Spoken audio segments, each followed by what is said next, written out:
When this guy checks his watch, he knows for certain the apocalypse is about to begin in mere minutes. But instead of seeking shelter, Yuan heads straight for the city's heart, where the densest crowds have gathered. He carries a suitcase overflowing with weapons and brazenly opens it amidst the throng. The onlookers believe he's just a lunatic who's completely lost his mind, but he truly couldn't care less. Just a second later, a blinding flash illuminates everything around them, and system windows suddenly materialize. The task: survive the zombies. For 30 minutes, zombies flood the area, and while everyone else is too terrified to even touch the weapons they've been granted, Yuan coats his knife with a mysterious substance and begins effortlessly slashing zombies one by one. He earns hundreds of points and levels up instantaneously. His body rapidly grows stronger, and soon he's mowing down zombies by the dozens. Seeing how easily Yuan dispatches them, one misguided guy thinks it can't be that difficult. He tries to slay a zombie with an axe, but despite striking with every ounce of his might, he barely manages to cleave through the zombie's skin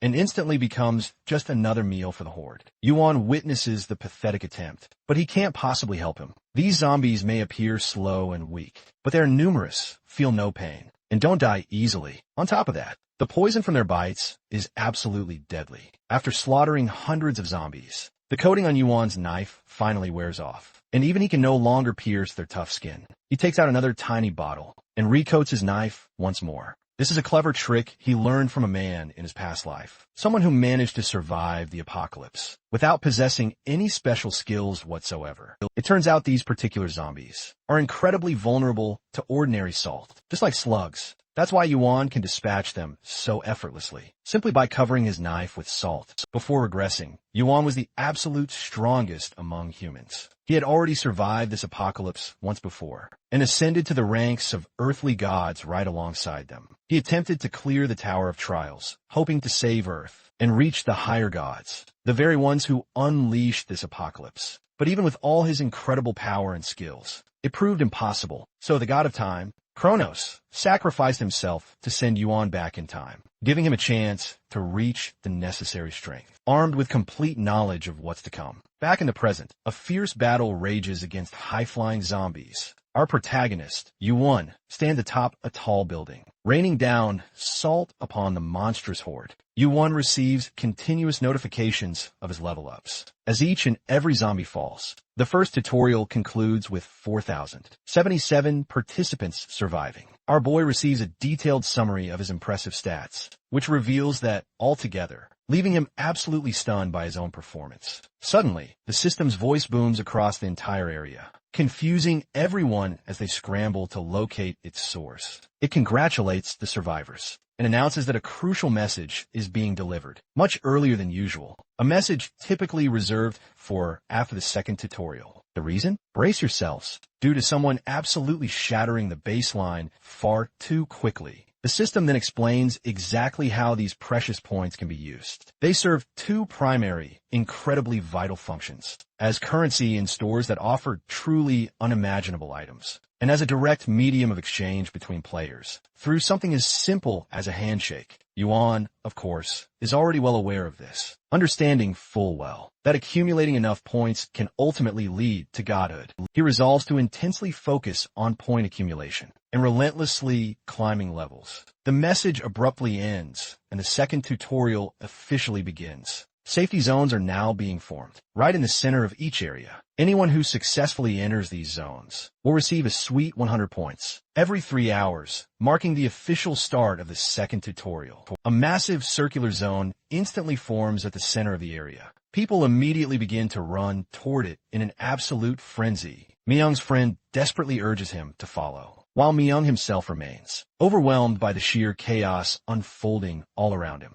A concerned Myung then asks about their friend, Chango. The news is grim. Chango is nowhere to be seen, and is most likely dead. This news leaves the arrogant boy momentarily shaken. Another friend then brings up Yuan, commenting on how monstrous he looked while fiercely fighting the zombies, and speculating that he might be naturally skilled with blades. As Myung spots Yuan in the distance, he runs toward him and informs him that he's headed in the wrong direction, reminding him that the system instructed everyone to enter the safety zone. Myung urges Yuan to join him, masking his desperation with a joking tone about helping a junior. Deep down, he knows staying close to Yuan is his safest option. Our hero, however, replies with a calm refusal. He says he has something else to do, and advises Myung not to rely on others, but to stay quiet within the safety zone. Myung, angered by Yuan's indifference, turns back and decides to enter the safety zone alone. Myung becomes the last person to cross into the zone. The system states that the headcount limit of 2,038 has been reached. With this number making up roughly half of the remaining survivors, it becomes clear that those outside the zone are at grave risk. Suddenly, a massive earthworm emerges and begins attacking the exposed individuals with razor-sharp teeth. Elsewhere, Yuan kills one of the giant worms. The system rewards him with points, and his stats increase. Yuan analyzes the creatures, noting that they move underground and are hard to spot. But with closed eyes and focused senses, they can still be detected. Following this method, he manages to kill another earthworm and increase his stats. Even Yuan is surprised by how fast he's progressing, and becomes determined to continue, accumulating stat points. He enters the basement of a building, realizing it's an ideal hunting ground. The earthworms have carved tunnels beneath the ground, making this their nesting area. As Yuan uncovers a massive cluster of them, the system congratulates him for locating a hidden dungeon deep within Hongdae University and awards him another 100 points. Now confident he's found their nest, Yuan knows hunting will only get easier. He eagerly sets his sights on reaching level 20. Just as one of the worms lunges at him with an open maw, Yuan strikes it down, and from its body, a marble sphere emerges. He quickly picks it up, astonished that such rewards are already obtainable. Amused, he internally remarks that he's actually beginning to appreciate these earthworms, and now he has a clear motivation to keep hunting them. Back outside the safety zone, the situation grows incredibly dire. The earthworms continue their relentless assault, decapitating victims in a truly gruesome display. Those inside the safety zone witness the massacre and shudder, many wishing for any fate but the one unfolding before their very eyes. After a grueling 3 hours, the system announces that all survivors within the zone have earned 100 points. However, it also informs them that the red zone has now been activated, with a terrifying new limit, reduced to only 1,500 people, meaning anyone exceeding this number will be randomly expelled from the safety zone. Tension surges through the frantic crowd. As predicted, individuals randomly removed from the zone are immediately consumed by the waiting earthworms. Waiting outside, with 2 hours and 57 minutes remaining, panic breaks out. Chaos erupts as people push and shove, scrambling to remain inside the shrinking zone. A violent struggle ensues, each person desperate to avoid expulsion. Amid the uproar, Myung-hoon raises his voice and commands everyone's attention. He calls for the chaos to stop and declares that from this moment forward, they will decide for themselves who lives and who must die. Desperate to survive, the brutal Myung-hoon makes a grim decision to kill someone. He grabs an old man by the collar, fully intent on ending his life. Meanwhile, our hero keeps exterminating those earthworms, steadily boosting his stats with pinpoint precision. Eventually, he hits level 20, which prompts the system to notify him that he's unlocked a brand new stat, Magic Power. His total point count now stands at 3,527, with 5 unallocated stat points ready to go. Yuan reflects on his current standing, realizing it's not a bad place to be at all. However, he understands that the truly greater rewards lie ahead, beyond the challenge of defeating a particular, yet unnamed threat. With that in mind, he finally distributes his unallocated stat points, investing all 5 directly in a magic power. This stat, he knows, forms the absolute foundation of all future abilities, and is far more crucial than any other. As our hero begins to consider his next steps, he senses a distinct presence watching him. Gazing upward, he confronts the sky, questioning whether something is observing him. A voice responds. It is the lackey of the administrator. The lackey confirms his presence and thanks Yuan for providing some much-needed entertainment in an otherwise dull assignment. The lackey asks why Yuan summoned him, and our boy promptly requests access to the shop. Assuming Yuan wants to purchase an item, the lackey is surprised when Yuan corrects him. He is looking to buy a skill. Impressed, the lackey notes that Yuan may be the first participant to attempt purchasing a skill in the second tutorial. A screen appears before Yuan, displaying the available skills. Scrolling through the vast list feels incredibly tedious, so he inquires whether there are additional skills beyond what's currently shown. The lackey informs him that these are the only skills accessible during this tutorial. Our boy finally settles on a skill called Monkey's Eyes. The lackey warns him that it's not a particularly impressive skill, but Yuan proceeds with the purchase anyway, drawn by its intriguing name alone. The skill costs 2,000 points, leaving him with a total of 1,227 yuan. Yuan then smartly picks another skill, dubbed Basic Arcane Sword, spending a cool 1,500 points. The lucky one commends his choice, explaining that the arcane sword makes up for the offensive limitations beginners often face. Yuan finds the commentary annoying, but remains silent as the lucky one departs, stating he now holds high expectations for Yuan. As our main character reflects on their interaction, he realizes he's been marked as a special, administrative target. However, he takes solace in the fact he used no unfair means to reach this point. One detail does trouble him: his identity as a returner. He's unsure if this truth will be discovered. The clock movement, the item responsible for his return, was forged by Kronos, Mimir, and Odin, powerful beings, who once battled against the outer gods that threatened the tower itself. As a penalty for using the item, Kronos' very existence was erased. Not even the administrator, let alone its lackeys, should be able to detect the item's presence. Even if someone does, Yuan's resolve remains unchanged. With his new skill activated, Yuan sets his sights on increasing its proficiency. Quickly, confident that its true value lies beyond its surface abilities, he ventures deeper into the basement, where more earthworms lie dormant, as if just awaiting his arrival. With 29 minutes remaining in the tutorial, Yuan feels confident he has enough time to complete his mission. Soon, he encounters the boss of the second tutorial, the mother worm. As he slays another earthworm, the mother worm unleashes a powerful roar. Yuan, observing her reaction, is struck by the creature's fierce protectiveness toward her offspring. Despite being a monster that devours humans, gripping his arcane sword, Yuan launches into the air, fully determined to finish her off quickly. Yuan launches a powerful attack. This catches the creature completely off guard, sending it into a surge of pain, making it shriek. Completely composed, Yuan mocks the mother worm, taunting if such a heavy creature could even flip its massive body. Before unleashing another powerful strike, he calmly suggests that the creature is making a grave mistake. The mother worm roars, charging directly toward him, face to face, and Yuan seizes the perfect opportunity to land another strike. Elsewhere, an old man desperately clings to Myung-hoon's leg, pleading to be spared, claiming it's unfair for only him to die. Myung-hoon kicks him away, demanding silence, arguing that everyone agreed to sacrifice someone. The people surrounding them strongly object, insisting they never agreed to such an absurd decision, and cursing him for acting completely on his own. In response, the brutal boy furiously threatens to kill anyone who dares interfere. As time ticks down from 30 seconds to just 3, everyone suddenly notices that the countdown halts. The system notifies them that they have successfully passed the second tutorial. Each participant receives 600 points, and it's announced that the tutorial will end in 15 hours. Meanwhile, our hero successfully defeats all the worms,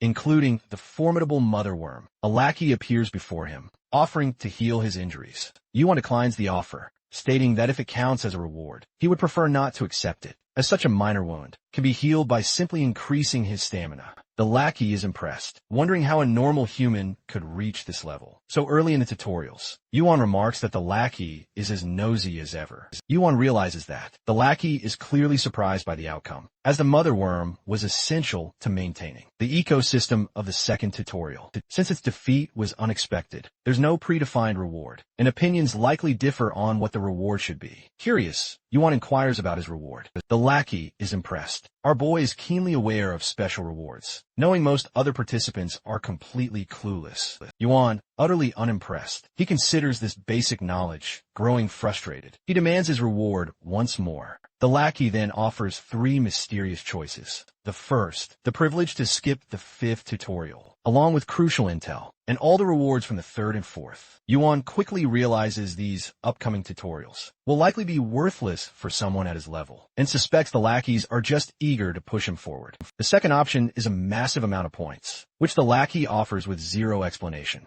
And the third option, an opportunity to connect with Olympus, a powerful organization dwelling within the Grand Tower. The lackey explains that beyond this tutorial lies the Grand Tower, brimming with massive organizations and godlike beings. He strongly recommends Yuan accept Olympus's sponsorship for safety and support throughout his journey in the tower. Yuan finds the offer genuinely surprising, acknowledging Olympus as the dominant force in the entire tower. After a brief, tense pause, Yuan abruptly chooses the second option. The system rewards him with a whopping 10,000 points. The lackey, utterly surprised, urges him to reconsider, claiming Yuan must not understand Olympus's true significance. Yuan, completely unfazed, tells the lackey to stick to his role and not interfere. He further accuses him of acting without the administrator's approval. Shocked, the lackey demands to know how Yuan knows about the administrator. Yuan counters, questioning whether other lackeys, too, have been compromised by Olympus. Provoked by Yuan's relentless accusations, the lackey demands to know who he really is. Yuan coolly, tauntingly thanks him for reminding him of another task. A system prompt suddenly appears, offering a meeting with the administrator. For 1,000 points, Yuan accepts and pays. The system then announces that the administrator has accepted the request. Yuan firmly believes that Olympus is completely unrelated to these tutorials, and that involving them conflicts with his ultimate future plans. He's clear the tutorials and the tower must stay separate. The administrator materializes before Yuan. Amused he'd spend points just for this meeting, Yuan introduces himself. The administrator immediately recognizes him as the guy who slayed over 1,000 zombies. In the first tutorial, the administrator then asks how Yuan even knows he exists. Our boy, without missing a beat, reveals. It all ties back to the tutorial's first law, which explicitly states that all information about the tutorial cannot be handed out by the administrator or the tower itself, but must be earned by a participant's own abilities. He adds that he heard this very law was penned by the administrator himself. The administrator realizes Yuan is implying he's gathered all his intel purely through his own skills, even possessing the ability to discern truth from lies. Within the tutorial system, the administrator slowly grasps the full depth of Yuan's understanding. Yuan then points at the lackey and states he believes the one interfering with the tower is right here. He explains that Olympus has been cozying up with these lackeys, and that this lackey even offered him an Olympus sponsorship as a reward for taking down the motherworm. Lackey turns pale with nervousness and starts stammering, but the administrator, absolutely enraged, glares and obliterates him with a single blow. The administrator then thanks our guy for helping him purge these corrupt elements. However, Yuan swiftly reminds him of the tutorial's second law, which states that all achievements made by a participant must be compensated with a reward of equal value. He explains that since he used his points to summon the administrator and help take out a lackey, he deserves to get his points back. The administrator admits that while Yuan didn't directly kill the lackey, the outcome was still all thanks to him. After the lackey was eliminated during the second tutorial, all because of his actions, contemplating a fitting reward, the administrator notes that Yuan already possesses a hefty number of points. He offers a handshake, suggesting Yuan deserves even more. As they shake hands, Yuan realizes this is merely a method to transfer points. A system notification appears, informing him he's acquired the skill Master of Mana. The administrator chuckles, expressing hope that the reward is satisfactory. He bids farewell to Yuan, stating he needs to address the lackey situation, and promising to meet him again after the third tutorial. As the administrator departs, Yuan feels a powerful energy surging through his body. He is struck by the realization that such a high-ranking skill is part of the tutorial. Although the skill's proficiency is low, Yuan recognizes its immense potential. He holds out his hand and calls upon mana, forming a large energy sphere known as Mana Blast, a skill that will become usable once his magic power reaches 40. When he jumps down, the floor cracks beneath him, and he's impressed by the impact of his new power. He realizes that his goal isn't merely to recover the strength he had before, going back in time, but to gain far more. With 13 hours and 20 minutes left in the first tutorial, our protagonist realizes he must grow even stronger to defeat the outer gods. Driven by this ambition, he leaps into a swarm of earthworms to defeat them and increase his power. As the tutorial nears its end with 12 minutes left, people doubt the government's ability to respond to what has happened. When one man asks the group to wait until the safe zone disappears, the stubborn Myung angrily forces him and his group into forming a supply squad, threatening exile if they refuse. Mocking their hopelessness, he insists his actions might at least save some lives. and pushes them to act quickly. Suddenly, someone in the safe zone spots Yuan outside. They point completely shocked. A man yells as an enormous earthworm charges at Yuan, but Yuan swiftly leaps into action, killing the creature with a single devastating blow. Blood bursts violently from its mouth. Everyone stands utterly stunned by what they've just witnessed. Yuan, unfazed, tells them to ignore his presence and continue their meaningless discussions. Yuan's goal is clear. He aims to claim the rewards. That's when Myung calls out his name, trying to grab his attention. Yuan wonders if this guy is the leader here. Myung approaches, claiming he's been looking for him. Out of concern,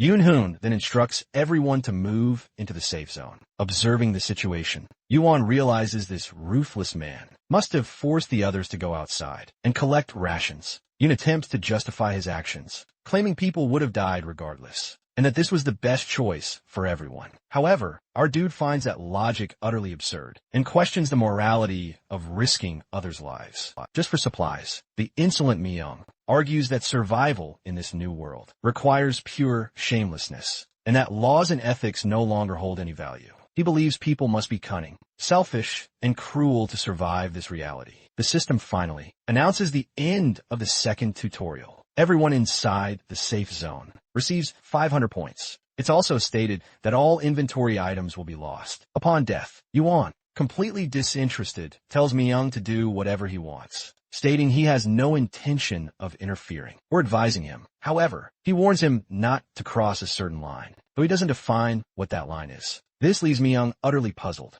The system then announces the beginning of the third tutorial. Participants are instructed to hunt monsters within the district and collect 50 essences within a 72-hour time limit. Exceeding this limit will result in the district's destruction. What's more, a gate will activate in just 70 hours. As monsters start to appear, fear and panic grip the populace. Those safe within the zone breathe a sigh of relief. Those who bizarrely begin to treat this whole ordeal like a game. Young, driven by selfish intent, decides he won't bother collecting all the essences on his own. Instead, he schemes to make others do the dirty work. Our champ, on the other hand, already boasts 132 essences, but he's determined to reach 1,000. He feels fortunate to have snagged essences during the second tutorial, but he's still not satisfied with the amount. He channels his mana, and the system notifies him that he's completed a mana blast. After using it, he realizes that this ability drains a significant amount of mana, making it incredibly difficult to control. Still, he's confident he can use it effectively.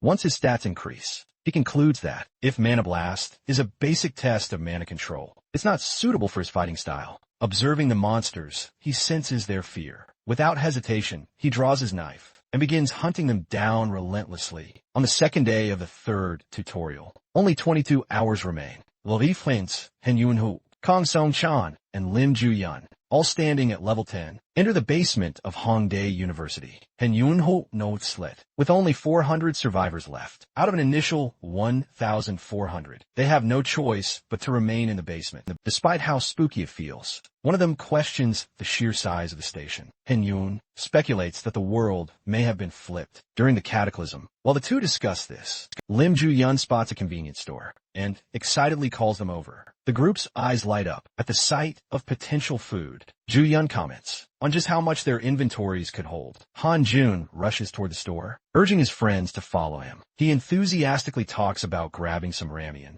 running forward while glancing back at his friends. But he doesn't realize a monster is about to ambush him, gruesomely ripping off his mouth. His friends are utterly shocked. Ju-yun and Kong Song immediately recognize the dire danger as even more monsters emerge, despite leveling up and fighting with all their might. Ju-yun still can't shake off her lack of confidence. Kong Song calls her name, snapping her back to reality. Just as a monster lunges right at her, she swings her sword, managing to throw the creature off. However, they quickly find themselves completely overwhelmed. Ju-yun is swarmed by monsters, and Kong Song becomes entangled with a relentless zombie. As she fights for her life, Ju-yun reflects on how desperately they've struggled to survive. When a monster charges directly at her, she wonders if this is truly their end. Suddenly, the monster is struck down. Our hero appears right behind them, claiming he was just asleep, but woke up because of all the noise. The girl is absolutely amazed as she watches Yuan kill a monster, using nothing but a tin can. She finds it almost impossible to believe what she just witnessed. Yuan's unexpected attack draws the attention of all the remaining monsters, and they immediately begin to charge at him. Calm and composed, he eliminates them one by one, utilizing his power. As the fight ends, the two friends profusely thank Yuan. Noticing that the boy is injured, our fella hands a bandage to Ju-yun, telling her to treat his wound. As they tend to the wound, Yuan reflects on the 6 hours of sleep he managed earlier. Although he doesn't feel tired now, he still wants to rest more. He remembers fighting earthworms nonstop for 4 whole days, and admits to himself that he pushed himself too hard. He recalls using scentless powder before sleeping, to avoid any detection. Realizing that the girl and boy might slow him down, he begins to walk away. Ju-yun calls out to him. They ask if he's planning to keep hunting monsters. She quickly warns him that the subway is swarming with even more monsters, including dangerous, snake-like creatures. Yuan responds bluntly, stating he isn't planning to stay here long, and that this is merely a quick pit stop. He explains he has his own true hunting grounds elsewhere. As they follow him, Song-chan remarks that this place genuinely feels like a separate dungeon. On the 2nd floor, Yuan confirms this, explaining that the entire structure is completely different, and that this is the real hunting ground. Our protagonist questions why they're tagging along, knowing how incredibly dangerous this place is. The girl explains that the groups further north have descended into absolute chaos, fighting and killing each other over essences, all due to growing distrust. Yuan shrewdly remarks that they must have run away after being attacked. The injured boy insists they didn't follow him intentionally, but Yuan mocks them, suggesting they were just going to die here anyway. Jo-yoon acknowledges that. Suddenly a loud, strange noise echoes chillingly through the area. Yuan turns around and coldly states that there's no guarantee he won't kill them and take their essences. The girl immediately starts to feel uneasy, realizing they'd never considered that terrifying possibility before. Song-chan tries to reason with him, saying there's no reason for Yuan to kill them, since he already has plenty of essences. But Yuan just replies that he's after something other than essences. He tells them they'll die even if he doesn't kill them, and that they already know the reason why. Ju-yun senses something strange. If Yuan truly intended to kill them, he wouldn't be warning them like this. She demands to know what he actually wants. Yuan states that he wants to make a deal. If they don't mess things up, he will share his essences with them and ask them to follow him. As they proceed, a massive monster suddenly appears and attacks. On Yuan's command, the boy runs to safety while Yuan charges the monster, slicing it down with a single devastating blow. He pushes onward, slicing through every monster in their path. With incredible ease, Song-chan watches in disbelief, utterly stunned by Yuan's speed and strength. He then starts collecting the essences, at our hero's command. As he watches Yuan collect 50 essences, in just 2 hours, Song-chan realizes the truth. Yuan isn't just powerful, he's in a league of his own. As Yuan picks up and hands Song-chan his 7th essence, Song-chan reflects on how the monsters they lure here can't possibly keep up with our champ's killing speed. Song-chan begins to wonder about Yuan's intentions, curious about why he's collecting so many essences. He asks Yuan about his level, complimenting him,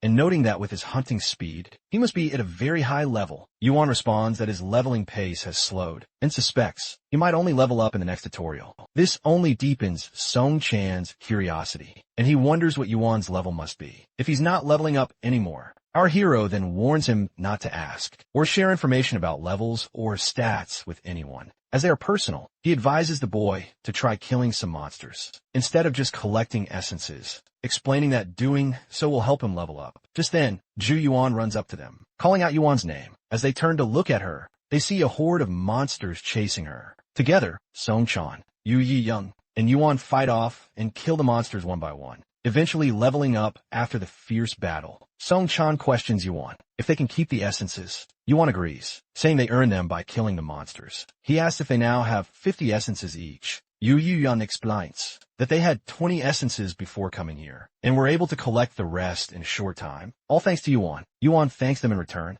saying their presence. This boosted his hunting speed by 50%, taking stock of his essences. Yuan realizes time is running out. Only about 3 hours stand between them and the tutorial's end, which means the gate is about to activate. Their leader then commands them to follow him back to the surface. The gate pulses with an ominous red glow, poised to open as a man desperately clutches his 45 essences. Around him, people feign innocence, pretending to be unarmed. Even his weapons glint menacingly from behind their backs. The bald man, ever the opportunist, knows it's far safer to steal from others than to hunt terrifying monsters. He prepares to strike the very moment the gate opens. opens. Just then, Myung-hoon makes his dramatic entrance. He greets them, but his words are met with chilling silence. He issues a grim warning: pride leads to ruin. He coolly surveys the tense, hostile crowd, and predicts that blood will soon paint the ground. He demands a hefty tribute, 700 essences. Then, he dramatically lowers his demand to 400, all in exchange for their very freedom.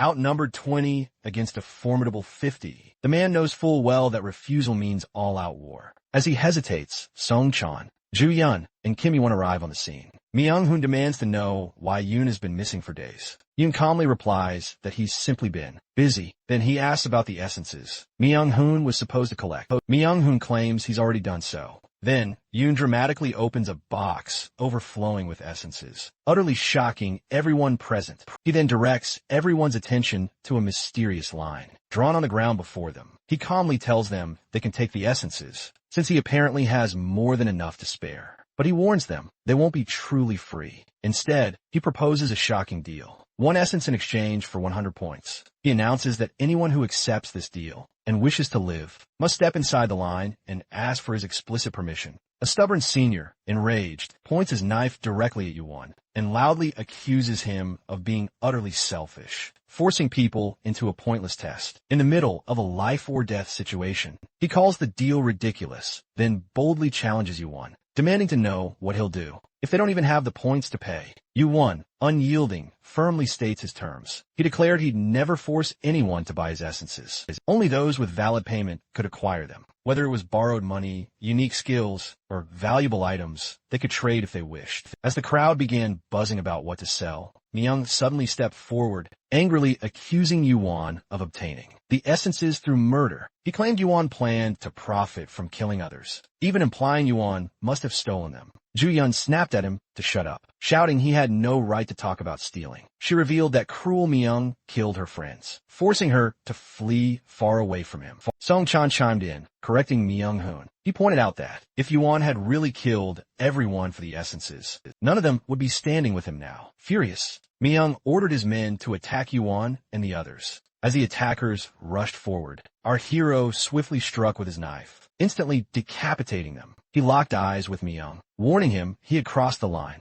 a line Yuan had once told him never to cross. The crowd, stunned by what they just witnessed, recoiled in fear and froze in place. Yuan calmly announced that the conditions remained the same. Anyone who wanted to trade essences could enter the line. With his permission, a system notification alerted Yuan that his basic arcane sword had evolved into a basic magic sword. Still enraged, Myung ordered another attack. This time, Yuan was surrounded, but he fought back effortlessly, killing every attacker with precision and speed. Myung, realizing the gap in power, began to panic and decided to flee. He ran toward the edge of the line, hoping to escape with his life. But Yuan caught his attention, stating he had memorized all of their faces. Myung-hoon, confused, wondered what he meant. In the next instant, Yuan struck him down with his blade, ending his life in a flash. The line Yuan drew was now littered with corpses. He moved the essences closer to the door. As another line is drawn, Hyungnim, having witnessed the entire gruesome massacre, is utterly overwhelmed by it all. He can't believe just one person caused such utter devastation. It feels straight out of a movie.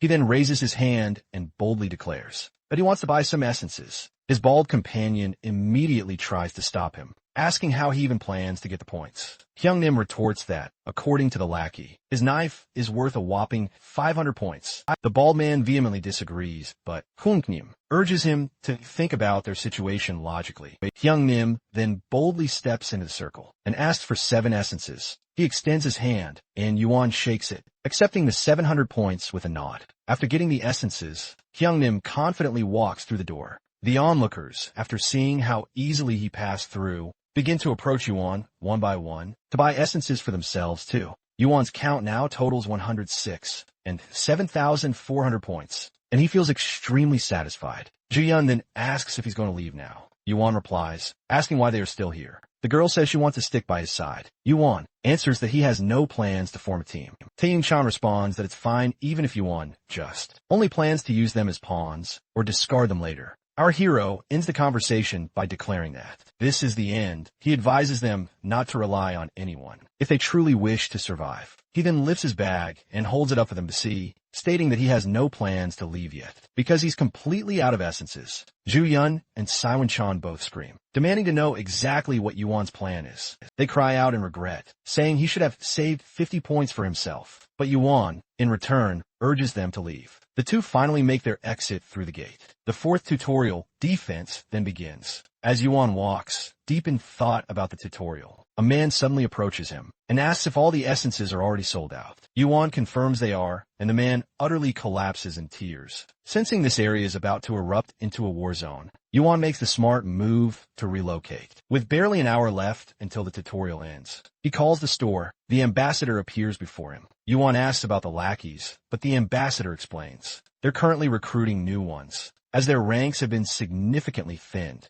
The ambassador thanks our dude for all his essence trading, saying it kept many lackeys busy and significantly slowed the opposing side's progress. Yuan's baffled. How did he cause this? The ambassador reveals that over 100 people used the store to trade points for Yuan's essences, creating unexpected disruption. Yuan asks why the ambassador came alone. If he just wants to handle a store transaction, the ambassador insists Yuan should understand just how important his position has become. Yuan realizes he's become a special administrative target. The ambassador confirms this. The ambassador compliments Yuan's sheer boldness, admitting that in all his years as an administrator, he's never encountered anyone quite like him. With a flick of his hand, he summons the store interface and invites Yuan to choose what he desires. Yuan first snags a mid-grade inventory for 10,000 points. Next, he drops 50,000 points on the Arctic Steel Sword. The administrator notes how difficult a choice that must have been. Yuan then selects a pyromancy robe for 60,000 points and a magic nullification shield for 20,000 points. As he makes these selections, he realizes why the administrator claimed he could absolutely wreck the tutorial ecosystem. These items could easily carry him all the way to the tower's highest floors. Yuan spends another 20,000 points to buy 4 ice crystals. Finally, he asks for a well-sharpened sword, priced at 2,000 points, leaving him with 5,400 points. The administrator comments on the sword, simple and true to its basics, the complete opposite of the magical items Yuan previously bought. Yuan replies he quite likes it. The administrator assures him that with these items, no participant will ever be able to harm him. With that, the administrator vanishes. The third tutorial concludes as the timer hits 0. Yuan braces himself for what's coming next. The system then announces all remaining participants have failed. The tutorial and destruction will now begin. The sky turns blood red. Yuan looks up and murmurs, "It's been a long time since I last saw this guy." The pyromancy robe he bought is infused with the highest level of fire-resistant magic. As the air grows hotter, our hero notices how the robe shields his body. He acknowledges it will be a powerful asset, even in future dungeons filled with fiery threats. Suddenly, screams pierce the air. Survivors cry out for help, begging for mercy from the unbearable heat. Only 3 people remain. The ground erupts beneath them as their screams echo. The system announces the start of destruction. 176th, giant trash glass demons appear and begin to advance. Yuan sees countless figures, but he knows the real threat stands apart from the rest. Then a low-class demon reveals itself, Surutra, a being so powerful. It was the very reason this tutorial was named Destruction. Yuan acknowledges Surutra, noting how much larger he was during Ragnarok. But now, he's only as big as a house. Surutra is revealed to be Surutra's 176th child. Surutra laments yet another world lost to the tower, disappearing into nothingness. He remarks that if the world was going to burn and vanish like this, it shouldn't have been created in the first place. Yuan cuts him off, mocking his dramatic tone, by pointing out he's not even in his menopause yet. He tells Surutra to stop talking so much, and demands that he fight him already. As Surutra looks into Yuan's eyes, he notices a familiar spark, the same eyes as Mount Hwag's monkey. Soon, trash glass demons begin to swarm Yuan. One by one, he defeats them, to Surutra's utter astonishment. Surutra questions him if he's truly prepared to face him. Our hero coolly retorts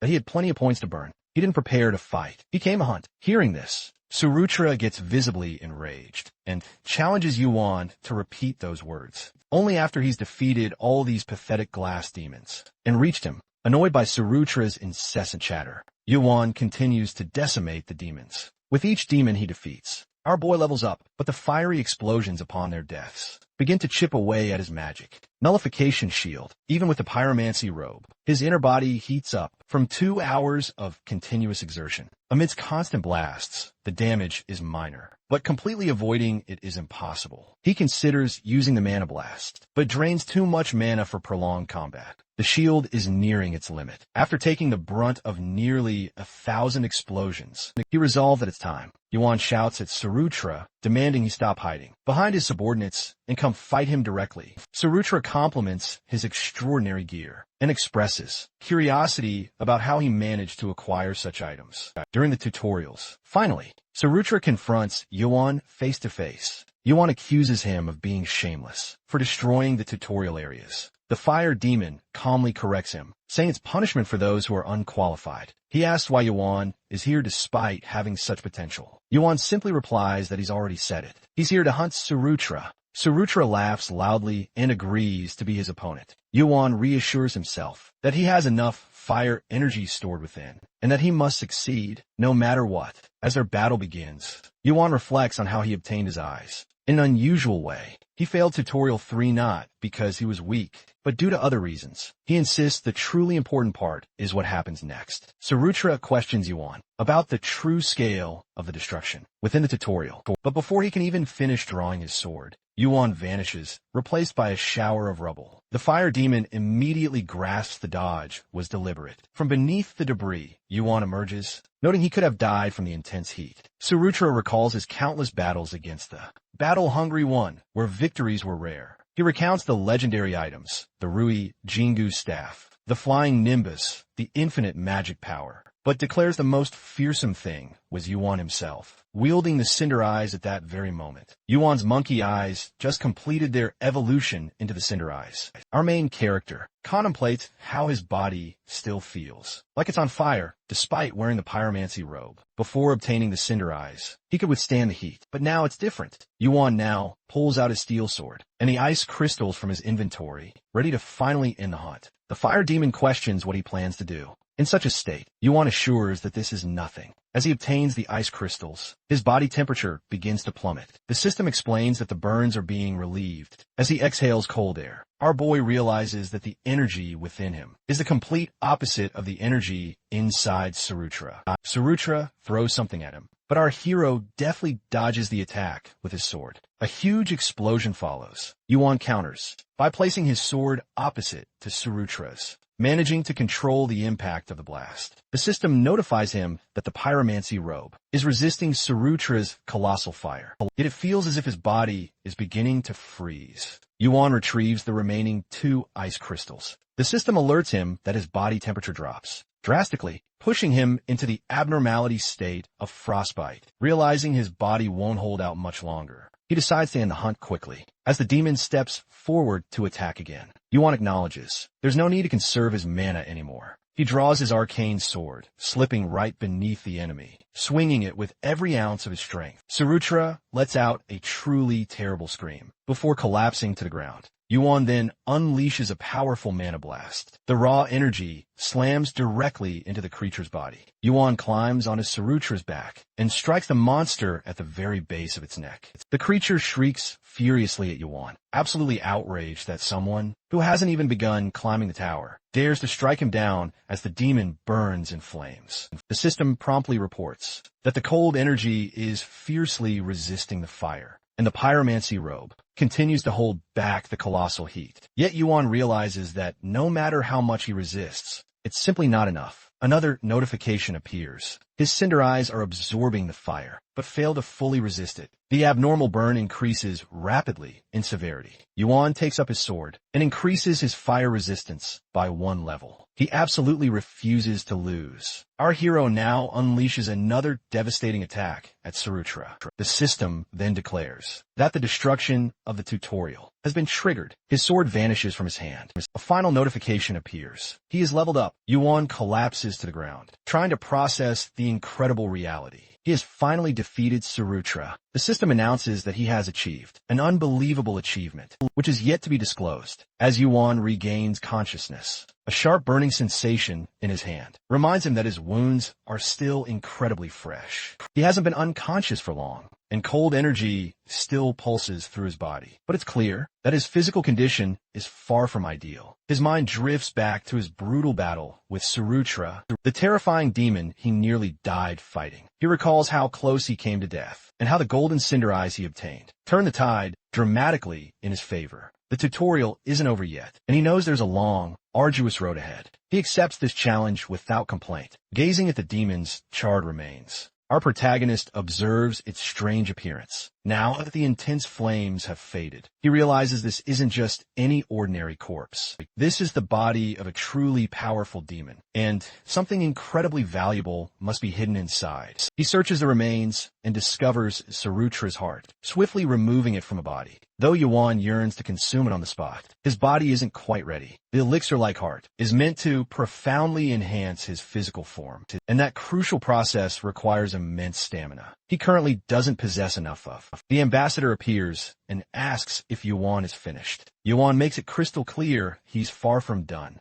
The ambassador immediately complains that the entire balance of the tutorial has been completely disrupted, all because of Yuan's actions, and mentions that the other administrators find him incredibly frustrating. Despite all this fuss, he informs Yuan it's time to move on to the final area, as the fourth tutorial is nearly complete. The ambassador then laments the immense effort it took to negotiate Yuan's reward with the other floor administrators. As a direct result of their heated discussion, he shakes hands with our champ, transferring a whopping 10,000 points to him, and the system dramatically announces that he has now obtained the powerful skill, Heavenly Slaying Star. Although Yuan is familiar with many high-ranking skills, Heavenly Slaying Star is completely new to him. He recognizes it as an A+ level skill, one that absolutely shouldn't appear in a mere tutorial. He knows that a high-rank classification doesn't always guarantee true quality, but this particular skill proves to be an incredibly valuable one, due to its phenomenal stat-enhancing nature. When the ambassador asks if he needs anything else,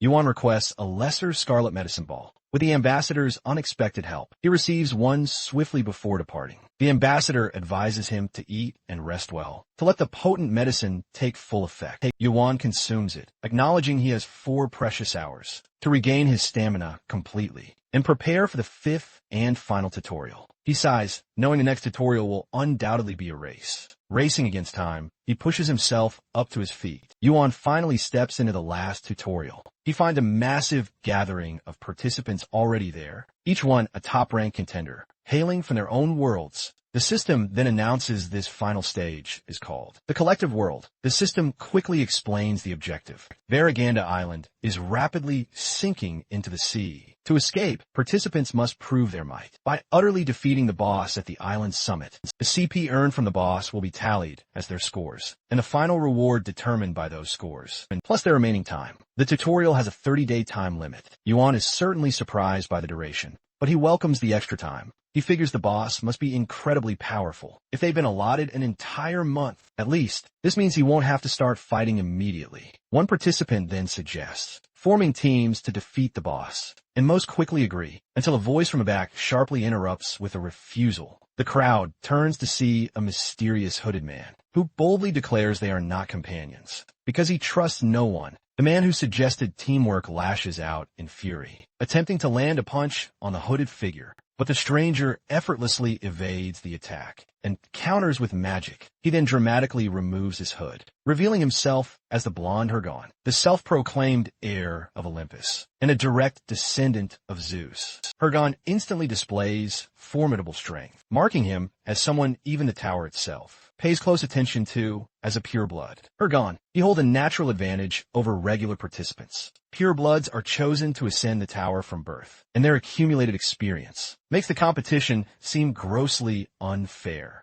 Our boy recalls that in his past life, Hergon played a major role in the events of the 5th tutorial. Still, Yuan sees no reason to involve himself with him. He dislikes noise and disorder, so he turns to leave. But before he can, Hergon stops him, demanding to know who he is. As Yuan gazes at the blonde points to Yuan's robe and questions if it's the pyromancy robe. He expresses utter disbelief that such a legendary item could be bought. During the tutorial phase, Yuan calmly states he's simply bought it with points, knowing the robe is both expensive and high level. Hergon frowns deeply and demands to know our hero's level immediately. Yuan finds the question disrespectful and openly expresses his disapproval. Hergen acknowledges this and assures him he won't ask again. He then proposes the idea of teaming up. Our hero abruptly refuses and starts walking away. The blonde warns that he might change his mind once he learns who Hergen truly is. But Yuan shows no interest and continues to walk. Hergen is triggered by this outright rejection. The ground beneath him crumbles, and a powerful stream of raw energy surges through the forest. He then demands that Yuan stop immediately. At the same time, a monstrous roar erupts. Hergen approaches the creature and defeats it with a single devastating strike. After obliterating all the monsters, he crashes back to the ground and wonders how Yuan escaped so quickly. He starts speculating. Could Yuan be a pureblood, an elf, a martial master from the Murim realm, or perhaps even someone from Hermes' bloodline? Meanwhile, Yuan concludes that the blonde must be using some truly monstrous powers, since raw speed isn't his primary strength. Yuan then jumps down from a tree trunk to the ground and suddenly realizes that the balance of this tutorial is completely disrupted. He now understands that the administrator's earlier message wasn't directed solely at him. Yuan enters a cave and begins eliminating gnolls. Realizing that his progress is far too slow, Yuan concludes he needs to move to higher level areas to level up properly and efficiently, while spreading scentless powder on himself. He confirms his body has fully recovered, and the cold energy within him has completely dissipated. Our hero considers his preparations now complete to absorb the demon Surtur's heart. He finally devours it, and his nerves start to swell. The system announces he's ingested the very lifeblood of giants and demons, and the giant's blood starts to permeate his entire body. Yuan screams as unbearable pain erupts in his chest. The system explains that a battle of demons, giants, and humans has begun within him. Yuan feels as though his body is boiling alive. The immense fire within him overwhelms even the pyromancy robes. Resistance. He collapses as the system reports the cinder. Eyes are attempting to suppress the raging fire. Yuan's bones and muscles feel like they're being utterly destroyed, and his blood flows in reverse. The system then announces that even the cinder eyes have failed to resist the giant's fire in his mind. Yuan imagines a man explaining that the giant's blood was meant to be applied externally, not consumed internally. Ingesting it is essentially suicide. The man had advised him to obtain the cinder eyes, or else abandon the heart itself. This is Yuan's only chance. The system confirms a massive increase in his strength. Trembling and barely able to move, our boy attempts to lean on his hand, believing he's slowly recovering. The system reports that the cinder eyes are still battling the giant's fire. Eventually, the system confirms that he has gained control over the fire. Through the cinder eyes, a final notification reveals that Yuan has met the requirements for a hidden piece and has obtained colossal fire. He collapses again, unsure of what this new power truly entails, and even questioning if he truly wants it. Half a day passes. Yuan lies on the ground, reflecting on the fact that colossal fire is typically obtained by hunting 10,000 giants and using their blood externally. He wonders if he should stop and be content with what he's achieved so far. The system delivers another announcement, proclaiming he's fully absorbed the bloodlines of both giants and demons. He'd successfully absorbed the giant's heart. Back during the tutorial, drenched in sweat and lying utterly still, our hero gets his final system notification. He's acquired the skill Gigantification. Yuan jolts awake from a deep unconsciousness, only to realize half a day has already passed. Passing out twice during the tutorial felt quite eventful, he thought. He regains his strength and pushes himself up, musing on how the fastest completion record for the final tutorial was a single week, and he recalls the record holder is Odin, the greatest magic fighter and the head of Asgard's giant faction. Yuan knows he can't afford to lose. He will break Odin's record. The rank chart materializes before him, and, as expected, Hergon holds first place. Yuan notices the vast gap between Hergon and Yelch, who's in second place. Paladin ranks third, followed by Lee Sung-yun in fourth and Elider in fifth. Yuan reflects on what he knows. That Paladin and Elider are siblings, experienced rankers from Pantheon, a nation renowned for its sword and magic skills. They've completed several tutorials in other worlds. As for Yelch, our boy realizes he knows absolutely nothing about him. When he sees the name Sung-yun, he concludes that this participant is from his own world. He dismisses the ranking screen, realizing he's already wasted too much time. Checking his status, he finds his stamina and strength are significantly higher. He attributes this enhancement to the giant's heart he acquired earlier. Yuan, the owner of the colossal fire skill, understands that this ability is passed down to future generations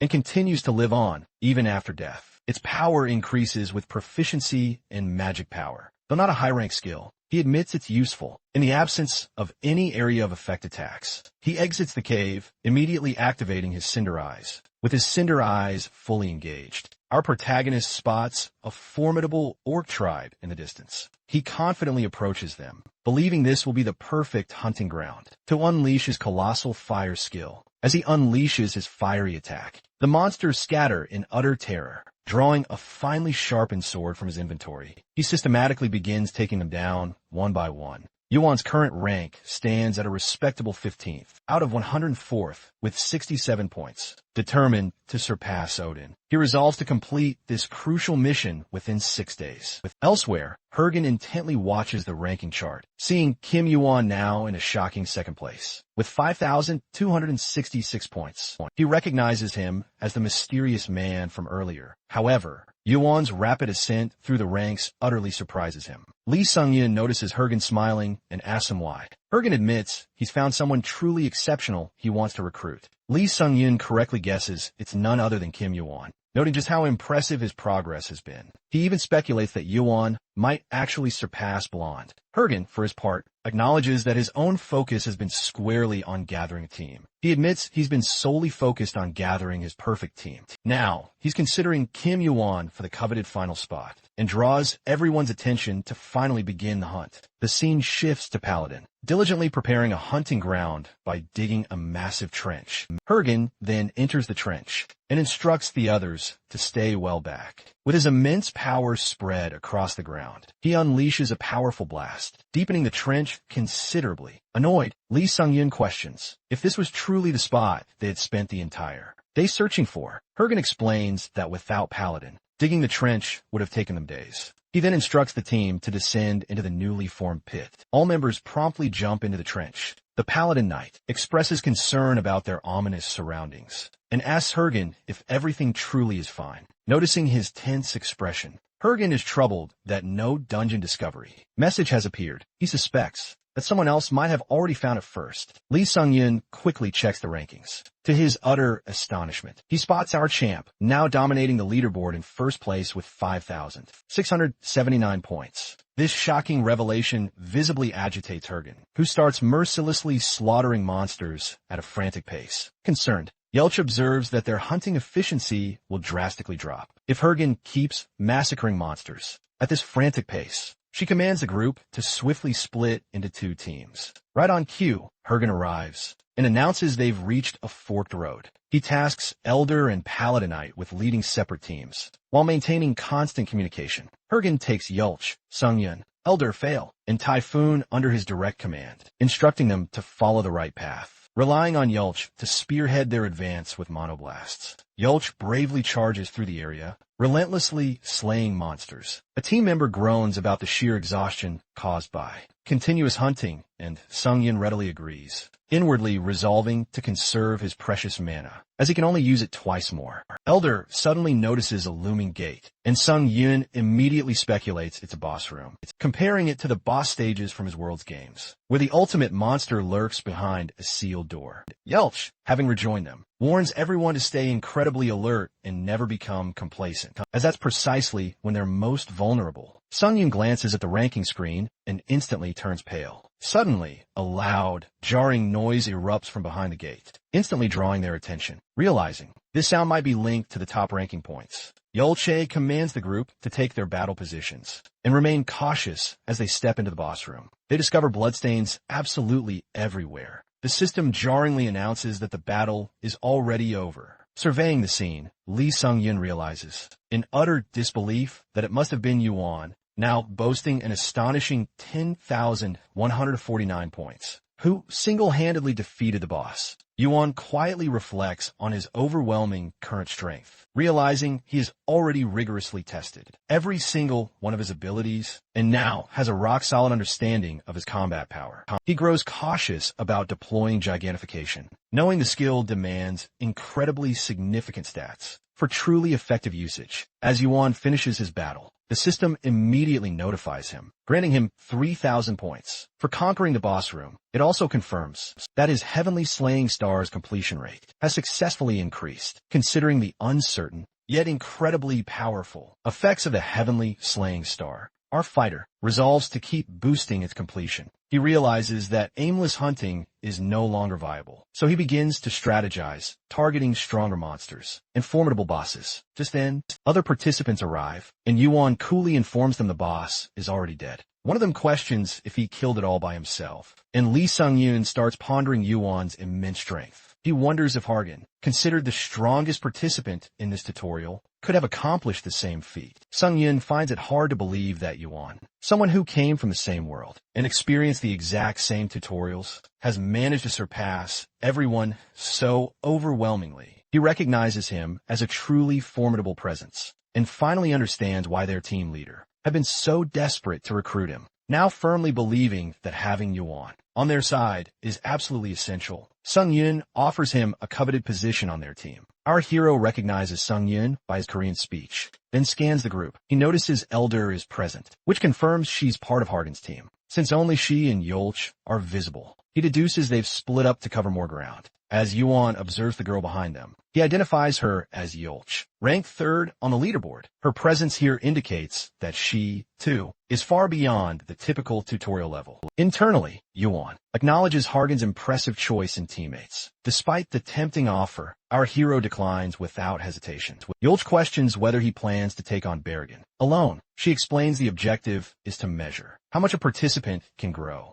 and how effectively they can collaborate with others. During this period, Elder informs the group she has contacted Hargan, who is now on his way. Sung-yoon foresees chaos erupting the moment he arrives. Suddenly, Hargan appears, charging right at Yuan. Our protagonist seizes this moment to pose a crucial question. Do they seek mere survival in this tower, or do they aspire to become formidable rankers? Dulce is stunned by his understanding of rankers, especially since he isn't a pureblood in this world. For context in the tower, a ranker is someone who has conquered all floors, achieving unparalleled strength, legendary fame, and even near immortality. Yuan clarifies that while becoming a ranker is a goal, it's only one small part of his grand journey, not the ultimate destination. Yelch feels utterly provoked by his laid-back tone, considering the ranker title sacred, almost divine, and seemingly unattainable for people like her. Frustrated, Yelch then asks if Yuan merely plans to become a high ranker. He outright denies it, claiming his ambition extends far beyond even that. He intends not just to conquer the tower, but to completely shatter its very ceilings.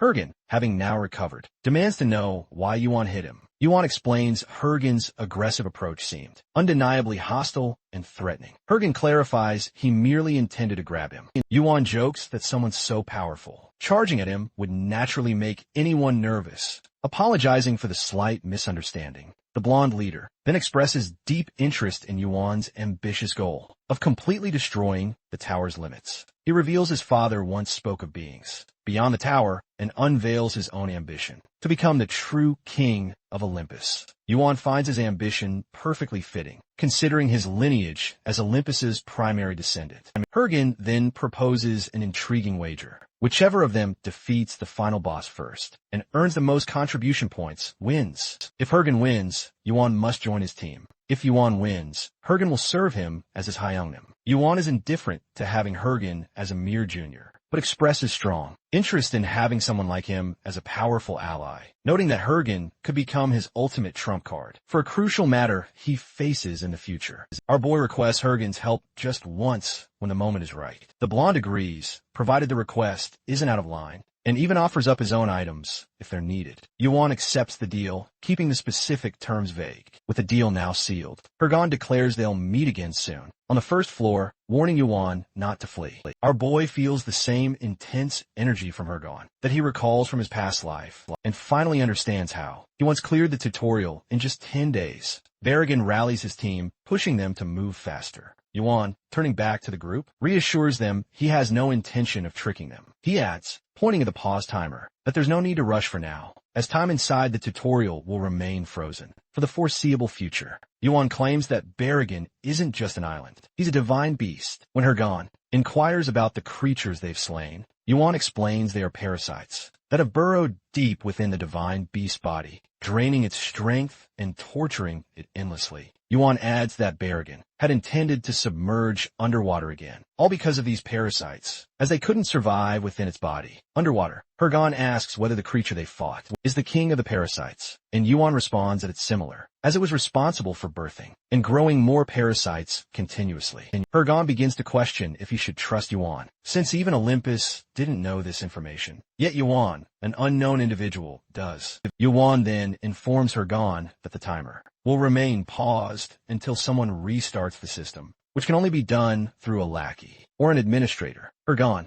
realizes this must be Berrigan's hidden secret, something Odin personally confided in him. Meanwhile, our hero reflects. The 5th tutorial is ultimately about fighting himself. The crucial factors are how much time remains, and whether the boss has been truly hunted. Elsewhere, other participants notice the frozen time, but don't understand why it has stopped. They choose to continue their hunt, and seize this opportunity to increase. Shifted their focus elsewhere. The lackeys are utterly stunned to discover that humans have actually managed to take down parasites, a feat not seen since the time of Odin. In the thick of battle, Yuan charges the chief monster, plunging his sword through its neck. The surrounding monsters recoil in horror, branding Yuan a true monster before fleeing. Our hero notices that time has begun to flow once more, and realizes that the lackeys must have resolved the situation successfully. He understands that attempting to hunt the parasite dragon again would no longer work out, since the time stop trick couldn't be used twice.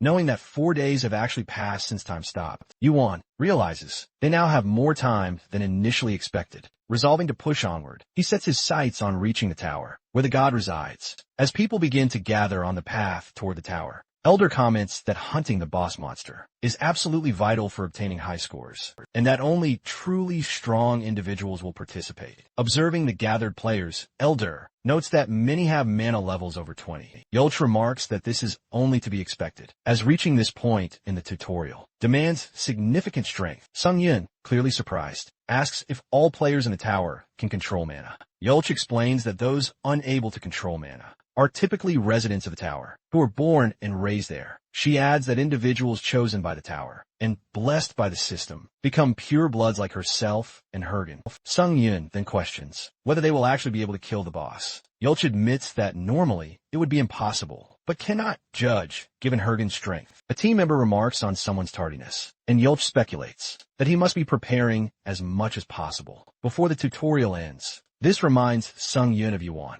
and he asks about his absence. At that very moment, Elder spots Yuan approaching. Upon seeing Hergen, Sung Yun, and Elder, our hero immediately notices his mana flow has changed, indicating he's leveled up significantly. When Hergon notices Yuan, he asks about his team. Yuan calmly states he plans to take on the boss alone to maximize his points. The blonde leader calls him insane for this. In the rankings, Hergon is 7,000 points behind Yuan. Keeping this in mind, Hergon resolves to attack the boss before Yuan does, relying on his team's strength and shared responsibility. Some players approach Yuan, attempting to form a team with him, but quickly back off upon noticing Hergon nearby. Yuan finds their departure quite convenient, as he considers their presence an annoyance. A determined Yuan states that time is the most crucial factor in this tutorial, and that he will head in immediately. The blonde guy mockingly comments on Yuan's plan to complete a month-long tutorial in less than 5 days. Ignoring him, Yuan leaps off the cliff, entering the boss's chamber. The system announces his entrance and instructs him to find and defeat the boss. Upon arrival, Typhon and Fane are shocked by the incredible number of enemies present. Yuan quickly assesses the battlefield, understanding that it's impossible for such monsters to coexist naturally. The boss, however, has made it possible through sheer force. Yuan draws out his arcane sword and infuses it with colossal fire. Without hesitation, he charges directly into the swarm of enemies, knowing exactly where the boss is. Hergen's team members watch eagerly, eager to finally see whether his strength matches his points. Suddenly, Yuan disappears from view, astonishing everyone. In the next instant, he reappears flying toward the boss. In one swift strike, he kills the boss instantly. Witnessing this, Sung Yun remarks, in awe, that Yuan is even more of a monster than their team. Leader Hergon overhears a team member's words and immediately charges into the fray, demanding Yuan wait for him. As he steps into the magical aura, he sees Yuan's sword piercing the monster. He's utterly speechless, The rest of Hergen's team watches the scene unfold. Sung-jun remarks there might be nothing left for them to do, as Yuan seems to be handling everything. Yulch warns him to stay alert, noting the possibility of traps in the area. Elder and Paladin unleash fire and ice magic, then command Sung-yun to break through the residual energy. Sung-yun uses his Mana Blast skill to shatter it. In that moment, Yuan realizes that the team is strong enough to survive, without much risk. Hergon shifts his attention to something in his view. He notices a drawing on the door and observes that it resembles a war. Yuan deduces that the person they are seeking may be behind that door. Yuan opens the door. Hergon protests, frustrated that he proceeds without informing anyone. Again, our champ, unfazed, insists he intended to go alone. Hergon, clearly disappointed, reminds him they were supposed to do this together, but he ignores him and steps through the door. As Yuan enters, the team hears a loud, heavy roar echo through the space. They begin to wonder if the roar belongs to the boss. Monster. The typhoon comments on how the sound alone makes his skin crawl. Blonde leader, sensing the danger, commands the team to follow him inside. Inside the room, Yuan instructs everyone to stay back. The team is left speechless as they lay eyes on a gigantic monster with 3 dinosaur heads, shackled and caged behind metal bars. This is Chimera. The system announces that they have entered the room of boss number 3 and instructs them to hunt the sealed Chimera. The tutorial will end once this objective is completed. Hergon questions whether this is the final boss of the tutorial. The system explains that only one person can unseal and control the Chimera as their subordinate. Once the seal stone is broken, the time limit ends and the tutorial concludes. This happens regardless of whether the group meets all criteria. The individual who owns the Chimera will earn extra points, based on the number of players it kills. Elder restates that this test requires them to both hunt the Chimera and protect the seal stone from those they once considered allies. Yalche notes that with only 10 people in the room, it should be easy to monitor each other internally. She considers that if anyone tries to betray the group, only the captain and Yuan are fast enough to act. As Yuan walks toward the bars, Hergen stops him, accusing him of betrayal and reminding him of their original agreement to kill the boss, not their teammates. Yuan insists he intends to kill the boss, and in the tutorial, which is why he originally entered alone, he draws his sword from the inventory. Amidst the ensuing tension, one of them accidentally touches the seal stone, triggering the unsealing of the Chimera. The system announces that the seal stone has been destroyed, and Yuan is now the Chimera's owner. It instructs him to defeat the now unsealed boss. Yuan tests his control over the Chimera by ordering it to break a wall, and it obeys without hesitation. Yuan assures Hergen that he has full control over the Chimera and has no intention of harming any teammates. He reveals there is still another enemy awaiting them. Harukin stands in disbelief. Yuan explains that the Chimera is a fusion of multiple monsters found on the island. The blonde guy begins to suspect that the Chimera may not be the true final boss. Our boy leaves the choice to Hergen, follow him or not. He walks away with the Chimera obediently trailing behind. Hergen instructs the team to follow Yuan. They soon arrive in a strange, haunted-looking area filled with bizarre creatures. The team begins to question where they are, and even Hergen is confused, since the system never mentioned a 4th room. In the 5th tutorial, Yuan, confident and determined, confidently leads the way, knowing the final boss lies ahead. The system notifies him that he's entered boss room number 4, as the team spots a new enemy. The system announces the boss will now be updated, and directs Yuan, the Chimera's creator, to defeat the final boss. Tension rises as the green dragon, the Chimera, grows increasingly agitated. The strange-looking man finds it amusing that, for the first time, someone comes to him. Rather than fighting over the Chimera's control, he observes the presence of Zeus's blood and focuses on Hergen, identifying him as a half-breed, suitable for his purposes. Hergen demands an explanation. Visibly furious, Yuan reveals the man's identity, the dark magician, Child, a former ranker long vanished from the tower. The blonde guy recognizes him as the examiner from the 50th floor, infamous for using hundreds of players as experimental subjects to create chimeras by fusing various monsters. He wonders why such a figure appeared in the tutorial. Our hero explains that the man once lost in a humiliating defeat to a player, and after breaking the tower's rules, was stripped of most of his power. As punishment, he's been forced to create tutorial bosses for 1,000 years, with no hope of ever regaining his strength. The man questions how Yuan knows so much about him. Our hero silently gestures to his eyes. Realization hits him, and the man responds with a massive surge of mana. Hergen, witnessing his response, questions the source of his power. Yuan clarifies that this is only a fraction of his full strength, and that at his peak, he could have ended the fight instantly. Suspicious of Yuan's eyes, the man asks about his origins. Yuan reminds him that he was once a test examiner who experimented on participants, highlighting his hypocrisy. Hergen's patience snaps, and he demands an answer, but he simply dismisses the mere notion of indulging the man's curiosity, flatly stating his only intention is to see him dead. Yuan commands the Green Dragon, attack. As the battle explodes into action, Hergen then turns to his remaining team members, ordering them to eliminate the remaining creatures. The group charges forward, clashing with the other monstrous foes. Meanwhile, Yuan reflects on the nature of these creatures. The Chimera is capable of leveling up, destined to appear in the tower 100 years from now. He notes that while their numbers are vast, the creator's research on them remains tragically incomplete. With Hergen's team now fighting alongside him, the situation feels much more manageable. He approaches a dark casket as the childlike man begins,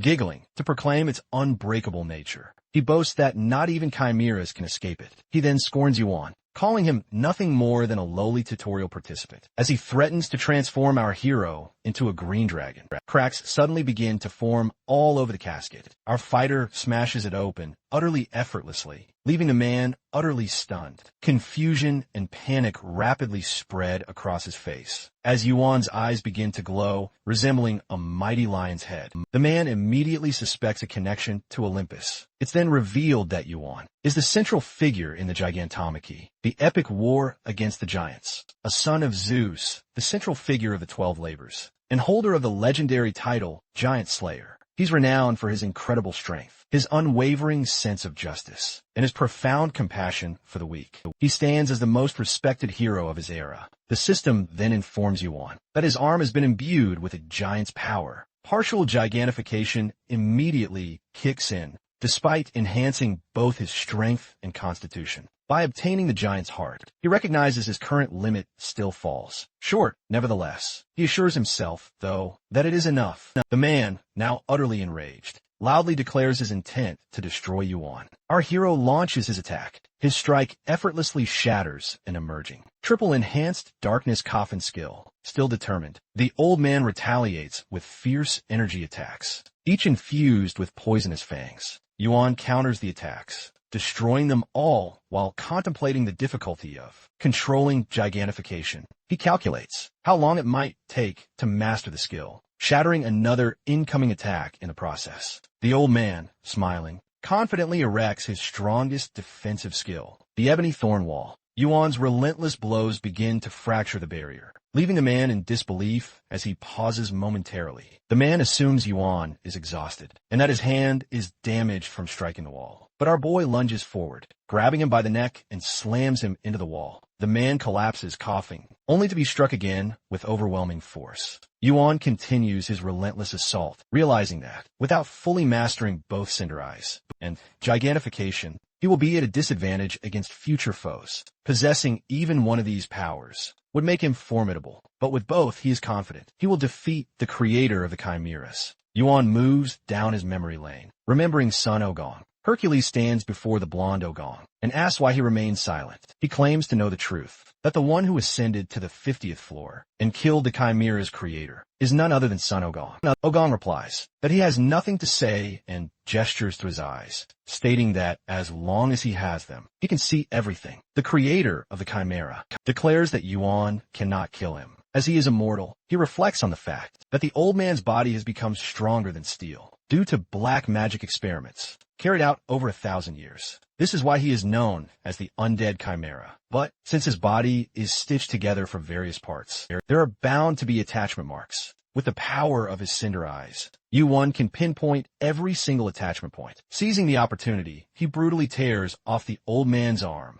As the man screams in absolute agony, he then seizes the second arm, ripping it off too, completely ignoring the man's desperate pleas. Finally, he grabs a leg and tears that off as well. Yuan is resolute. He won't stop now. After all, this man has torn countless others apart, inflicting immense pain upon them. Yuan truly is an extraordinary individual. He fought Surtur back in the tutorial to claim the Cinder Eyes for himself and acquire gigantification by consuming the very heart of a giant. The system then notifies him that he's achieved an impossible feat by defeating the boss, Chimera Creator. Due to this incredible accomplishment, the award calculation is temporarily delayed. Yuan reflects that he never imagined he'd become the unbelievable guy and would receive so many rewards. The Chimera Creator, much like Surtur, is considered a boss-level entity, so defeating him yields major gains. Yuan levels up twice and gains additional stats, thanks to the increased completion rate of the Heaven. Slaying Star, the Chimera Creator's subordinates, begin collapsing. Hergen's team looks around, confused, unsure if they should expect a counterattack. Our main character approaches them and explains that they won't be fighting anymore. Their boss is dead. Elder checks in on the team,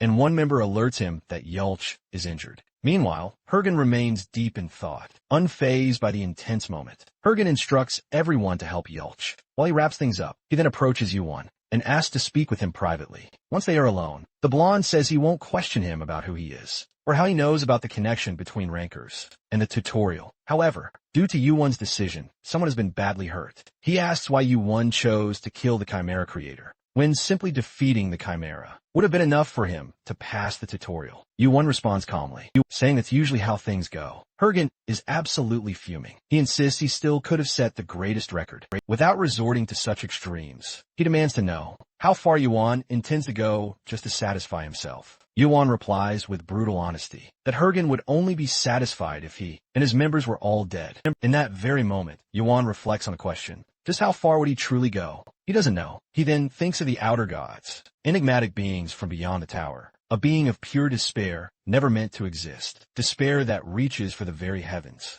Yuan then envisions the twilight sky. To kill just a single outer god, countless rankers have perished. No one even knows how many of these monstrous entities exist. This is precisely why he must keep growing stronger. He needs to purge the rotten parts of this world and make it strong enough to endure. He concludes that to do this, he must keep pushing forward relentlessly, no matter the cost. He then informs Hergen that he genuinely doesn't know how far he'll go. He adds that, while Hergen is searching for a team to walk beside him, that's precisely why Yuan has never formed one. Others simply can't walk the same path he's chosen. Hergen is utterly shaken. He realizes that Yuan's future comrades must be impossibly powerful to face immense dangers. He wonders just how thorny the road ahead truly is for him. Yuan advises Hergen to drop the idea of teaming up. If he recruits someone like him, there's no telling when another incident like this will strike. As they finish speaking, the administrator, who is awaiting Yuan's presence, draws their attention. Hergen turns to him, demanding to know who he is. Yuan explains that he's the administrator of the tutorial. Hergen,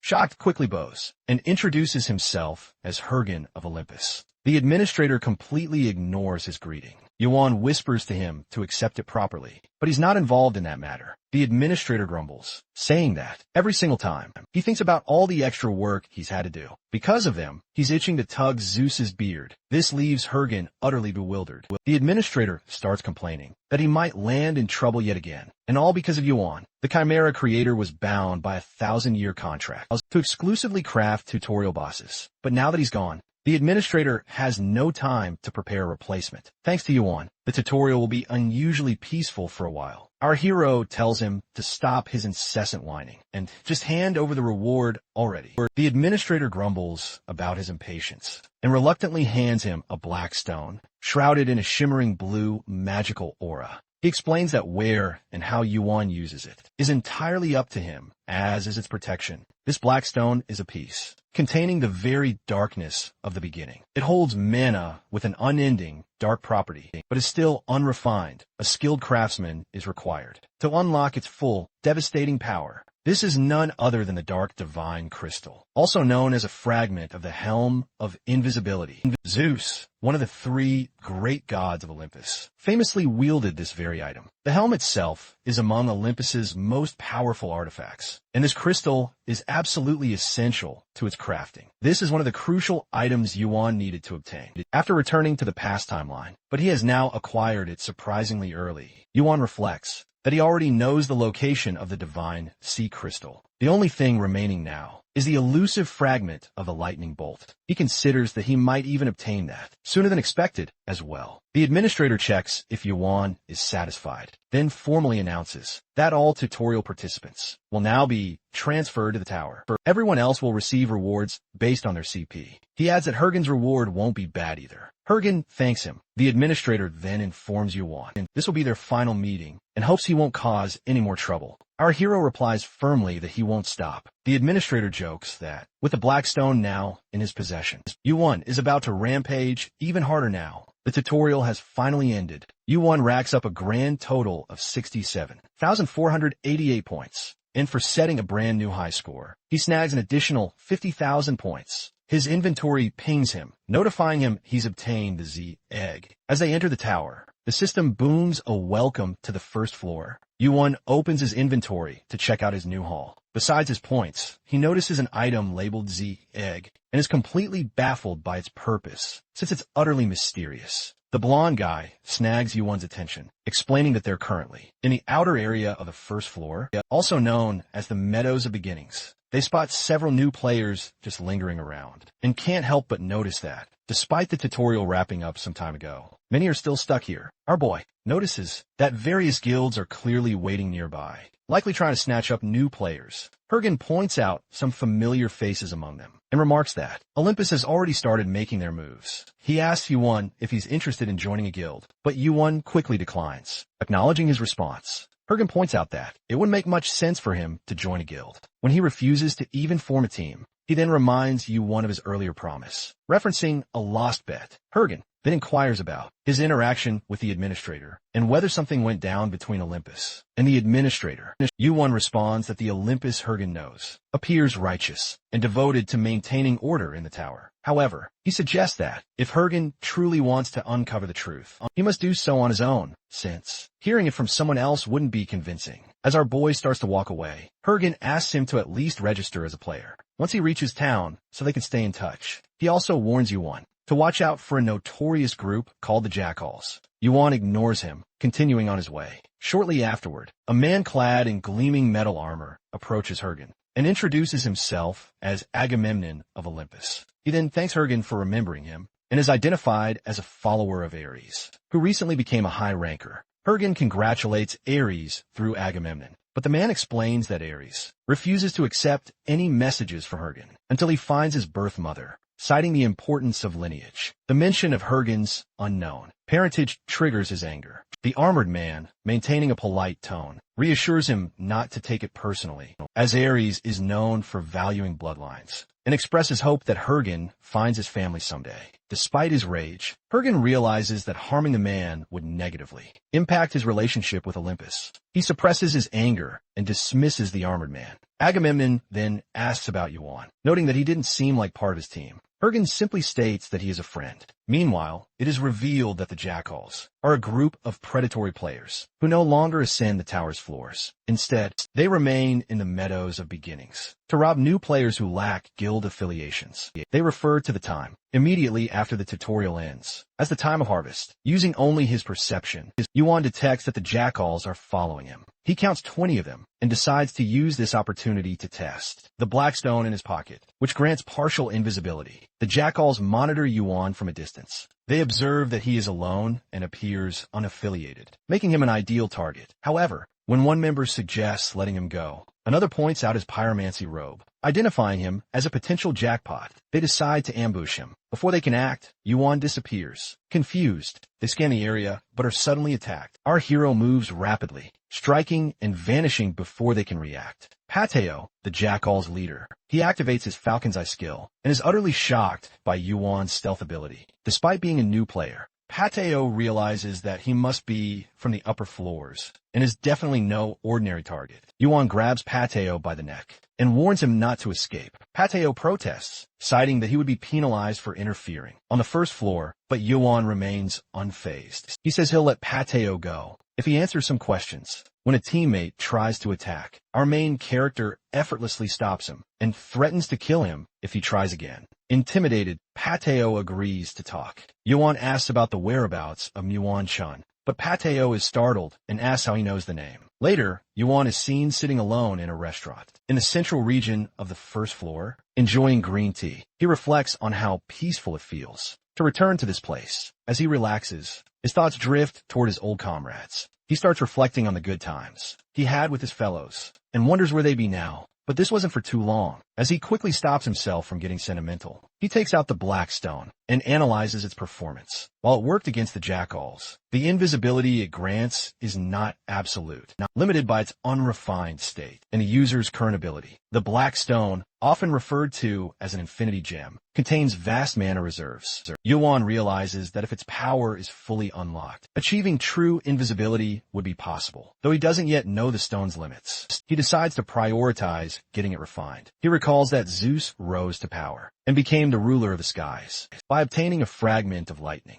and Hades constantly wore the Kinei. These powerful items helped shape Olympus's dominance in the tower's history, and will do so again in the future. Yuan plans to seek out an old man he once encountered, Volcard, who has the skills to refine the stone. Yuan finally completes his player registration, but he quickly loses his bearings, searching for the path that leads to Volcard. With no one else in sight, he presses on, navigating the path alone. Along the way, he spots a man with a young child who desperately pleads for help, claiming his son is starving. But as Yuan ignores the plea and walks right past, the man suddenly lunges, attempting to stab him. He demands Yuan surrender everything he possesses. Our boy reacts swiftly, pushing the attacker away and striking him down. The man's gang quickly follows suit, launching their own attack, but Yuan takes them all down one by one. Eventually, Yuan finally reaches his destination. As he steps inside the house, he notices steam billowing in the air and calls out to see if anyone is around. A man emerges from behind a heavy wooden door, clearly surprised to see Yuan. He'd been expecting someone entirely different. Noticing Yuan's distinctive robe, the man asks if it's the legendary pyromancy robe, then wonders if Yuan is lost, since he doesn't seem to be from around here. Yuan confirms he's come to exactly the right spot, asking if this is indeed the renowned smithy. Volcard asks if Yuan is here to buy equipment, inviting him to pick out anything he desires. Though he admits these weapons probably won't match the exceptional quality Yuan already possesses, our hero selects a blunt sword, noting its rather poor craftsmanship. Yet he acknowledges that the smithy somehow managed not to break them. He then asks if Volcard is Valcaro. Volcard instantly flies into a rage at the mention of that name, demanding to know who sent him. Yuan quickly assures him there's no threat, introducing himself as a new player who's just arrived on floor 1. The old man interprets floor 1 as the highest floor Yuan has conquered and starts to believe him. He internally muses that if Yuan had used his true name, or even brandished the hammer, things could have escalated much faster. So he decides to proceed with caution. He then calmly asks what Yuan is truly after. Yuan pulls a black stone from his pocket, stating he wants to commission a special item. The smith inspects the mysterious stone closely, identifying it as a raw, unrefined crystal. When he asks about its origin, Yuan explains it was a reward for clearing the tutorial. Volcard is stunned, immediately asking how long it took him to finish it. Our hero replies he did it in 5 days and 2 hours, even ranking the highest. The smithy is utterly astounded. Recognizing this sets an unprecedented new record. He also takes note of Yuan's surprisingly luxurious attire, which is highly uncommon for a first-time tutorial player. He agrees to refine the crystal, but informs him that a special material will be needed to handle its immense power. The smith then asks if Yuan isn't worried he'll just steal it if he leaves the precious item behind. Yuan calmly states that he's incredibly adept at reading people's faces. If the old man harbored any intention of theft, he would have shown obvious greed, but Yuan only sees genuine excitement in his eyes. He's confident that the blacksmith won't break the item. Observing the weapon's balance, our boy reflects that such unparalleled craftsmanship cannot be achieved by merely using good materials or simply spending a lot of time. It's the profound result of deep experience and incredibly honed skills. Proving this blacksmith is no ordinary craftsman, Yuan comments that the smithy's true talent is wasted on poorly made weapons, and even notes that he has even forgotten to ruin the sword's balance. The blacksmith laughs, realizing Yuan is anything but an average player.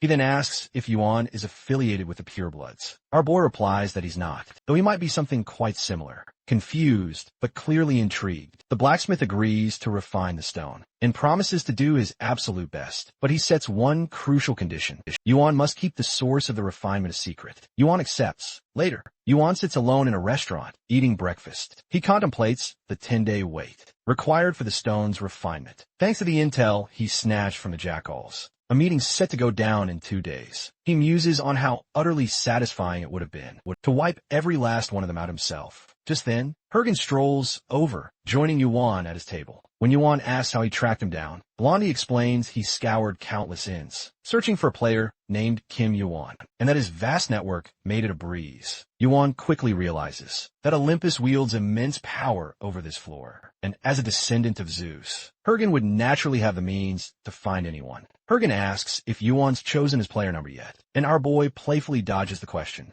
Blondie finds it shocking that he's joking around at all. When Yuan asks when Hergen plans to ascend the tower, Hergen reveals he'll kick off his climb in 5 days. After grinding levels in the outer regions and honing his team's synergy, Yuan then drops a bombshell mission to utterly eradicate the jackals. Hergen points out that even with 10 people, including both of them and his entire crew, it'd be an incredibly tough feat. Our fella swiftly corrects him, stating it'll be just the 2 of them. When Hergen presses for details, Yuan says it's way too soon and tells him to return in 2 nights. For more info, if Hergen can't make it, Yuan will go solo. Hergen immediately agrees to join, then takes his leave. Yuan reflects on the powerful bond and unwavering loyalty Hergen has for the team they forged. During the tutorial, he then spots a man at a nearby table. Intently watching him, Yuan approaches and asks his reason for waiting. The man replies that he was simply waiting for Hergen to depart. He introduces himself as Agamemnon from Olympus and expresses interest in speaking with Yuan.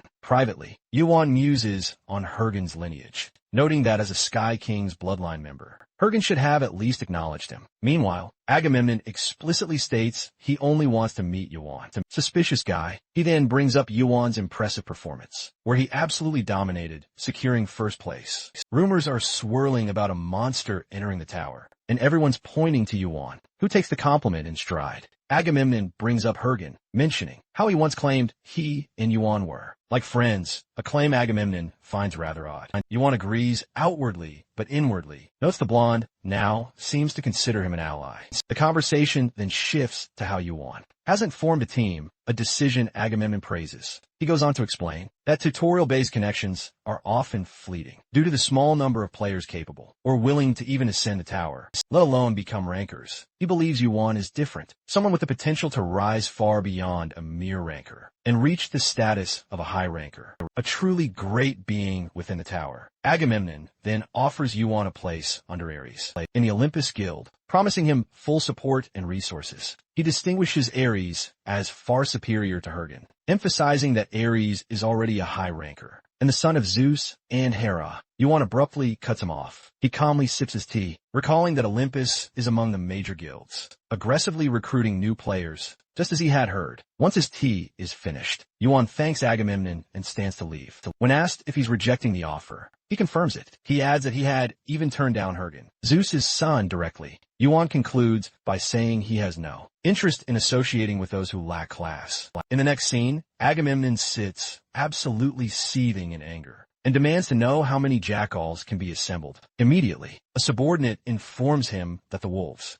are currently out collecting funds, and it will take several days. The man shouts that no such preparation is needed, just to kill one new player. The subordinate tries to reason with him, reminding him that Yuan broke records and utterly surpassed Hergen, and that a few jackals wouldn't be enough to defeat him. Sighing, Agamemnon commands the immediate preparation of a team of 100. He declares that once the harvest is complete, they'll eliminate Yuan. 2 days later, Yuan asks Hergen to accompany him to meet someone. As they walk, Hergen reflects on Yuan's sharp eyes and recalls what Child had said. He realizes Child must have been referring to Suno Gong, the most skilled fighter among all rankers, who became a high ranker in under 100 years. Yuan also wields fire like Apollo, Ogang's older brother. Hergen begins to wonder about Yuan's true identity. Perhaps he's affiliated with someone significant, which explains why he refused to join Olympus. He even possesses gigantification, a skill known only to Hercules and the giant race, which only adds to the mystery. Yuan pulls Hergen from his thoughts, urging him to respond properly. They enter a shop where the owner apologizes and says the store is currently closed, offering to take Yuan's contact instead. When our main character mentions he's looking for Mu Wan-chan, the man panics and runs. Yuan chases and catches him, pinning him to the ground and identifying him as Mu Wan-chan, also known as Chionamon, a player from the martial realm, who abandoned climbing the tower and is now the king of the jackals. The man denies the accusation, claiming mistaken identity. When Yuan asks why he ran, the man says it was because Yuan's eyes were frightening. Yuan then points at the knife the man was holding, pointing to the melted floor where it fell. He explains that the knife carries a potent, forbidden poison from the upper floors of the tower, something a general store owner would never possess. Legally, the man turns pale and asks how Yuan knows his identity. He warns our boy to be cautious, claiming he has powerful backers. Yuan references the man's hair and eye color, confirming his suspicions. Yuan asks if the man is acting under Agamemnon's orders. The man confirms our boy's suspicions. He reveals that the king of the sky has taken a keen interest in first floor affairs. Quite coincidentally, the very floor his son just left. After completing the grueling tutorial, he then presses further, asking how much longer Mu Wenshin plans to serve Agamemnon. Yuan claims that once their task is done, the mighty ruler of the skies will personally take a keen interest in the jackals.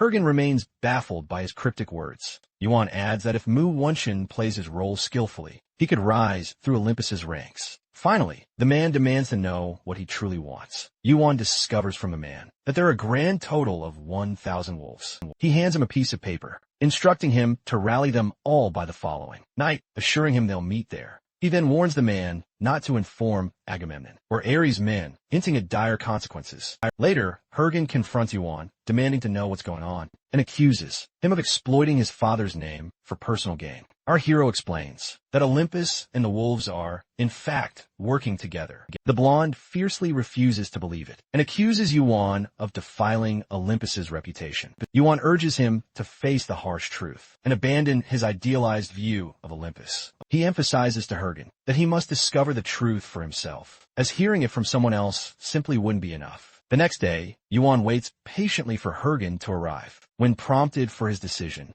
the blonde reveals his inner conflict. He explains that although Olympus never truly felt like home, it is still where he was raised, and his father remains important to him. He remembers only one thing his mother ever said: not to lose his dignity as a son of Olympus. Ultimately, Hergen admits he isn't sure whether to believe Yuan, but he agrees the wolves must be eliminated. He promises that if Yuan is right about Olympus, he will destroy its corruption with his own hands. Meanwhile, the jackals gather in one place, surprised by their overwhelming numbers. Mu Wenshin, their formidable king, makes his dramatic entrance for the very first time, leaving some of the jackals utterly shaken. He declares today's mission will be incredibly challenging and will require their combined strength. He confidently assures them that once today is over, the wolves will finally be free to rise. The crowd erupts in a frenzied excitement. Wenshin then introduces Yuan and Hergen, revealing them as their sponsors, offering them a vast sum of Guardian currency in 1,000-point tokens, purchased with recently collected funds. Yuan smirks subtly as he accepts the hefty sum, realizing it totals hundreds of thousands of points, confirming Wenshin has, without a doubt, chosen to betray Agamemnon.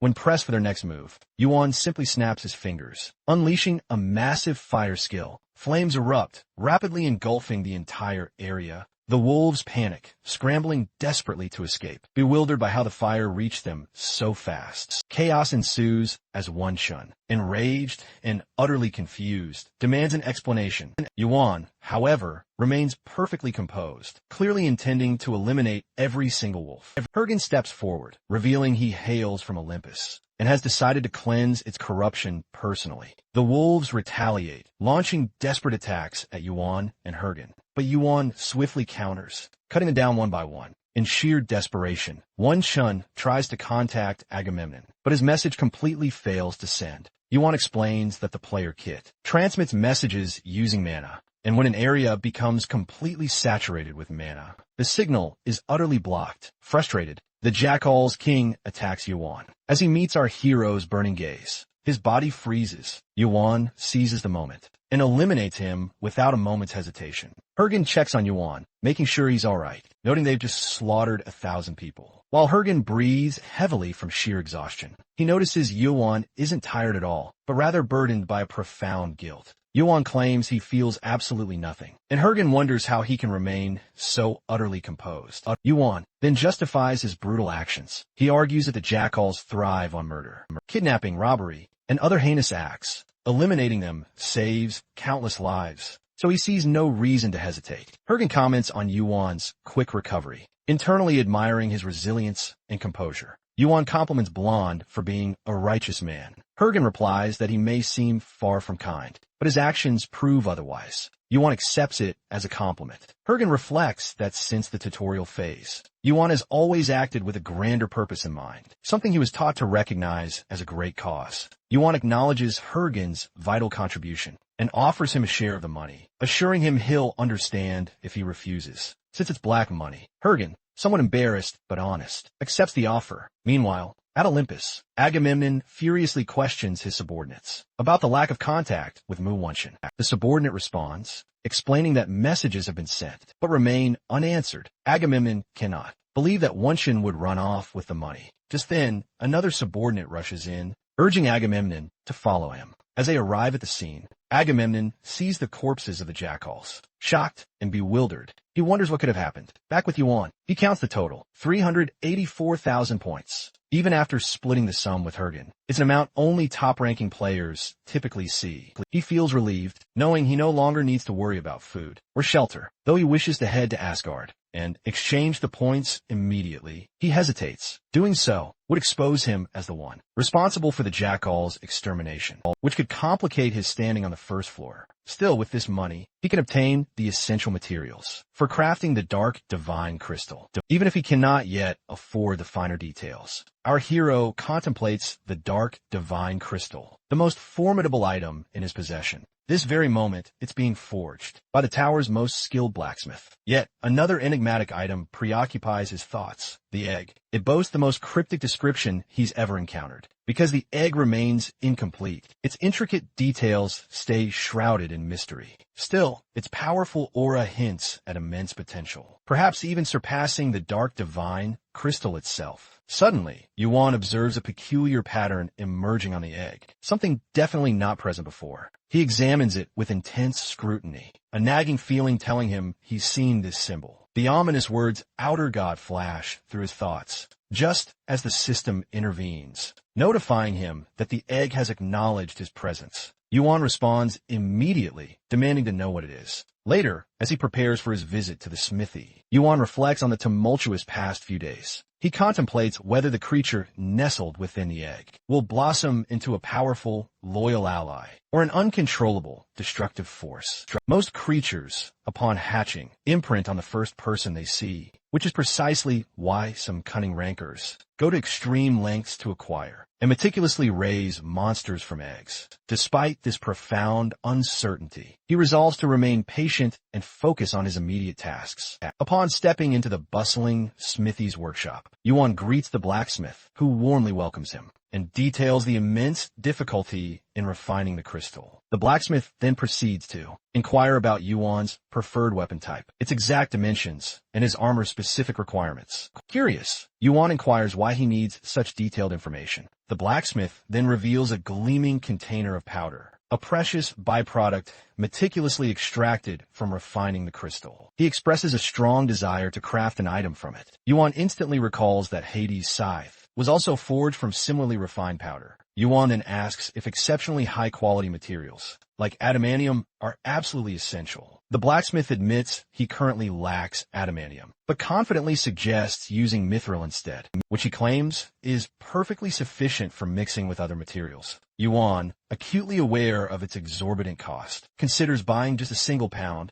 as he currently can't afford any more, without exchanging more currency. To his surprise, the blacksmith offers him the mithril on credit. Yuan is utterly stunned and questions why he makes such a generous offer. The blacksmith calmly explains that the item Yuan had entrusted him with is worth far more than mere mithril. Since Yuan trusted him first, he's simply returning that trust. Yuan smiles, recognizing the blacksmith is still the same dependable person he'd always remembered. Yuan then hands over his current sword and requests a replacement that perfectly matches its shape and weight. The blacksmith readily agrees, confident in his craft. A week later, at the Olympus Guild House, Agamemnon smirks wickedly, believing that the annihilation of the jackals was merely a test from the tower to offer him a greater opportunity. He believes that by succeeding in this mission, he can finally redeem himself and possibly gain the favor of the king of the sky. A subordinate informs him that all players, stationed on floors 1 through 10, around 200 in total,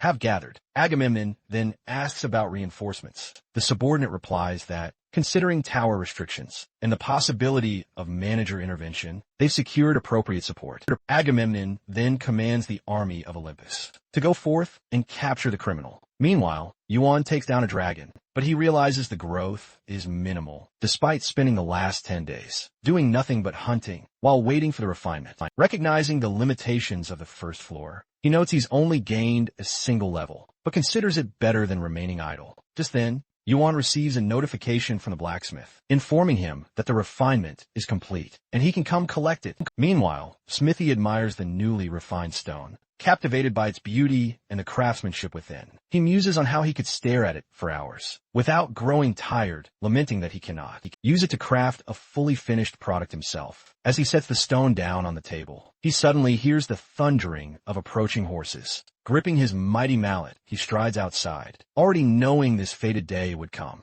Outside, he faces Agamemnon and his entire team. Agamemnon immediately comments on the foul, smelling place Volcard chose for his hiding spot, which made tracking him down quite a challenge. Volcard, unfazed, asks what brings them to him. Agamemnon then dubs him Criminal Hephaestus, completely baffling his own team, who thought their target was merely the new player, who's been causing a stir on the first floor. They immediately question how they're meant to catch a ranker, but Agamemnon quickly reassures them that the ranker's power is limited to the first floor, so there's absolutely no need for concern. Volcard lets out a chilling laugh and challenges them, vowing to absolutely smash all their heads. Agamemnon scoffs, mocking him for calling himself a ranker. While wearing practically nothing at all, he then dramatically introduces Chrysis, an Olympian ranker under Apollo's direct command. Volcard recognizes her instantly and warns of the severe penalties for interfering. On this very first floor, Chrysis coolly responds that it doesn't matter, since Volcard himself is also a ranker. Volcard accuses them of being nothing but skilled tricksters,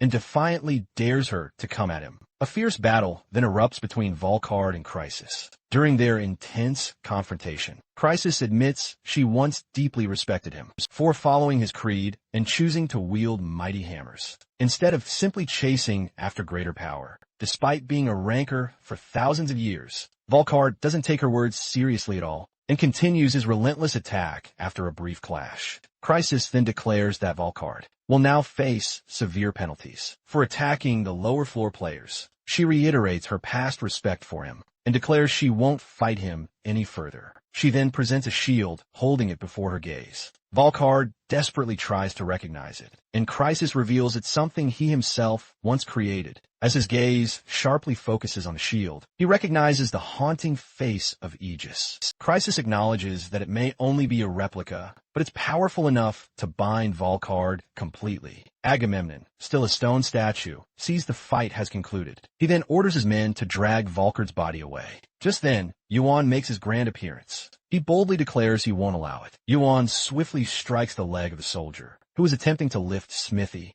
This causes the man to cry out in agony. Yuan steps protectively in front of Volcard, effectively shielding him. He then demands to know the reason for their unwelcome presence. Meanwhile, Agamemnon recognizes Kim Yuan. Yuan quickly identifies the ranker Chrysis, finding it odd that two high-ranking individuals, Chrysis and Volcard, will be brawling in a tiny slum. Yuan reflects on the possibility of the administrator intervening if this fight escalates further, an intervention that would significantly reduce Olympus's influence on the first floor. From his insight, he deduces that Olympus must desperately need Volcard for the gigantomachy. Agamemnon, however, taunts him, provocatively suggesting Yuan is merely waiting for the petrification to wear off. Yuan responds with an utterly confident air, instantly triggering Agamemnon's temper. Agamemnon begins to suspect that the Aegis, being merely a replica, can only petrify once a day and possesses an uncertain duration. If the petrification wears off, Smithy would awaken. After a moment of intense thought, the armored man orders his soldiers to attack Yuan and retrieve the prisoner. The soldiers hesitate, however, keenly aware that killing a new player would incur severe penalties. To tempt them, Agamemnon promises a coveted management position on the first floor to whoever succeeds in killing Yuan and capturing Blacksmith. Motivated by this hefty reward, the soldiers draw their weapons, each one claiming the kill for themselves. In response, our strong boy Yuan channels the immense power of colossal fire into his arcane sword blade. The blade emits intense flames that rapidly engulf the attacking soldiers. Agamemnon then commands his remaining subordinates to attack. From a distance, Yuan activates his Cinder Eyes and launches a devastating counterattack, swiftly defeating most of the attackers. He mocks their utterly failed strategy, pointing out that sheer numbers alone are simply not enough. More soldiers swarm him, trying to surround him. Agamemnon is utterly stunned, unable to grasp how a new player like him is overwhelming these elite soldiers. Some already on the 10th floor. Amidst the chaos, Yuan shouts to Volkard, urging him to awaken now. He then gets a system notification, revealing his Cinder Eyes and pyromancy robe resist the sun's heart. A clear sign Crisis is finally making her move. Crisis draws near and confronts Yuan about his connection to Volkard. Yuan just shrugs, claiming he's only a customer, which confuses her even more. He considers that despite her debuffs, Crisis's powerful presence still reveals her true status as a ranker. As Apollo's right hand and the ruler of fire, she poses a truly lethal threat. Fortunately, however, his skills are perfectly suited for this situation, thanks to his high fire resistance from his Cinder Eyes and pyromancy robe. And having already survived Sirtis' flames of annihilation, he's sure he can handle this. Crisis notices Yuan possesses a unique skill, something far beyond a new player's capabilities. She strikes with the sun's heart, which Yuan counters by activating his gigantification. Even though his gear initially resists the sun's heart, he's still afflicted with a burn. He had already foreseen that sheer strength alone couldn't possibly block an attack from a ranker. He quickly thinks how much easier this fight would be if he only had access to ice crystals to further boost his resistance. Crisis quickly launches another attack, though the pyromancy robe tries to shield him. It fails again. Yuan realizes at this rate, he'll soon be completely incinerated. He braces for the inevitable penalty due to Crisis's increasingly devastating attacks. Having no other option, Yuan retreats back into Smithy's workshop, barely dodging another fiery assault. Once inside, he admits he underestimated the floor's power. One's inhabitants even weakened and penalized. Crisis is still immensely powerful. As he scans the workshop, Yuan notices a glowing object on a table. He quickly identifies it as a black stone. Volkard's creation, it is a pure, dark divine crystallu. One reflects that Chrysalis will understand the tower's true power once she experiences it firsthand. Meanwhile, and the girl realizes that Apollo was right. It feels as if the tower itself is alive. It restrains excessive powers to maintain the sanctity of the lower floors. Agamemnon approaches, acknowledging Crisis's efforts in the fight against Yuan. He then instructs his soldiers to apprehend Volkard, treat the injured, and account for the dead. When he mentions Yuan, Crisis suggests leaving him alone. The man objects, warning that Yuan might attack them in the future. Crisis responds that their mission is complete. They have already violated the laws of the tower by causing destruction on the first floor, and further violence is unnecessary. Yuan now holds a dark, divine crystal in one hand and a sword in the other. As he approaches them, the man questions whether Crisis still believes he should be spared. She replies that sparing him would be too dangerous. Dark property mana he wields is rare and far too intense for someone who should be barely alive. Agamemnon tells Crisis to rest and assures her that they will take care of Yuan. Our hero suddenly vanishes and reappears beside Volkard's petrified body. As he grabs hold of the stone figure, he realizes that petrification does not stop consciousness, meaning the effect will soon wear off. Seeing Yuan with Smithy, Agamemnon yells at his soldiers to kill him immediately. The soldiers rush to attack, but Yuan simply points his sword at them, releasing a pressure that forces them back. Chrissy smirks, realizing that Yuan possesses something truly extraordinary. The tower has summoned a monster. The armored man challenges her calm demeanor, to which she coolly replies that he'd already claimed full responsibility for dealing with Yuan. Her only task was to stop Blacksmith. Agamemnon grows visibly agitated, but Crisis assures him she'll finish what she started. Crisis storms onto the battlefield, and Yuan, unsurprised, faces her calmly. She acknowledges how incredibly impressive it is for him to control 2 different types of mana. At once a feat, difficult even for rankers. Such talent makes him a highly valuable candidate for Olympus. She offers Yuan a place at her side, promising to provide more equipment than he ever received from Volcard. Yuan bluntly refuses, stating that her offer doesn't even come close to what he's aiming for. Crisis warns him that refusing is a grave mistake. Yuan checks if she's still fit to fight. She laughs, mocking him for asking such a question, considering he's just a new player. Inwardly, she envisions herself proudly recounting this battle 100 years from now. By then, Yuan will likely be a ranker or even a higher being. She hopes to survive so she can tell the tale. Yuan realizes that the girl is willing to stake her life on this battle, which means Volcard is crucial to Olympus. If he doesn't return, the next Gigantomachy might be averted. Crisis unleashes a powerful attack. Yuan dodges, but he's surprised by the strength she still possesses. Amid the clash, he compliments her abilities. The girl then launches a massive fire attack. Watching from a distance, Agamemnon marvels at the sheer power. A ranker exerting this much force on the first floor is unheard of, he believes. It will be a miracle if she survives the penalties. The next moment, Yuan lies collapsed on the ground. The evil man laughs at his downfall, mocking his inability to withstand such an attack. Suddenly, the blacksmith strikes Agamemnon from behind with his mallet, declaring the fight is far from finished. Agamemnon falls, screaming at Volcard about potential penalties. The old man replies that he doesn't care about penalties or anything else. He simply refuses to spare Agamemnon. Just as Volcard prepares to finish him off, the administrator of the first floor appears and intervenes, stating he's going too far. The administrator asserts that he'd never simply sit and watch a major guild cause havoc on the first floor indefinitely. He then directs Volcard to ascend the tower if he truly wants to engage in a proper fight. Volcard responds by clarifying there must be a misunderstanding, as he has no intention of fighting. Meanwhile, the administrator observes Agamemnon and quickly realizes he's affiliated with Olympus. He instructs the man, who becomes visibly nervous, to deliver a clear message to Zeus. If Zeus attempts something like this again, the administrator will personally pull out his beard. Volcard laughs at Agamemnon, stating he's being treated well. Inwardly, he acknowledges that he will deliver the administrator's warning to Zeus, word for word, especially since the administrator has placed a mark on him. While still unconscious,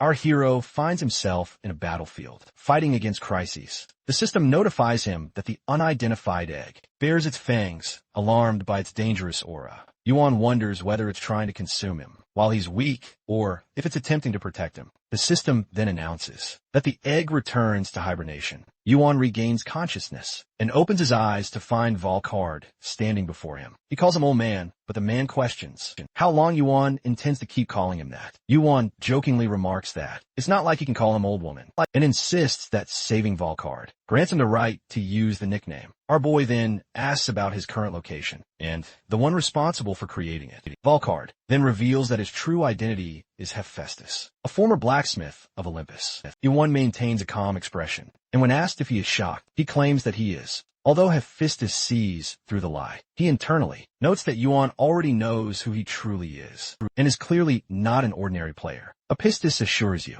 1, that Olympus will stay quiet for some time, due to the administrator's intervention. He explains that he has rented a large workshop for a few days, whether as a favor or betrayal. The old man declares that he always repays his debts. Tenfold, he asks Yuan to wait a few days, while he forges him a sword. Yuan, getting out of bed, agrees to wait for the sword, and decides he will climb the tower. Once it is complete, seeing Yuan's limp, Hephaestus suggests he visit the hospital later. Yuan stands in front of monsters, reflecting on how much better he feels after spending a day recovering at the hospital. Although he initially planned to confront Olympus, on the 10th floor, he has slightly altered his strategy. He concludes that Olympus will not be able to interfere with the first floor for several years, due to the administrator's presence. Furthermore, his relationship with Hephaestus has returned to what it once was. He notes that the dark, divine crystal is extremely difficult to handle, and that its power far surpasses that of Hades' Kine. After its refinement, he identifies 3 primary changes: the removal of the unrefined description, improved resistance amplification, and consumption rate, and the addition of a new feature, Hell Summon. Hell represents Hades and the source of his power. Although the feature is marked limited, Yuan gains insight into the crystal's true nature. It acts more as a catalyst that summons power, rather than storing it. After using the crystal for a full day, he begins to understand how to control it. He receives a message from Hephaestus. He asks Yuan to visit the workshop. When Yuan arrives, he's immediately struck by the sheer scale of the workshop. He figures it must have cost an absolute fortune, considering the incredible quality of Hephaestus's creations and his hefty share of profits from Olympus. Hephaestus probably sits among the top 1% of the wealthiest rankers out there. Yuan steps into the room and presumes the sword is finally complete, given the strangely quiet atmosphere. Hephaestus hands him a box containing the sword. Yuan, utterly confused, opens the box, only to find it completely empty. That is, until he spots an invisible glove. It's crafted from special material, boasting incredibly high mana conductivity. The glove instantly impresses him. He swiftly deduces it must contain mithril. Hephaestus confirms his keen observation,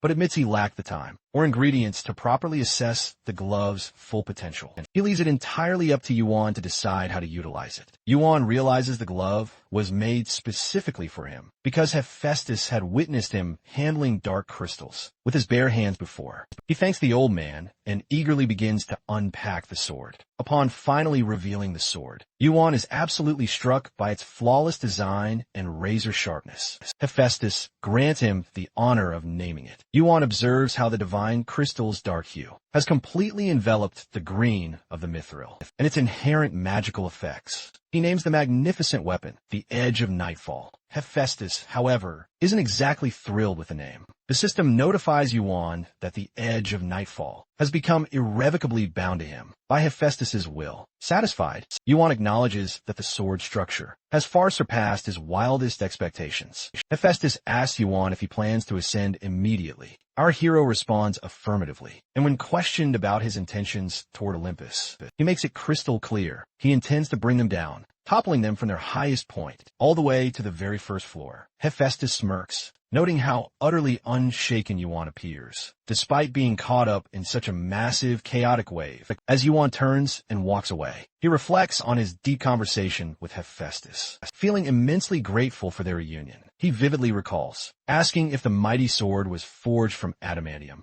which truly shocked him, knowing that the old man didn't even have a single speck of iron. When pressed about how he possibly forged the sword, Hephaestus explained that since Yuan had no weapon, he simply crafted one just for him, knowing he desperately needed to fight outer threats. Yuan suddenly realized that Hephaestus must have melted his own legendary hammer for it, even using his bare hands in the crafting process.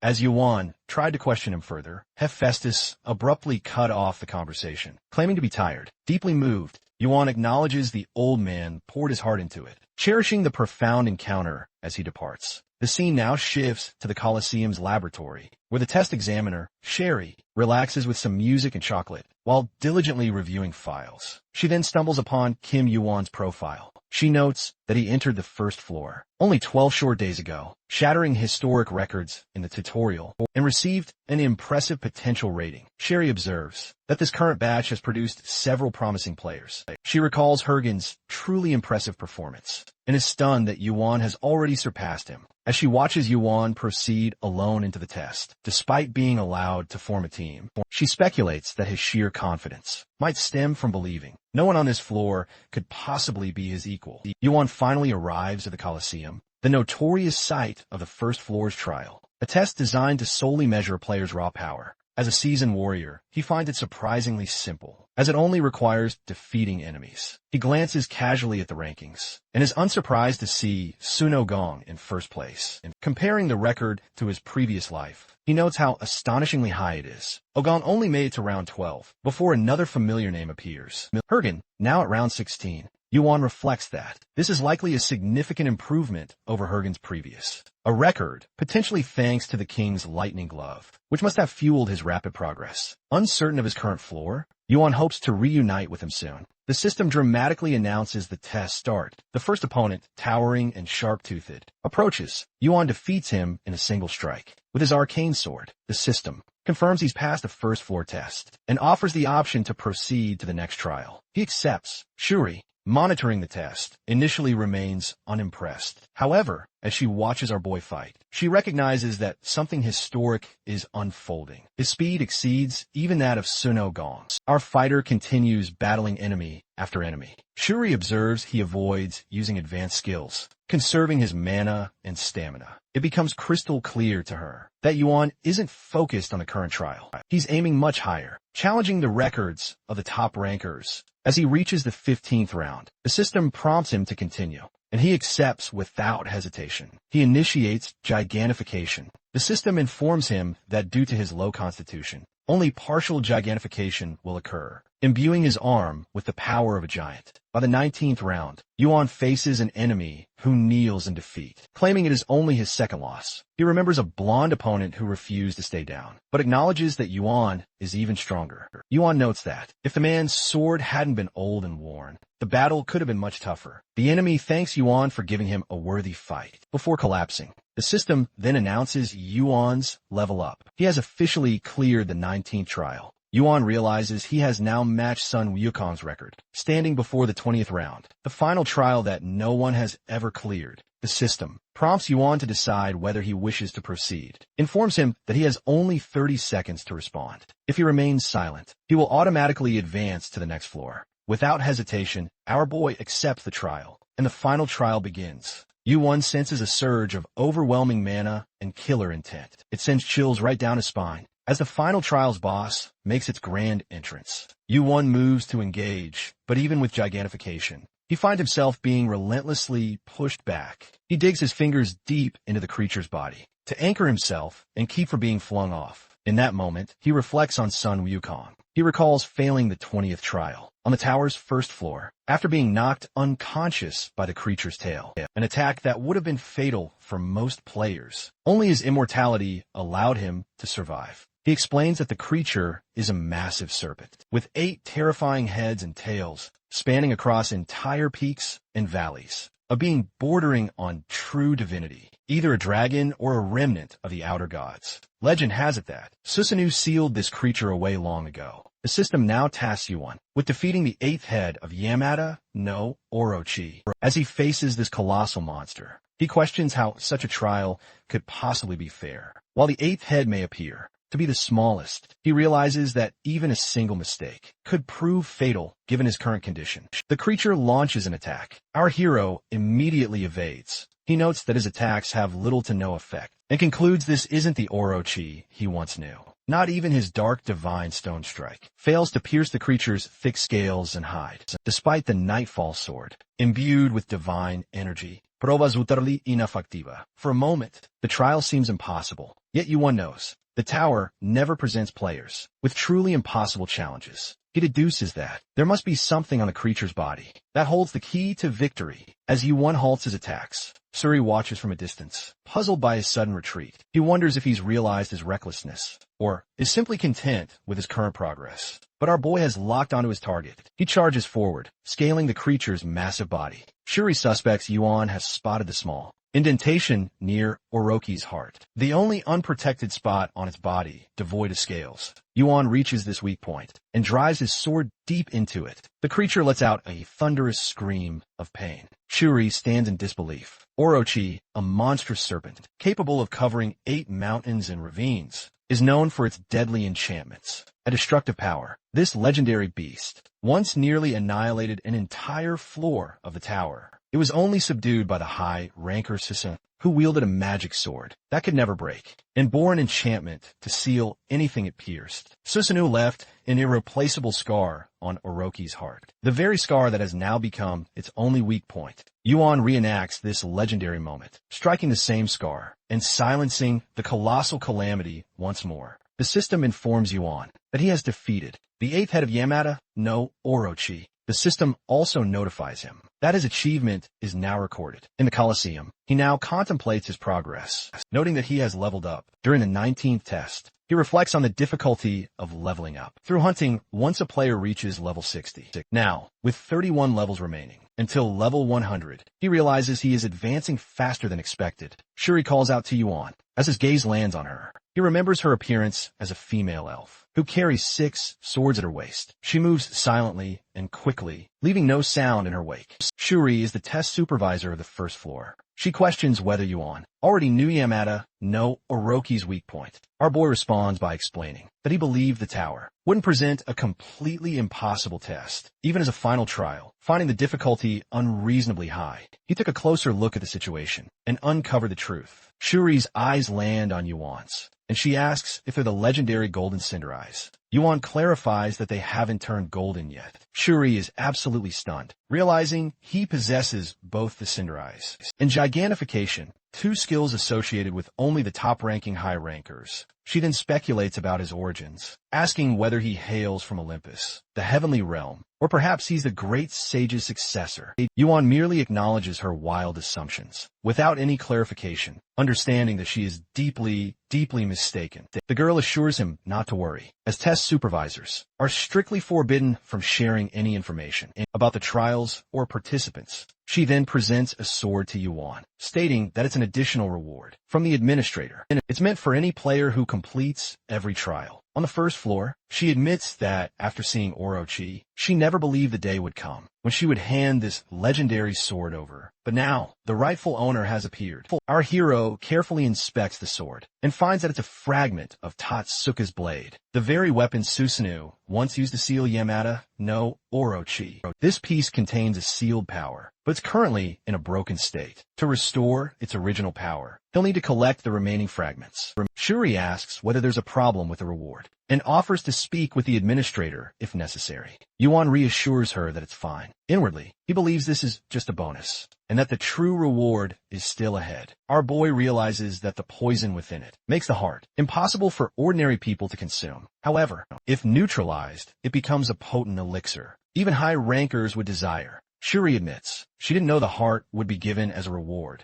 but congratulates him, acknowledging its worth as an item beyond quantification. She advises him not to consume it. Yuan agrees to the terms right on the spot. The system promptly informs him that the mysterious egg he possesses is reacting wildly and ravenously hungry. The egg then starts to unfurl, revealing its true form. A monstrous creature bursts forth and immediately begins to devour Orochi's corpse. Shuri, utterly stunned by the sight, demands to know how it possibly appeared within a tower-protected zone. Yuan quickly urges her to hold on. The system reports the egg has now started feeding on Orochi's 8th head. The spectator girl questions the creature's true nature, telling Yuan that since he owns the corpse, she'll no longer interfere. Still, she asks if the creature is one of his abilities. Yuan responds that while it's somewhat similar, even he is uncertain. After feeding, the egg confirms it's full and begins to sing. Yuan notes the bizarre contradiction in its nature. It looks grotesque, yet behaves like a child. As he ponders what it truly is,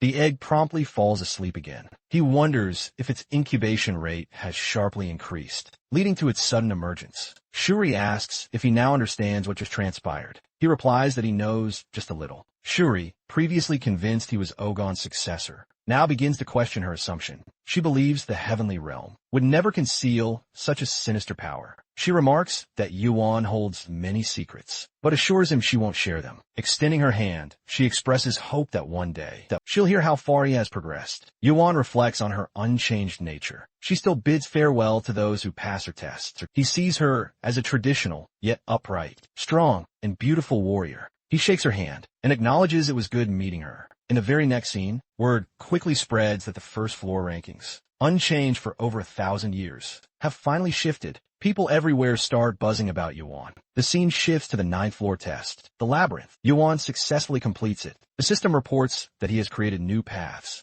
and snags some amazing bonus rewards, thanks to his legendary achievements. Yuan worries the test might have become tougher for others to pass because of all the extra exits he created, but he justifies his actions, claiming they were essential for a better reward. With that, he decides to press onward. He finally arrives at Hephaestus's workshop. He smiles, noting it's already been a month. He playfully calls him old man, declaring he's back to claim what he left. Hephaestus informs him the work is almost done. Yuan agrees to wait during the intense welding. Hephaestus is absolutely drenched in sweat, and as he glances at Yuan, he sees him completely unfazed by the scorching heat. The old man asks if Yuan feels the heat, and Yuan confirms, though inwardly, he notices his body seems totally normal. Inside the inferno of a workshop, this makes him wonder about his fire resistance. Hephaestus asks why. It took him 10 whole days to clear the 9th floor. Yuan explains that the labyrinth doesn't have to have just one exit, so he spent his time forging new paths.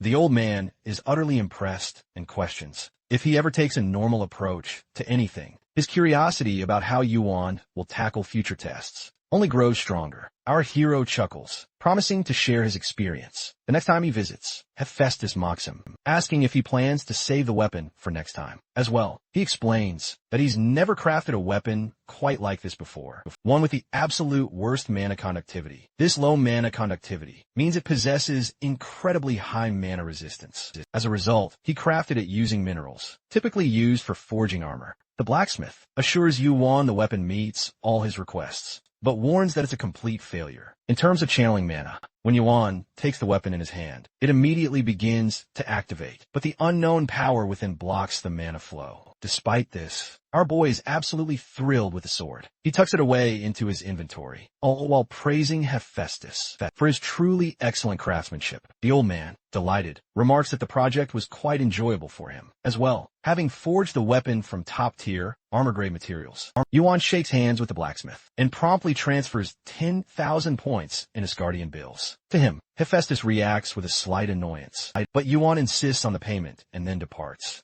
stating he'll definitely return again. Suddenly, a portal shimmers into existence near the workshop, and the system informs Yuan that his 9th floor test result has been confirmed. To enter, he must pay a fee of 10 points. The system prompts him to set his destination. Yuan acknowledges that he'll finally reach the floors. With 2-digit numbers, he instructs the portal to take him directly to the 10th floor, the martial realm. Upon his arrival on the 10th floor, the system sets his starting location in the martial city of the northern region, a vast continent surrounded by endless oceans. The 10th floor's test begins immediately upon arrival. Unlike any of the previous floors, all around him, people are fiercely recruiting new members to their various martial arts schools. A man announces that anyone with passion is welcome to join the school of the Dragon Sword. Another man, with striking black hair, calls out for sword users to come to the house of the Gentleman's Sword. A third man, sporting brown hair, loudly promotes the School of Heavy Steel, claiming its ideal for those wanting to strengthen their bodies to the level of steel. The system informs Yuan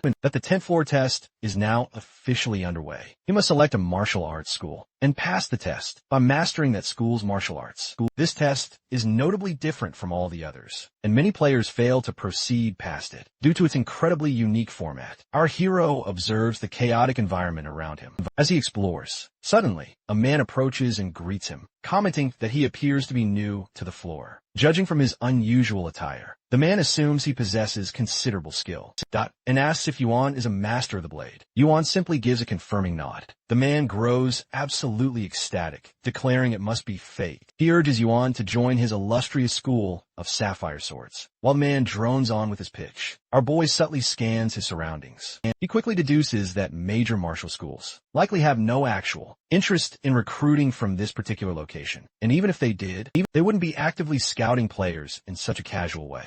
Noticing Yuan's obvious distraction, the man's expression sours. Our protagonist politely but firmly declines, stating aloud that he already has a specific martial school in mind. As he takes his leave, the man takes immediate offense, believing Yuan has insulted both him and his esteemed school. Yuan clarifies that he didn't intend to insult him or his school, but inwardly acknowledges that the man isn't entirely wrong in his assumptions. The man then lashes out, calling Yuan no better than a scarecrow, who just got lucky reaching the 10th floor, clearly finding the man increasingly irritating. Our boy reflects that smaller schools often rely on public displays of strength to attract attention from newer players. He then warns the man that antagonizing a newly arrived player could easily result in penalties and severely damage his school's reputation. The man grudgingly concedes this point, but defiantly insists that the martial realm has its own rules. He declares he must defend his school's honor. He taunts Yuan, saying he has no room to beg now.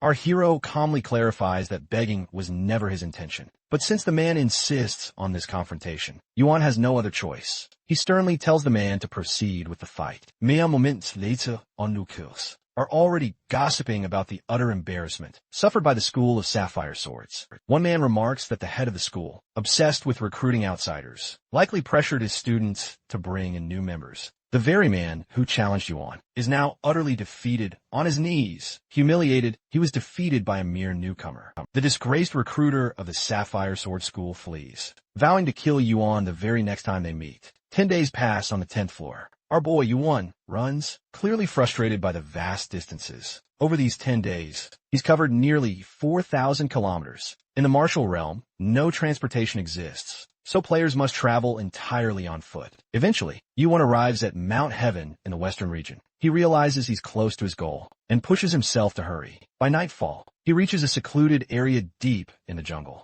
He reflects that about 20 individuals are gathered there, all highly skilled, as expected from Mount Heaven. This place is truly a den of monsters. A voice calls out, asking Yuan who he is, and noting that he doesn't appear to be lost. Our boy calmly assures them that he means no harm. The voice identifies the location as Mount Heaven of the western region and reveals that it also serves as the base of the heavenly demonic cult. Yuan remains silent, his composure unshaken. The warriors around him confirm their suspicion. He already possesses knowledge of this place. Despite the tense atmosphere, our boy finds himself reminded of a past encounter with jackals, though he knows this situation is entirely on a different scale and far more significant. Within the heavenly demonic cult, a formidable martial school, long opposed to the Martial Artists Alliance, they still retain the prestige of being the greatest martial arts school in existence. Among the warriors stands Gwag Hammock, a pure-blood member of the heavenly demonic.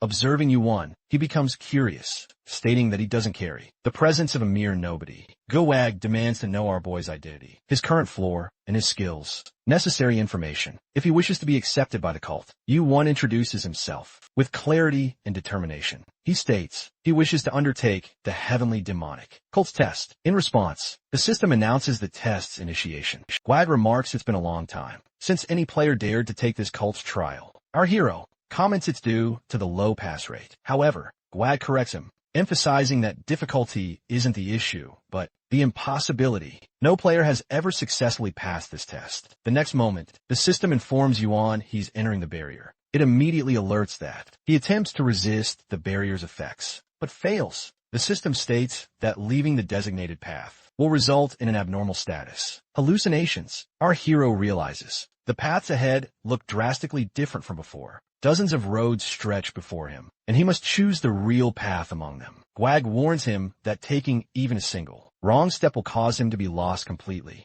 Only the heavenly demon himself would be able to find him. As Gwag turns to guide him, he has already left, now in the middle of a dense jungle. Yuan activates his Cinder Eye skill. He has already crossed more than 10 forked paths, growing curious about how much farther he must go. At the next forked road, he uses his Cinder Eyes again, and notes something unusual. Both paths are real. This realization confirms that he has not succumbed to the barrier's illusion. Yet, he remains uncertain about the correct choice. A breeze blows from the left path, catching his attention. Trusting his instincts, Yuan starts walking. With every step, the surroundings begin to shift and distort. After covering some distance, he comes across a fireplace, with a figure sitting beside it. Approaching without hesitation, Yuan recognizes the person, an ancient high-ranker, and a legend of the martial realm. Someone who existed even before the martial realm ever entered the tower. And it's the heavenly demon. Right as our boy finally reaches him, the system promptly notifies him that he's passed the heavenly demon's first test. He then keenly observes the enclosed room, where no doors are open, yet a gentle breeze still flows through. He realizes this place is not what it seems at all. The room is an illusion. The heavenly demon then asks him when he truly realized the nature of the test.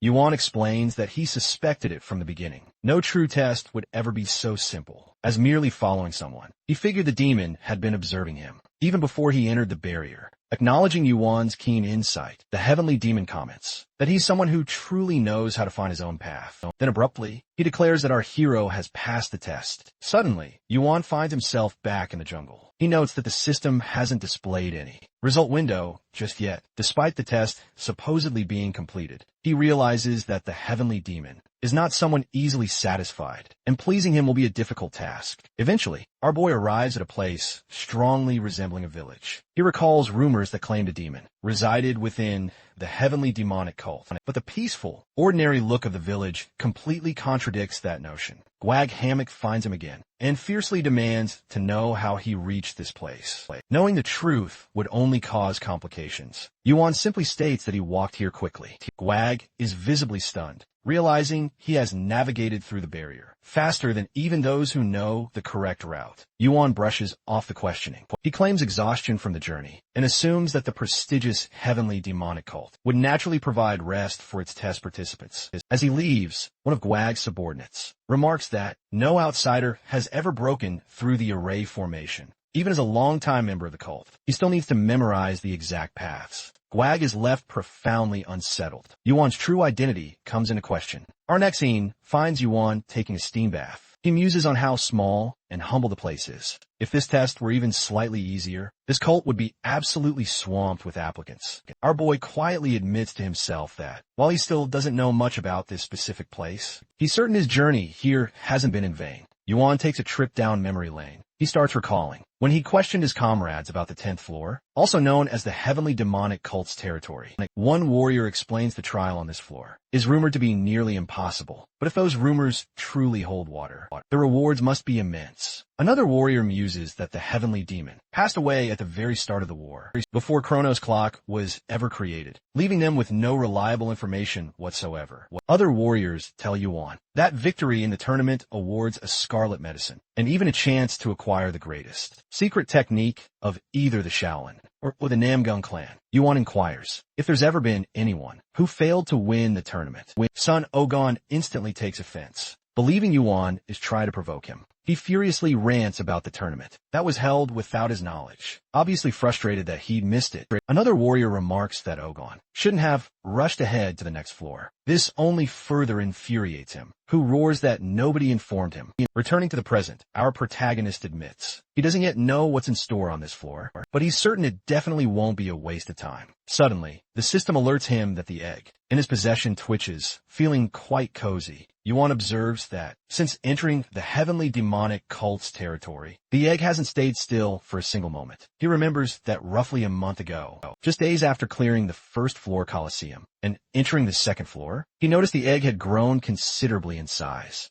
It's a mysterious egg bearing the mark of an outer god. Yuan senses a strange and undeniable certainty about it, especially after witnessing it utterly devour Orochi, an ancient, enigmatic fragment. He begins to suspect it might actually be the egg of an outer god. Yuan vividly remembers his encounter with Orochi, recalling the egg's utterly horrifying form, with dozens of eyes and rows of sharp teeth. He wonders if that's truly what it will look like when it finally hatches. Despite all his experience, Yuan realizes he still knows absolutely nothing about the egg. He reflects that outer gods possess no fixed forms, and instead they manifest based on the raw emotions of those who observe them, often taking shapes deeply rooted in their deepest fears. He briefly considers simply eliminating it. At that exact moment, the egg subtly shakes its head, shocked that it actually responds to his thoughts. He realizes it had been completely ignoring him until now. Drawing his powerful sword, he tests whether it can withstand a direct strike. The egg screams out in fear, but remains utterly unharmed. It then curls tightly into itself, and Yuan suspects it may possess potent defensive abilities, just like it did against Orochi. He questions whether it recognizes him as its rightful owner, or simply chose not to retaliate against him. After a while, the egg peacefully floats in the steamed water. As Yuan takes a bath, he asks if it enjoys the soak, and incredibly, the egg nods. He feels a glimmer of satisfaction to see it respond, but it immediately falls back asleep again. He curses its terrible timing, having slept for a whole month, only to doze off again right after finally responding. The very next day, a crucial meeting takes place within the heavenly demonic cult. One member pointedly notes that today's discussion is sure to be quite interesting. The Spear Lord mentions it's been 30 long years since the last challenger appeared, Cheong Joryeon. The Fist Lord confirms, then asks about Kim Yuan. The Tao Lord remarks that, despite being rooted here on Mount Heaven, the Fist Lord should already know all about Yuan. He complains he's already explained it countless times. The Sword Lord sharply interrupts their bickering and urges the Tao Lord to just explain. The Tao Lord then states that Yuan has been absolutely topping every floor's ranking since the very tutorial. The Sword Lord expresses skepticism, suspecting these rumors might be blown out of proportion. The Tao Lord counters that the tower's records never deceive. The Sword Lord determines that only a direct meeting with Yuan will confirm the truth. The Spear Lord then orders Yuan brought forth. As the soldiers prepare to execute his command, Yuan himself steps into the Great Hall. The cult's soldiers observe his incredibly calm demeanor, even when facing the fearsome four heavenly lords, interpreting his composure as a sign of immense courage. Our boy notices the presence of the sword, fist, spear, and Tao Lords. He quickly realizes that the heavenly demon himself is absent for this second trial. The Fist Lord acknowledges Yuan for successfully passing the first test and expresses his sincere hope that the rumors about him aren't overblown. He then instructs that the second test begin. Just then, Chaeyoung Jaryong, vice captain of the Black Tempest Squad, bursts in, demanding permission to test Yuan personally. The Sword Lord consults with the others. After a brief discussion, they grant Jaryong's request. Yuan immediately senses Jaryong's intense hostility, which is causing him to incur a penalty. He realizes this isn't the cult's official test. The Sword Lord agrees, but mentions that every test comes with a reward. He offers Yuan the Crimson Blood Medicine Ball as a prize if he succeeds. Our boy confidently smiles, draws his sword, and prepares for battle. His objective is clear: defeat Chaeyoung Jaryong, receive his acknowledgement, and claim the Crimson Blood Medicine Ball. Yuan reflects on the penalty affecting Chaeyoung Jaryong, noting that it has been adjusted to the difficulty level of the 30th floor. This level of challenge seems utterly excessive for an impromptu test on the 10th floor, making him wonder just how difficult the actual test must be. The presence of the four heavenly lords confirms they were ordered by the heavenly demon to evaluate the one who passed the first test. Chaeyoung Jaryong expresses disbelief that the heavenly demon acknowledged Yuan. In response, our hero coolly implies that Jaryong, feeling provoked by never being acknowledged, the man viciously lashes out with his sword, but Yuan swiftly dodges the blow. Jaryong unleashes a relentless flurry of attacks, but none land successfully. During the battle, Jaryong admits he was never truly acknowledged. He explains he dedicated his entire life to the heavenly, demonic cult, swearing loyalty and climbing the tower, all in the hope of bringing prosperity to the cult. He mastered martial arts, endured endless training, and risked his life to pass the test. Yet despite his efforts, an outsider like Yuan succeeded, which deeply rattles him. After hearing his confession, Yuan comments that Jaryong's mindset is immature. Jaryong retaliates with another sword strike, but our boy blocks it effortlessly. He then partially activates his gigantification skill, imbuing his arm with the power of giants. With a single devastating punch, he sends the man flying and bleeding, collapsing him to the ground. The Sword Lord watches with amusement and smirks at the outcome. He laughs, saying that it has been a while since he witnessed something so entertaining. The Tao Lord comments on Yuan's strength, impressed that he performs so well without fully utilizing his sword, and wonders how much stronger he would have been without the penalty. The Fist Lord dismisses the hypothetical, stating that what they just witnessed is enough proof of his abilities. The Sword Lord orders his subordinates to give Yuan the Crimson Blood Medicine Ball. Yuan responds that, since the effort wasn't much, the reward is sufficient. The Fist Lord adds that even this item is valuable, as most players who arrive on the 10th floor never even get the chance to see it. The Tao Lord remarks that Yuan treated the battle against Jaryong as if it were child's play. The Sword Lord then asks our boy if he has studied martial arts, noting that his sword technique was remarkable, making him incredibly hard to pinpoint. Yuan replies he was merely imitating. The Sword Lord then unveils the details of the next test. The Fist Lord declares that the second trial that will be against him, Peng Baklam himself, but not in the form of a typical duel. Instead, Yuan must simply endure 3 of his devastating techniques. The test is set to take place in 3 months. Until then, Yuan will be granted almost anything he needs, excluding powerful elixirs and high-rank martial arts. The Fist Lord explicitly offers resources, such as a training facility, food, clothes, or even shelter. Yuan reflects that while Peng Baklam might be considered the weakest of the four heavenly lords, in terms of sheer technique, the sheer, crushing power behind each of his attacks, absolutely rivals the others. He anticipates there will be a severe penalty applied to him, and even without one, facing a ranker of this caliber, makes the challenge feel intentionally insurmountable. However, knowing that the test involves only 3 techniques, Yuan boldly proposes to begin immediately. The Spear Lord sharply warns him that challenging a ranker so casually comes across as blatant disrespect toward the heavenly demonic cult. Our boy quickly apologizes and clarifies that he means absolutely no disrespect. The Fist Lord accepts, stating that if Yuan insists, that he will comply, but the Sword Lord quickly intervenes, stating that the test was given by the heavenly demon himself, and therefore cannot be altered. Addressing Yuan directly, the Sword Lord explains that he now has precisely 3 months to prepare, and find a way to withstand, the 3 formidable techniques from the Fist Lord.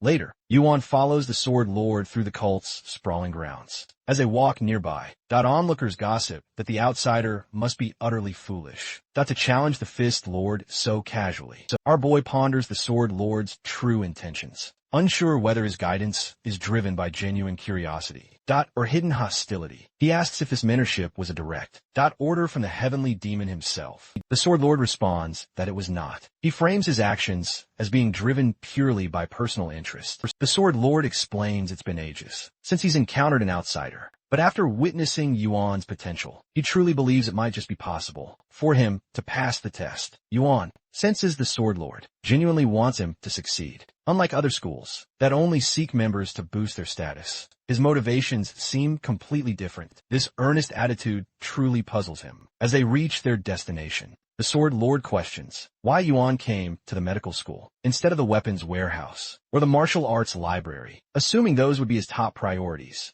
Our boy assures him he'll visit those places. Later, he reminds the Sword Lord of his earlier promise to provide anything he needs, except elixirs and high-rank martial arts. The Lord confirms his words. Yuan then instructs the heavenly demonic cult's chief doctor to move all the medicines from the medical school to the training center. Internally, he assesses that a few hundred kilograms of medicine will be sufficient for him to prepare for war against the Martial Artists Alliance. The doctor, however, remains utterly puzzled about how Yuan intends to use such an enormous amount of medicine alone. He places a condition on him, requiring him to return all leftover medicinal ingredients after 3 months. These ingredients can only be used by Yuan, and any damaged or wasted portions must be reimbursed from his own pocket. As Yuan departs, he confirms they'll meet again in 3 months, leaving the doctor behind, who repeatedly urges him to return the leftovers. The scene transitions to the heavenly demonic cult's training chamber, which Yuan deems ideal due to its unique design. It can only be opened from the inside, making it impenetrable without force. Inside the chamber, Yuan begins consuming the medicinal ingredients. As he devours it, he notices a startling surge in his poison resistance. The process, however, is far from pleasant. He's never consumed medicine to the point of utter fullness before, and the experience is utterly revolting. Yuan then feels a strange churning in his stomach, deducing that some of the potent medicines may have mixed into a mild but still unpleasant poison. Luckily, he avoided any lethal combinations, so he concludes he can tolerate an upset stomach, if it means finally getting Orochi's 8th heart. Before, he was unsure where to find enough medicine to neutralize Orochi's extreme poison. Now Yuan considers himself incredibly fortunate to have stumbled upon this opportunity. As he holds the heart triumphantly in his hand, a mysterious egg suddenly opens its mouth. Yuan reacts instantly and instinctively, warning it not to get any bright ideas. The egg, utterly startled, quickly slinks back to sleep. Our boy proceeds to consume Orochi's heart immediately. A system notification immediately confirms that the heart's poison has spread throughout his entire body, boosting his poison resistance by 1 level. But this process takes a severe toll. He vomits blood as the virulent poison invades his system. Yet, despite the agonizing pain, his arcane power begins to surge rapidly. Just as he reaches for even more medicine, his body succumbs to the sheer, overwhelming pain. and he collapses. Yet, the arcane energy within him continues to surge wildly. He soon realizes that this particular increase in arcane power is truly unusual. For the very first time, he understands the true meaning of rule over mana. He feels as though mana itself is instinctively responding to his every will. He is absolutely determined to harness every last ounce of power from Orochi's heart. He continues to consume the medicine relentlessly. The unexpected effectiveness drives him to push even further. Despite the immense physical toll, a full month passes. Soldiers finally arrive at the entrance of the training chamber. Speculating on Yuan's prolonged, eerie silence, one suggests he might have secretly exited the chamber to obtain some legendary secret technique. Meanwhile, the other wonders how a 10th floor climber would ever miss such an opportunity. The Fifth Lord, for instance, has already entered seclusion to train, causing the matched heavens to tremble daily. In contrast, Yuan has remained unervingly quiet, leading them to wonder if he might even be dead. At that moment, the chamber door swings open, and our hero steps out. The scene shifts to a restaurant-like setting, where Yuan enjoys a hearty chicken leg. A soldier, surprised by his appetite, comments on his apparent starvation, noting that the chamber did have grain balls. Yuan admits he avoided eating them, due to their utter tastelessness, as he initially planned to come out much earlier. The soldiers ask if Yuan spent the entire month consuming medicinal ingredients. Observing that he shows no injuries, however, with free access to medicines, Yuan's decision now makes sense. The soldier muses over just how potent the poison must have been to require such massive quantities of medicines. After finishing his meal, our boy thanks the soldiers and informs them of his next destination, the martial arts library. Upon arriving, he immediately notices the tight security surrounding the library. The guards stationed at the entrance appear to be high-level rankers themselves. He recognizes the library's true significance. It's the very core of any martial school, safeguarding its history and foundational knowledge. Inside, a man greets Yuan and guides him through the library. Yuan is granted access to most of the collection, but is warned not to enter a restricted area. Left alone, he begins eagerly exploring the books, impressed by the extensive selection of low-rank martial arts available even to outsiders, 4 times more than what the Namgung clan offers. Despite this wealth of information, Yuan acknowledges the critical limitations of time. With only 2 months remaining before the test, he resolves to spend just 1 month here and focus on developing one powerful technique. His goal: devise a way to defeat the Heavenly Lord, one of the cult's most powerful figures. As he searches, Yuan reflects on the origins of the heavenly, demonic cult. He aims to uncover the root of its martial arts, the very foundation mastered by Cheon Mujin, the original heavenly demon. His objective becomes clear: to obtain and master the heavenly demon's spirit. A soldier reports to the Sword Lord that Yuan has spent 1 month in the training chamber, followed by another month studying martial arts books in the library. He adds that he personally observed him and noted that it looked as if he intended to read every single book available, an endeavor that even the Sword Lord himself could not complete in 3 years, let alone 3 months. The Sword Lord acknowledges that Yuan's actions are peculiar, similar to when he hoarded medicinal ingredients. The soldier remarks that his behavior is beyond peculiar and views it as a waste of time, asserting that he is not someone the Heavenly Lord needs to be concerned about. Despite this, the Sword Lord admits that, although he cannot comprehend Yuan's decisions, this unpredictability is exactly what keeps him hopeful. In the library, the in-charge notices our boy leaving earlier than usual. He remarks that he typically stays late into the night. Yuan, however, has completed his objectives and found everything he needed. The in-charge comments on his unpredictable nature. A month later, in the waiting room of the martial arts training ground, a soldier informs Fist Lord Peng Baklam that Yuan has spent another month back in the training chamber, following his time in the library. Young Baklam reflects on his own 3 months of intense seclusion and questions whether his efforts were even necessary. He recognizes the buzz surrounding Yuan's rise and reminds himself to be cautious not to kill him. During the duel at the martial arts training ground, the audience anticipates an extraordinary event. Observers remark on the rarity of seeing Fist Lord Peng Baklam in combat. Kim Yuan's reputation has absolutely skyrocketed, with major guilds now fiercely competing to recruit him.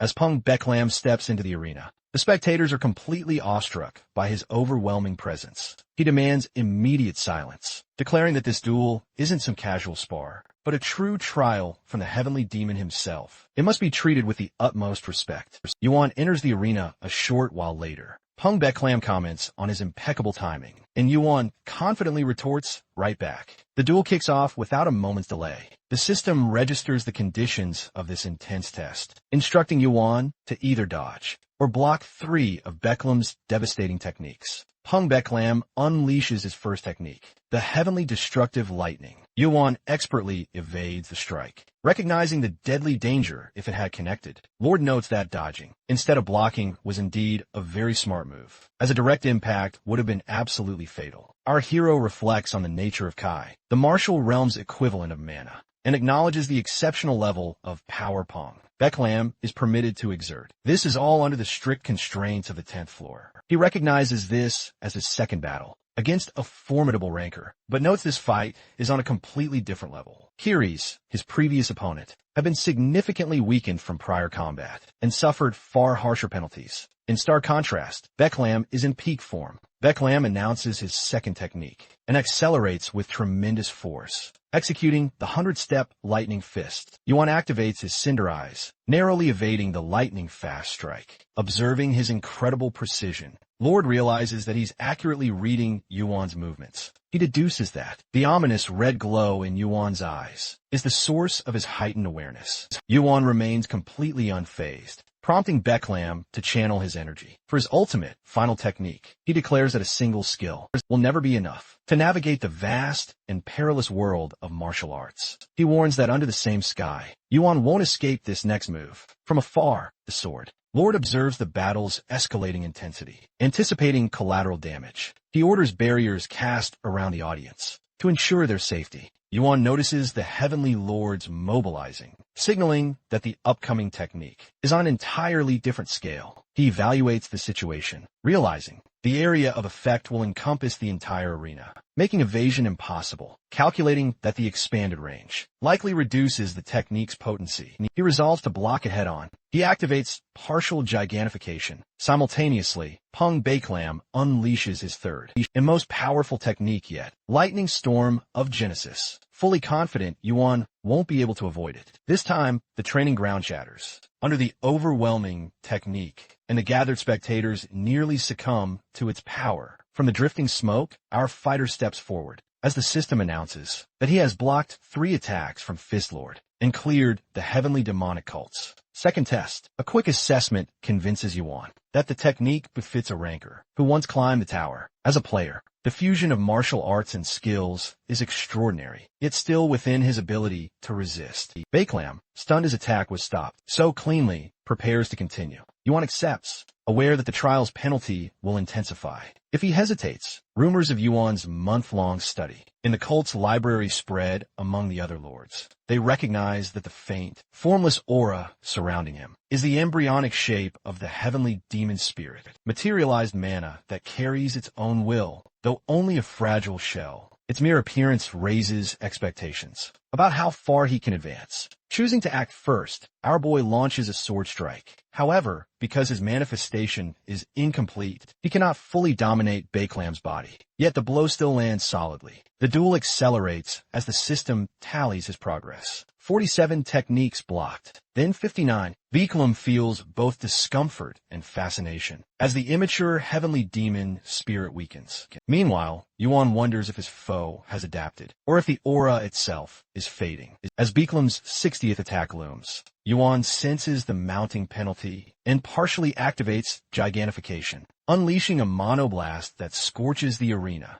Beklam, impressed by the newcomer's resilience, presses on. Our boy deflects the 89th technique. Determined to finish the contest, Yuan decides to close the distance, immobilize Beklam for an instant, and strike decisively. He reactivates gigantification, channeling all of its power into one arm. The system confirms the concentration of strength as he lunges forward, seeking the brief opening that will determine the outcome. Our boy approaches the Fist Lord and stops the technique at point-blank range. Beeklam is stunned by this incredible feat and quickly notices that Yuan is no longer holding the sword he had been wielding moments earlier. And as he releases his grip, blood begins to drip from his hand, adding to Beeklam's surprise. The Fist Lord realizes that his mistake was allowing an opening to his chest, which Yuan exploited despite his clear exhaustion. Beeklam understands that he would win in a few more moves if the fight continued. However, he also recognizes that this isn't merely a battle, it's a test. With more time and slightly higher stats, Yuan might have continued holding his ground. Accepting the outcome, the Lord concedes defeat. The system announces his loss, shocking the entire audience.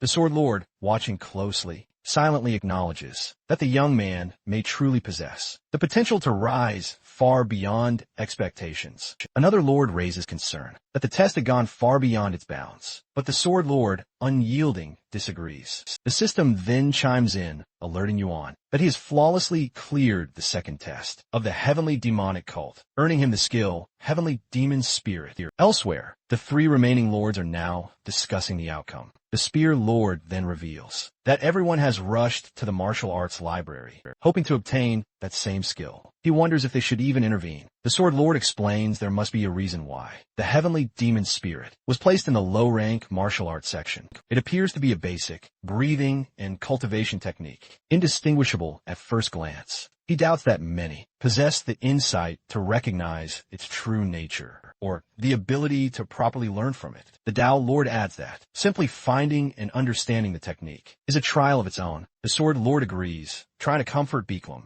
reminding him that no one expected Yuan to discover and learn the skill within 3 months. Beeklam just smiles, expressing no shame. Instead, he confesses that it was the most exhilarating fight he's had in a long time. He predicts that this boy will one day become a high ranker, perhaps even strong enough to surpass one of the lords. Yuan rests on his bed, reviewing his stats. Watching his arcane power, he feels slightly disappointed that it hasn't broken the 3-digit mark yet. Reflecting on the final blow against the Lord, he admits to himself that the strike was shallow. Had Beeklam not conceded, he would have certainly lost. He recalls that he was forced to use his left hand after offering his right, and realizes that brute strength alone isn't enough to face rankers. Despite the exhaustion, he acknowledges that finishing the second test is an achievement. He plans to rest for 2 days, grateful for his rapid recovery, and relieved that he won't have to bother a doctor. Thinking about the Heavenly Demon Spirit, an A-rank skill, Yuan is incredibly proud to have earned it through sheer effort, rather than receiving it as a mere reward. The skill, once mastered to near perfection by Cheon Mujin, is now all his. He wonders if he'll finally meet Mujin during this final, harrowing trial. His thoughts are abruptly cut short by a knock at the door. A voice calls out, informing him the heavenly demon has summoned him. Yuan arrives at the Lord's opulent manor, where an attendant informs him that only he is allowed inside and must proceed completely alone. As he walks through the vast manor, our hero notes he can't sense the Lord's presence at all, which might be natural given their vast difference in rank. On his way through the mysterious egg in his possession, briefly react emanating a menacing aura. Finally, he reaches Cheon Mujin, the revered heavenly lord. He immediately notices Yuan's sword, admiring its exquisite craftsmanship, and expresses a distinct desire to own it. Yuan declines, knowing he must protect the weapon, or face the wrath of its terrifying creator. Mujin then asks if Hephaestus himself forged it, and our boy realizes that Mujin has wielded swords from the legendary smith before. Without a moment's delay, Mujin declares the start of the final test. Yuan protests, mentioning his severely injured arm, but the Lord dismisses the concern, stating it's completely irrelevant, since the arm won't be used in this trial. Mujin disappears behind an intricate, illusory barrier, and instructs Yuan to follow him. As he steps forward, he immediately senses the intricate and dangerous nature of this requiem barrier. His cinder eyes attempt to penetrate it, but fail. He realizes a single misstep could consume him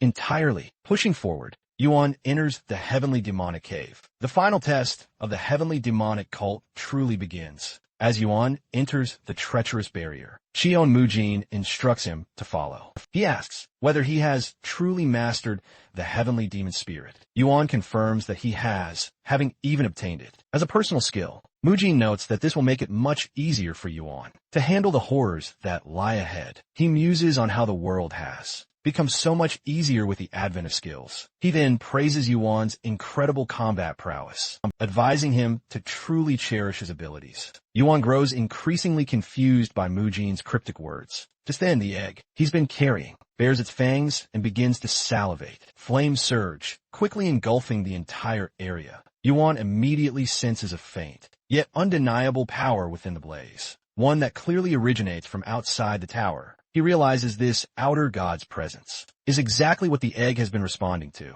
Ever since he arrived at the heavenly demonic cult, the system suddenly announces the awakening of a colossal fire, influenced by some unknown, otherworldly force. Mujin then identifies it as the legendary holy fire. He then unveils a prophecy that has been passed down since the cult's very founding. At Mount Heavens, the very place where this fire was first discovered, the cult exists solely to protect this fire and to find its one true, destined master. Mujin explains that the first heavenly demon, the second, and even his own master, all devoted their entire lives to this sacred mission. He intends to do the very same. Yuan asks if Mujin truly believes in this prophecy. Mujin responds by affirming that the cult is a religion, above all else, and without unwavering faith, its very foundation would crumble. Over time, other factions have grown stronger, eventually surpassing the demonic cult itself. As heavenly demon, Mujin admits he had no other choice but to resort to trickery and deception to protect this sacred holy fire.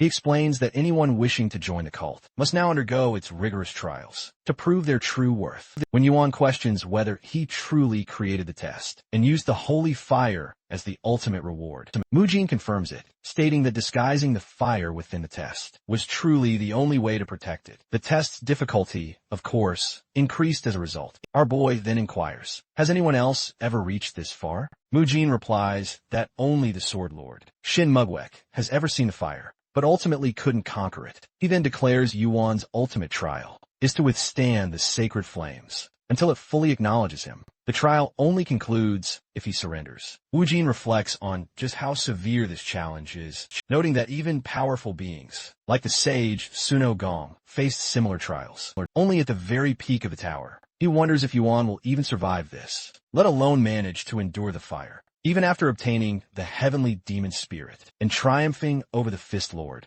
Mujin knows these feats are utterly meaningless against this enigmatic, mysterious force. As the flames rage, Yuan's cinder eyes and pyromancy robe offer some brief resistance. He quickly realizes this fire feeds on fear. It devours and incinerates all who fear it, taking the shape of pure flame. Our hero begins to convince himself it isn't hot, desperately trying to suppress his fear. The egg in his possession suddenly opens its eyes and bares its fangs once more. Yuan commands it to remain perfectly still so he can attempt to absorb the fire's power. Placing his hand over his chest, he reflects on a deeply familiar sensation, the overwhelming, crushing dread, born from facing beings beyond death and logic. He remembers his first battle against the outsiders, and resolves that if he truly fears this force, he has absolutely no right to wield it. Though still uncertain of the fire's true origins, Yuan declares he's seen more than enough of the outsiders, enough to be utterly sick of them. He recalls the only thing that had weakened, when he returned to the past, was his body, not his resolve. After leaving behind the very sword he once relied on for survival, in a world left completely in ruins, he returned to the tower with a renewed fighting spirit. Yuan reflects on despair that stretches to the skies, blooms caught in a suffocating swamp, and calamities that should have never existed. He remembers facing these relentless threats time and again, standing shoulder to shoulder with his comrades, who shed their blood right alongside him. Ever since his return to the tower's lower levels, his resolve has only grown stronger, not weaker. He affirms the only reason he's here is to utterly defeat them. With that unshakable will, our hero fearlessly walks into the fire, showing no fear as the flames roar. But he endures it all. Eventually, the grueling test is cleared. He's acknowledged by the holy fire and passes the final trial of the heavenly demonic cult. The system then announces that Yuan has gloriously earned the title of Vice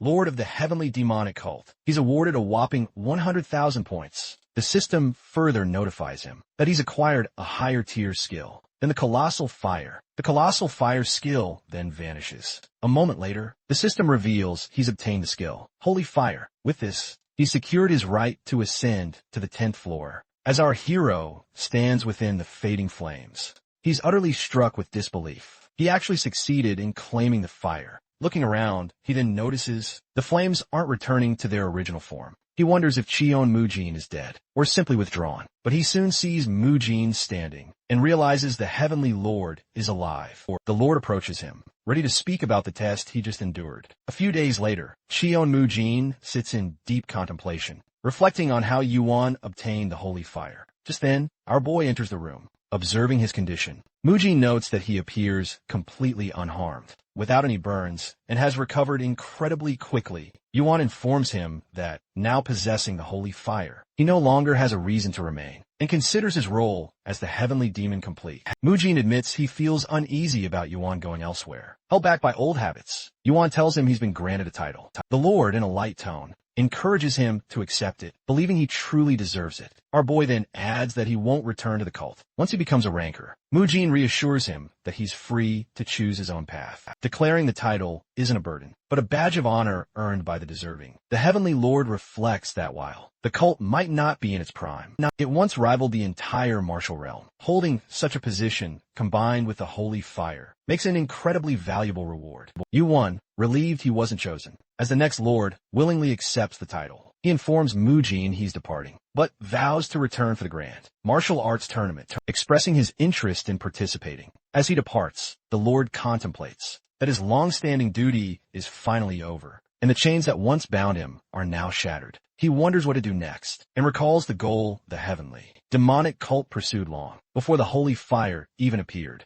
With renewed purpose, he decides to return to the martial realm. The scene shifts to the 11th floor, Taklam, where a player named Yahello anxiously hopes for victory this time. The team chart appears, listing a total of 416 participants. Yahello sees his name on team, alongside players Lars and Melly. As he reviews the roster, he recognizes none of the other names, and notices several blacklisted players, known for trolling. Checking Team B, he finds several familiar names, including Roll, a rare healer, and a Namgung Hoon group, known purebloods, capable of clearing the floor with ease. This leads him to conclude that Team B is filled with strong, recognizable players. Disheartened by his unlucky placement, Yahello laments his streak of 3 failures, and examines Team A further, hoping to find some potential. He then comes across Kim, Yuan's name, and recalls hearing of his strength. Still, Yahello doubts that even Yuan can overcome such a stark power imbalance in a massive team battle with over 200 players per side.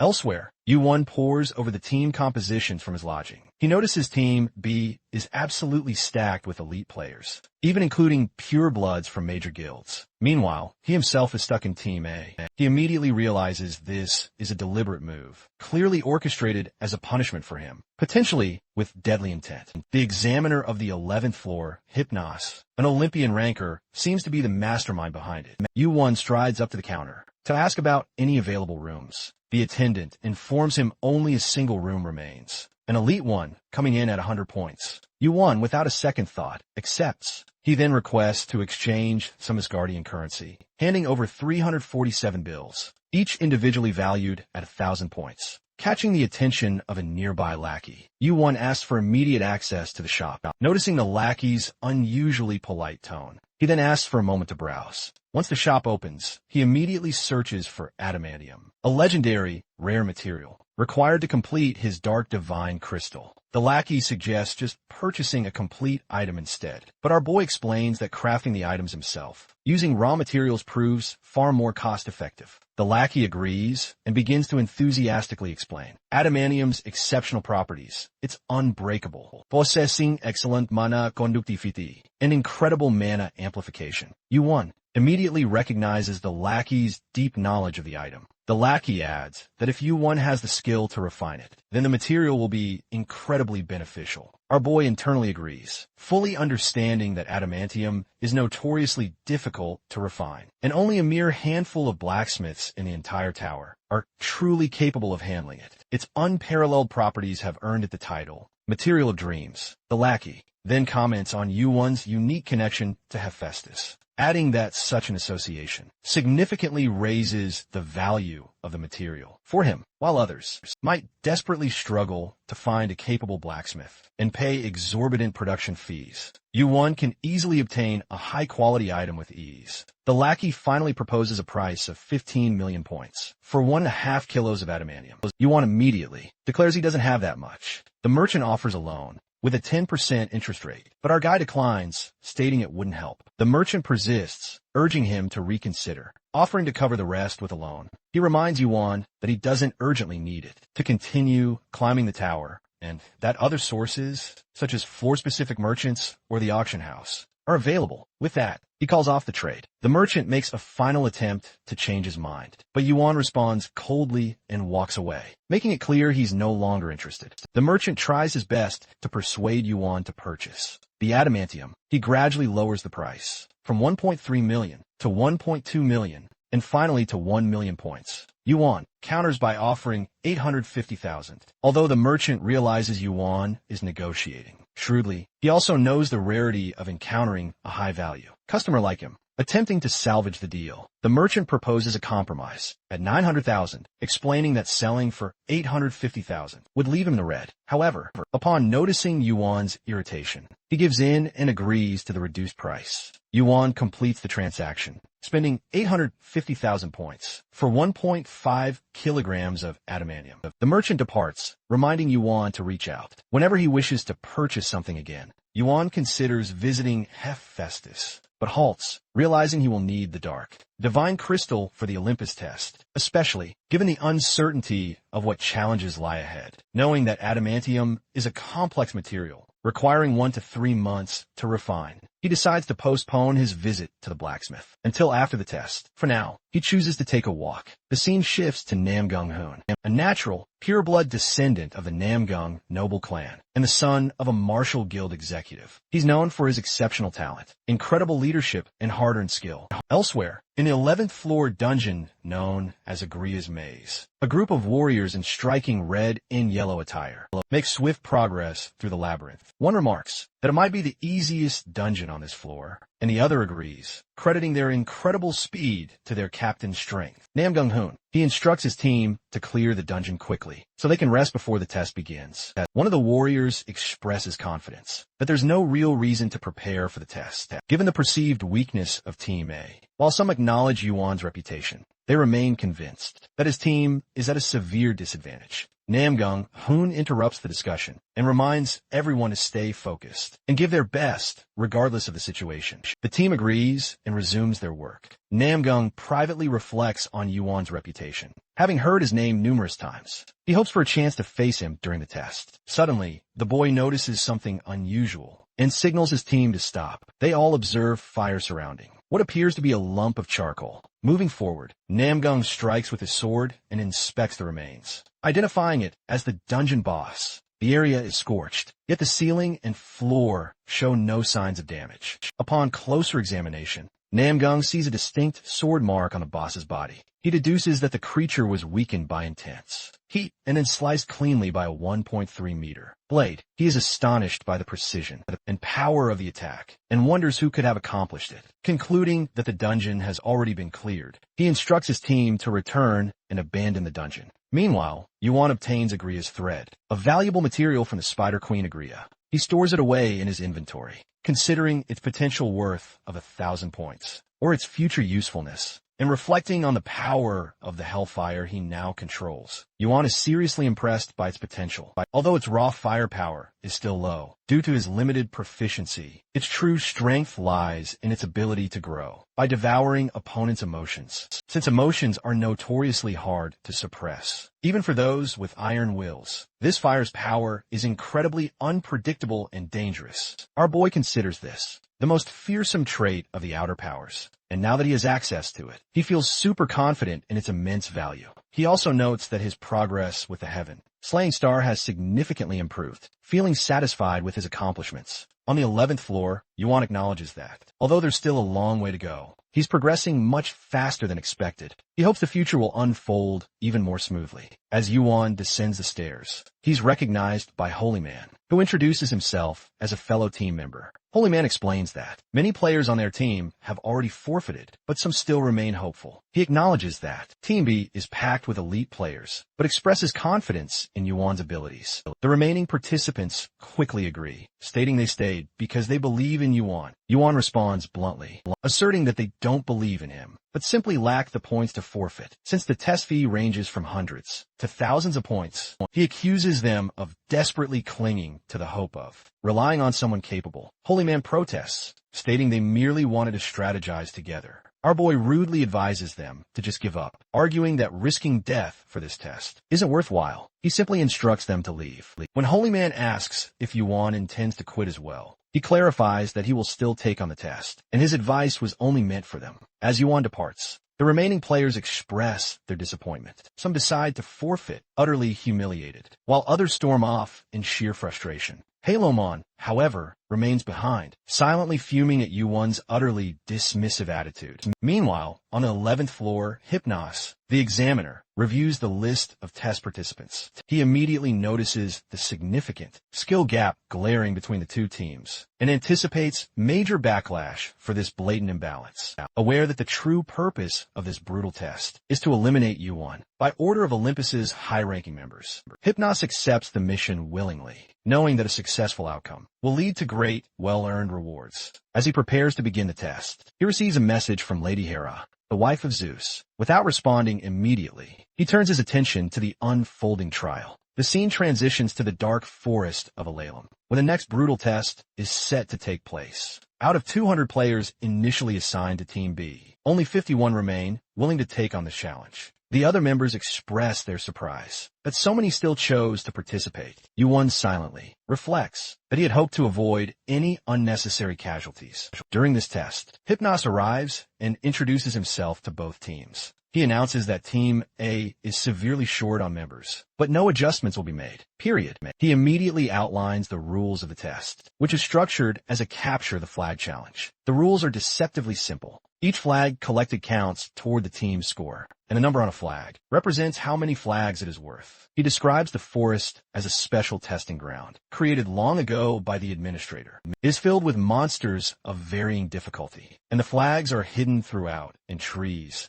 on cliffs along the roads, and even on monsters themselves. Hypnos notes how incredibly difficult it was for him to place them all. The objective is to collect the most flags. Stealing from the other team is allowed by any means. Threats, theft, or even killing. Each team also has a designated king. The king is chosen randomly. Any flags held by the king are worth double. Unlike in chess, losing their king doesn't mean immediate disqualification, but a powerful king offers a huge advantage. Yuan gets frustrated by the idea that a weak player will likely be chosen as their king, given his team's overall low strength. As the test begins, Yahello is engulfed in a glowing light, signifying his selection as Team A's king. Confused about his new role, Yahello immediately seeks Yuan's protection. Our boy, clearly irritated, instructs him to stay put, while he goes out to collect flags himself, assuring him they won't run into Team B. Immediately, meanwhile, members of Team B appear relaxed, confident in their overwhelming numbers.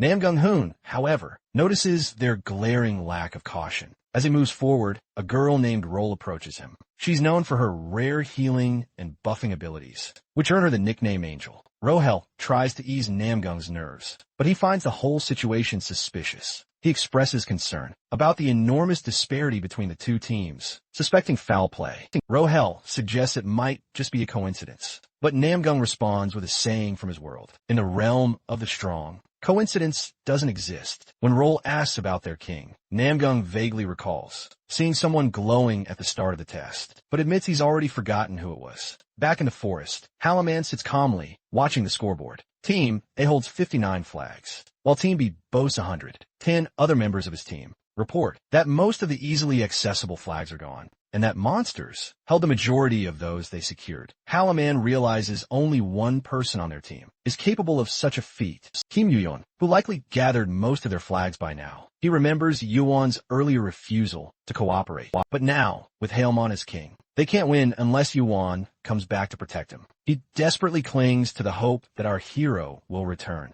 especially after he specifically told him to stay put. One of the players comments on how massive the forest is making it incredibly difficult to navigate. Hailmon inquires about Team B's starting point, but his teammates suggest they should rest and resume flag collection at midnight. At that very moment, they detect movement in the nearby bushes. Enemy players are preparing in ambush. The system alerts Hailmon to defend the flags. Among the opposing players, one of them expresses concern about Yuan's presence on the team, while another believes he's powerless without the king. They agree that capturing the king will yield significant contribution points. A bald player notes that the numbers are even, 10 versus 11. He concludes that the fight is manageable. As Hailmon and his teammates spot the approaching enemy players, they immediately begin to run. One of them grabs the king, attempting to protect him, but an enemy strikes and brutally kills the rescuer, declaring his intent to take the king's life. Just as the attacker raises his sword to strike Hailmon,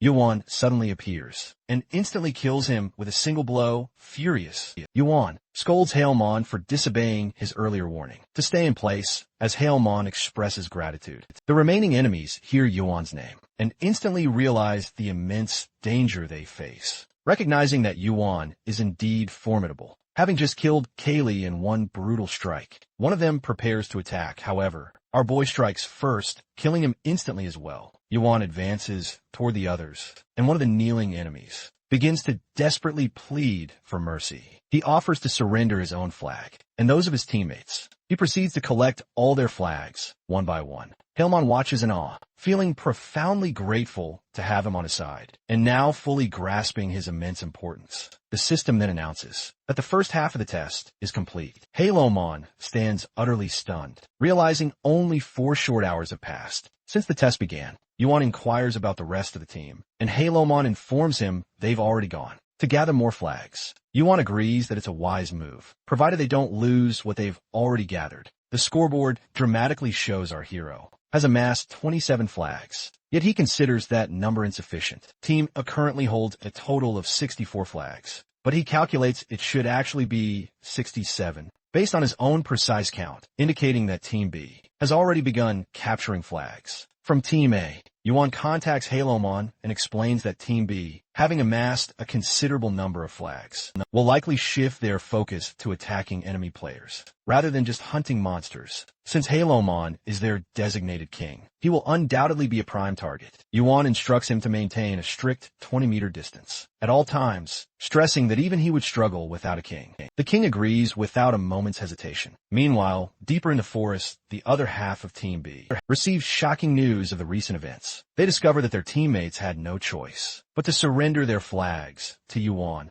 who effortlessly took down both Max and Kaylee. They express utter disbelief over his blinding speed and the eerie, unsettling quality of his gaze, describing his eyes as ghost-like. Namgung ponders the sheer absurdity that, even though Team B consists mostly of highly skilled players, they actually fled from Yuan, even with a 10-to-1 numerical advantage. The entire team now fully understands that sheer numbers no longer matter. Even in groups, they stand no chance against him. Roll shrewdly deduces that Yuan will keep on protecting their team's king. Now that he's experienced the threats firsthand, she orders her allies to immediately contact the most skilled players on their squad, insisting they can't afford to keep running. Even after losing some members, they still have powerful players, and they must regroup now and move to eliminate Yuan and the king. 12 hours into the test, Yuan relentlessly fights, gathering flags. Hailmon watches in utter disbelief, thinking this battle no longer resembles a team match, but a trial of 200 players against a single monster, Kim Yuan.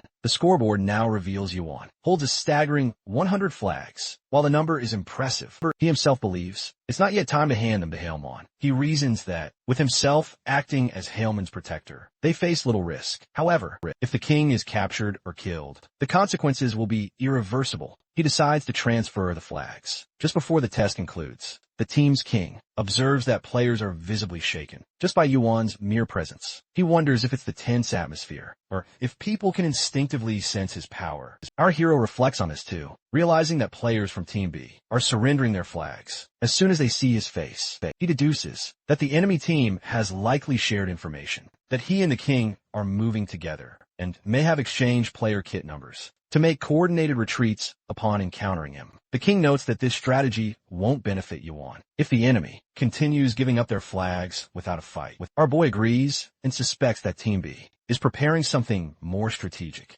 At that moment, an arrow speeds toward Hailman's forehead, but Yuan catches it just in time. He immediately understands the enemy's tactic. They're using a formation known as the Heaven and Earth Net. It's a strategic enclosure, a common tactic in the martial realm. He's now completely surrounded, realizing the true fight is just beginning. Yuan expresses his regret for not eliminating all enemies earlier as Halamon bows in loyalty. He notices a line drawn on the ground. Our boy Yuan sternly warns him, do not step outside the circle under any circumstances. And if you do, consider yourself dead. The boy argues that staying inside the circle could get him killed, but Yuan insists he must stay put, warning that if he disobeys again, not even he will be able to save him. Hailmon asks if Yuan truly promises protection. In response, Yuan raises his voice, ordering him to simply stay inside the boundary. Meanwhile, the enemy team discusses their strategy. One member questions why they initially targeted the king. A bald participant adds that, no matter how powerful Yuan is, the test will end for him if the king dies.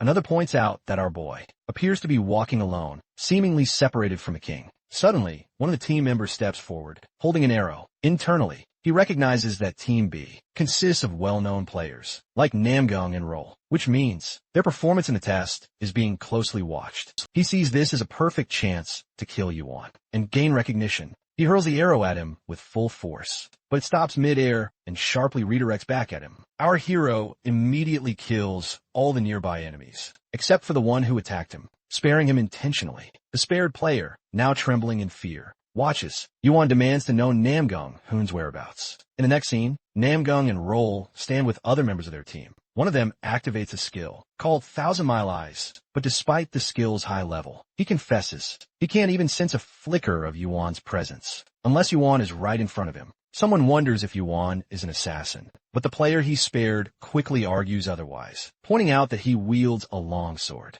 and isn't wearing the typical dark clothing of an assassin. As he keeps speaking, Yuan suddenly materializes behind him, startling everyone present. He casually compliments the scout's skill and acknowledges the effectiveness of their Heaven and Earth Net formation. Namgung and Roll then arrive on the scene. Namgung confronts Yuan, asking if he's decided to throw away the test in favor of a battle, noting he's left the king unguarded. He apologizes for the circumstances, but declares this is how things have unfolded. Namgung admits that while he has a strong team, he feels no shame in using their advantage, attributing Yuan's situation to poor luck. Our boy, completely uninterested in the explanation, tells Namgung to get to the point. Namgung urges him to surrender the test, stating he doesn't want to fight. Under these conditions, our fella, unimpressed, sarcastically notes that Namgung is more talkative than he expected. Realizing Yuan has no intention of backing down, he signals his teammates to step aside and announces he will face Yuan alone. Yuan suggests they all attack together, but Namgung declines.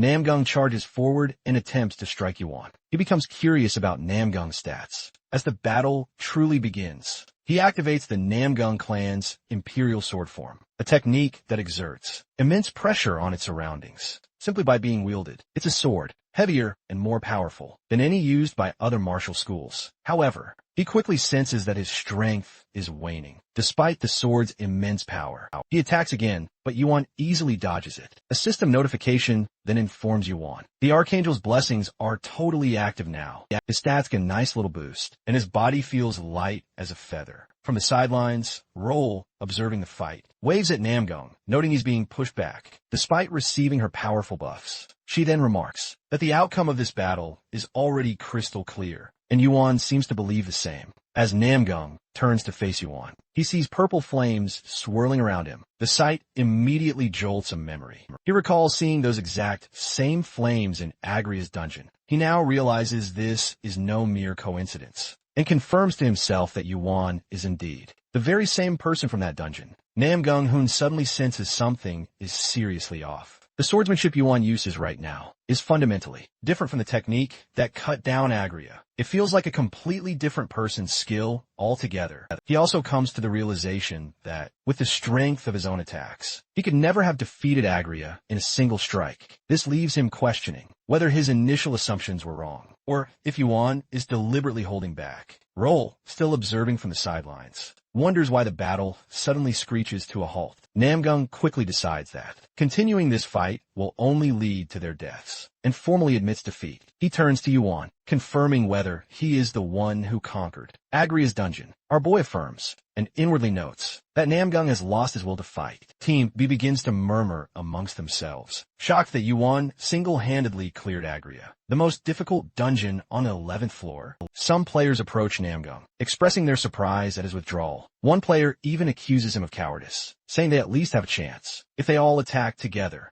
Namgung responds that a fight like that holds no meaning. Yuan alone is bridging the vast difference in numbers between the two teams, making him the most deserving. He's the one ready to face this challenge. He then turns to his teammates and makes a declaration. Anyone who wants to keep fighting is free to do so, but he and Roll are departing. When Roll hurls an accusation of cowardice, he shrugs off the insult without a second thought. He calmly states he values his teammates' lives far more than his own pride. As Namgung departs, Roll then approaches Yuan, a fellow comrade, who then ponders what Hercules once shared with him: the importance of avoiding unnecessary killing. It's disgraceful for a grown man to unleash his full might against what are essentially children. Hercules believed many of these players present could potentially become future rankers, so it's better to preserve potential allies than to waste precious strength. Yuan concedes to himself that if Hercules were in his current predicament, he would have fought but avoided taking any lives. He possesses both the skill and the unwavering principles to do so. Unlike Hercules, he doesn't perceive himself as a hero. He had hoped the enemy would just withdraw on their own, but now that they haven't budged, he reluctantly accepts the possibility that bloodshed might now be truly inevitable.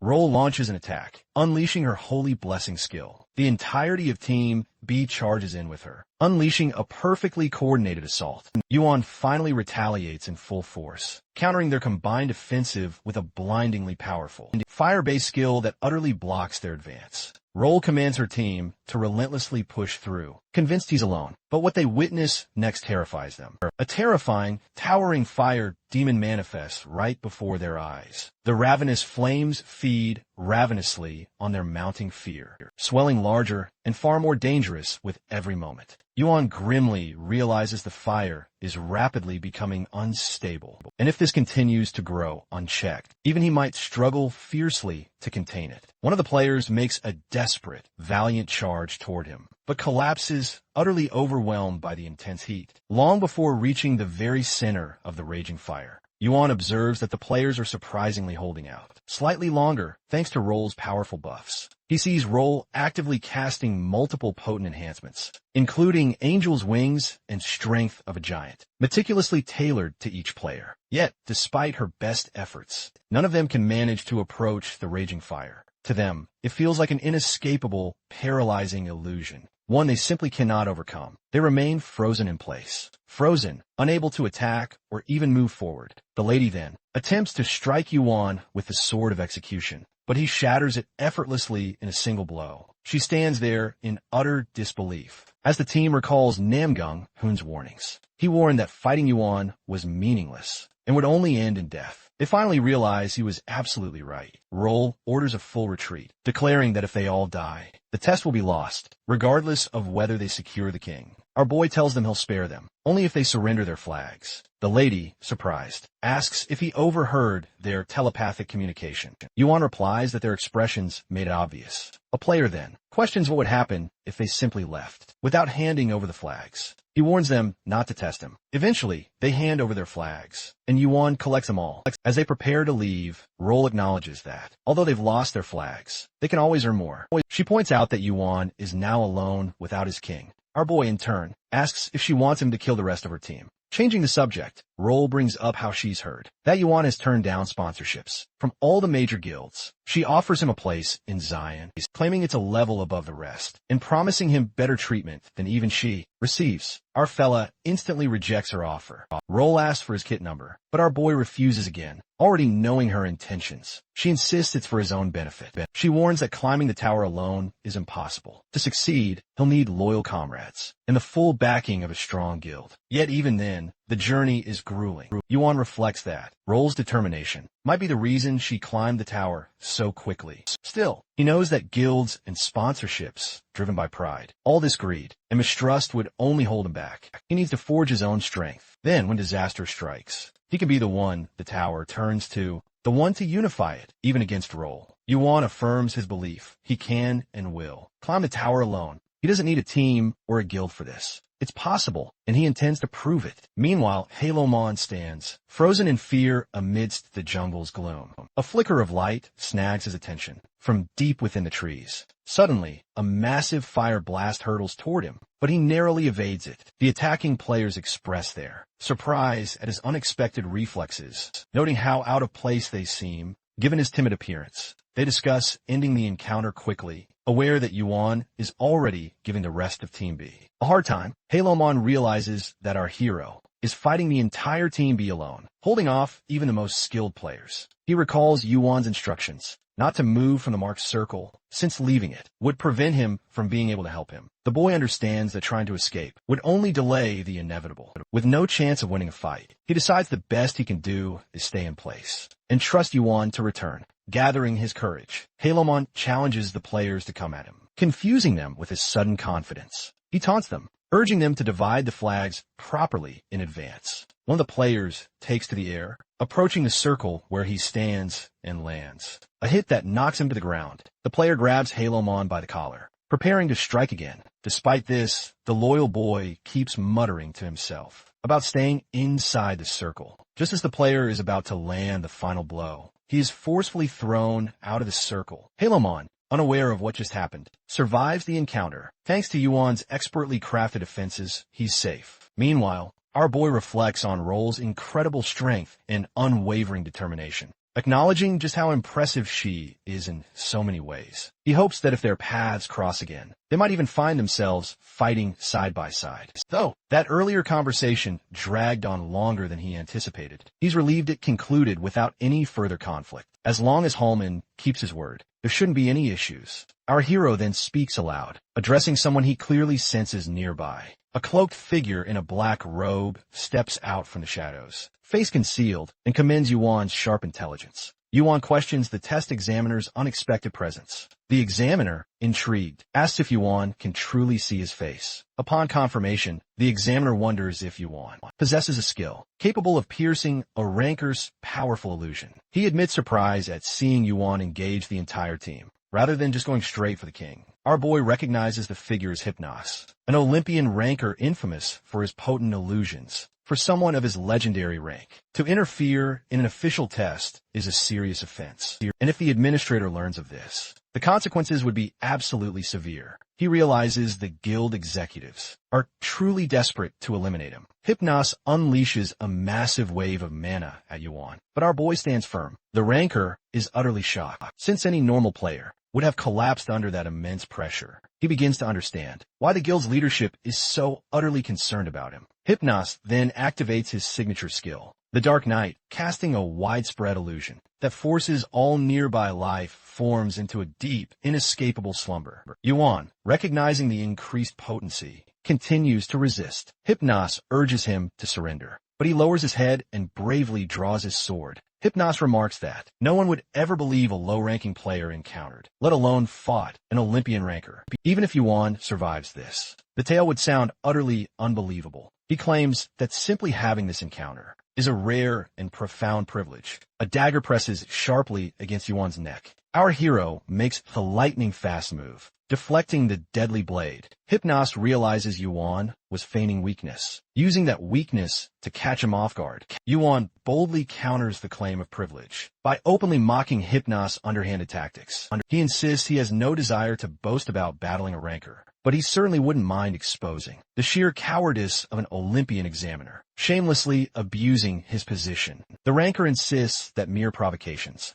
won't change a thing, but Yuan strongly disagrees, declaring that the night does not solely belong to Hypnos. Yuan muses that Hypnos is a close-range mage who specializes in dark attribute mana, making him perfectly suited for illusion-based techniques. Still, he manages to land a hit, and yet Hypnos remains an Olympian ranker, a formidable opponent. Even so, but Yuan feels utterly confident in his ability to face this enemy type. As both Yuan and Hypnos charge toward each other, and their swords clash violently, our hero instantly activates his fire skill. The blazing flames engulf Hypnos, and he immediately feels an intense heat. However, as he dodges, he notices the fire grows even more ferocious, its heat seemingly increasing intensely. When he finally touches the flames, he realizes they aren't actually hot. It only felt that way at first. He mistakes it for fire with a will of its own, but he soon realizes the skill reads his emotions and responds accordingly. He acknowledges it's truly a troublesome ability. Yuan, observing Hypnos' reaction, notes inwardly that only a ranker would think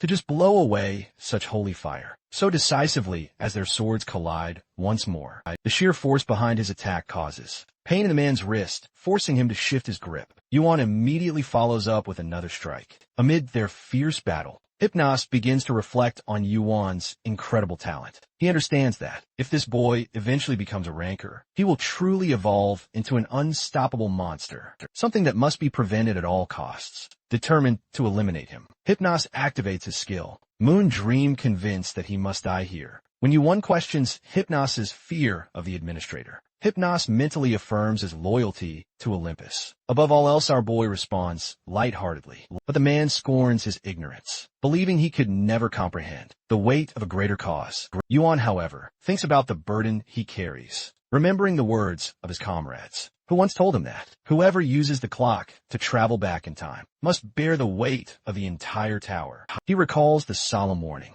The one who goes back must be capable of holding that burden and ensuring that the tower, a place of countless worlds and billions of lives, does not fall into despair again. Yuan feels certain about one thing. A greater cause is something one claims only when sacrificing themselves, not when sacrificing others. These words enrage Hypnos. The sentiment hits close to home, as he too has returned to relive the same hellish battles. Once more infuriated, the ranker loses composure and lashes out, believing that Yuan has no right to speak about such burdens, despite knowing that his actions might be considered an unforgivable crime. In the tower, he convinces himself that it is all for Olympus, and continues his assault. Yuan successfully dodges and counters with a precise strike, plunging his sword into Hypnos' back. He screams in pain, unable to believe what has just happened. He reflects on the nature of his skill, Moon Dream, which turns fear into reality. But even this fails against Yuan, whose eyes can pierce through illusion. Our hero shows no fear,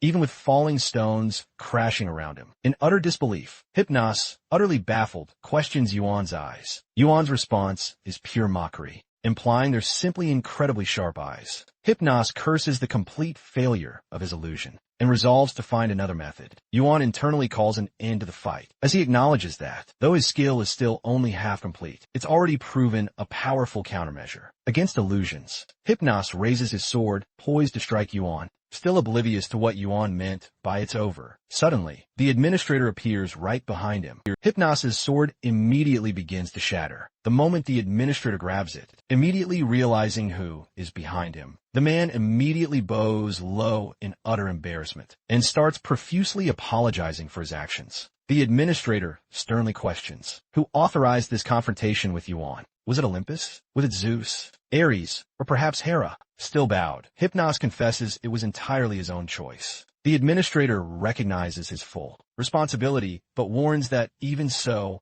Olympus won't escape consequences. He then swiftly revokes Hypnos' role as a test examiner and strips Olympus of its very authority. Over the 11th floor, as Hypnos attempts to explain, the administrator explodes in fury and kicks him away. He's dragged away to be punished for his crimes. For interfering with a test participant while serving as an examiner is deemed a gravely severe offense. His punishment is to suffer for thousands of years, trapped in a state between life and death. And as he's dragged away, Hypnos screams curses at Yuan just before he disappears. The administrator then turns to Yuan and greets him, acknowledging his extraordinary nature, though he's still confused why our boy ever believed he could challenge a ranker. Yuan explains that he encountered trouble because of improper administration, as he hasn't violated any tower rules. He feels completely justified in expressing his complaint. Yuan passionately argues the team divisions were unfair, and that an examiner, as the administrator's proxy, should be held strictly accountable. The administrator asks if Yuan is trying to pin the blame on him. Our boy boldly affirms that someone must take responsibility.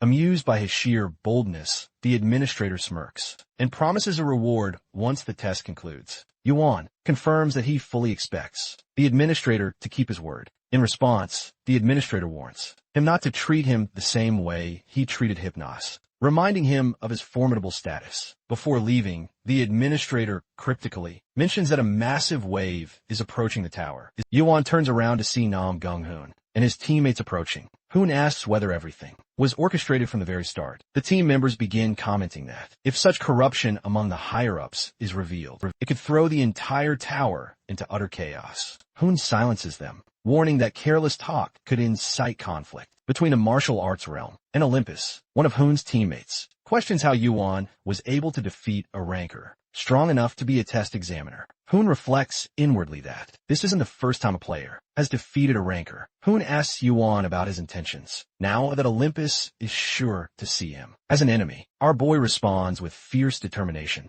stating that he will continue fighting until he brings down Olympus's King Zeus. When asked for the reason behind his grudge, Yuan explains that he once helped the blacksmith, who refused to craft weapons for Olympus, and since then, they've been relentlessly hunting him. Hoon realizes that Yuan is referring to Hephaestus. He advises our fella to be cautious, acknowledging his immense strength, but warning that Olympus is still a formidable enemy. With that, Hoon returns to his clan. In the next scene, Hailmon expresses overwhelming joy at seeing Yuan again. After barely surviving, Yuan praises Hailmon for enduring and not giving up, then shows him that he has collected 618 flags. Team King reflects that with that many flags, the CP and rewards would be absolutely massive. Yet, what truly moves him is Yuan's compliment. A figure who has shattered records and achieved greatness, feeling utterly accomplished for fulfilling his role as Team A's king. Hailmon then receives the flag from Yuan. Upon transfer, that number doubles to 1,236. The test concludes with Team A's final flag count at 1,236, while Team B only managed 2 flags.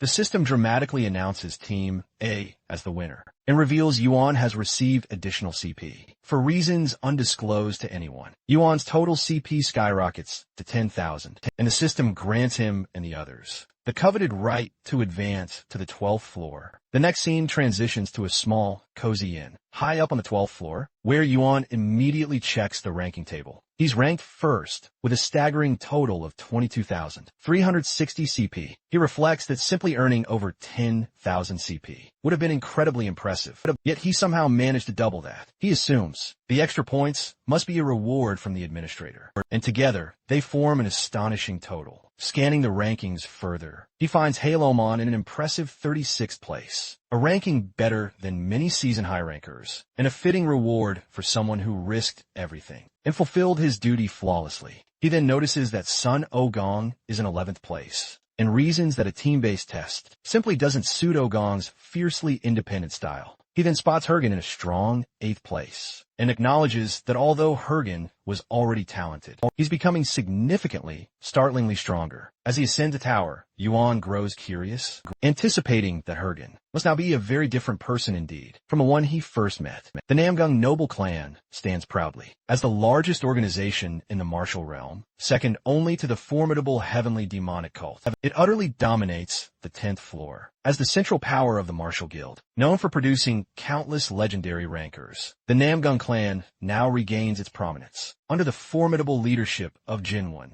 who single-handedly resurrects the once declining clan into the martial world's greatest force. Jinwon reflects on the sheer chaos of the 11th floor test. Namgung Hoon confirms the widespread disorder, explaining the administrator himself had to intervene. Personally, Hoon decides to leave a record using his player kit, prompting his rather early visit. Jinwon reveals Olympus had actually located Hephaestus during their preparations for the Gigantomachy, but Yuan's interference caused them to lose track of him. He now considers Yuan a serious nuisance for Olympus. Jinwon questions Hoon about a certain teammate, sponsored by Asgard. Hoon provides the name Gibbons, prompting Jinwon to comment that Asgard will soon become well aware. As he reflects on Yuan, he acknowledges that this rising star has found himself right in the middle of a brewing storm, especially now with the upcoming Grand Martial Arts Tournament, likely to turn absolutely chaotic on the 19th floor. Meanwhile, Yuan trains intensely, consistently hitting bullseyes with pinpoint accuracy and increasing his speed. Spectators watch in shock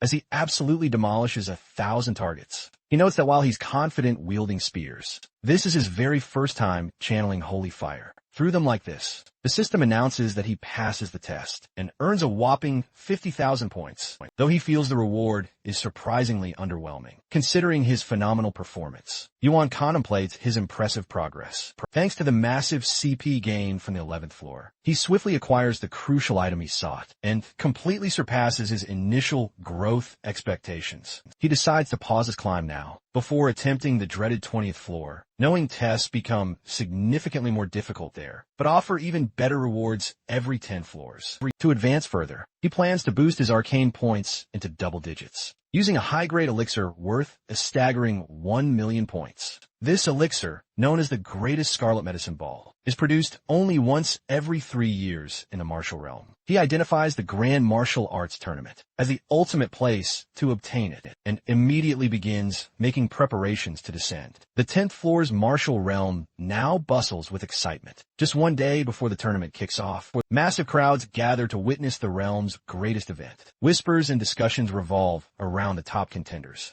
Among them, Namgung Hoon, a genius of the Namgung clan, and Hergen, who has already conquered the 25th floor. Then, news spreads like wildfire. Kim Yuan will participate, shocking many who assumed he'd continue his climb. Instead, everyone speculates on his mysterious reasons, considering anything from sponsorship to guild promotion. They also anticipate that countless guilds will attempt to recruit him. Meanwhile, Yuan rejects every single guild approaching him. He even turns away Bronel, a fearsome draconian ranker, and the guild master of the 12th earthly gods. Serial, representing the Zion Guild, also makes her move to recruit him, but is bluntly dismissed. Then Hergen arrives, jokingly receives the same icy cold response, before our boy pulls him into his apartment, revealing he was only teasing him all along. Outside, Serial's subordinate complains about being denied even a courtesy tea, but he wisely chooses to retreat peacefully. Inside, Hergen explores Yuan's room, impressed by its quality. Our fellow explains that,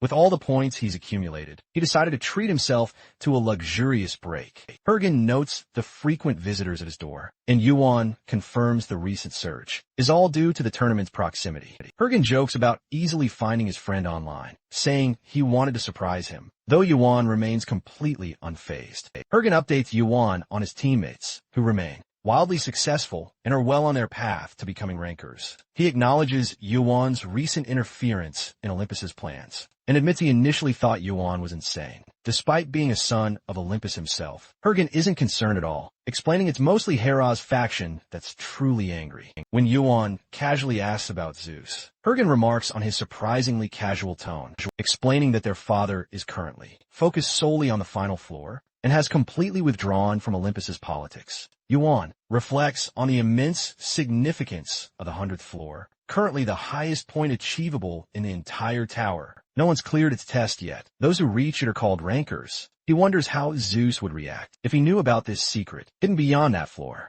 Hergen urges Yuan to stay under the radar. Given Olympus's agitation, he promises to speak positively about him when he has the chance to. He then questions whether he also believes Hephaestus is a criminal. Rising, he announces he's heading out and invites Hergen to come along. When the blonde asks about their destination, our boy replies, they're off to see the so-called criminal, Hephaestus, at Hephaestus's workshop. The blacksmith reflects on the past 4 days. Despite his resolution, his hands remain restless unless they're crafting. Although most of the items he imagines are weapons, he reminds himself that the sword he gave Yuan, his savior, was to be the last weapon he ever creates. Hephaestus has been hearing of Yuan's exploits. Even from the first floor, he notes that he must be climbing the tower in dramatic fashion. He wonders when he will return as promised. At that moment, Yuan arrives at the workshop with Hergen. The smithy recognizes Hergen as one of Zeus's sons, and while he bristles at being acknowledged as a brother, he explains he's not here on Olympus's behalf. Instead, he admits that Yuan has opened his eyes to many truths, prompting him to meet Hephaestus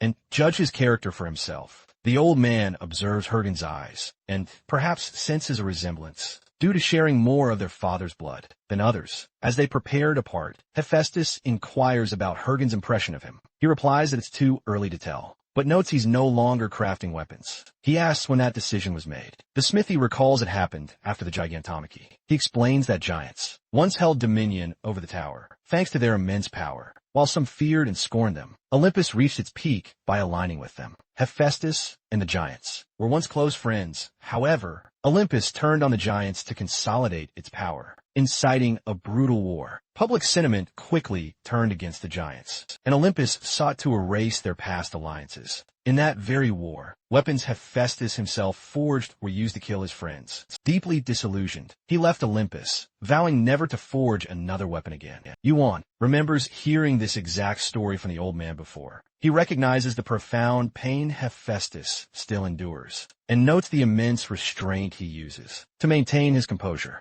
Hephaestus continues, stating that Olympus recently requested he forge weapons once more. He suspects the giants still exist, and may be preparing for another war. While nothing is certain, he's 90% sure. He declares his unwavering opposition to Olympus, and leaves Hergian to decide whom to believe. Hephaestus then leads Yuan to the storage room. As they walk, he remarks that Hergian seems like a good person, and understands why Yuan brought him along. He asks whether Yuan plans to travel with Hergian. Our boy says he is uncertain, but is considering giving him a chance. The old man remains cautious, believing Hergian is still impressionable, and must be watched closely. He opens the sealed area containing the item he crafted. Hephaestus explains that it was made, as per Yuan's request, but the process was quite troublesome. He has already named it Kanye, deciding not to leave the naming to Yuan this time. Yuan is surprised by the name, recalling that in his past life, Smithy gave the same name to Hades' helm. Now, the name is reused for something entirely different, a glove. Hephaestus confirms that he used all the adamantium he brought, embedding the dark divine crystal invisibly within it. Our boy asks to try it on, and Hephaestus agrees, emphasizing the glove's incredible thinness. Yet, even with its durable material, as Yuan carefully slips on the tiny glove, Hephaestus watches with deep concern. He has no doubts about Yuan's immense strength, but he questions whether he's truly worthy of wielding such an item. As our hero closely inspects the glove, he notes its surprisingly reduced volume. But just as he turns to speak, he realizes Hephaestus has completely vanished. Suddenly, he finds himself transported to a strange, unfamiliar space. A mysterious voice calls out, asking Yuan, "Who are you?" Yuan considers that he should be the one asking that question. He then realizes this must be Kane's test. He mentally introduces himself as Kim Yuan. The voice responds in fragmented, distorted phrases almost broken, that seem to reference another time and place entirely. Our boy suspects it's alluding to the fact that he's returned from a future. He questions what exactly the voice is, and what its true intentions are. The voice identifies itself as an eye, claiming it has no mouth with which to speak. Our boy tries desperately to understand, internally confirming that it's implying its inability to communicate fully due to lacking a mouth. He finds the situation incredibly frustrating and extremely difficult to navigate. Little is known about the three sacred treasures of Olympus, including Kane, which is made from the dark divine crystal. These treasures vanished during the invasion of the others. The only scraps of information Yuan has come from Kronos. He recalls that Kane was once Hades' helm, but now it has taken the form of a glove. He wonders if the presence he's speaking to is sealed within the dark divine crystal, or if it is the crystal itself. Yuan intended to test Kane's power, but the lack of proper communication hinders his efforts. The presence within Kane suddenly notices the egg. The egg rises and unleashes a deafening scream that forces him to immediately retreat. He realizes the aura around it practically chokes with dark mana,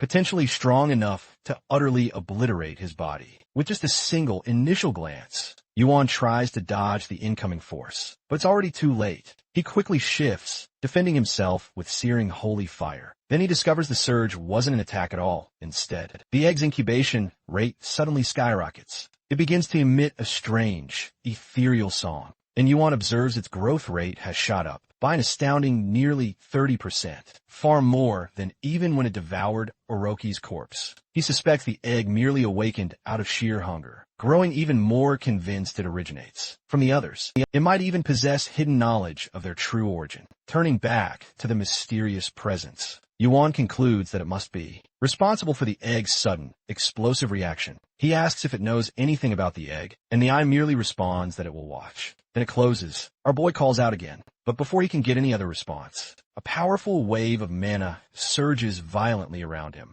he senses an immense pressure pulling him back. And in the very next moment, he's back in Hephaestus's workshop. Hephaestus immediately checks on his condition, explaining that the area had become completely saturated with mana, prompting him to forcefully retrieve Yuan. Yuan exhales a shaky breath of relief, reflecting on just how close he came to certain death. Smithy asks about the gloves' fit, and our boy responds that they feel incredible, so light and comfortable, as if he's wearing absolutely nothing. Internally, though, Yuan is too shaken from the encounter to focus on that. He recalls the presence's chilling words about watching, and reflects that, although the communication was mostly unclear, he did manage to piece some of it together. The dark divine crystal, also known as a fragment of Kaini, was hiding this profound secret. He remembers there are 3 such fragments in total. Now, he concludes he must collect the remaining 2 to fully grasp the gravity of his situation. His next objective? The trident's missing fragment.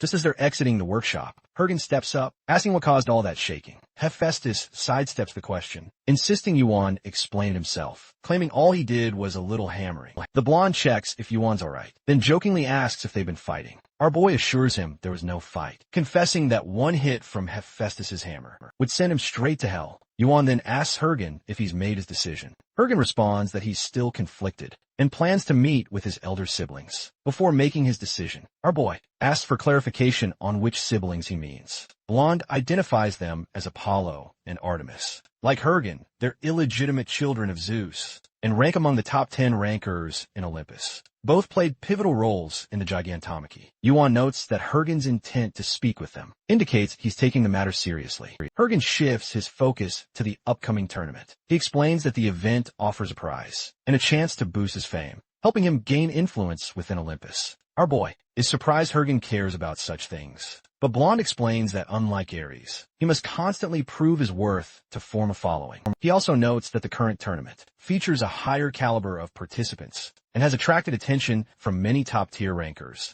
He claims this opportunity is too valuable to miss. Finally, he informs Yuan that many rankers are paying attention to him, specifically, and then reveals a major rumor. A high-level participant is expected, the Vice Lord of the Heavenly Demonic Cult. As Hergen leans in, asking if the news stirs Yuan's competitive spirit, Yuan simply stares back, fully aware that the rumored big shot is himself. Hergen remarks that the Vice Lord must be exceptionally skilled. Yuan then reveals to him that he himself holds the position of Vice Lord. For a moment, Hergen is utterly in disbelief. He compares this position to that of Vice, head of a noble clan, and wonders if this grand title was the actual reward for completing the demonic cult's test. Our hero knows deep down that the real reward was the holy fire, but he acknowledges that the Vice Lord position was technically a part of it. Hergen points out that if this explosive information becomes public, Yuan's value will absolutely skyrocket. Our boy counters, stating he has no intention of joining any faction, but Hergen reminds him that the other guilds will likely not see it that way.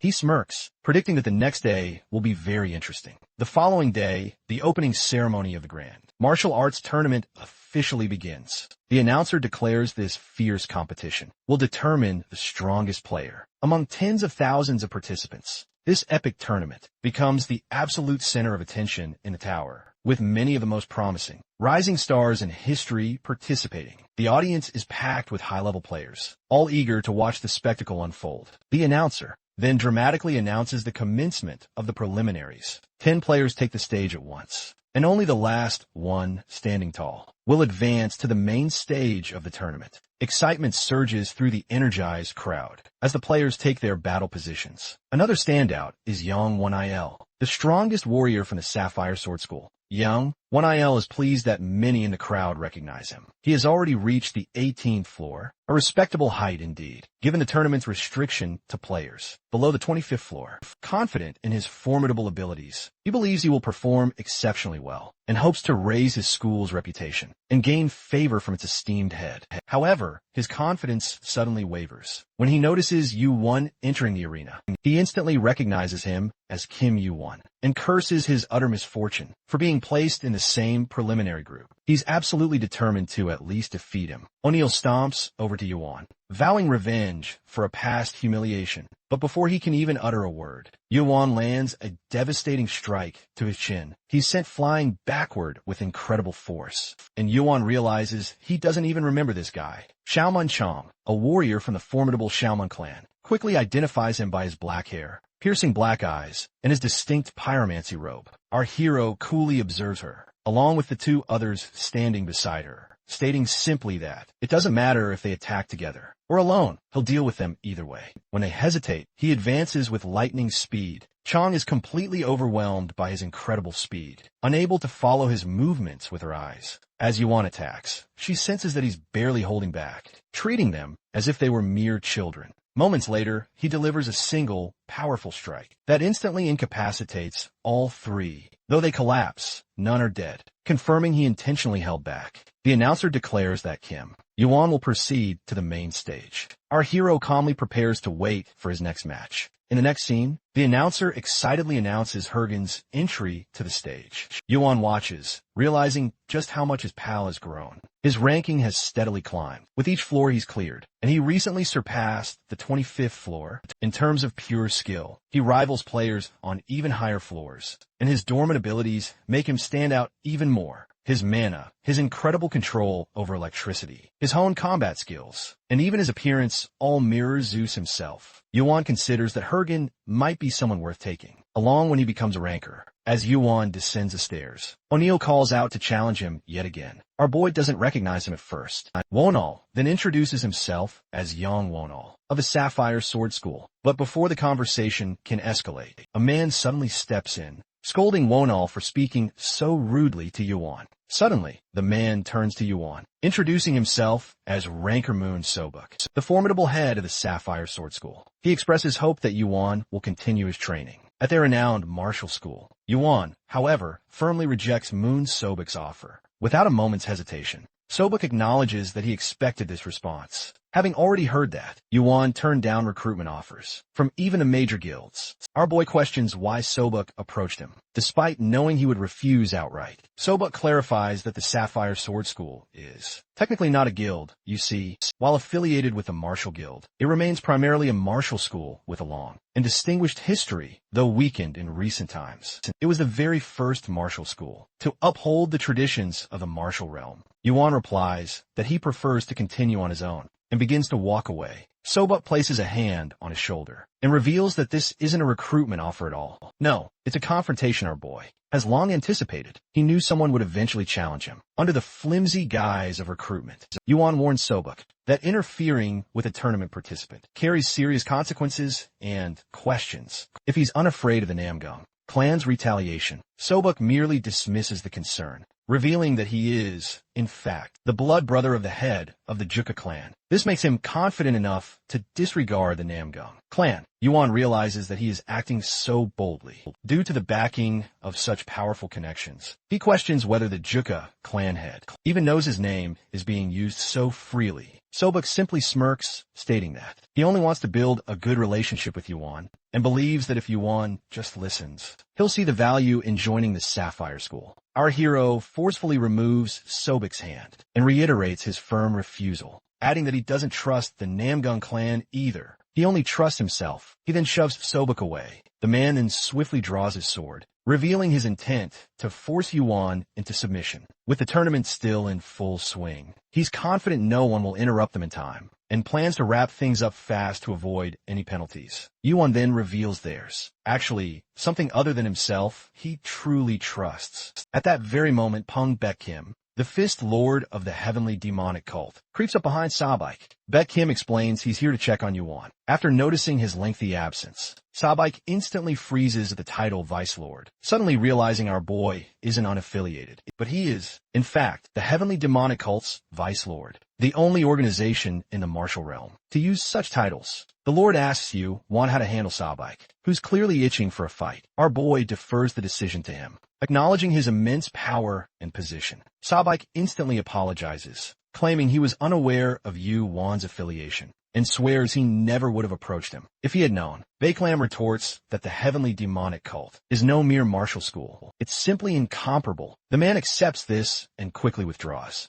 Yuan questions Baeklam if the cult had spread the rumor about their vice lord entering the tournament. He explains many cult members are thrilled about returning to the martial realm and might have accidentally leaked the news. He even admits he's one of the excited members. Yuan brushes this off and instructs Baeklam to investigate the Yugo clan's connection and the Sapphire Sword School and ensure it's handled properly. Baeklam agrees, mentioning an upcoming dinner meeting with the Namgung clan where he intends to raise the issue and ensure any improper actions are punished. He invites Yuan, but our boy declines, declaring no interest in social gatherings. He knocks on a nearby door, and a voice from inside bids him enter. Inside, our boy is at a dining table, while Cheon Mujin, the heavenly demon, lord of the cult, pours him some tea. Yuan asks why Mujin skipped his preliminary match. He confidently replies that Yuan was sure to win. As the man continues to pour their tea, our hero senses the heavenly demon's immense mana pouring into the cup. He instantly realizes this is a test and steels himself to endure it. When he notices a tiny crack forming in the cup, he grips it tightly, absolutely determined not to let it shatter.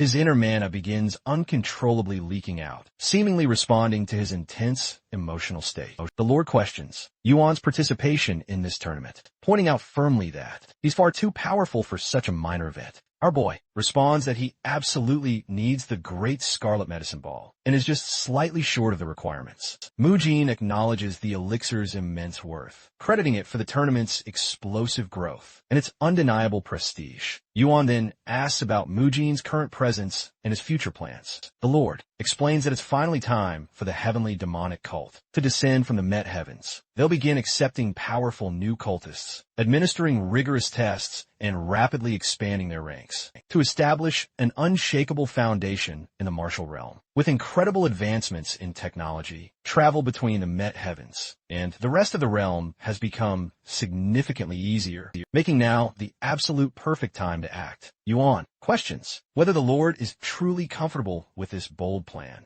reminding him emphatically that he has absolutely no intention of being tied to any single group and will never fulfill the responsibilities of a vice lord.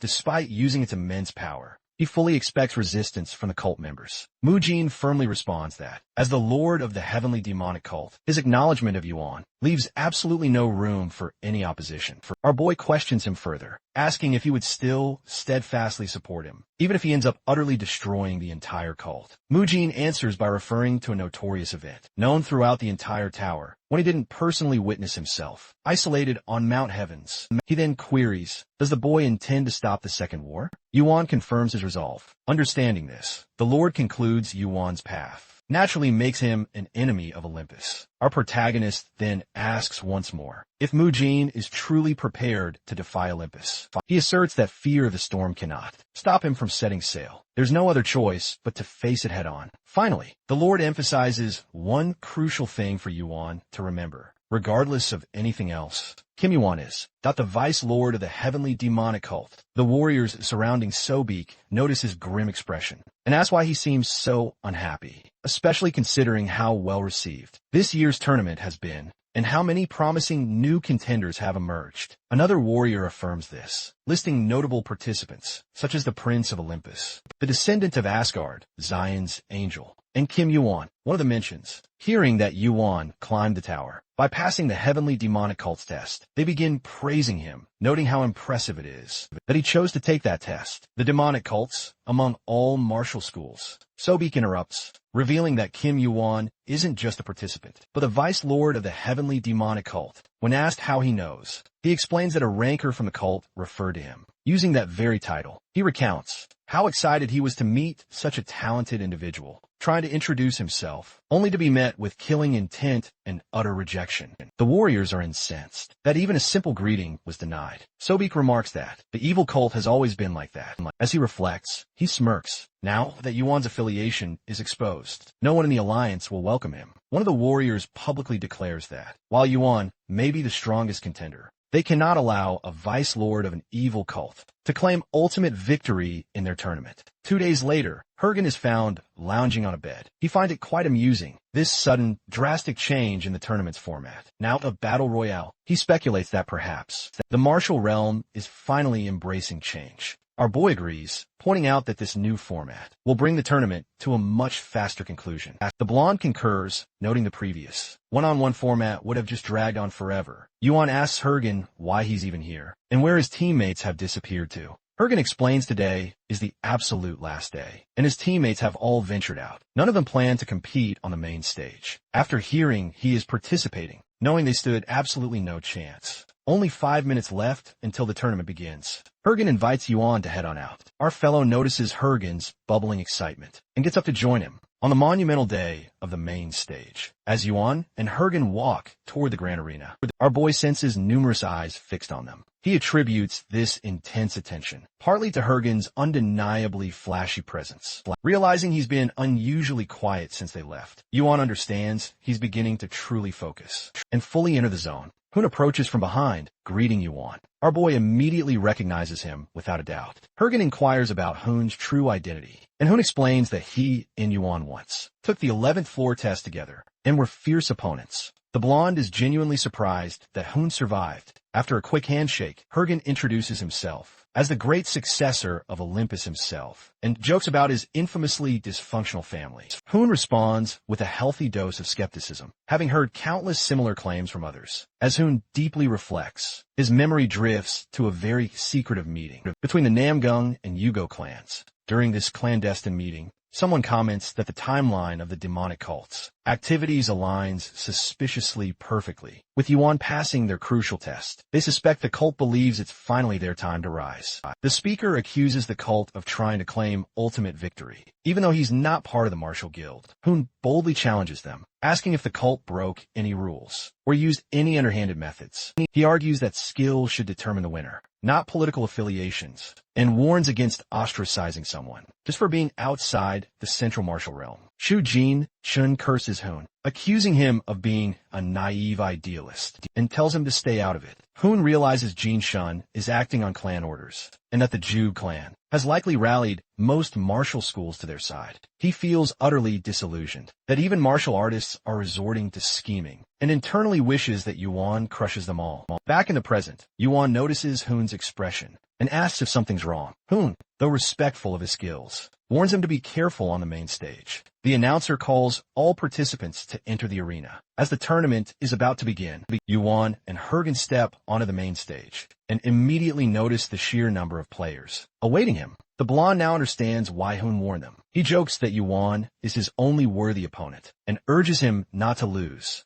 Our boy replies confidently, reminding him to worry about himself. Meanwhile, Cheon Mujin enters the seating area where the members of the Juk and Namgung clans are gathered. Sobi comments on the historical significance of this tournament and suggests permanently adopting the new format. Juk Jin, head of the Ju clan, agrees, and both men compliment each other for orchestrating the format change and preventing the demonic cult from taking the spotlight. Members of the Ju clan express interest in visiting Sobik's school after the tournament from a distance. Namgung Jinwon, head of the Namgung clan, overhears their conversation and reflects on how corrupt the martial realm has become, where eloquence trumps skill with a sword. He laments that someone as corrupt as Ju Jin has amassed more power than his own clan, and unflinchingly accepts the blame for this decline, resolving to take full responsibility. Jinwon decides to use the tournament as his turning point to spark a revolution. Just then, a messenger bursts in, announcing Kim Yuan is the last man standing. Sobuk reacts with furious anger, frustrated they failed to defeat just one person.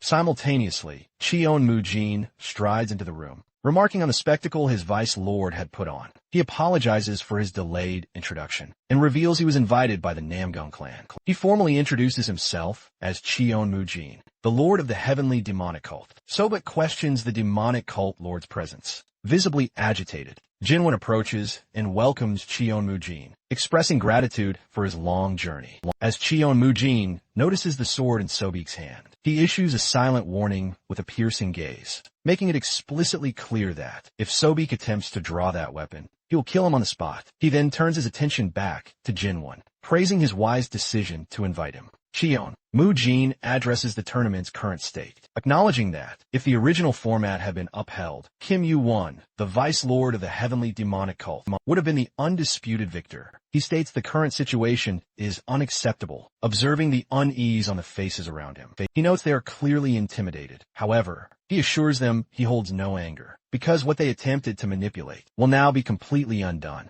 Meanwhile, on the battlefield, Yuan activates his arcane sword skill. One of the opponents reacts in shock upon recognizing the technique, which in the martial realm is referred to as Sword Kai, an indication he is exceptionally skilled. By martial standards, our hero assesses the situation, realizing that nearly everyone is targeting him. He suspects it's due to more than mere paranoia. A female warrior in a blue dress confirms his suspicion, stating it's not personal. It's his affiliation with the Heavenly Demonic Cult. This instantly makes him a natural enemy of the martial alliance. Yuan. He quickly grasps the strategy behind the altered rules. In a chaotic free-for-all, it suddenly becomes easy for weaker participants to gang up on the stronger ones, without facing any accusations of foul play. He sees it as a simple, yet effective scheme, however, but he quickly dismisses any bitterness, viewing all his opponents as mere minor obstacles. Once again, he unleashes his arcane sword. A warrior with long, flowing hair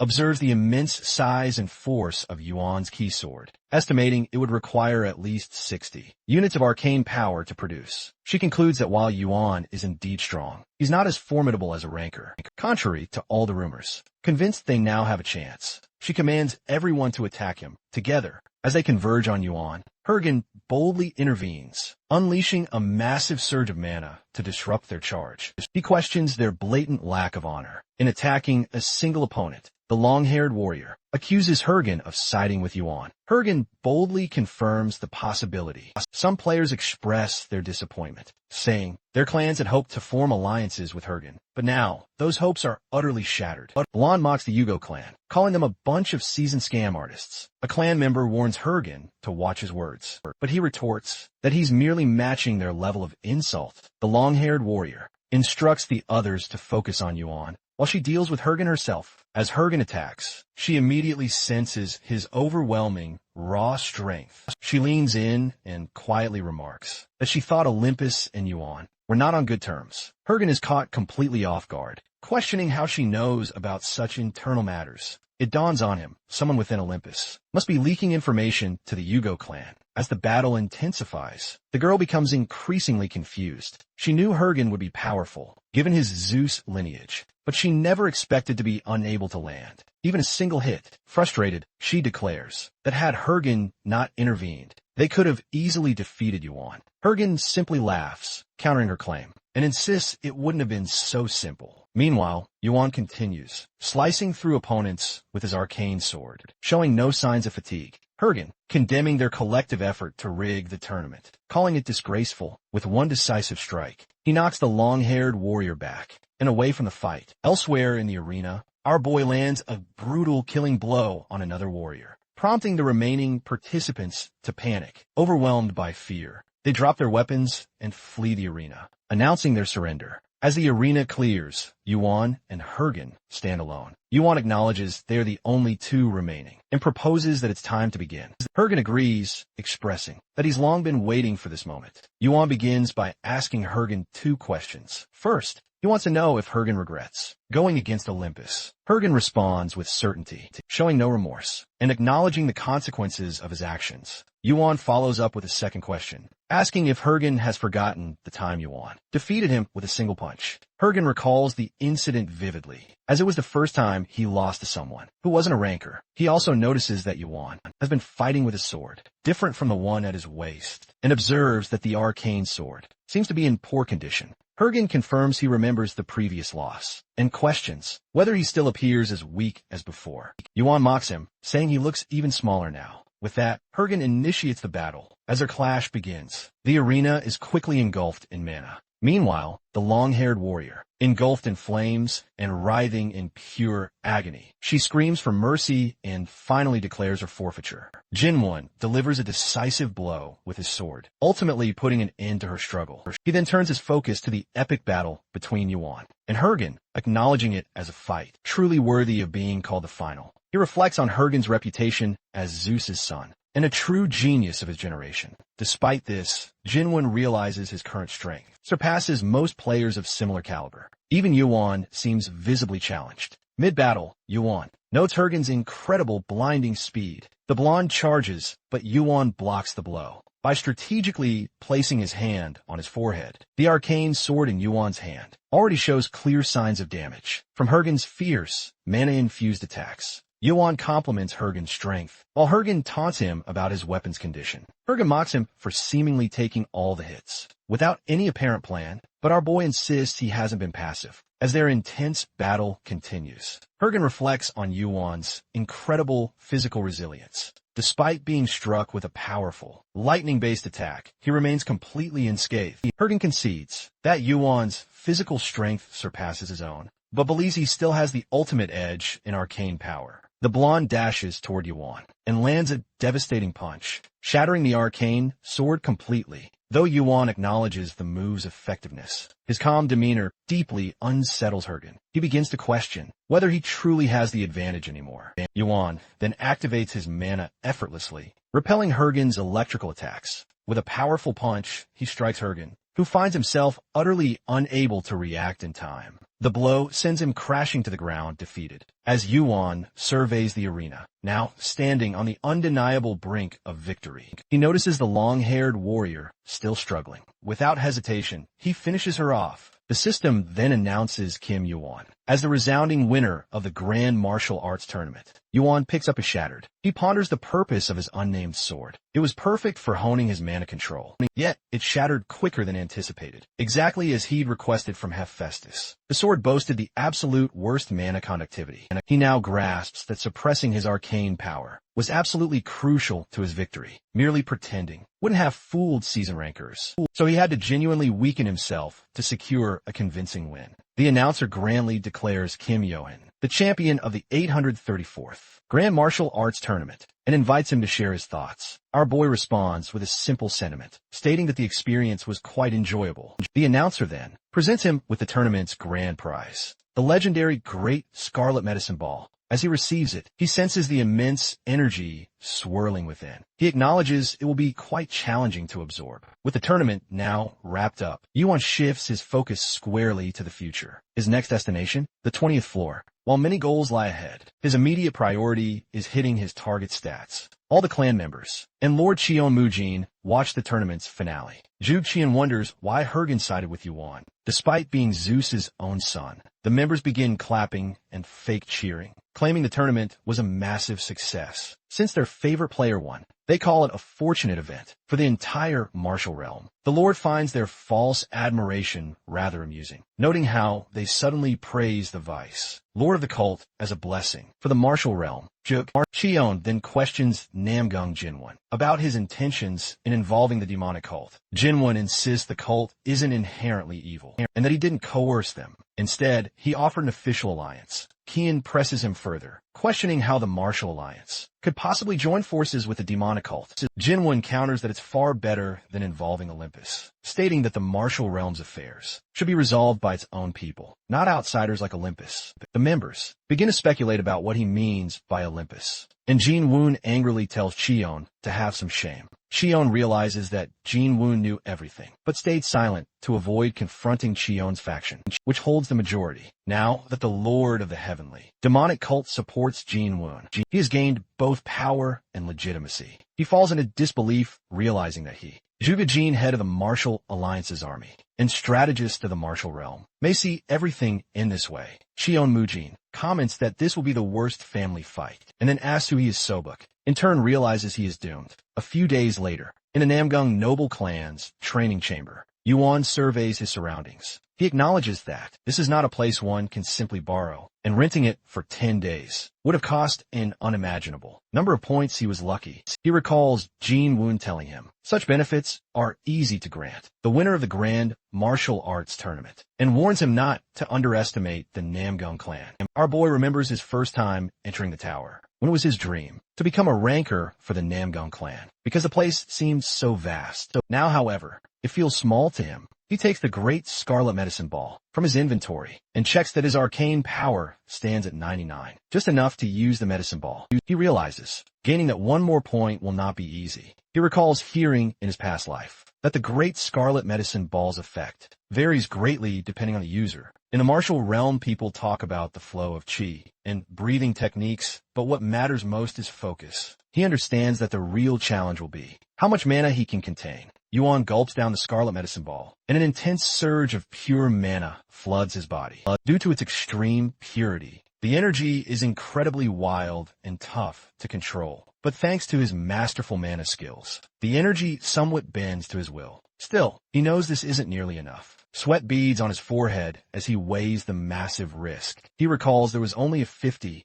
chance his stats would actually increase. And at this rate, he just might fail. The scene dramatically shifts to the 20th floor, the marine kingdom of Portuja, specifically one of its 12 legendary islands. Neptune. The towering giants demand the guild warriors' release, but the warriors defiantly refuse, mocking their colossal height. Calling them cowards, a member of the Crimson Wolf Guild, Orang, recounts a legendary tale from the sprawling marine kingdom of Portuja. Whoever discovers the Stone of the Sea will become the true god of the sea. A giant scoffs, dismissing it as nothing but a fake rumor. The guild member admits their own disbelief, but acknowledges hearing a very specific rumor that the giants actually hid the Stone of the Sea somewhere. This rumor, notably, originated from Olympus itself, lending it significant credibility. The giants menacingly warned that everyone should be fully aware of the giants' intricate relationship with Olympus. The guild warriors retort that they're already well aware, and remind them that since the 20th floor is firmly under Olympus's jurisdiction, it wouldn't matter if one or two giants met their end.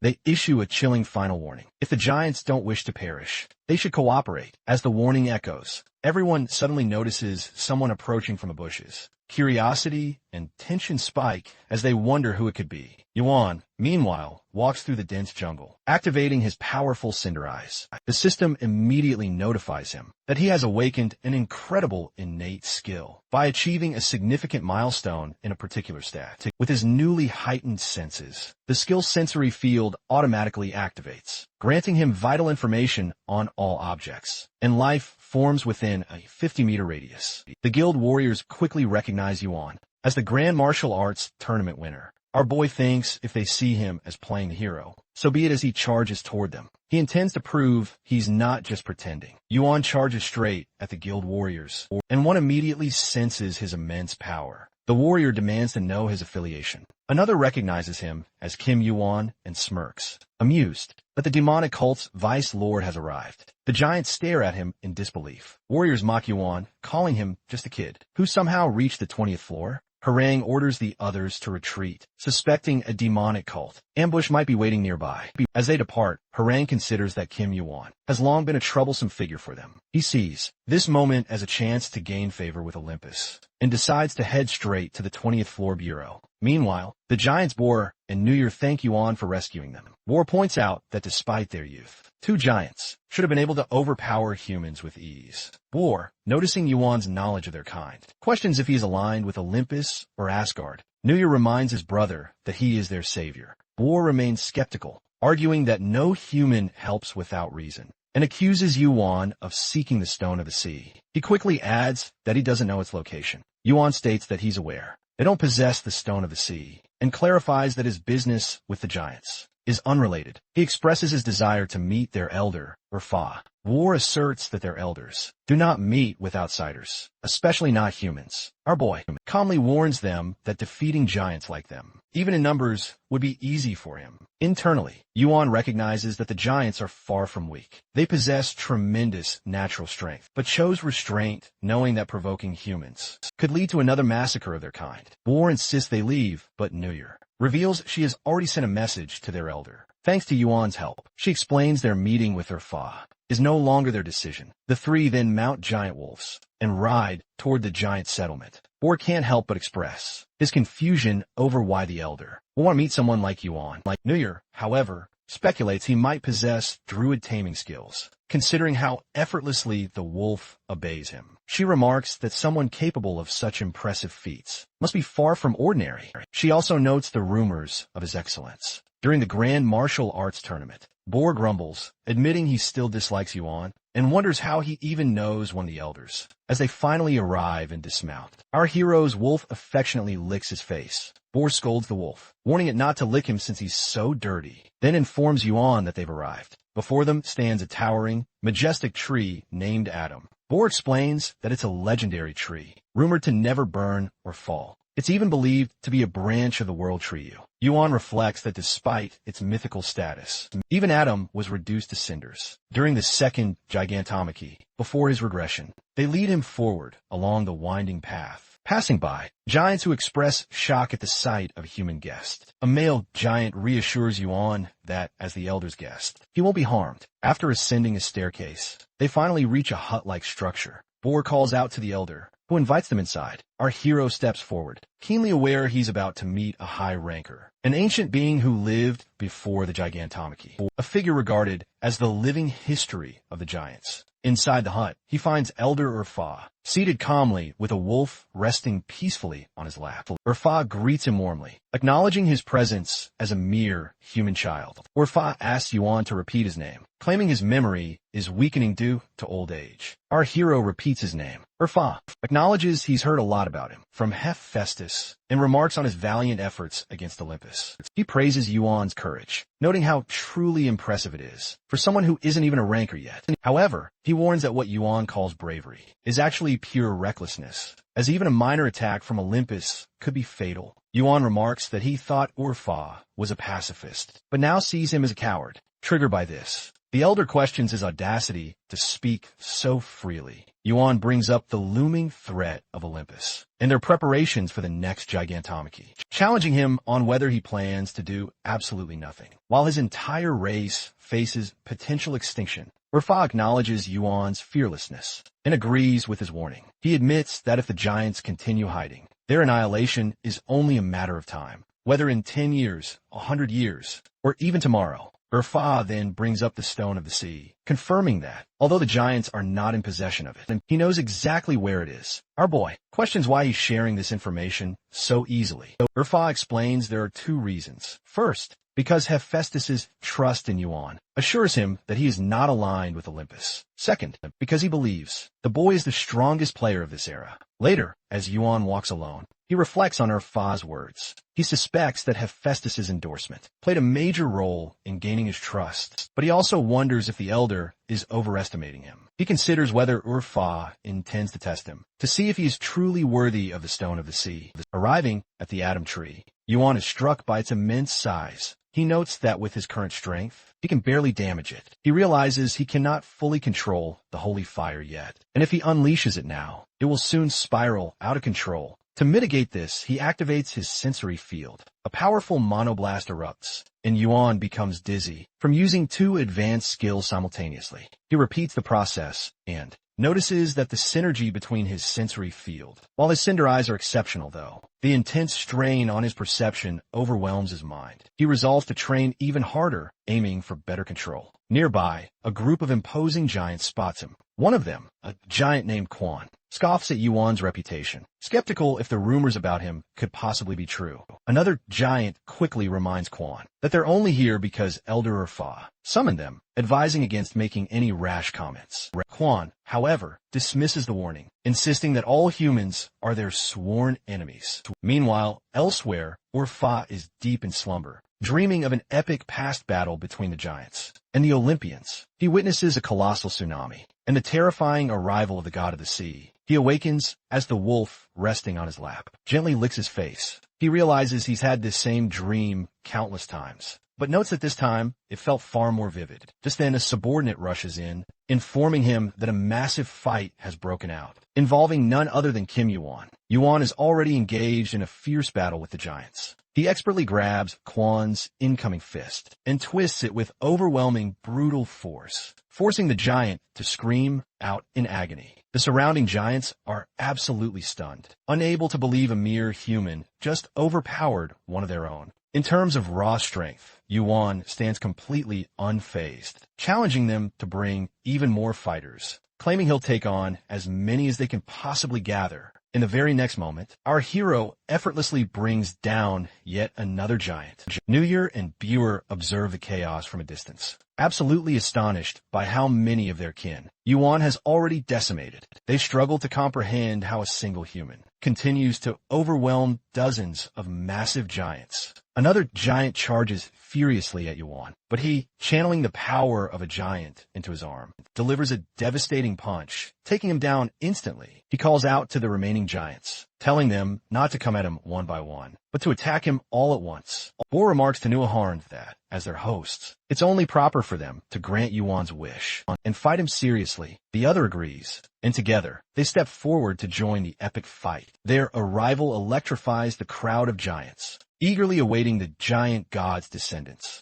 Enter the fray. Yuan immediately senses that these two opponents are far more formidable than he first expected. Boar declares he's been itching to fight Yuan ever since he first laid eyes on him, and now he sees this as his chance to test the strength of the man everyone's been talking about. Yuan retorts confidently, claiming Boar can watch him all he wants, though he won't last long. Boar lunges forward to strike, but Yuan responds with precise counters, knocking him down multiple times. This genuinely surprises our boy, as Boar is more agile than he'd anticipated. While he fends off Boar, Nuyer launches a sneak attack from behind. Yuan narrowly dodges her strike, realizing that this battle will be far more challenging without using mana. However, since he's already resolved to use this confrontation as training, he accepts the handicap and continues the fight. During the battle, Boar confesses, but he can never talk back to his younger sister, because she's far stronger than he is. As the two siblings attempt to pin Yuan down, he suddenly vanishes. Moments later, he reappears in the air, having activated his Hermes treads. While airborne, Yuan shifts focus to the final part of his training. For the day,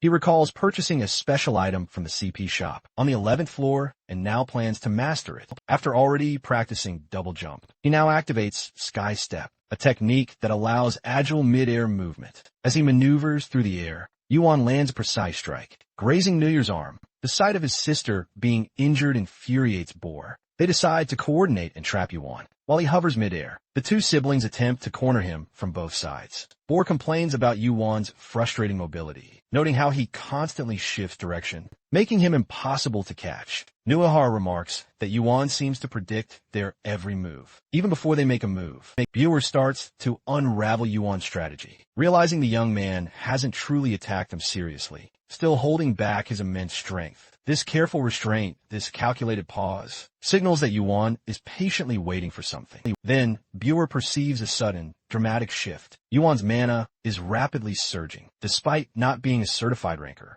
His energy has reached a staggering level, where even the system's penalty is kicking in. Recognizing the impending onslaught, Buer braces himself, deciding not to dodge. He knows Yuan is about to unleash his full, devastating power. He steels himself, ready to face the next attack head-on. Buer attempts to find a weak point within the raging tornado of mana, hoping to break through its violent current. As he prepares to strike, Yuan charges straight into the storm himself, completely surprising Buer with his sheer audacity. Buer admits defeat. He recognizes that Yuan willingly broke through, an attack specifically designed with the system's penalty in mind. Nuahar also realizes the immense significance of this feat. Yuan of Efkama technique, meant to suppress even powerful rankers. Head on. After the fight, Yuan casually remarks that their performance was somewhat decent, stating he looks forward to future battles. Buer is clearly irked by the downplayed praise, but silently vows to defeat him next time. They shake hands, a mutual respect forming between them. 10 days later, Yuan and the giants gather for a grand feast. As they eat, Buer proposes a rematch once the meal is over, and encourages everyone to hurry up. However, Yuan declines, stating that the test on the 20th floor is scheduled for the very next day, and he needs to be in peak condition. Buer accepts his reasoning. Nuihar reflects on her earlier thoughts. Initially, she believed she could defeat Yuan with more effort, but even when 5 of them attacked together, They failed. She realizes that despite being so young, he managed to defeat them all within minutes. It makes her wonder just how powerful he would be if he'd actually used mana during that fight. As Yu-Won catches Nuyar staring, he simply asks what's wrong. She admits she was just thinking about the battle and concludes with a guess. He must have gotten incredibly stronger in the past 10 days. Our hero, however, disagrees, saying he's still adjusting to the new skill he's been training with. Bor then changes the subject, asking about the Stone of the Sea. He asks if Yu-Won will return after the test, to look for it, or just ascend to the next floor. Yu-Won responds that he fully plans to find the stone before ascending. Curious, Bor questions how he'll find the time, with the test so incredibly close. He asks if the stone is linked to the test, or if Urfa knows something about it. Yu-Won confirms that not only Urfa, but even the giant gods are aware of it, your own father included. Quant presses further, questioning why Urfa wouldn't trust something so vital to an outsider. Our boy explains that perhaps it's because he's simply the strongest. This absolutely triggers Quant, who's enraged at the idea that their elder kept such a massive secret from them. Nuyar tries to calm him, but he insists they've all suffered, while remaining completely in the dark, forced to hide and retreat whenever conflict arises. Quant becomes increasingly agitated, shouting that the stone cannot be more important than their lives. Yu-Won counters firmly, saying Urfa made the absolutely right decision. If the giants had obtained the stone, they'd likely already be extinct. Silence, in this case, was far better than total annihilation. Quant lunges at Yu-Won in a fit of rage, throwing a punch that our hero easily dodges. He grabs Quant, scolding him for speaking, without understanding the full truth. He adds that ignorance isn't a crime, but reckless accusations certainly are. Quant tries to attack again, but another giant intervenes, pointing out that Yu-Won is undeniably far stronger. Buer calmly orders him to stand down, stating that the truth will be revealed during tomorrow's test. Still, he quietly wonders just how much Yu-Won truly knows, and what else their elders might have been hiding. Later that night, Yu-Won lies on his bed, suffering from a severe headache, after using both Cinder Eyes and Sensory Field. Without rest for 10 days, he knows he must recover before the test. Suddenly, he notices mana leaking from his Kaini glove. He realizes that the Kaini is reacting to the weapon, representing Poseidon, the trident's fragment, also known as the Stone of the Sea glove. It's been acting up since he reached the 20th floor, and the reaction is growing stronger. He theorizes that the trident's fragment, much like the Kaini, may originate from the same divine source, the divine dark crystal. If that's true, it makes sense for the two artifacts to resonate with one another. This connection could allow him to use the Kaini as a kind of radar to locate the fragment. However, for this to work,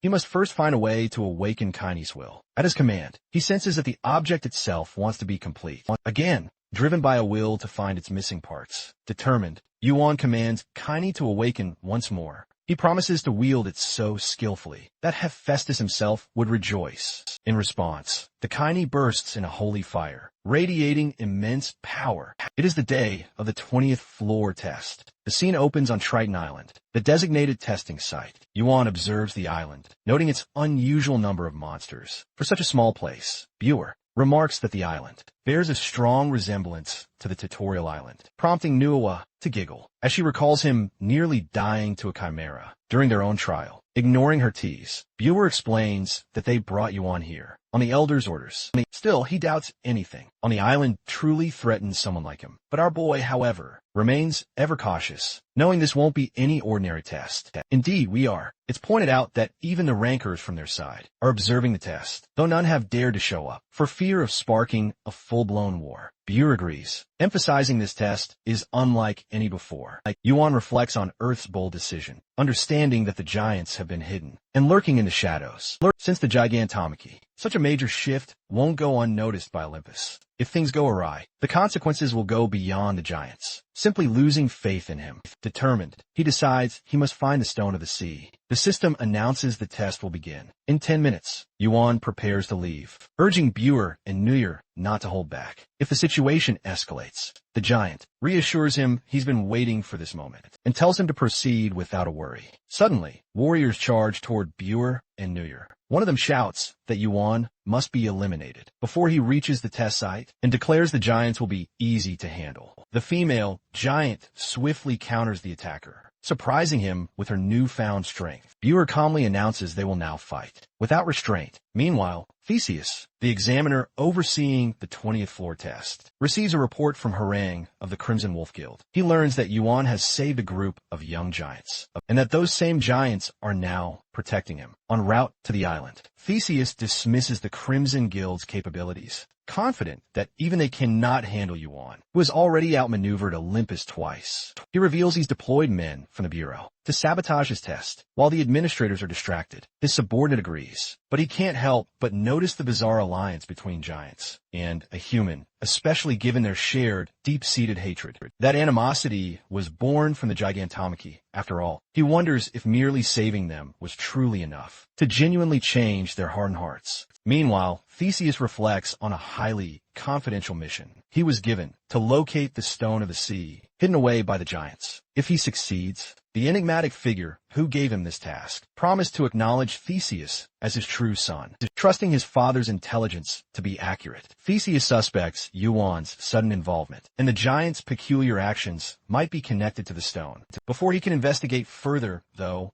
he's informed that Yuan has already slipped past the attackers and successfully entered the test site. Yuan stands atop a hill as the system officially kicks off the test. Despite the earlier interference, he's relieved to have made it in time. The system explains that terrifying sea monsters infest the island, and the objective is simple: defeat them and collect hearts of the sea. Over the course of 12 intense hours, the more hearts a participant gathers, the more contribution points they'll earn. Our hero, Yuan, compares this challenge to the one on the 11th floor, but notices a crucial difference. There's no cap on the number of participants who can pass. So many are likely forming teams, hoping to advance together. However, he rather pessimistically concludes that none of them truly stand a chance. And he dives straight into the ocean, recalling Orpha's advice to aim for the monsters' stomachs, not their backs, in order to awaken the stone. Orpha had sternly warned him that he'd encounter far more monsters than fish, and that merely surviving them would only be the very first step toward obtaining the stone.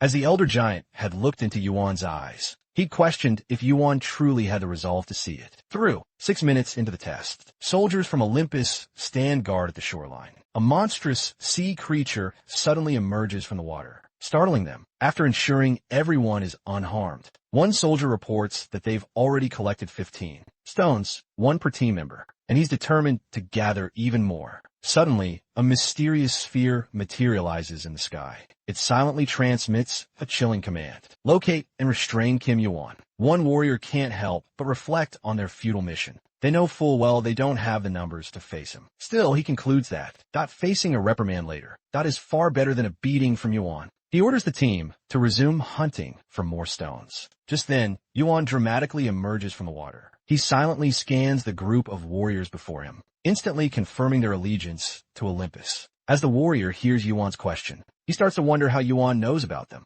and what he plans to do next, especially since Yuan is considered an enemy of Olympus. Our hero, observing their reactions, realizes he was only guessing earlier, but their expressions totally confirm he was right. Despite this, he makes it clear through his demeanor that he has no intention of fighting them, encouraging them not to panic or flee. But suddenly, massive sea serpents erupt from beneath the water. One warrior then spots an entire horde of monsters charging in from the other side. Chaos erupts as the warriors scramble to flee. They're unsure about the examiner's sudden absence, but they know if they don't escape quickly, they'll lose all possible routes of retreat. Yuan, standing firm, calmly concludes that nothing is wrong. The test is simply being corrected. The system itself announces the test is undergoing reorganization. Yuan reflects on Urfa's earlier guidance: erase the sun and moon seal that on the sea creature's stomach, and once unsealed, break its true seal. Only then would the true nature of the test be revealed, changing the difficulty entirely. One of the panicked warriors frantically questions what to do with his stones. Our hero urgently gestures for him to run,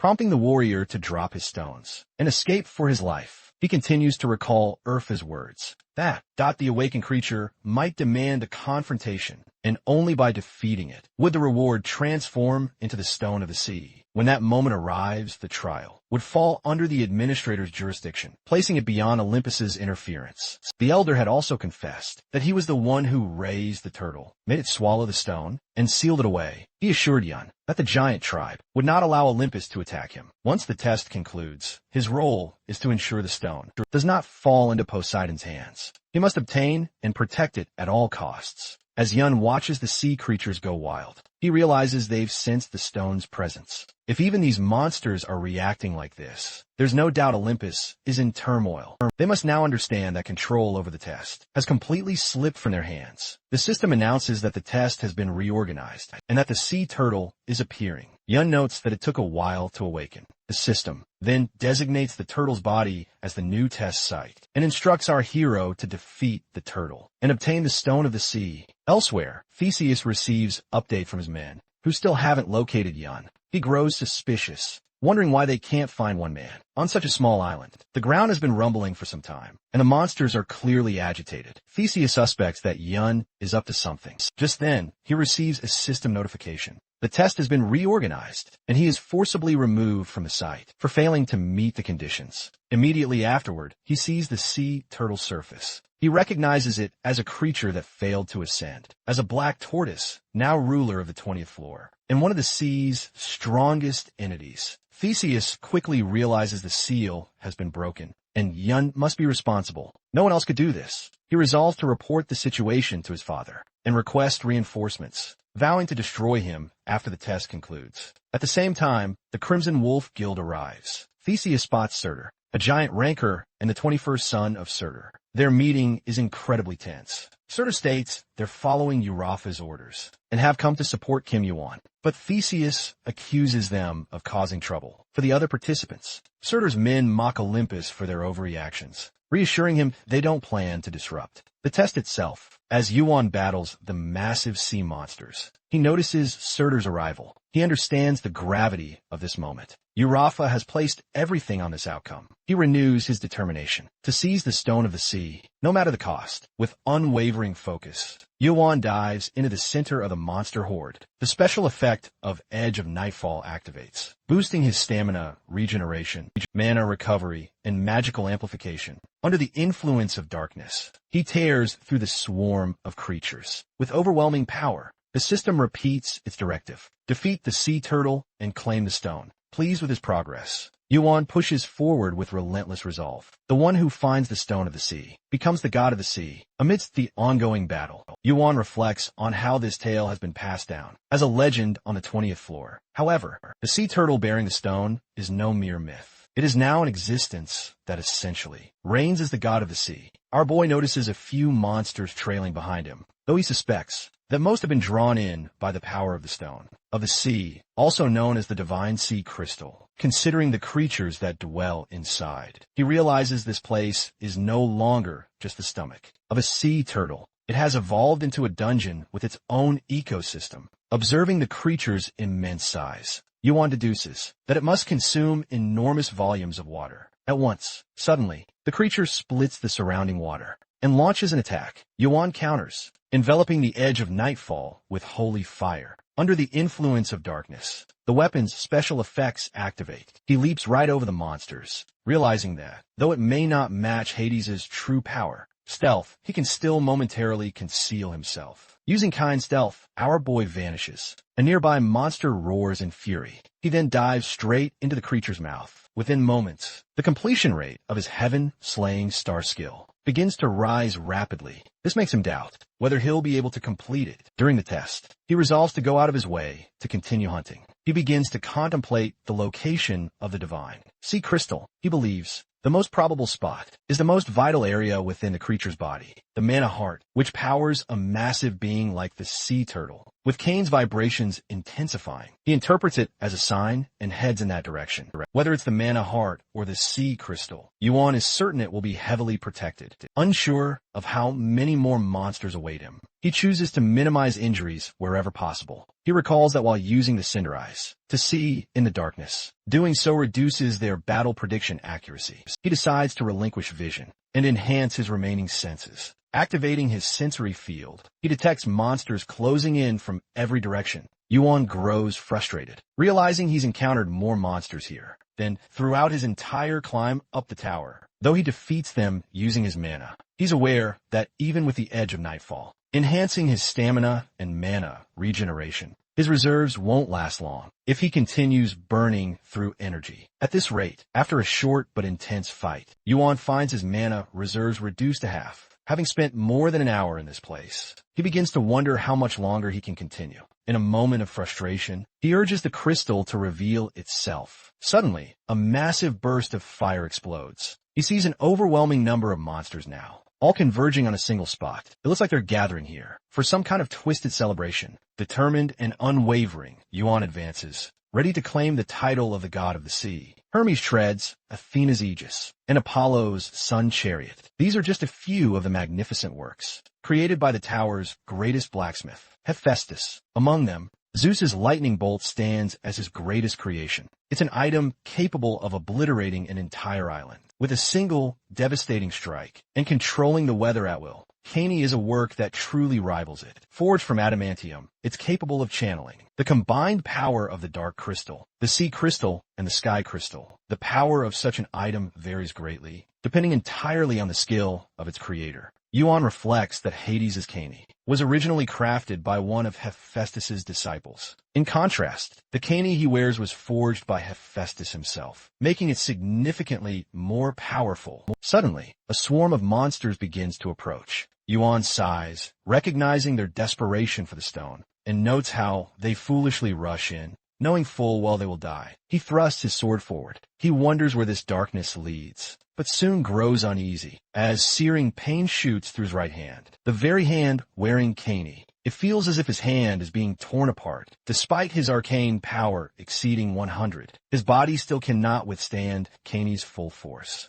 Using Sky Step, our boy escapes the circle of monsters. Determined to find the stone, a crystal suddenly appears right in front of him. With his sparking, cinder eyes, he confirms he's found it and advances, prepared to kill the guardian monster in one swift blow. He strikes, killing the creature instantly, and is drenched in its blood. Looking at his hand, he realizes he can't even see it due to Kani's effect, but he knows it's a mess. To properly use the glove, he must further increase his arcane power. In physique, he knows he must level up and boost his stats for future battles. As smaller monsters attempt to block his path, he pushes forward and finally retrieves the stone. Elsewhere, Theseus finds it foolish for Suitor to believe that Yuan will succeed in getting the stone. However, he remains confident, noting that the elder has already agreed. Theseus privately scoffs at their naivety, convinced Yuan cannot defeat the guardian monster and become the king of the sea. He decides to wait, and once the test concludes, plans to wipe them all out. At that moment, the sea turtle emerges from the water, and the system announces that Kim Yu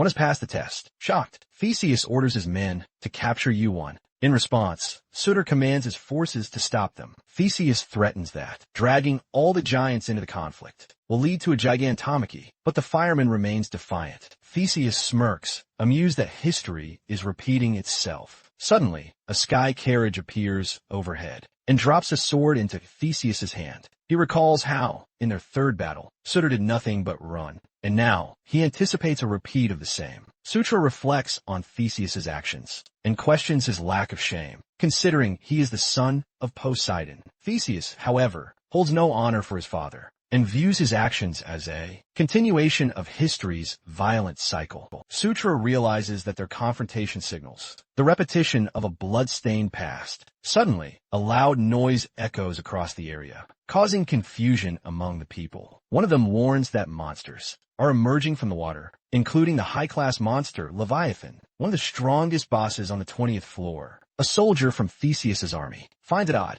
that all the monsters are appearing together, as they usually don't move in groups. Theseus recalls the legend that whoever possesses the Stone of the Sea, that he becomes the god of the sea. His father's obsession with finding the stone now finally makes perfect sense, confirming the legend's truth. Amidst all the chaos, Yuan arrives, casually dropping a comment about the situation. He's clearly exhausted, but completely unfazed. The shining stone clutched in his hand instantly draws everyone's attention. Recognizing it as the legendary Stone of the Sea, Theseus furiously demands he hand it over, He launches an attack, but Yuan defends effortlessly. Even after repeated, powerful strikes, Yuan remains completely unshaken. Yuan's calm composure deeply provokes the boy, who then begins to feel the strain of strange interference. Weakening his powers, he realizes that the stone is actively neutralizing water attribute mana, confirming its identity as the true stone of the sea. Theseus's burning desire to be acknowledged as Poseidon's true son and inherit the title of god of the sea fills him with unwavering determination. Fueled by this ambition, he charges at Yuan once more. Meanwhile, our hero understands Theseus is now fully committed, driven by incredibly deep personal stakes. Determined to improve himself, Yuan decides to focus on leveling up even further. Once this particular fight with Theseus concludes, the battle between the two of them absolutely intensifies. Theseus launches another fierce attack, but Yuan expertly dodges it with incredible precision.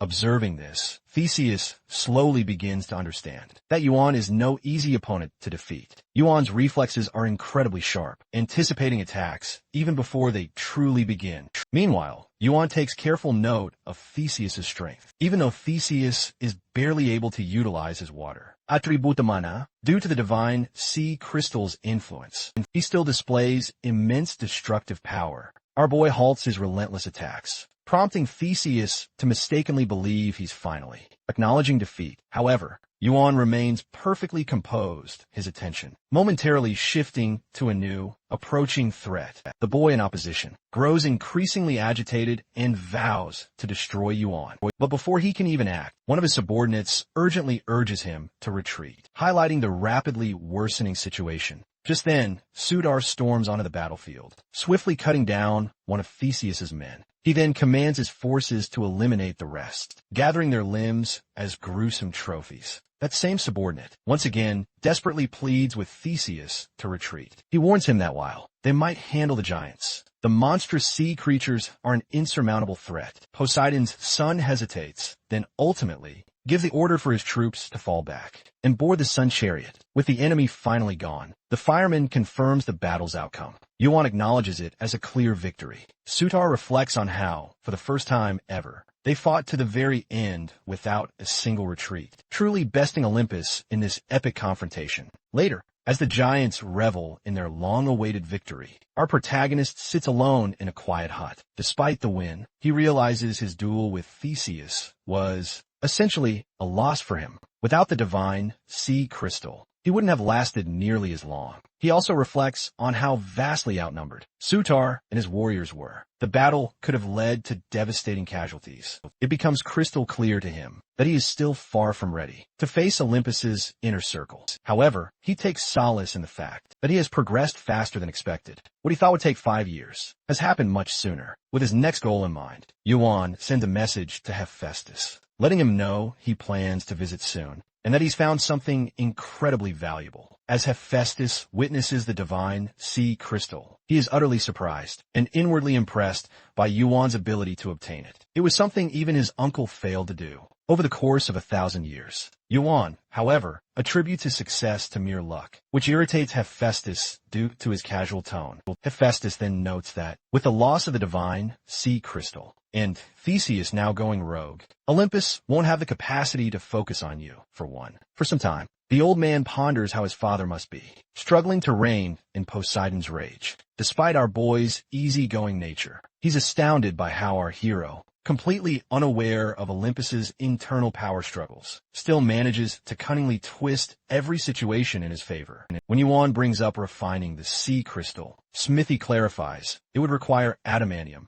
a material he's highly skeptical he can obtain. Our boy confidently declares he'll bring some soon, though he sheepishly admits he's currently penniless. After blowing it all on Kanye, Hephaestus, despite his initial skepticism, still believes him, knowing that Yuan always delivers on his word. Yuan departs, announcing his intention to level up. Now that Olympus won't be meddling for a while, Hephaestus smirks to himself at the thought, wondering if Yuan intends to outright challenge Olympus entirely Our fella slyly hints that this is only the beginning. Curiosity piqued the old man. Questions what kind of chaos he intends to unleash next. But Yuan simply ignores him, leaving the sea crystal with him, and promises the payment will be delivered. As Yuan journeys, he thinks back to that shocked expression. He wryly muses that, if Hephaestus truly understood his grand scheme, he probably would have just fainted on the spot. The egg in his grasp gives a subtle twitch. He gently tells the egg to be patient, promising it that its siblings await. The egg subtly tilts, seemingly comprehending him.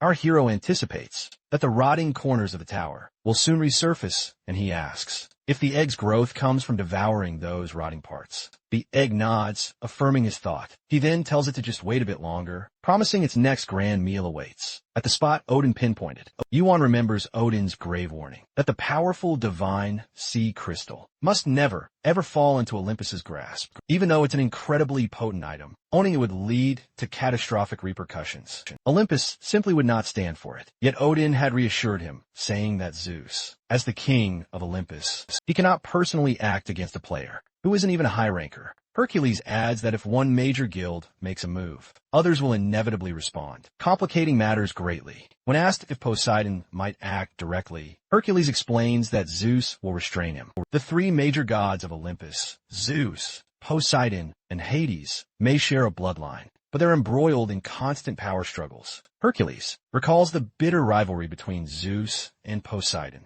especially after Zeus obtained the divine sky crystal and crafted his signature lightning bolt. That act secured Zeus control over more than half of Olympus and led him to vow never to let the other two crystals, the sea crystal and the dark crystal, fall into his brother's hands. Meanwhile, the third son of Poseidon kneels before his enraged father. He reports the loss of the sea crystal and admits that he cannot retaliate, as Zeus has prohibited direct confrontation with the giants. Poseidon, furious, exclaims that it's not the giants, but a single player who has defied him. He reflects, bitterly, that Zeus is only protecting the sea crystal to prevent Poseidon from gaining it, even going as far as to interfere in the capture of Hephaestus. He sees Zeus's restraint not as strength, but as a desperate attempt to cling to control, which fuels Poseidon's fury even further. Elsewhere, in the Asgardian Major Guild, a man smirks upon hearing news of the sea crystal's acquisition, speculating that the Olympians must be throwing tantrums. In its aftermath, the scene shifts to the battle god Asura, a warrior with 3 heads and 6 arms, who grows intrigued upon hearing Yuan's name and expresses a desire to duel him in the future. Finally, in the Marble Mountains, a long-haired man reacts with visible excitement upon learning that Yuan now holds the Sea Stone. He's eager to see how events will unfold next. The driver then informs our hero that they've reached their destination and thanks him for using the Sun Chariot, a premium product of Olympus. Yuan watches the flying cart depart, recognizing it as an exact copy of the one Theseus used. He now realizes just how many have been made. Yuan then heads deep into the forest, toward the first floor's massive tower wall, the very edge of this world. In that moment, he recalls that no one has ever broken through this impenetrable wall. He stands among the dark trees, reflecting that no one would have expected it to simply collapse on its own. Yuan takes out the weapon from his inventory. It holds a sealed power. In the distance, he notices a column of orange aura, an unnatural flame burning deep in the forest. He recalls Odin's words about this location's extreme difficulty, a challenge far exceeding the first floor's level. He approaches the light, knowing this is the dungeon of Susanoo, one of the 3 noble children, and a high-ranking entity. He was once ranked 57th. Our boy isn't surprised, knowing that Susanoo would have anticipated their discovery of this place. After all, this is the same location where Susanoo once hid his own relic, and the bond between them was as close as that of brothers. Despite a flicker of guilt, Yuan remains resolute. He steps forward and plants the fragment into the ground, at the very center of the light. As it settles, the system announces that Yuan has successfully discovered the hidden dungeon. Susanoo's relic, a massive tower, then rises. The system then instructs him to climb it, to find Susanoo's relics, and only then can he leave. Yuan realizes that even entering this tower wouldn't be a piece of cake for him. Vampire hyenas from the upper floors approach. Our hero, completely unfazed, engages them, cutting them down repeatedly, offering no resistance. He plunges his sword into a hyena, then grabs it, hurling it straight into another. Both instantly collapse. As the stone gate opens, Yuan steps through, triggering a system alert. This confirms his entry into Susanu's dungeon. His objective? Reach the 100th floor and pass Susanu's ultimate test. Inside the narrow, torchlit halls, he quickly realizes it's a massive maze, a miniature reflection of the tower itself. He recalls the ancient tales of the gods, especially Susanu, renowned for his immense strength and ruthless nature. Though our hero had never actually met him, without warning, Yuan's inventory suddenly opens. Realizing his own death, the spirit turns to Yuan, who watches silently as the samurai tries to speak. But Yuan interrupts, naming him Susanu, one of the 3 noble children. A master swordsman, necromancer, spiritualist, and assassin. He was once ranked 57th. Susanu arrogantly crosses his arms, surprised by Yuan's extensive knowledge. Irritation flashes across his face when Yuan mentions his death at the hands of Yamada no Orochi, though he quickly brushes it off. Our hero challenges him further, questioning if a killer like him truly deserves respect. Susanu replies that his reputation suits him perfectly, and he has no regrets. He lived better than most. Yuan coolly remarks he's glad Susanu died early, continuing forward as Susanu hovers silently at his side. Intrigued, Susanu studies him closely, noting his arrogance despite not looking like a high ranker. Our boy admits he's only a player, who only recently reached the 21st floor. Susanu is shocked by his surprisingly low rank, but nonetheless impressed by his confidence and composure, especially when Yuan claims to have already defeated monsters, far stronger than any expected here. Bound by the sword fragment, Susanu follows persistently, questioning his origins and the shard's source. Irritated, Yuan demands directions first. After guiding him, Susanu listens, as Yuan finally reveals. He snagged the fragment on the 1st floor during the intense Colosseum test, where the terrifying Yamada no Orochi emerged. Susanu is visibly shaken by this. He silently ponders Yuan's incredible strength, wondering how someone so low-leveled managed to survive against Yamada no Orochi. Though incredibly curious, he feels a thrill at the thought of witnessing his progress through the dungeon. Our boy then swings his sword, obliterating a nearby wall. Susanu immediately questions his reasoning, especially since he had already revealed the correct path. But Yuan simply brushes off his curiosity. A system alert notifies Yuan he's leveled up, and his stats surge as he proceeds. He realizes the dungeon's monsters are ghosts and undead. Suspicious, he asks Susanu if they are the souls of his victims. So Susanu avoids a direct answer. Susanu senses the immense power hidden within Yuan. Climbing to the next floor, our fellow feels as if he's stepping on a mountain of corpses. The horrifying sensation makes him uneasy. At the top, a door creaks open, revealing a dusty room. From the shadows, a black silhouette emerges, its violet eyes glowing ominously. The system announces that Yuan has reached the 10th floor and must defeat the enemy to advance. With a wave of purple flames, Yuan unleashes his holy fire, consuming the undead in agony until nothing remains but ash. The system confirms the room is cleared. Only then does Susanu admit the truth. The undead are indeed the souls of those he killed. Over 5,000 years, he collected countless ghosts and spirits, and only necromancers of his level or higher can release them. He warns Yuan that the difficulty will escalate after the 5th room, and asks whether he intends to ignore the souls and press on. Our hero firmly declares that he was ready for this fight from the very beginning. He advances with unwavering determination, clearing one room after another. Each victory sharpens his skill and fuels his intensity. By the time he reaches the 50th floor, the system rewards him with Susanu's first relic, the garment of the 4 great elementals. Yuan swaps his old cape for this new outfit. Though it reduces his physical resistance, he opts to rely on his sensory field for dodging and presses onward. 42 days pass.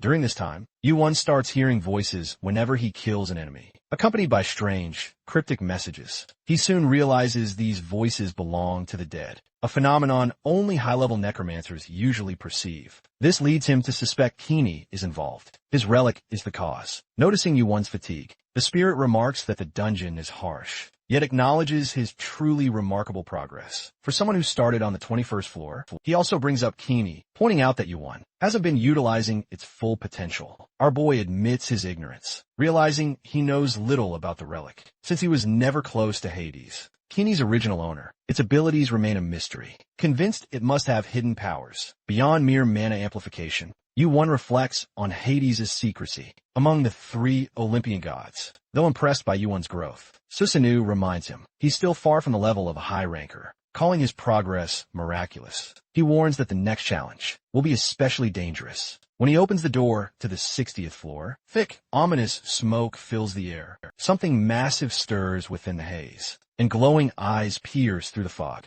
A wave of immense mana surges forward as the system announces the new enemy, the Death Knight, King Arthur. Shock visibly flashes across Yuan's face at the name. Yuan faces King Arthur, memories flooding back of their very first encounter. Back then, he was still a fledgling, and Arthur had seemed like a true, noble warrior, skilled with the sword, deeply trusted by his comrades, and unmatched in loyalty. Yuan admits he truly misses that version of him. But now our fighters stand transformed. He now stands as an undead warrior, clutching the legendary Excalibur. Trapped here by Susanoo long, long ago. Even dead, his body still bears all its equipment. Arthur closes in, his intent menacing. Yuan braces as Arthur makes his move. Our hero barely dodges and senses Arthur's ice type. Mana. The system flags Hermes treads and Sky Step. With them active, their weapons clash. Yuan quickly understands that under normal conditions, he cannot possibly defeat Arthur. Only Susanoo had managed to slay him once. Arthur, however, stays perfectly composed, blocking Yuan's attacks with walls of conjured ice. Arthur then strikes back, cutting Yuan's arm and showcasing his fencing mastery. The system blares a warning, frostbite, as Yuan's body temperature rapidly plummets. Only the garment of the four great elementals shields him from freezing over completely. Even so, his movements are growing sluggish. Despite this relentless ice assault, our hero carefully studies Arthur's pattern. Simple yet flawless, thanks to his cinder eyes. He deftly maneuvers through the blizzard of blades. As Arthur leaps in for another crushing blow, Yuan blocks, then channels the giant's power, converting all his endurance into raw strength. With a single decisive strike, he pierces Arthur's shoulder, severing one arm, then the other. Arthur collapses, utterly powerless. Yet he gazes at Yuan with pure amazement. As his body fades, a purple aura of lingering resentment flows into Yuan's hand, absorbed by the system. Yuan, still frowning,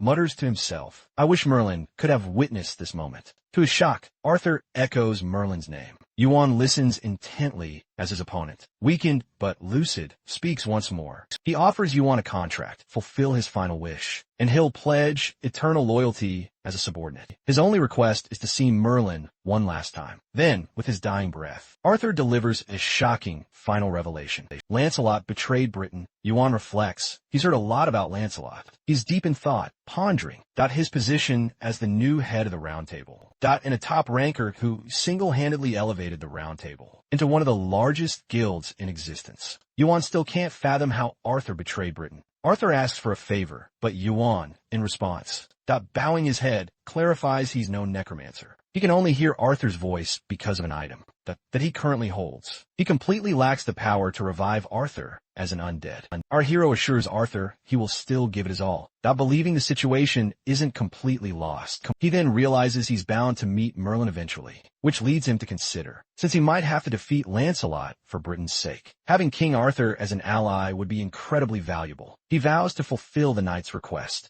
A system notification blares, announcing King Arthur's request has been accepted. The cleansing of Britain has officially commenced. Another alert informs him that completing this mission will grant him complete submission from King Arthur. He's also notified that he has now obtained the very soul of the King of Knights. Yuan muses on the concept of complete submission, and then walks toward Arthur's sword on the floor. He realizes that what seemed like a normal request is actually a monumental hidden piece. Susanoo grumbles that things ended disappointingly, and then looks at him, prompting him to ask, "Where were you hiding?" Holding the sword, Yuan stares at him seriously, questioning if it was merely a coincidence that he was the one who killed Arthur. The necromancer simply replies, "I don't know." He then challenges Yuan to reach the top for answers. In response, our hero flings the sword towards Susanoo, then seamlessly sends it into his system inventory. The spirit immediately questions this bizarre behavior, but Yuan tells him he's overthinking things. He criticizes the elaborate test, calling it too much. Clearly exhausted, Yuan claims he just wants to finish this quickly and finally get some sleep. The scene then shifts to the Ranking Management Bureau, located on the 50th floor of the tower. Inside the bustling bureau, a red-haired man and a brunette stare ahead, frozen in fear. A bureau agent slams his fist angrily on the table, demanding answers just as a man strides in, calling out to Ogon, whose yellow eyes instantly sparkle, as he responds with fierce defiance, declaring it's absolutely none of his business. A woman then claims to be the administrator, while the director sits across from him, warning him to behave himself and not fight management over his alter ego. The director grits his teeth in frustration, stating they can't answer personal data inquiries. Ogong stomps out, utterly frustrated, slamming the door. The red-haired man sighs in relief, commenting on how overwhelming Ogong's aura can be, even for just an alter ego. The director remarks that if it were Ogong's true self, the administrator would have come in person. He explains that unless an official request is made, no personal information can be shared. He notes that, in fact, even Tower insiders know little about Yuan.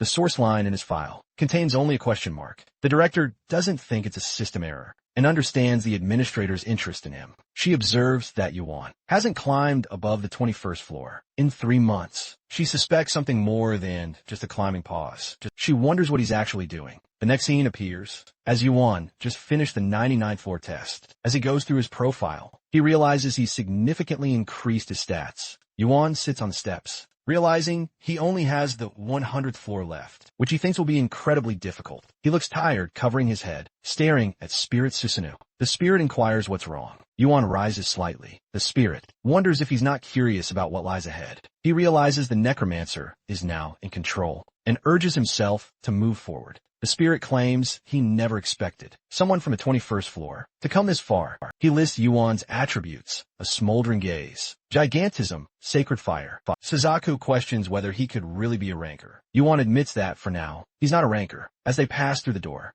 a system notification confirms entry into the final floor. The spirit's relic awaits as the grand reward. Yuan enters the vast chamber, his brow furrowed. He quickly realizes the spirit has vanished. The creature then reveals, the man who killed me, who has finally arrived. Yuan is utterly shocked. He realizes he's about to face Arthur's killer. A massive demon, the very spirit of Susanoo, stands guard at the corridor's end. The spirit beckons him, inviting him to proceed. Curious, the spirit then challenges Yuan, asking if he's ever truly been a ranker. Yuan glares contemptuously, thinking Susanoo has lost his mind, never expecting him to become a full-fledged dungeon boss. He scowls deeply, focusing his gaze forward, activating his cinder eyes to meticulously analyze his opponent. The spirit insists, claiming he only seeks an honest answer. In response, our hero boldly proposes a bet, stating he also has a question he demands answered. The loser must answer the winner's question truthfully. Susanoo, intrigued, accepts the challenge. As the tension intensifies, Susanoo senses the overwhelming spiritual energy of countless spirits. He realizes, with a jolt, that all of them were killed by Yuan's own hands. Yuan initially believes Susanoo left the dungeon's depths to display the spirit's relics and legends he'd collected through countless brutal battles. But then, he reconsiders his assumption. Susanoo isn't one to simply show off his power. In truth, he's used the system to delay his inevitable death, because all he truly desires is to keep fighting. Yuan senses the immense, suffocating weight of Susanoo's killing intent. A terrifying force, sharpened by the slaughter of thousands of rankers, hundreds of thousands of players, and millions of innocent lives. The opponent dramatically spreads his arms, grinning widely at the arrival of someone truly worthy. Within the tower, he lunges forward, leaving a dark, ominous trail in his wake. Eager to clash blades, our hero expertly swings his sword to meet Susanoo's furious assault head-on. When Susanoo's relentless attack is suddenly halted, he falters in confusion as a system notification activates. His cinder eyes read the path and activate a sensory field. Yuan precisely shifts his footing just as Susanoo slips. He observes how the demon retains monstrous strength, even though it's nothing more than a spirit, knowing that even a single second of hesitation, our hero faces certain death, yet he continues to parry, repelling Susanoo's relentless strikes. Suddenly, his arm bulges and swells, as the Gigantomachi's skill roars to life. Just as Susanoo seizes him by the shoulder, Yuan counters with lightning speed, striking with holy fire and sending him flying back, though it fails to cause any real harm. Yuan, breathless and utterly drained, realizes the vast difference in their power. His strength, speed, and mana are all but depleted. Even his holy fire proves utterly ineffective. The opponent rises with a chilling grin, clearly entertained by this desperate attempt. At that moment, a memory surfaces in Susanu's mind, a past soaked in endless conflict. In a dark, ominous forest, Susanu questions a man's desire to kill Arthur. A mere child, not even a rancor. The hooded man dismisses the need for his identity, claiming only his desire truly matters. He explains that a war will lift penalties and administrative interference, allowing for unrestrained slaughter. He recalls a warrior from the past who once ignited the very same bloodlust, now sparked once more by Yuan. Our boy leaps backward, evading another savage strike, gripping his blade tightly as a yellow aura seeps from it. He watches the black silhouette of Susanu approach, his purple aura surging as he ascends into the air as Yuan charges headfirst in a battle. As Susanu descends with his blade, Yuan focuses, recognizing that a cut from that weapon would cause unstoppable bleeding. He ducks and dodges, refusing to fall. Susanu, growing frustrated, swings relentlessly while Yuan blocks and counters. Their blades crash in the air, sparks flying with each furious strike. The opponent mocks Yuan's strategy, accusing him of relying too much on evasion, and claims he would end this fight. Yuan leans back to avoid a deadly arc and retaliates.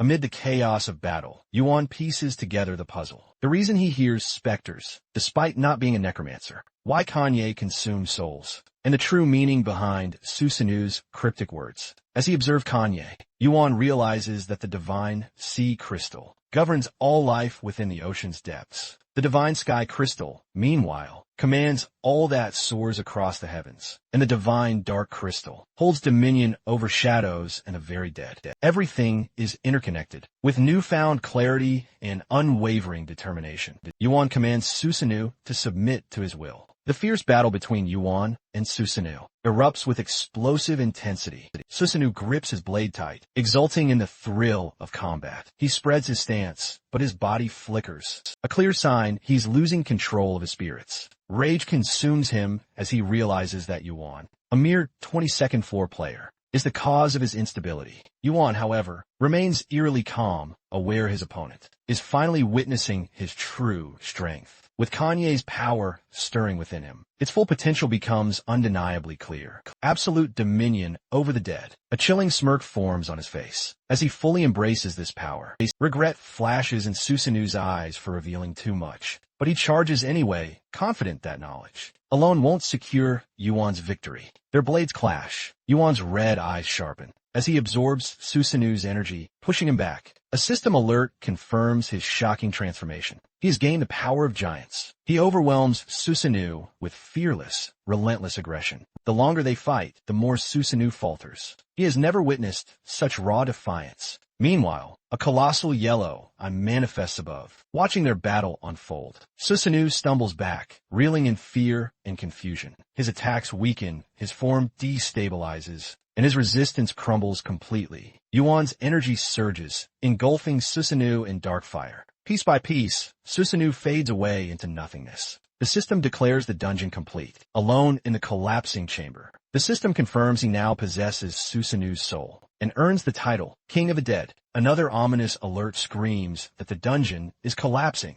Not in a mere 30 minutes. The scene shifts to the very edge of the world, where the first floor kisses the horizon. Yuan sits upon a lone stone near a dense, ancient forest, with two transparent screens floating ethereally before him. One displays the legendary spirit sword, Kusanagi no Tsurugi, a weapon granting immense temporary power, but at the devastating cost of draining his very life force. The other shows off his impressive new title, King of the Dead, dominion over the souls of the fallen. He studies both rewards carefully, a frown gracing his features, suspecting the title wasn't merely a dungeon prize, but intricately tied to how he wielded Kin'ai. His gloved hand glows faintly yellow as he considers its unfamiliar, chilling power. Deep in necromancy, a nearby spirit begins explaining the chilling truth. The undead in Susanu's tower that had both bodies and souls. And now, you won with Susanu's soul. And Kane's ability can seal spirits into corpses, thought to create undead soldiers. Our boy reflects on this unintentional mentorship, amusing himself greatly at the spirit's palpable frustration. Finally, the spirit reveals his true identity, Arthur, the legendary king of knights, acknowledging him. Yuan, ever the strategist, names him Phantom Arthur. The system registers it immediately, and a towering stone form dramatically arises, inhabited by Arthur's soul. Though clearly discontent about his new, stony body, Arthur accepts necessity. It is time to summon Susanoo. A black cloud swirls ominously, and Susanoo materializes, visibly irritated as he recalls their unresolved conflict, silently addressing the question Yuan carries in his heart. Though he doesn't know who ordered Arthur's death, Susanoo offers something far greater, an invitation to witness his very memories. As Yuan enters Susanoo's fractured memories, he witnesses a sinister hooded magician approach him with a chilling offer to kill Arthur, who is still but a child. Susanoo questions the grim necessity of the act. The magician, however, encourages war. Yuan immediately recognizes the magician as an outer god, known ominously as Foolish Chaos.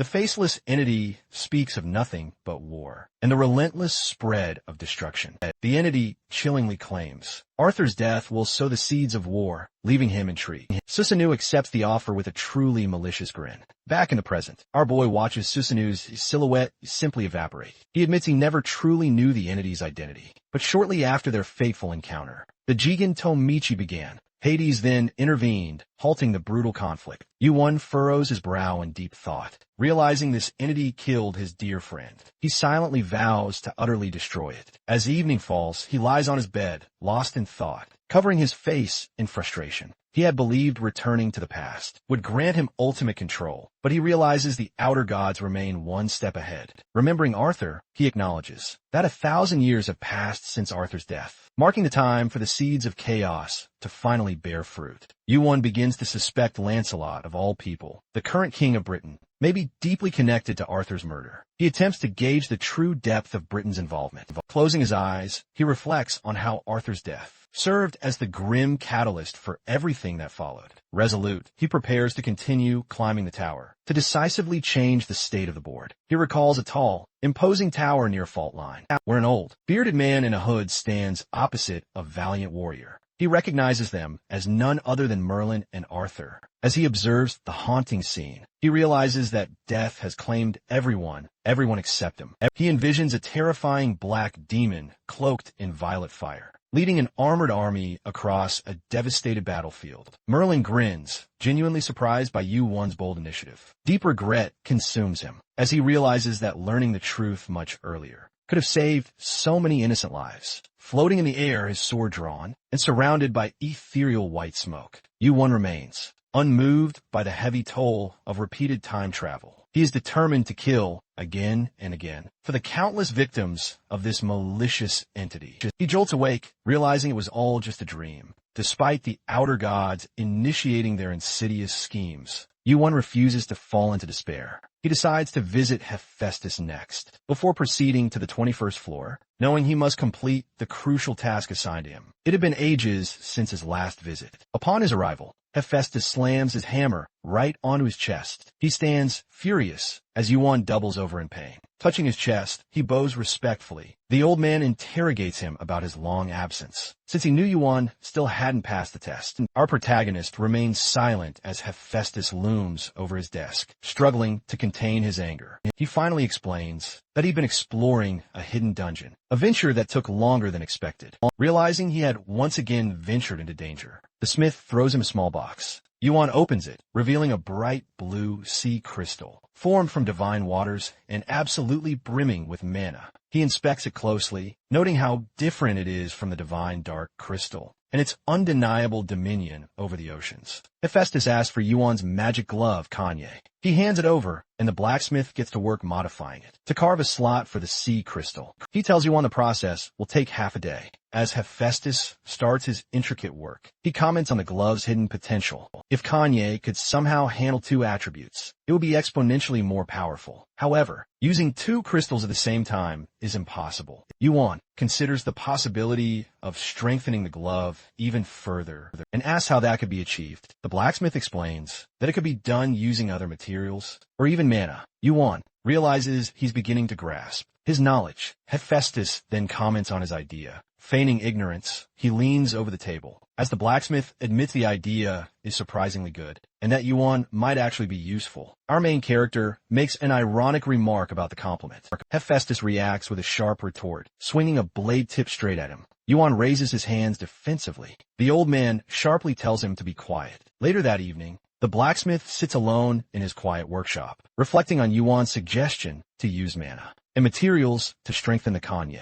He knows it's possible, but only temporarily. The equipment's capabilities cannot be permanently altered. The old man's attention shifts when a loud banging echoes from the door. He turns toward the passage with a dissatisfied expression and grabs a sledgehammer as the door crashes open. He braces himself, hoping it's not one of the Olympian spawns. Ogong enters, glancing at the blacksmith. Without acknowledging his outburst, he walks toward Hephaestus, noting the forge's intense heat, and questioning if he still lives. The same way, the old man watches him closely and asks about the tool he once crafted for him. Noticing a different weapon in Ogong's possession, he demands to know why. Ogong claims to have found something better, an artifact once belonging to the Dragon King. The words strike a nerve, and the blacksmith's temper flares. The yellow-haired guy then states he's looking for someone named Yuan. The name alone causes a flicker in Hephaestus's expression. Ogong's golden eyes, sharp and unforgiving, catch the shift. The old man knows. Those eyes pierce through lies and reveal truth. He cannot afford to be careless, not when it involves Yuan. He masks his thoughts with a smirk and denies knowing him. Ogong repeats the question. He denies again. A warning follows. That lying could be fatal. Still, he insists. Far away, deep within a cave in the dark mountains, Yuan stands in his crimson pyromancy robe. The robe's value is immense and immediately draws attention. A group of warriors stands nearby, murmuring. One questions why someone would wear such an expensive item. On the 21st floor, another recalls a rumor that he had died and is now climbing the tower again. One glares at them. Out of curiosity, Reinhard, an elf player, recognizes him and notes how his crude tone contrasts with his refined appearance. The system announces the start of the 21st floor test. A glowing blue stone materializes in the cave center. Their objective, protect this crystal from incoming monsters. But lurking among them are deadly doppelgangers, capable of obliterating the crystal if players fall or the crystal shatters. The challenge is lost. To succeed, they must find and eliminate every single doppelganger. Players react in shock, but Yuan listens silently, his red cloak completely motionless. He draws his blade, questioning the other's fear. With unwavering confidence, he steps forward. Uphoachis an armored man, and in one swift motion, severs his head. The body collapses as the head melts away, revealing a doppelganger. Without hesitation, our hero takes charge. He declares he will locate and destroy the doppelgangers, leaving the rest to guard the crystal from a monster horde. His murderous aura convinces them he's no doppelganger. Players scramble, struggling to hold off the monsters. A knight rallies them, urging everyone to focus. Near Reinhardt stands a gray-haired man, relaxed and smiling. He casually mentions the presence of side spirits. Reinhardt snaps at him, warning him not to be careless amidst the chaos. Reinhardt begins to realize Yuan's overwhelming presence. As his back brushes against the man behind him, he feels the sheer weight of that power and quickly apologizes. The man in black says it's fine. When Reinhardt looks more closely, he recognizes him. It's Yuan. He mutters something, but quickly dismisses it when Yuan turns to face him. Inwardly, Reinhardt notes how strikingly alike they appear. Our boy questions if he also senses something unusual. Reinhardt asks what he means. Yuan explains that since the first doppelganger appeared, he hasn't found another. It's taking too long, finding one immediately after the test started, and then nothing feels suspicious. Reinhardt tries to brush it off as mere coincidence. He tells the group to remain focused, but it's undeniably clear. As long as Yuan protects the crystal, nothing can even come close. Despite the strange aura lingering, Yuan seems to be enjoying himself. Meanwhile, not far away, the other Yuan in the shadowy robe watches on quietly. He smirks, eager to see how far this version of Kim Yuan, the other's trust, can truly go. The system chimes, notifying them that only 26 minutes remain. In the test, the cave is still swarming with monsters. The players, utterly exhausted and desperate, await the end. As they move away from the blue crystal, several warriors gather together and notice that Yuan has been standing completely still, instead of searching for doppelgangers like everyone else. Another knight points out that no one can even approach the crystal because he's guarding it with his life. Yuan, still clad in the pyromancy robe, steps forward away from the crystal. He believes the doppelgangers are now just hiding. After witnessing him kill the first one and planning to silently eliminate the players one by one, the others rush toward him, a flurry of questions, asking if he truly can't find any more doppelgangers. Our boy Yuan demands that everyone point out one person they suspect right now.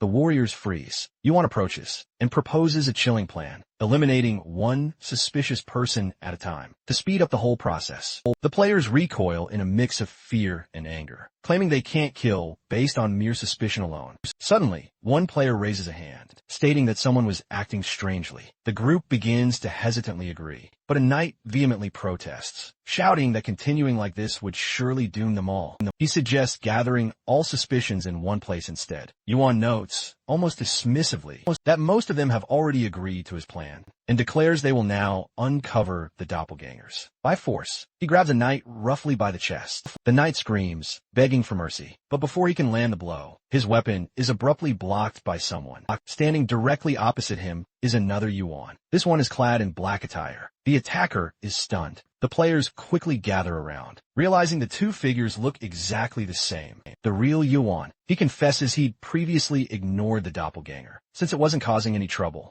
But now it's disrupting the test. The other players start noticing their identical appearances. The doppelganger realizes the true Yuan is standing right before him. Our hero kicks him, sending him flying. The knights panic, frantically claiming they aren't doppelgangers. The fake Yuan insists he's the real one, but the true Yuan strikes him down. As it dies, the doppelganger's face changes. Overwhelmed and fearful, the group rushes towards him, pleading their innocence. Yuan dismisses their panic, claiming it doesn't matter. He strides forward, coming face to face with Reinhardt, who acknowledges him as the real one. Reinhardt begins proving his identity, asking him to confirm it with his teammates. A teammate quickly supports Reinhardt, claiming he's been their captain for ages. Yuan scoffs at the idea that having a team means someone can't be a doppelganger. He grabs Reinhardt by the neck and throws him aside. As he hits the ground, his face starts to change, revealing his true form. Yuan then strikes another player, who had acted shocked at Reinhardt's reveal. He decides not to prolong the test and activates the heavenly demon spirit, determined to eliminate the rest of the doppelgangers.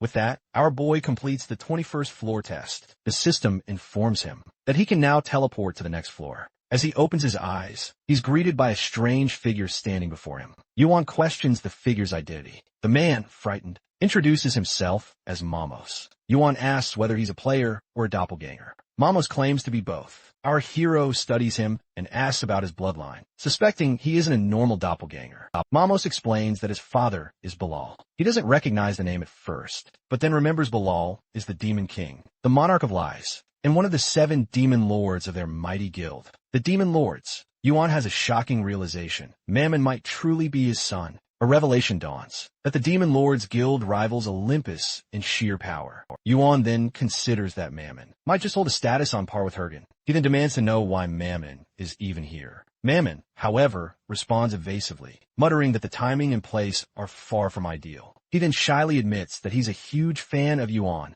Yuan is completely taken aback. Mammon, with teary eyes, explains that he's admired Yuan since the very first floor test and has followed his incredible progress in utter awe. He solemnly promises not to repeat his earlier mistake and expresses a sincere desire to make amends. Using his cinder eyes, Yuan detects no falsehood. He then concludes that being on good terms with Beel's son could prove highly advantageous. Yuan decides to spare him. Mammon falls to his knees, utterly grateful. Yuan then states that, in return, Mammon must do him a favor. Surprised, Mammon looks up. Yuan asks for his number. A month later, Yuan receives a message from Mammon, who informs him that he has also applied for the next floor test. He estimates that he should be able to clear the 22nd to the 24th floor within 10 days, as these are 20th level tests, unless Olympus decides to interfere. Shortly after, he receives a message from Hergen, asking to meet, as Hergen is currently on the 22nd floor as well. The scene shifts to blonde Hergen, patiently waiting at a tea house. When Yuan arrives, he notices Hergen has been there for a while. Judging by his empty teacup, Hergen mentions he had nothing else to do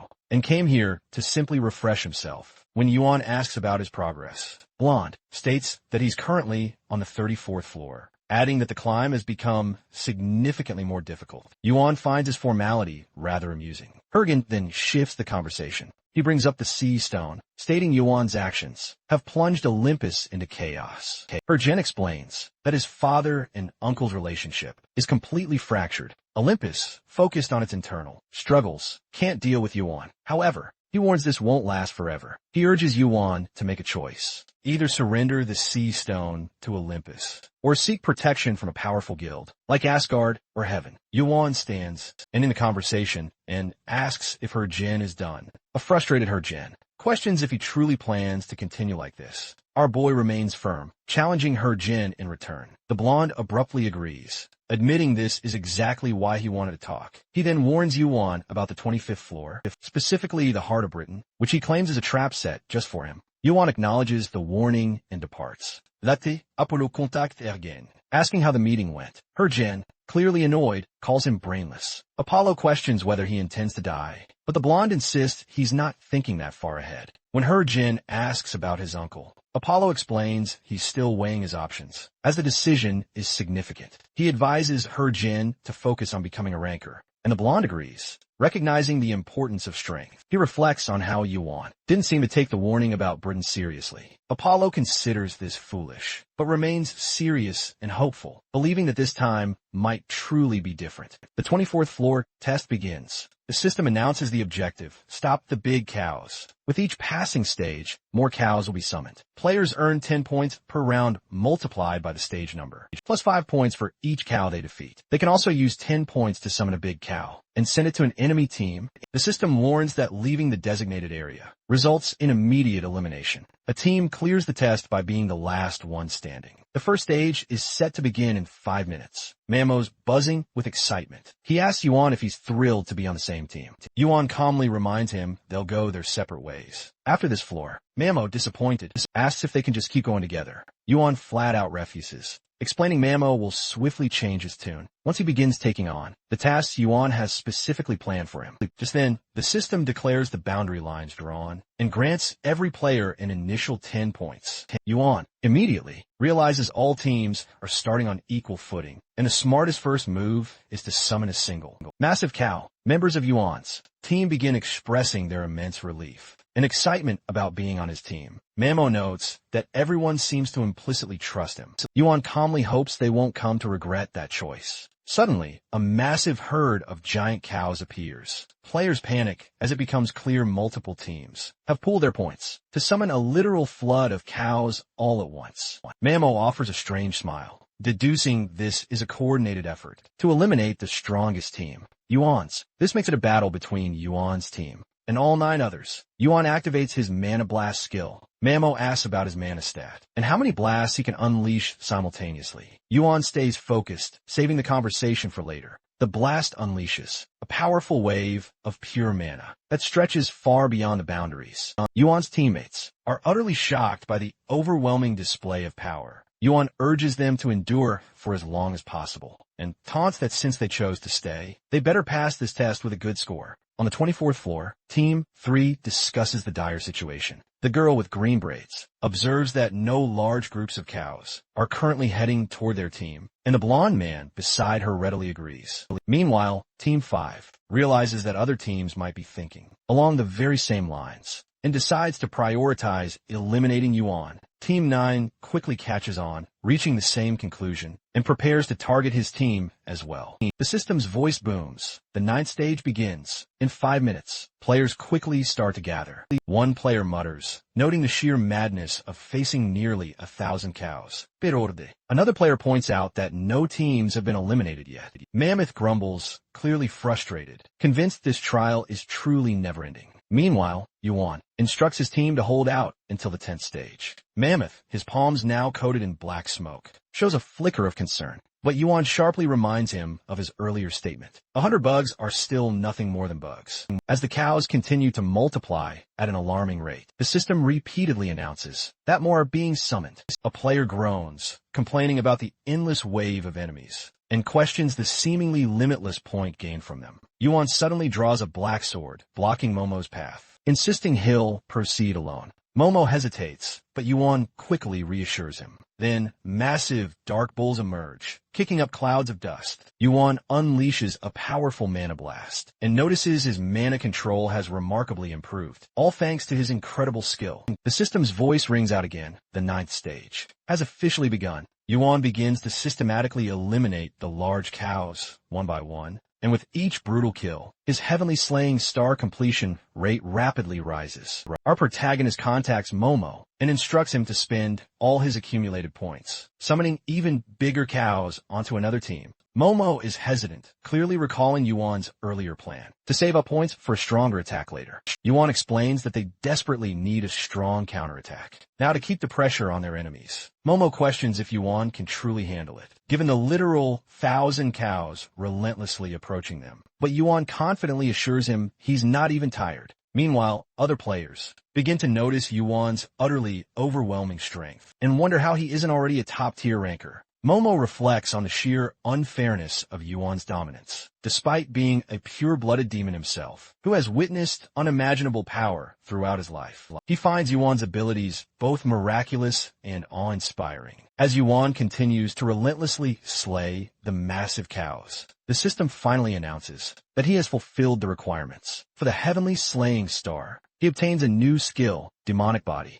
A new stat, Demonic Energy, is added and instantly increases by 20 points. Yuan realizes that Demonic Energy is unique to demons. It shares some similarities with mana, but is far more destructive in nature. When he uses it, Mamos wonders if Yuan has demonic heritage. Unsure himself, Yuan explains it just happened with the new skill. All the players begin speculating about Yuan's powers and whether he might actually be a demon. With 24,355 points now accumulated, Yuan prepares to initiate the final phase. The scene shifts to another team, where a player yawns, commenting on how Yuan hasn't given others a chance to fight. As the system displays that more big cows are being summoned, the team stares in shock. Herds of massive cows charge at them from all directions. A player directs them to guard from all sides. Earlier, Yuan summoned 200 cows per team, and now assumes that only a few strong groups have survived. He sees time as the true threat. If the others manage to endure, he plans to repeat the trial cycle until they wear down. With a dark smile, he resolved to continue this strategy. Some teammates feel uneasy. One of them quietly questions whether Yuan might be a demon, while another expresses relief that they are on the same team, admitting he would have felt chills otherwise.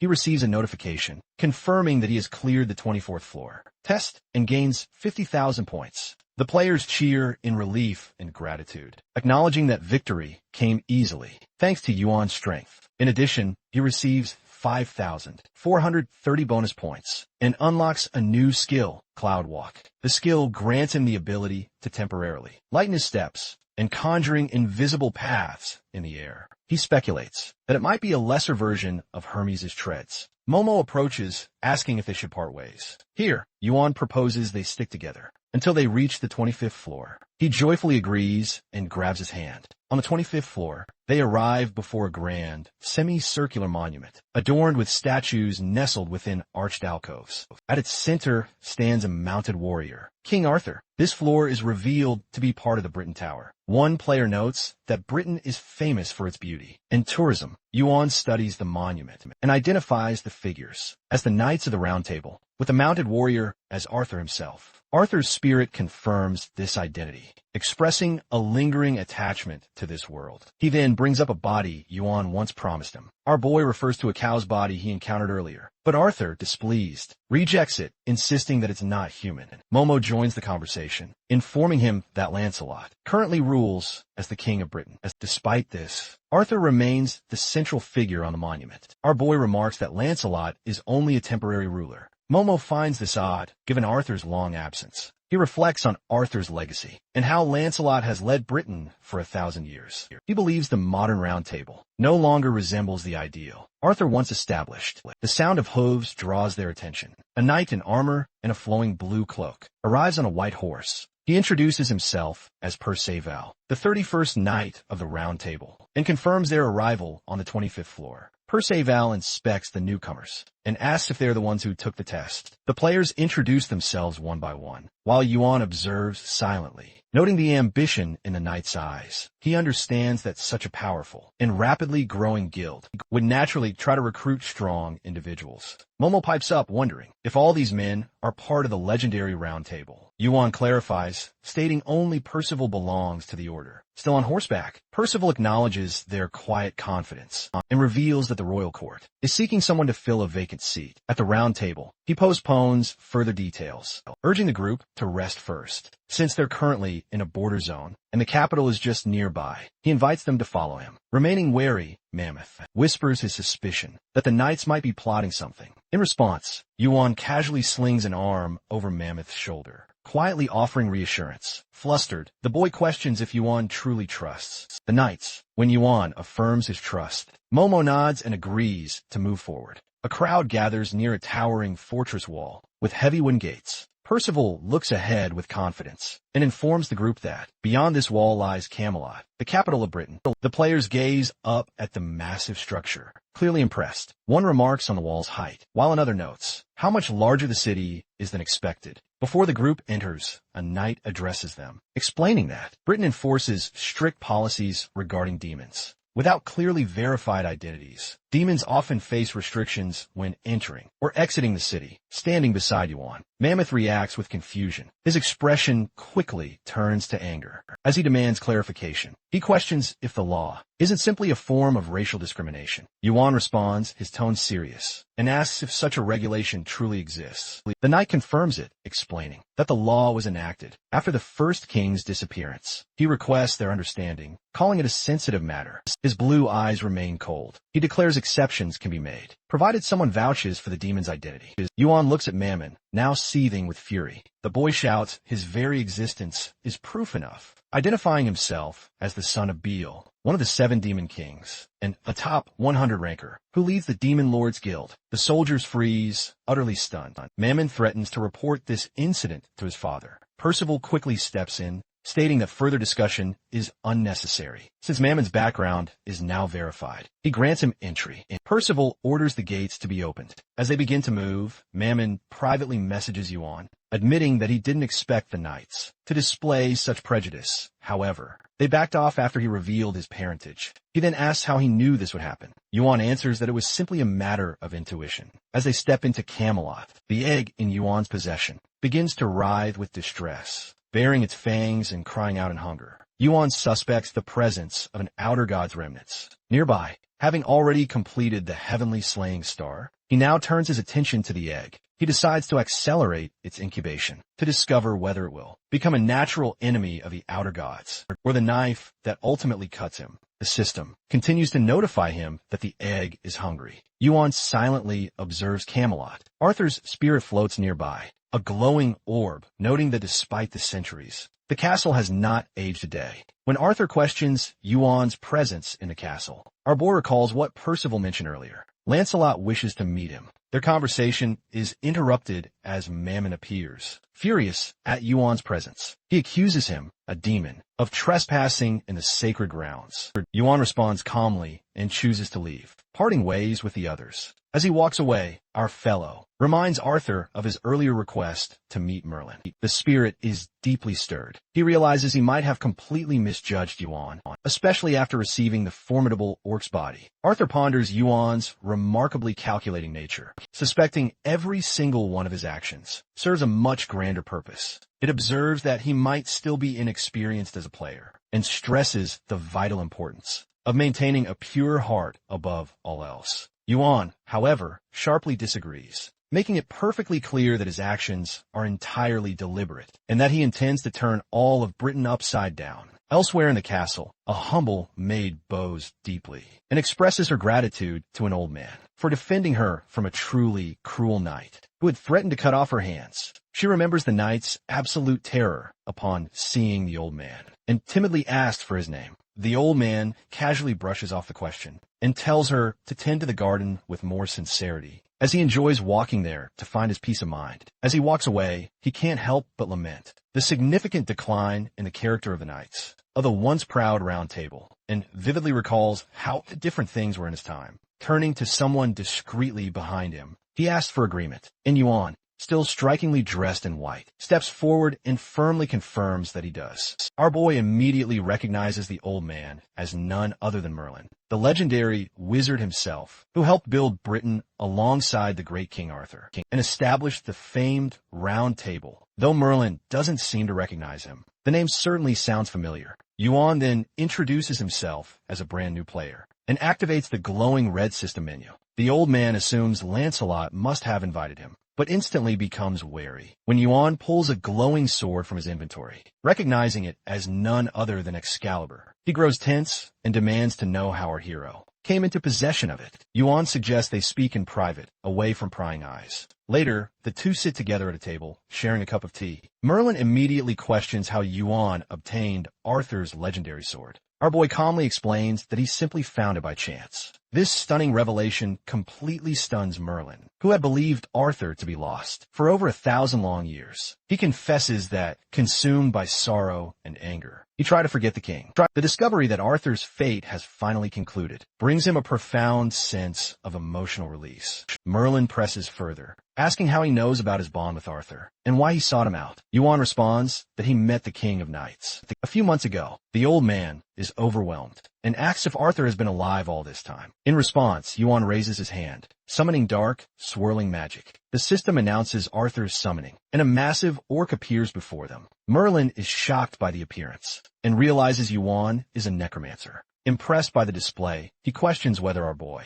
intends to use the undead to kill him. Yuan clarifies his intentions by stepping back, allowing Arthur to speak directly. Arthur, now in the orc's body, greets Merlin after a long time. Tears well in Merlin's eyes as he recognizes the soul of his old friend. When he asks why he has returned in such a form, Arthur places the blame on Yuan. Arthur then explains the true reason for his return. He has something important to discuss. He reveals that the person who murdered his son resides inside the castle. Upon hearing this, Merlin is struck with a wave of shock and rage. Arthur, still bound in his undead state, accuses Lancelot of being responsible for his death. Tension rises until Yuan intervenes, urging restraint. He warns them both that any rash action would only attract unwanted attention. Merlin resists, but Yuan insists that calmness is necessary for now. When pressed, the orc denies that Lancelot killed Arthur, claiming he lacks the strength to defeat him. Merlin reflects on this. Arthur may once have been the mightiest knight, but now Lancelot stands as a high ranker and temporary king of Britain.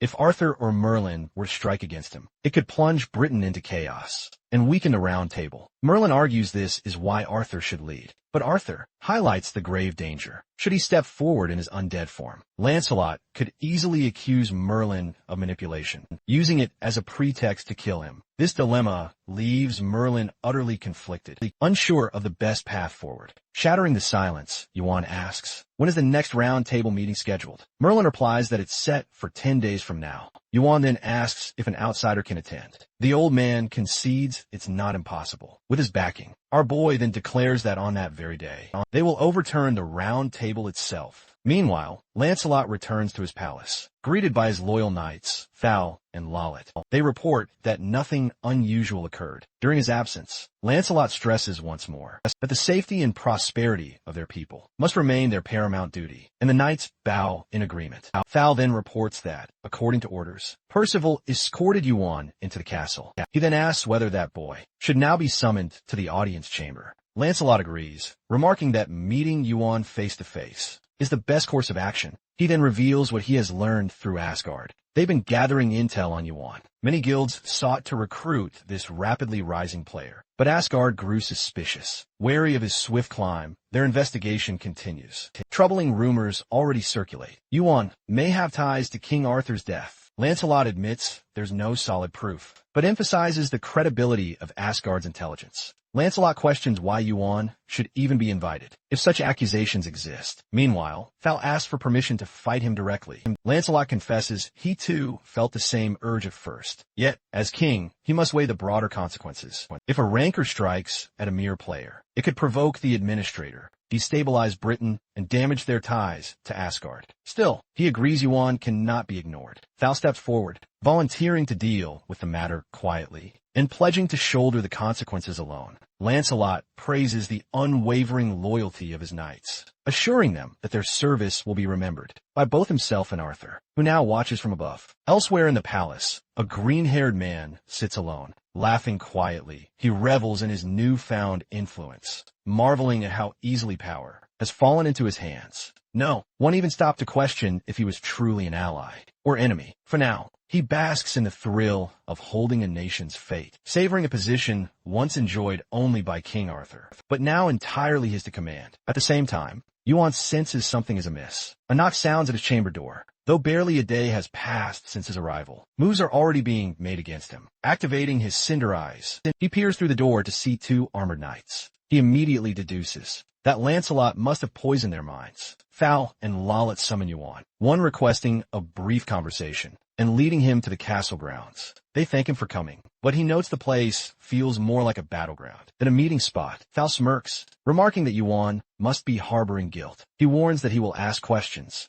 and should Yuan lie or refuse, he will sever his limbs. The interrogation begins with a sharp demand. Who killed King Arthur? Yuan? Taken aback, he asks what relevance the question holds. Without hesitation, Thal lashes out with his sword, condemning Yuan's reply as insolence, unfit for a mere player addressing a rancor. He repeats the question, pressing harder for an answer, the threat of violence hanging heavy in the air. Yuan questions whether Lancelot sent the knights. One of the soldiers considers it disrespectful that Yuan speaks so casually of their king. As a knight moves to attack in anger, he quickly draws his sword and strikes. First blood spills from Thal's mouth, making it clear to him that these knights do not intend to settle the matter with words. Lancelot has instilled vengeance in his men, and by manipulating them into action, he proves himself cunning. Realizing this, Yuan decides to overpower Thal before the situation escalates any further. As Thal advances, Yuan raises a hand to stop him. Confused, Thal pauses. An invisible spirit appears beside Yuan, urging him not to kill the knights, reminding him that they act out of loyalty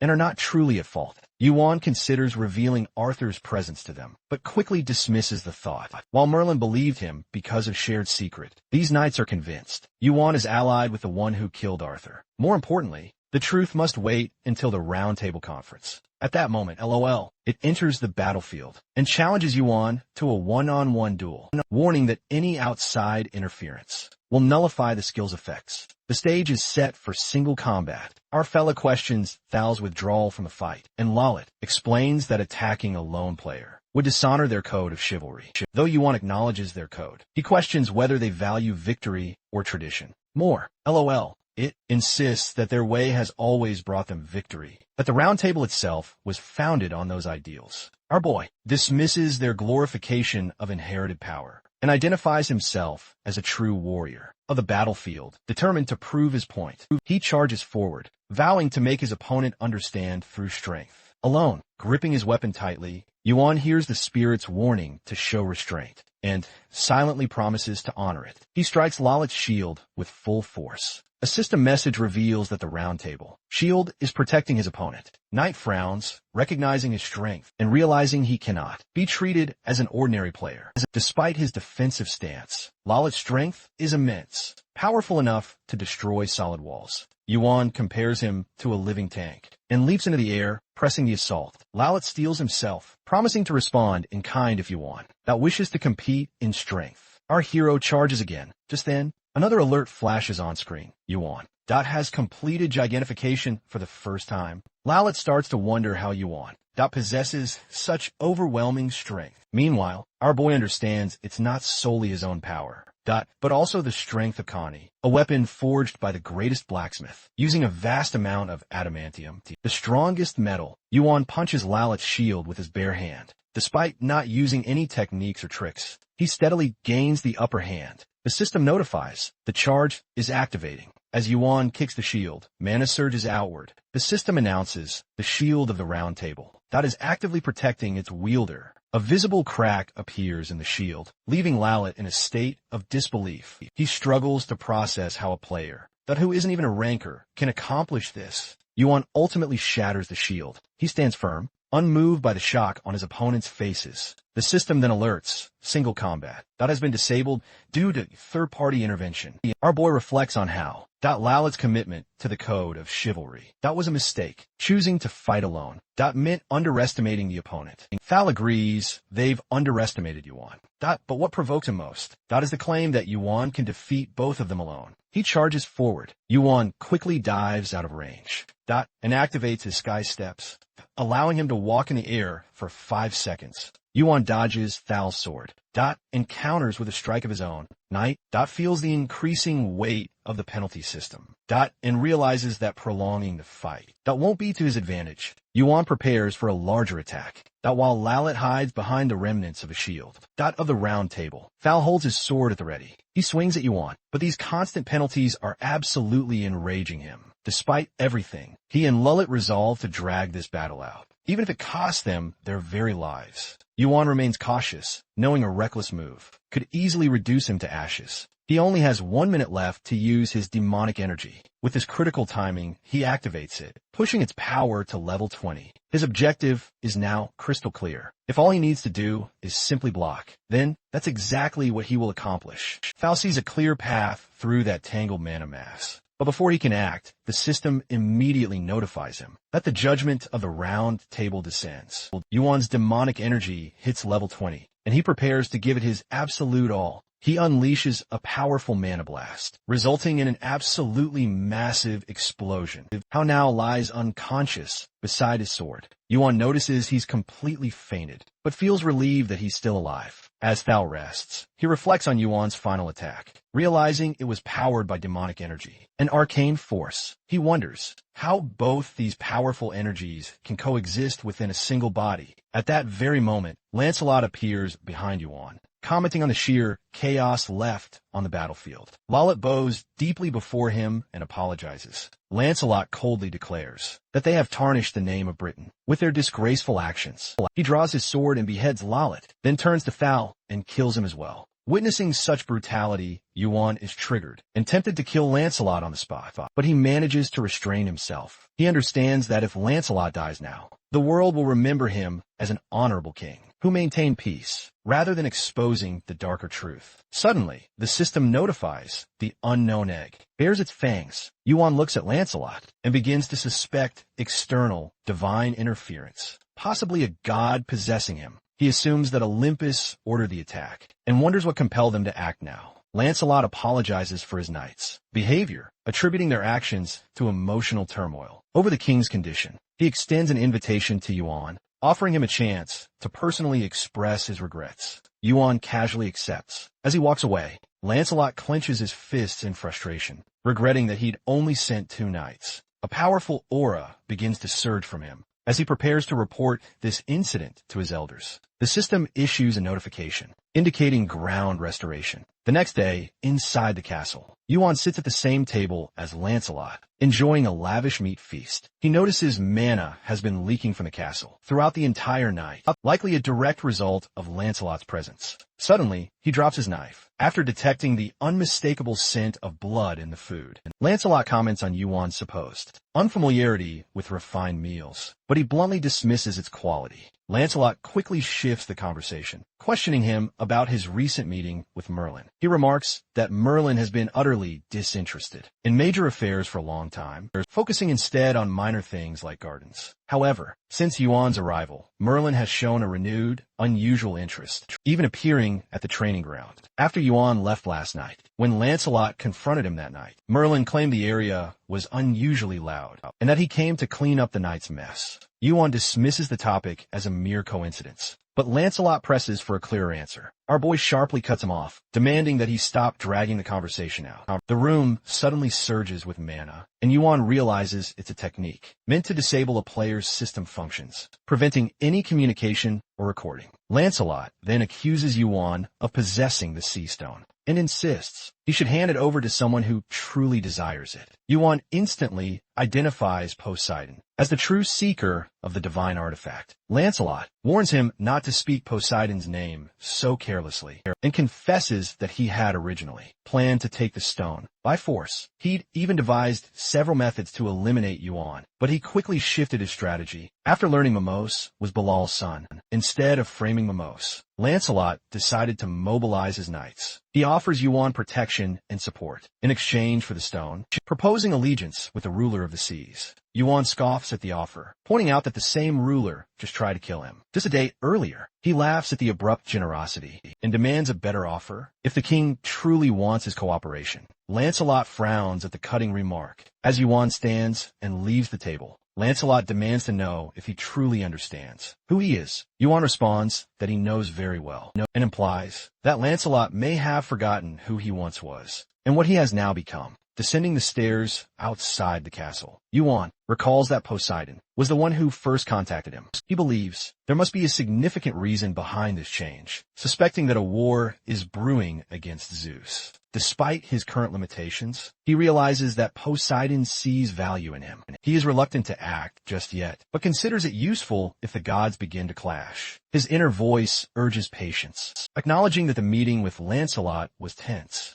but necessary at that moment. A system message appears, informing Yuan to be ready for tomorrow. The next day, sunlight streams through the palace windows, onto the round table where many figures are seated. Among them is Yuan. Across from him, the knight Gawain notices Merlin's presence and feels reassured. So, he silently wonders why Merlin has brought Yuan along. He also takes note of Thal and Lolit's absence. Lancelot addresses the gathering, acknowledging that it is unusual for someone without the proper privilege to sit at the round table. However, he allows Yuan to remain, citing Merlin's request. He seeks the approval of the other knights. Nods of peaceful agreement ripple through the room. Then, Lancelot turns to Yuan and questions if he truly grasps the significance of the seat he occupies. But our boy answers with unwavering confidence, stating that while he may not know its symbolic meaning, he knows he's sitting in either Thal's or Lolit's seat. This response sends a ripple of shock through the knights, many of whom immediately rise in alarm. Lancelot then presses him further, asking if he knows what became of Thal and Lolit. Yuan calmly declares he witnessed their deaths. At Lancelot's hands, a warrior quickly objects,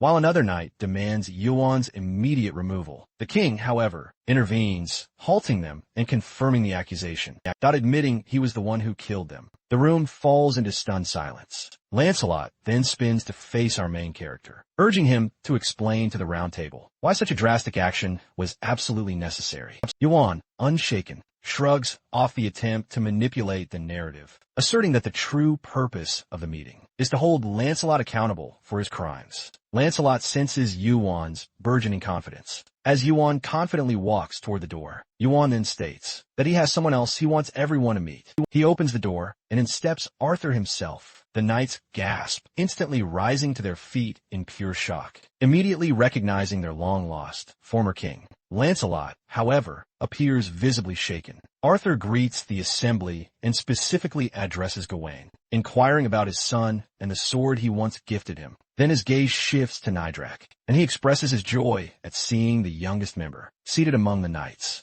Meanwhile, Lancelot remains completely frozen, paralyzed by disbelief and sheer panic. The grave implications of Arthur's return directly threaten his claim to the throne. He quickly begins scrambling to formulate a response. After a tense, brief moment, he lunges forward and dramatically declares that the figure before them is merely a doppelganger. He then accuses Yuan of bringing a demon into Camelot, naming it Maymur, the son of Beelzebub himself, and claiming this demon has merely taken Arthur's form. Several knights back this claim, confirming they, too, had seen the demon and that he vouched for him. One knight, however, objects, urging the others to recognize Arthur by the royal symbol he bears. Despite this, Lancelot remains adamant, insisting the symbol is false and that they must stay vigilant. The present king, determined to expose what he believes is deception, prepares to strike as he raises his sword. Merlin intervenes, stopping him with a burst of mana. In that very moment, the illusion fades and Mammoth reveals himself, having taken Arthur's form all along. Outrage erupts among the knights as they realize the shocking truth. Enraged by the deception, they call for the execution of both Mammoth and Yuan for disrespecting the round table. Amos calmly raises a hand, asking them to wait, then turns to Lancelot with a smirk. He comments on how confident he was that Arthur was dead, so certain in fact that he was willing to raise a sword against his own king. Yuan snaps his fingers, and in that instant, Arthur appears, now in the form of an orc. As he calls Lancelot's name, recognition flashes in Lancelot's eyes. He immediately realizes that this is the real Arthur. Arthur questions how he was so certain he had died. Merlin urges everyone to remain silent, warning that an important matter between Arthur and Lancelot is about to unfold. Lancelot explains that he had only deduced the demon was a fake and was never completely sure of Arthur's death. Arthur, however, accuses him of hypocrisy for calling others imposters. He raises his hand to reveal a ring bearing a radiant stone, one of only 2 royal emblems in existence. He states that the second emblem rightfully belongs to his son, Mordred Pendragon,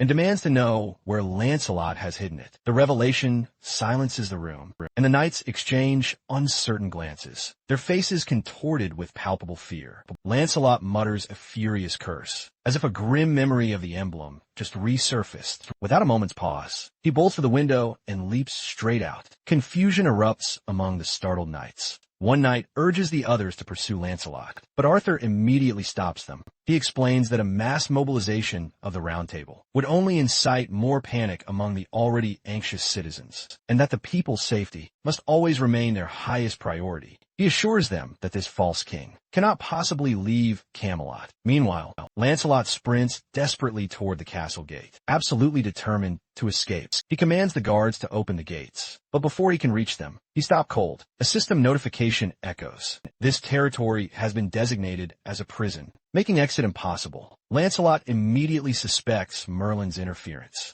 As he struggles to move forward, magical chains snake around his limbs, neck and torso, binding him tightly in place. The guards question Merlin's drastic actions, but he orders them to stay back, declaring that this guy is no longer the king of Britain, but a traitor. The old man reveals the trap was orchestrated by Yuan, who believes the people deserve to witness Lancelot's betrayal. All Merlin desires now is to understand why he did it. Bound by mana chains, Lancelot admits he simply wanted to be king. As he speaks, black stripes spread from his neck and across his face, and his eyes flash a dangerous violet. A massive shockwave erupts, wreaking havoc in its path. He launches an attack straight toward the heart of the city, but Merlin intercepts it, forming a powerful protective barrier around the nearby buildings. The very ground splits from the impact, and the system warns that the prison is fracturing. The old man quickly repairs the damage. Lancelot taunts that not even a great magician can withstand a high-ranking warrior and maintain such power simultaneously. He keeps pounding the territory, creating endless cracks, which Merlin tirelessly patches up. He soon realizes Lancelot's true objective: to completely shatter the magical seal. The Round Table's defensive shield activates, simultaneously engulfing the entire area. Yuan receives persistent, blaring alerts, and his egg companion cries out, starving. He knows that if Lancelot manages to escape, disaster will surely follow. Yuan rushes to the scene. Arthur watches, observing, proclaiming this is the day he's long awaited, the day he will personally kill Lancelot with his own hands. Yuan's body becomes infused with the power of a giant, and radiant flashes erupt forth as he catches the king's blade with his bare hand. With an unwavering gaze, our hero stares down Lancelot. Lancelot, completely unshaken, mocks him, declaring an undead can't stop him. In response, Yuan ignites his holy fire. At that moment, Lancelot hears a voice from within, something dark whispering it will feed on his fear and grow stronger. He insists he fears no one, proudly declaring his status as a high ranker. But the voice warns that it's already too late. His body and soul are already being devoured. The egg in Yuan's possession finally reveals its true, terrifying form and devours Lancelot, who bears the titles of betrayal and greed. As the false king struggles and cries out for help, Arthur declares that Tristan, Lollet, and Mordred are the reasons he must die. The system announces the elimination of Lancelot, a betrayal and greed. Following this, the system declares that the throne of the King of Britain is now officially vacant. A 10-day period begins, during which candidates can receive votes, and the one with the majority will claim the title of king. Yuan receives 200,000 points, the same amount he once earned from defeating Orochi. He realizes that Lancelot's full designation included not just his name, but also attributes representing his true nature. He reflects on how others are often labeled by the very traits they embody, concluding that the seed of foolish chaos within Lancelot must have been tied to his greed. The egg pats its belly and sings, and our boy notices that its incubation rate has reached nearly 70%. Compared to the quick consumption of Orochi, it digests Lance a lot more slowly, likely due to the vast amount of energy absorbed. Merlin approaches Yuan, expressing concern about the creature's ominous energy, which feels even more overwhelming than Lancelot's. Yuan refers to it simply as an outer, explaining that he lacks full understanding of what it truly is. Merlin questions the name and the nature of the being, but he warns that the situation is far from over and suggests that an even greater threat is approaching. Elsewhere in a divine realm, Poseidon grabs a subordinate by the neck and smashes his head for failing to greet him properly. He heads towards Zeus and quickly initiates a conversation about Lancelot's defeat in Britain. Poseidon demands to know Zeus's next course of action. Zeus responds that to avoid a larger conflict, they must accept this small loss and erase all traces of their involvement. He rationalizes that, since there was never an official connection, with Britain eliminating everything would be cleaner.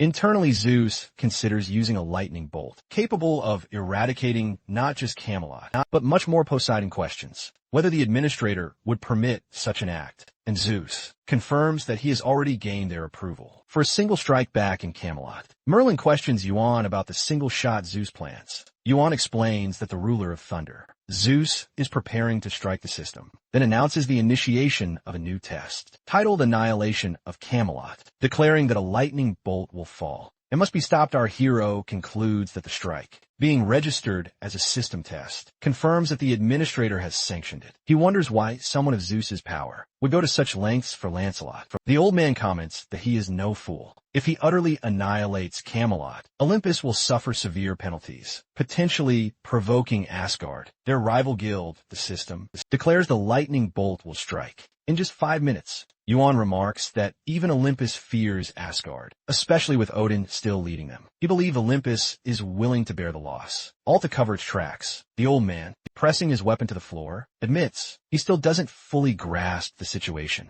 but insists they act now, talk later. The system alerts that Merlin is protecting Britain. Yuan lifts his gaze to the sky, his cinder gaze reflecting the tension. Merlin urges him to help, not stall. But he isn't just looking at the sky. He's calling upon a memory. He recalls receiving a mysterious message shortly after arriving in Camelot. At the time, he avoided responding, unsure how to face the sender. Now, with time running out, he can no longer ignore it. The system notifies that the 12th eye of the great sage, Heaven's equal, is watching him. Yuan mentally reaches out, seeking help. The voice responds with indifference at first, claiming it has no concern for his fate. Yuan challenges that response, pointing out that such indifference contradicts the effort taken to locate him. The voice denies searching for him, but he pushes further, noting that if the voice truly didn't care, it wouldn't still be here. With only 2 minutes left, the voice concedes it cannot stand by and let Camelot be annihilated. It agrees to help just this once. A red beam descends from the sky, and Sun Wukong materializes as the final minute begins.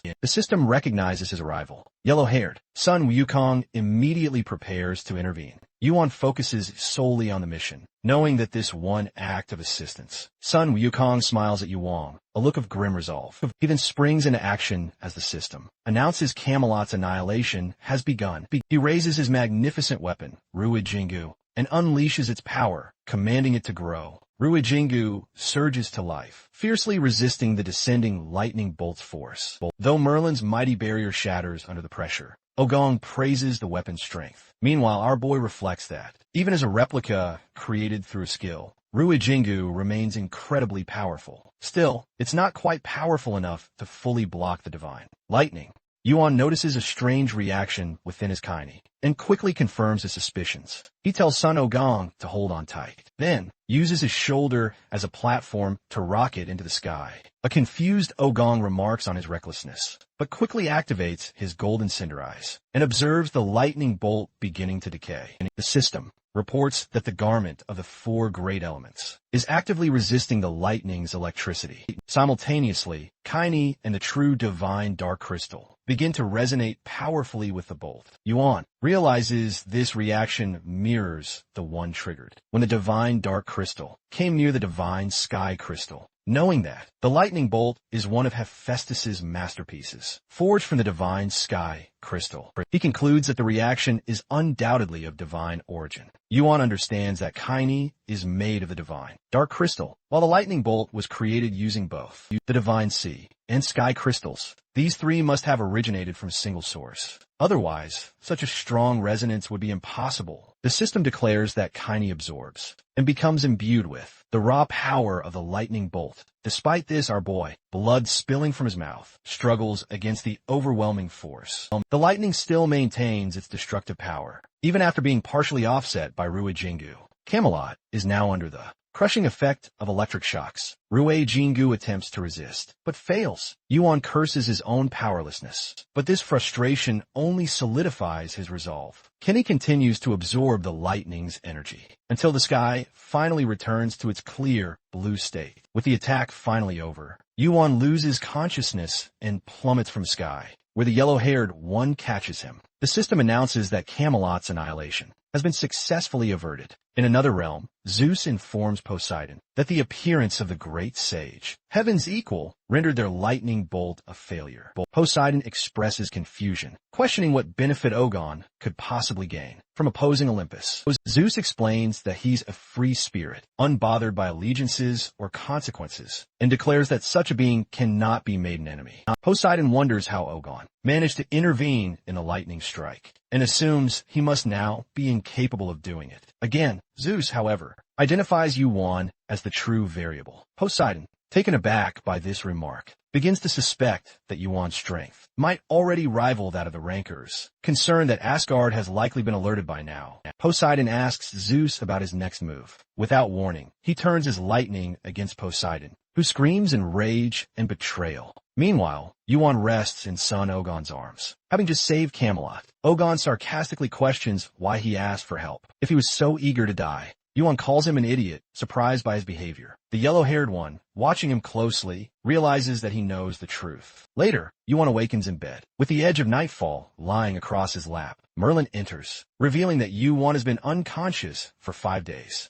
and that he feared for his life. As he recollects what happened, he remembers receiving a new skill, fragment of a lightning bolt. Attempting to activate the skill, a burst of lightning strikes the room. Merlin then scolds him, asking if he intends to destroy the entire castle. Right after saving it, Yuan explains the skill is new, and he hasn't quite mastered it yet. Merlin then informs him that someone has been eagerly waiting for him to wake up for several days. At that very moment, Hephaestus suddenly storms into the room, telling him to stay put and stop causing any more chaos. Yuan, quite surprised, wonders what the old man is doing here. After a short but fiery lecture, the system announces that Hephaestus's incessant nitpicking has finally ended. The next scene begins with Yuan, seated at a tea table across from Hephaestus. As he finishes, recounting the wild events leading up to the lightning bolt, he then explains his theory. The 3 divine stones must have originally been one. Given their intense reaction when brought together, he then shifts the topic to Lancelot, to which the old man casually replies that the monkey is probably just lying around somewhere, asleep. Our boy then questions Hephaestus's presence in Camelot. Yuan makes a sarcastic jab, saying it seems like Hephaestus was actually worried for him. The blacksmith barks in denial, reiterating that he came just to look around. Then Hephaestus abruptly asks whether he still has the Stone of the Sea in his possession. Our fellow replies that he does. Merlin, startled, confirms if Yuan really obtained it. He nods, admitting that he somehow did. Hephaestus then returns to the topic of an item he had discussed previously. After giving it some serious thought, he says he now has a clear idea of how to proceed, and has already gathered all the necessary materials. He asks Merlin for permission to borrow a workshop in Camelot. Merlin agrees without hesitation, saying he can't possibly deny the greatest blacksmith around. Hephaestus informs him that 2 kilograms of adamantium is ideal for drawing out the full potential of the 2 divine stones due to their high compatibility. Yuan, calculating, states that the cost, including materials and processing, that will be 1.25 million. Hephaestus immediately protests, pointing out that he brought the metal himself, and accusing Yuan of trying to scam him.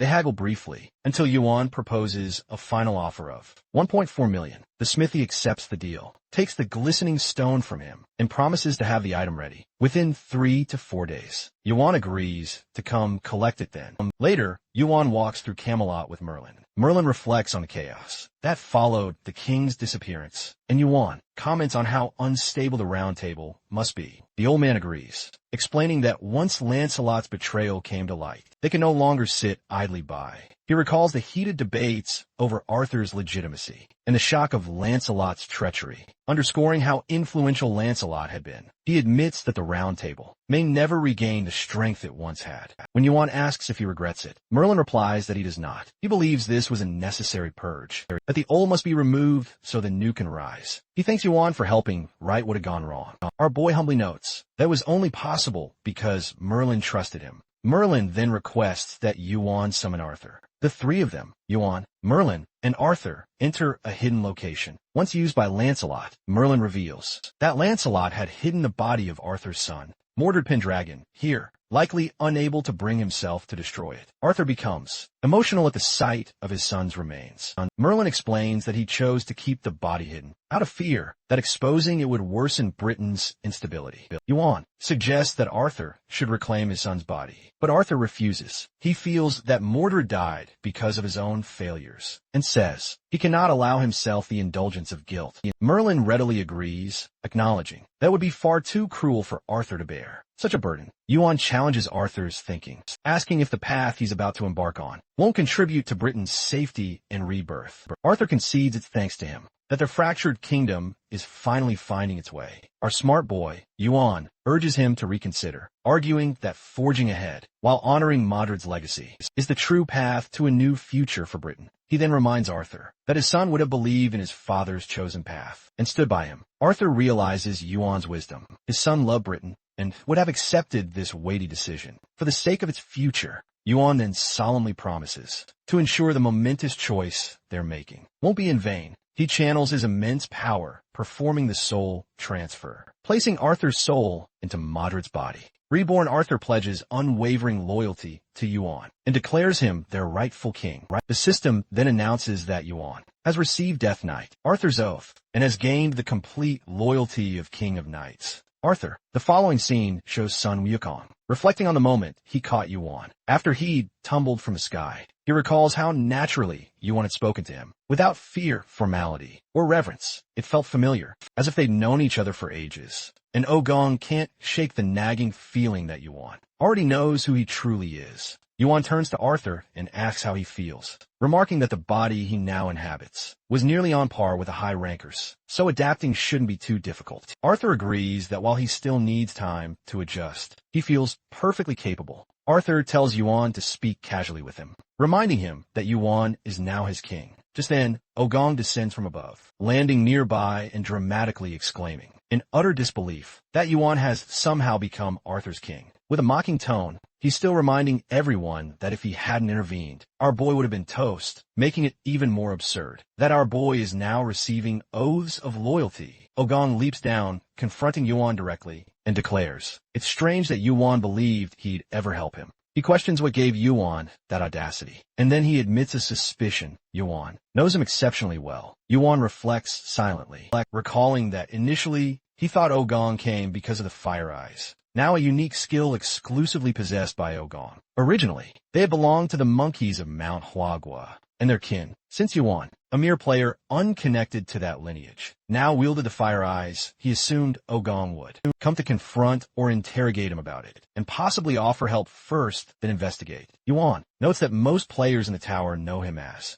the biggest star of the sky, a ranker who fights against the very heavens. But Ogong swiftly cuts him off, clarifying that's not what he's talking about. Ogong leans in, interrogating Yuan more directly, asking whether he truly knows Ogong. He activates his cinder eyes, claiming that they can see things far beyond the scope of Yuan's half-trained gaze. As Yuan instinctively tries to shield himself, his own eyes fail to resist the intense scrutiny of Ogong's piercing vision. Ogong reveals what he sees is not just Yuan's current self, but another version of Yuan himself, his original self, standing beside Yuan in the vision. That image convinces him that our boy has a deep personal familiarity with that version of Ogong. Yuan realizes that any attempt to fabricate a lie will be pointless. Ogong can see through him too clearly. With no other option, he confesses that in the world he once lived in, he had been Ogong's friend, not just an acquaintance, but someone close enough that they constantly teased and fought with each other.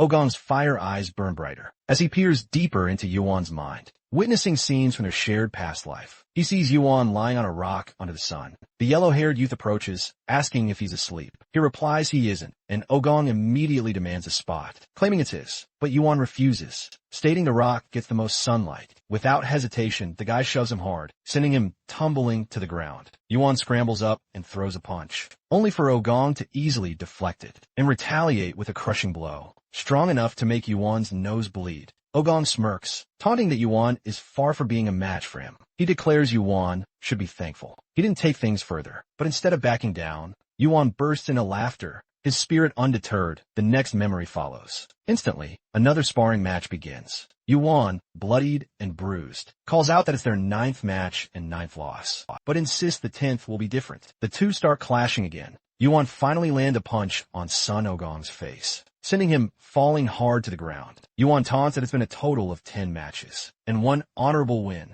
He then offers his hand to Ogong to pick him up, coming back to the present. Son Ogong watches how frank they both are and mentions that both of them seem to have a lot of fun. Our boy explains that he was annoyed at first because he wasn't used to a life where he had someone by his side. Son Ogong asks him why he spent time with him, asking if he really trusted him. Yuan mentions he had no option but to spend time with him because he couldn't get rid of Ogong. Yuan then narrates how the wall collapsed and the outer gods rushed in. Ogong, extremely curious, questions if he fought them all. Yuan explains it wasn't just him. Everyone there fought, and they lost very brutally. Yuan then reflects and informs him that the decision was made to go to the past. Everyone waved him on, since he was the one to improve the fastest and to kill the highest number of outer gods. The blonde-haired man comments that he finally gets it, that Yuan traveled back from the future. Our hero taps his head in frustration. The system announces, your Fire Eyes proficiency drastically increases. Yuan reveals that everything that happened in Britain was also crucial for their grand plan. Lancelot has stirred up immense trouble. Later, Sun Wukong questions him about the progress.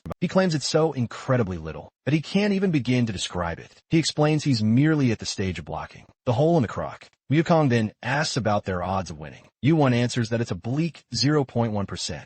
Wukong comments that's next to nothing. Yuan counters that the important thing is that they even have a chance at all. He then poses his next question, asking if that monster from earlier is one of their kind, and immediately throws his hands up in frustration, claiming he absolutely hates complicated things. Wukong expresses a wish to reclaim his original body. Yuan then questions if his original body is currently locked away on Marble Mountain's 50th floor. Wukong is shocked that he knows that too, and asks if Yuan will help him too. Knowing the state of his original body, Yuan responds with a simple yes, on the condition that Wukong helps him in return. Wukong argues that he's already helped him. Yuan taunts, that can't compare to my help in saving your body. Wukong reminds him that he only asked for a one-time favor, and can't take that back now. Yuan makes him look at a site where knights are mounted on their horses, and Wukong immediately recognizes them as Valkyries. Wukong, utterly frustrated, demands what does Asgard want. Yuan explains that they're the supporting guild of the Round Table, and likely came to observe the situation. Yu-Won then adds, revealing that Lancelot was also collaborating with Olympus. Wukong asks if this is their sole reason for coming. Yu-Won claims they wouldn't have interfered if the Round Table's leader. He simply switched sides, aligning with Olympus. The Great Ragnarok War, which ultimately wiped out Asgard. The Round Table originally intended to begin it right here. This proves Olympus sought to manipulate Lancelot and secure Asgard's ultimate downfall. But now that Lancelot has been dealt with, there's truly nothing to worry about. Yu-Won turns to leave, but Ogong, still confused and frustrated, demands to know if they're gearing up for war. He asks if Yu-Won will even speak with them. In the next scene, our boy stands at the border of Britain and comments on how it feels like the edge of the world. The administrator informs Yu-Won that taking a direct test under his direct supervision will require a significant amount of points. Undeterred, he confirms he has enough and readily accepts the challenge. The system then outlines the parameters.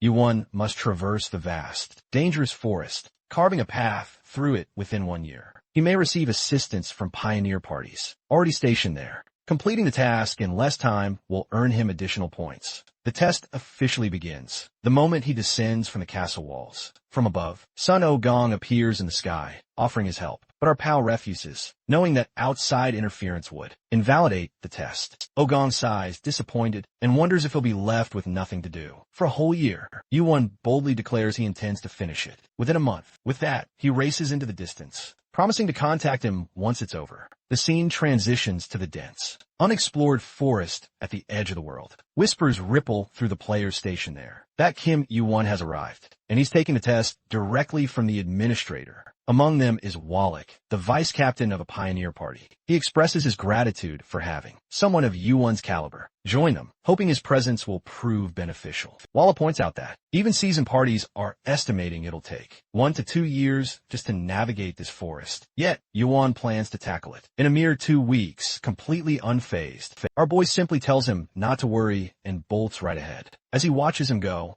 the vice captain ponders how players with promising futures should really act with more caution. But Yu-Won is already charging straight onto the front lines. He silently hopes Yu-Won will stay safe. As Yu-Won pushes deep into the forest, he notices a lingering fatigue in his body. Still, a surge of energy pulses through him, likely a result of his rapidly rising stats. He asks Wallach if this is their first pioneer party. When Wallach confirms it, Yu-Won warns that a single moment of hesitation or surprise can cost the lives of their comrades. A true leader must always remain composed. Suddenly, a fragment of the lightning bolt reacts. With Yu-Won's Kaido, Momin's Latte, the dark, divine crystal also responds to the fragment's energy. The system alerts him that due to low proficiency, the lightning bolt will take 30 seconds to activate. Yu-Won prepares himself accordingly. Exactly 30 seconds later, the fragment activates. Yu-Won channels its energy and unleashes it upon a monster ahead,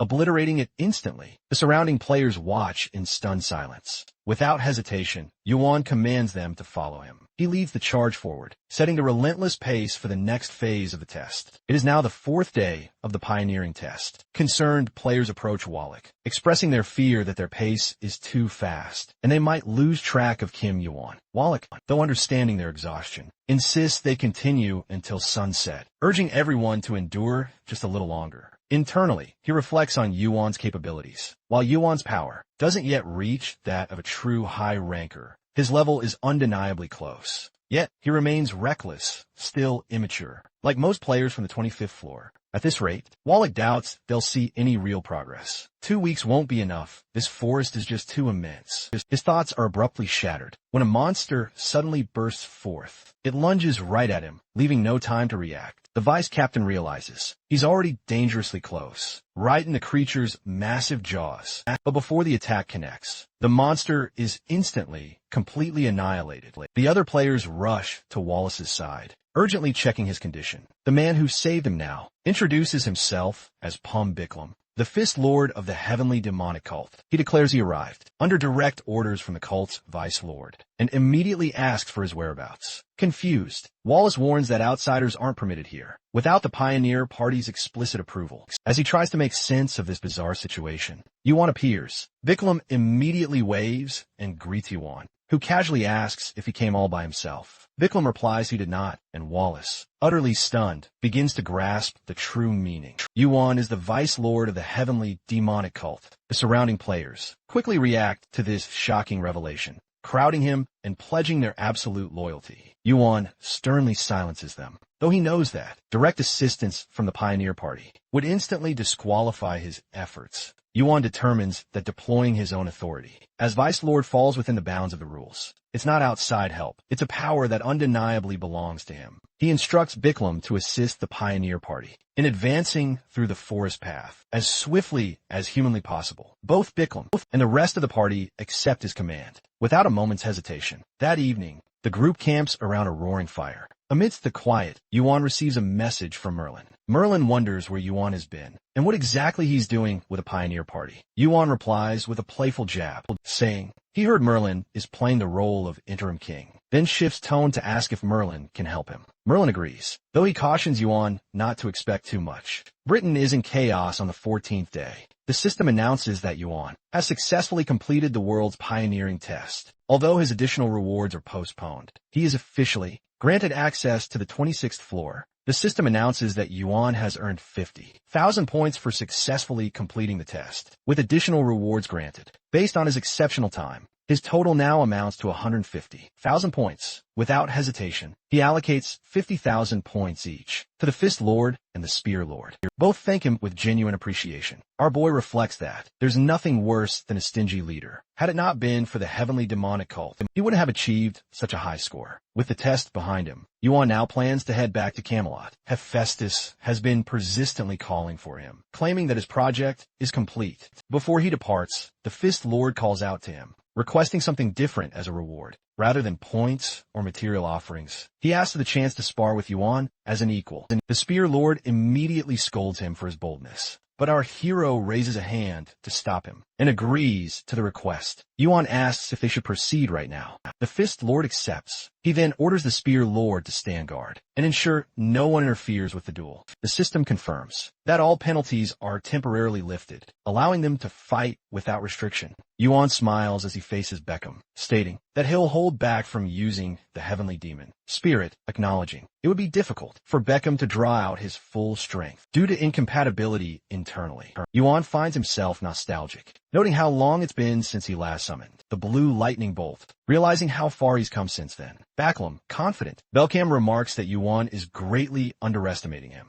Both fighters charge forward with explosive speed. Their fists collide mid-air with thunderous, earth-shattering force. As they trade blows, the Fist Lord quickly notices something. Yuan isn't using his signature holy fire skill. He questions Yuan, to which our boy casually replies with a surprising revelation. He's currently focusing on developing something entirely new. Belcam scoffs at his audacity, warning that he'll deeply regret holding back. The enraged Fist Lord then unleashes his devastating sky-destroying lightning technique, expecting Yuan to cleverly dodge the attack. Belcam is utterly surprised when Yuan chooses instead to block the full unbridled force of the attack. He knew Yuan had grown significantly stronger, but not to this mind-blowing extent. The system then triggers a critical new notification, revealing that Yuan's entire body is now imbued with the colossal power of a giant. His constitution is rapidly transforming into pure raw strength. Feeling the transformation settle in,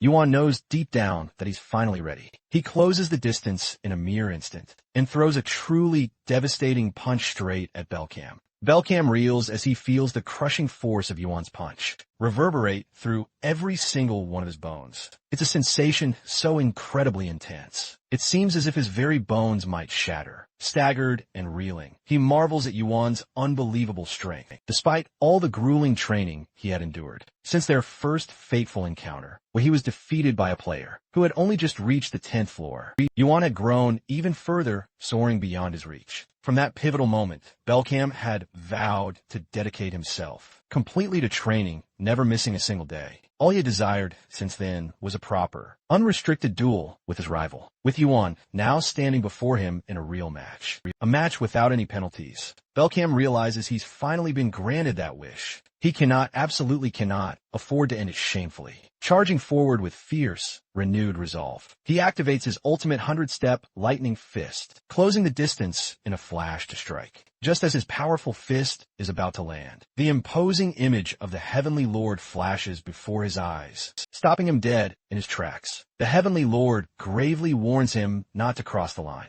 Overwhelmed, Becklem halts his attack, recognizing that Yuan's strength is no longer something he can match. When Yuan questions what he saw, he admits that it was the Heavenly Lord. Yuan smirks, noting that his deepest fear has always been tied to the Heavenly Lord. Accepting his loss, Becklem thanks Yuan for granting his request. Yuan responds, simply saying it was fun. The scene shifts to Camelot, where Yuan is welcomed by Merlin. Noting Yuan's early return, Old Man jokingly asks if the great sage abandoned him on the flying Nimbus. He then observes Yuan's visible alliance with the heavenly, demonic cult and remarks that this affiliation ties him closely to the martial realm. In the grander scheme, Merlin expresses disbelief at the cult's alignment with the martial realm, observing that the realm is now formidable enough to rival the major guilds. Yuan confirms it and quickly shifts the conversation to the status of the Round Table. The old man explains that after the recent commotion with Asgard, several members declared their departure, all blaming Lancelot. Yuan corrects him,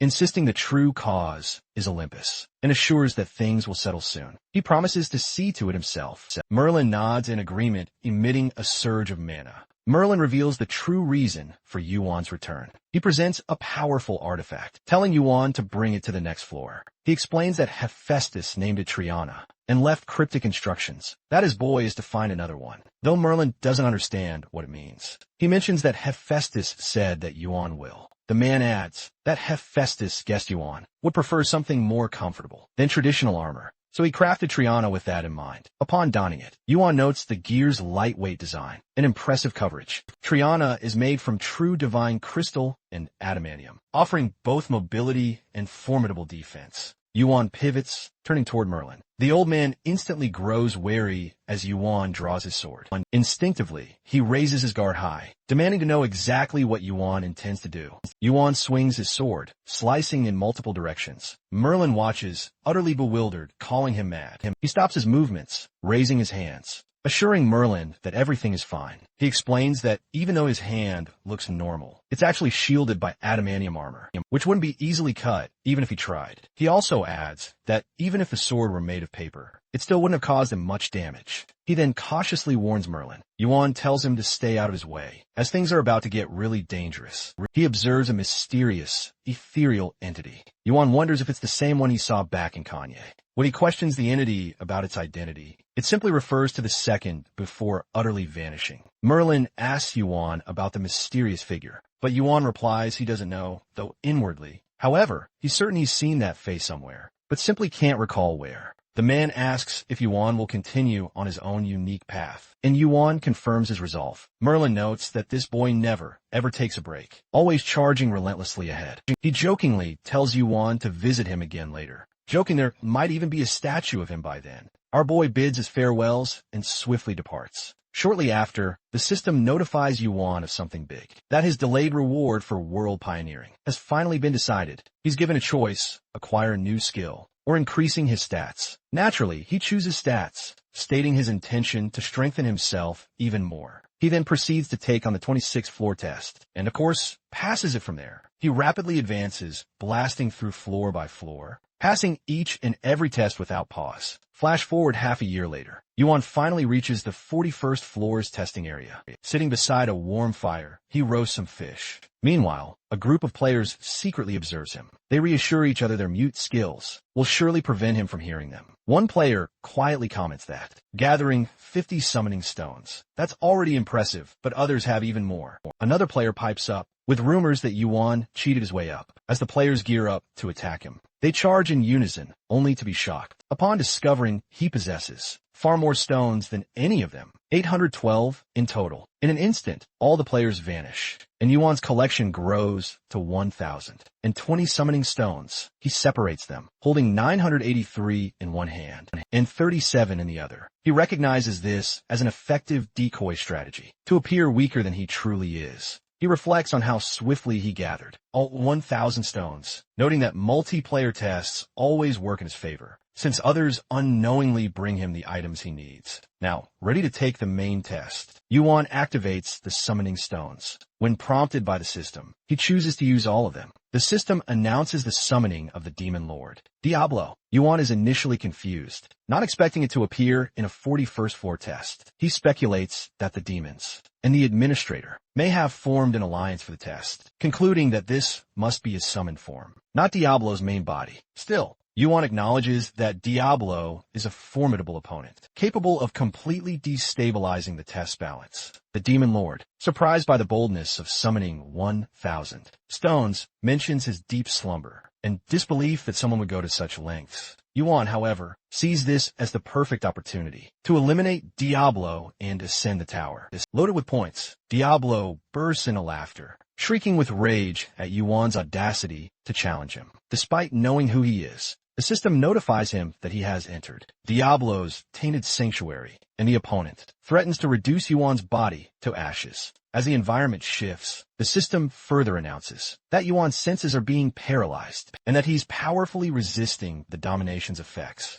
A command follows, ordering Yuan to defeat Diablo. Yuan decides to focus on the sanctuary first. Activating his Cinder Eyes, he immediately counters the tainted sanctuary's effects. Holy fire surges through the entire space, relentlessly purging the corruption. He successfully breaks the sanctuary's control. Turning around to check his results, Yuan sees Diablo already advancing. Hand outstretched, he doesn't hesitate. Yuan launches an attack using the holy fire. Diablo, clearly intrigued, comments on the attack's unusual nature. Yuan leaps forward and strikes at Diablo's face with his sword. As his opponent attempts to defend, Yuan lands another blow, pressing the relentless assault. Diablo expresses his clear dislike for the fire Yuan's wielding. In retaliation, Diablo breathes a torrent of fire, but Yuan dodges swiftly aside. Yuan quickly realizes that his holy fire isn't having the desired effect on Diablo. He notes that Diablo's mental fortitude rivals that of his main body. However,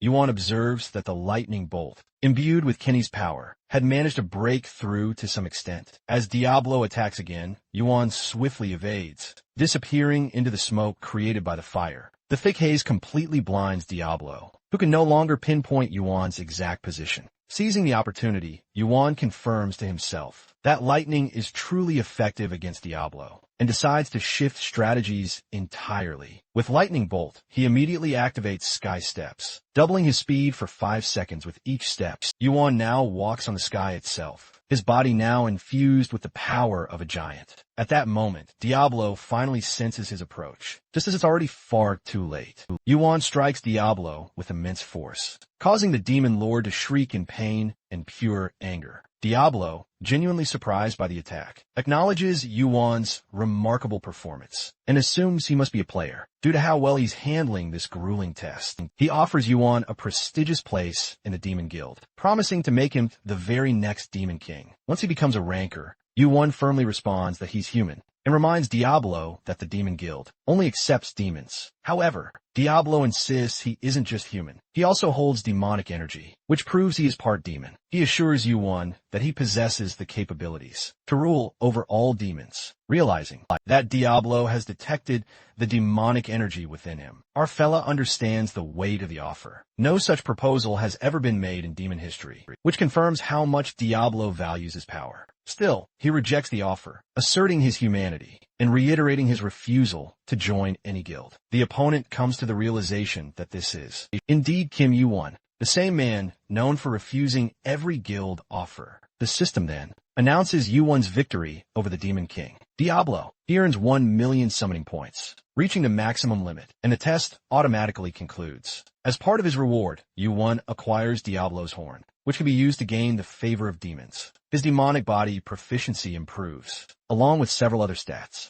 With that, he proceeds to the next floor, arriving on the 42nd floor. Our boy comments with distaste that the place is just as awful as ever. The air is stale, and the atmosphere feels suffocating. A voice from behind agrees with him, expressing confusion over why his uncle still chooses to live there. Yu-won turns to find Hergon approaching. Hergon greets him warmly, but Yu-won playfully mocks him for being as cringe as ever. Hergon laughs it off, saying he's just happy to see Yu-won after such a long time. As they walk together, Yu-won internally reflects on how much he's always disliked the 42nd floor, even before turning back time, because of how difficult it is to breathe. In this barren, stifling world, the blonde brings up rumors about events on the 33rd floor, complimenting Yu-won for causing Olympus so much trouble. Yu-won is surprised the news has already reached him. Aragon explains it's likely because he soared so high in the tower, quickly climbing through the ranks. He casually drops that he has access to countless details, including how Olympus rankers are plotting against Yu-won. Yu-won quietly acknowledges the truth. In Aragon's statement, Agon's current ranking is even higher than Zeus's was, back when he was a player, which means many are undoubtedly eager to forge connections with him. Eventually, the two arrive before a truly grand entrance. Yu-won confirms if this is the right place, and Aragon assures him it's a symbolic location. In Olympus, they've visited before. He tells our boy to follow him down, warning that this is where the true depths of hell begin. As Aragon descends, Yu-won follows closely behind. He realizes the path seems far deeper than expected, and it feels like more than 10 minutes have passed since they began their descent. Yu-won calls out to him, and Aragon replies there's still a long way to go. Suddenly, Yu-won feels a watchful gaze fixed directly on him. He assumes this must be a welcome ceremony, prepared by the world's ruler. Though uncertain if his plan will work, he decides to try it anyway. He activates the power of the giant within him, just as a monster emerges to confront him. Yu-won readies his weapon, Kenny, and punches the creature with immense force, launching it away with no time to waste. He remains laser-focused, determined to finish everything as quickly as possible. Yu-won strikes down each monster, one after another, with devastating precision and force. Among them, Cerberus becomes wary, sensing the activation of gigantification. Yu-won notes the creature's reaction and reflects that it must remember the past, specifically the time when Hercules had trained hundreds of Cerberuses using nothing but sheer, raw physical power, attempting to read deeper into the creature's essence. Yu-won activates his Cinder Eyes, but finds himself unable to gain any insight. At that very moment, a figure appears, Hades. Internally, our boy recognizes him as Olympus's underboss, the most trustworthy of the big three gods, and the only high ranker among them, who still maintains his sanity. Known for rescuing Kronos from the refinement enforced by Zeus, Hades stands as a pivotal figure in the resistance. Against Olympus, Yu-won and Hergon sit across from Hades at a table, where they're served black tea. Hades remarks that the tea is good for Yu-won, as it helps with mana circulation, and eases both body and mind. As Yu-won takes a sip, the system notifies him that he has consumed Hellgrass. His mana recovery rate increases for an hour, and mental clarity sharpens. Recognizing the rarity of Hellgrass, Yu-won notes how exceptional this treatment is. Hades admits his disbelief, even as he sees Yu-won with his own eyes, that someone could stop Zeus's lightning bolt. He then turns to his nephew, questioning whether he truly intends to continue associating with Yu-won. Hergon confirms that he does, confirming Yuan's reliability and expressing his desire to stay with him. Until the end, however, Hades reveals that he sensed Yuan was hiding something during his battle with Cerberus, and openly states his distrust for those who conceal the truth. Yuan internally acknowledges that Hades, as expected, won't be easy to win over. The man then shares that Hephaestus had vouched for Yuan without hesitation, insisting there was no need for an explanation, and that he wouldn't regret the decision. Yuan isn't surprised, noting that everything in the end boils down to relationships and influence. Shifting topics, Hades questions him about his role as Vice Lord of the heavenly demonic cult, and whether he can make Cheyenne Mujin act. And Yuan responds that he cannot promise anything, since making a move is beyond the Vice Lord authority. He explains that his position could easily be overturned by a single word from the heavenly demon. However, Yuan adds that while he can't speak for Cheon Mujin, he might be able to mobilize the other cult members. Hades interprets this as reluctance and suggests that Yuan simply doesn't want to involve them. Our boy clarifies that it's not about willingness, but necessity. In his view, there's no need to draw the heavenly demonic cult into the conflict. The man asserts that the battle would end if the king, Zeus, is brought down. Yuan reflects that it must end as a battle, not escalate into a war. Involving the cult would lead to merged factions and escalate the conflict into a full-blown war against Zeus's forces. The optimal outcome lies in ending it with one decisive battle, just like Ragnarok and Gigantomachy. Yuan challenges Hades' earlier words, questioning how he can claim the fight will end with Zeus's fall, despite being against him. Hades responds by accusing our boy of arrogance, pointing out that all he's done so far is block one of Zeus's attacks. He then questions whether Yuan truly believes he can handle it. Yuan denies it, leading to Hades' confusion over what seems like contradictory wordplay. He explains that the real instability in Olympus doesn't come from Zeus alone. He acknowledges Poseidon's absence, how he and Hades were noticed by Zeus, who responded by imprisoning Poseidon in the underworld, where he has remained for about half a year. Hades confirms the situation. Yuan agrees that Poseidon's absence is part of the imbalance, but insists that the entire power disruption isn't solely Zeus's doing. He then proposes an idea that could tilt the scales decisively, bringing Hercules to their side. Ergon stands up in shock, while Hades questions Yuan about their chances. Our boy estimates the odds at about 70%, which leaves the blonde absolutely floored by how high the probability actually is. Yuan presses on, repeating his earlier question. He asks if victory could truly be possible by just bringing Hercules over to their side. Hades mentally reviews all of Yuan's incredible accomplishments, how he single-handedly managed to completely shake up several key aspects of Olympus. He recalls Yuan saving Hephaestus, defeating the test administrator sent by Olympus, claiming the divine crystal, stopping the lightning bolt, and even managing to restrain Zeus himself. Given this history, Hades trusts that Yuan wouldn't speak without absolute conviction. Acknowledging the sheer possibility, Hades confirms their success could very well be within reach. As Yuan prepares to make his exit, Hergen can't help but question his destination. Yuan replies that he's heading to the 40th floor to take care of something crucial before attempting to draw in Hercules. Hades clarifies that his support isn't based solely on Yuan's strength. Instead, it's an investment in the incredible results he's already achieved and the legacy he's actively shaping. He adds that Yuan's interference has completely disrupted Zeus's plan to use giants and demons to overtake Asgard, with Asgard now prepared to retaliate. Even Zeus must proceed with extreme caution. Hades decides to speak directly with Odin and instructs Hergen to meet the Apollo siblings when the sun rises. Meanwhile, Yuan observes his surroundings, noting how this place feels strangely homey despite the fact that it's literally hell. Ever since witnessing Kani's abilities, the thought has deeply lingered in his mind. The skill itself carries the name, the world, on the 42nd floor. As Yuan activates Kani, a glowing yellow eye instantly appears in its center. When he tests it, the system abruptly announces that he is being summoned to hell. Shocked, he sinks downward. Yuan suddenly finds himself submerged underwater. Yet he can breathe. The system declares that this is his very first time entering hell, and the king of the dead is now confronting him. Lost in his realm, struggling to comprehend his surroundings, he ponders if it's a vast sea, an endless ocean, or pure mana itself. Everything around him feels utterly infinite. He soon realizes that Kani is a vessel, a conduit to this boundless power, and the true source of the dark divine crystal. The system declares that the dead bow before Yuan. In reverence, bewildered, he questions this bizarre worship, unable to grasp why they revere him so deeply. On the 40th floor, Arthur, cloaked in darkness, stands amidst the clouds.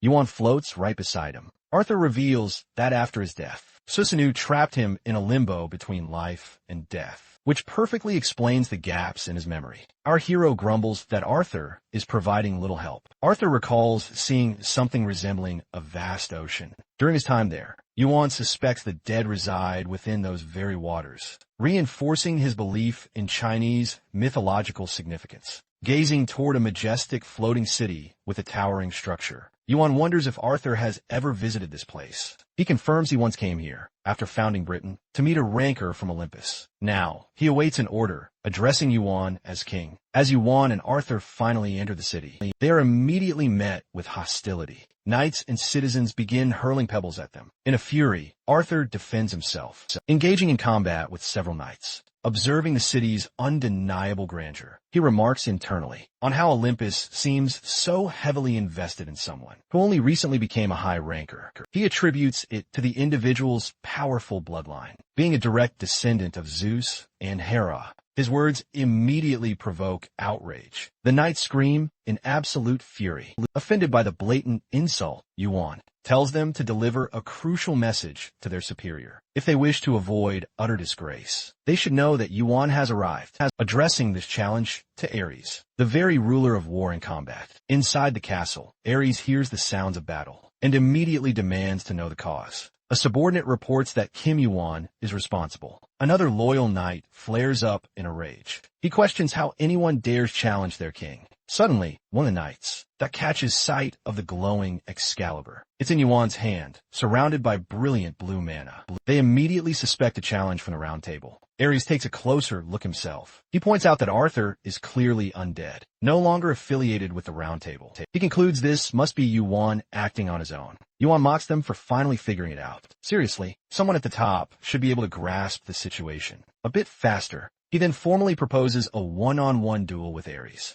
Ares' subordinates protest immediately. They question that how an ordinary player could issue such a challenge. Our boy clarifies this is no ordinary fight at all. He proposes the victor take absolutely everything that the loser possesses. Ares quickly dismisses the offer, claiming he has no interest in Yuan's meager belongings. Yuan calls him a fool. He reminds Ares of the divine sea crystal that currently in his possession. Immediately, the knights step forward, volunteering to handle Yuan themselves. But Ares stops them cold. He warns that he despises interference in his battles. Unless he permits it, he then accepts Yuan's challenge and declares he'll kill him right there. He'll claim the sea crystal as proof of his victory. Yuan instructs Arthur to eliminate anyone who tries to interrupt their duel, and Arthur readily agrees. The battle begins with the furious clashing of swords and mana. Their immense powers collide, and Yuan is briefly pushed back. Ares questions why Yuan isn't using his undead forces, stating he knows Yuan is a necromancer.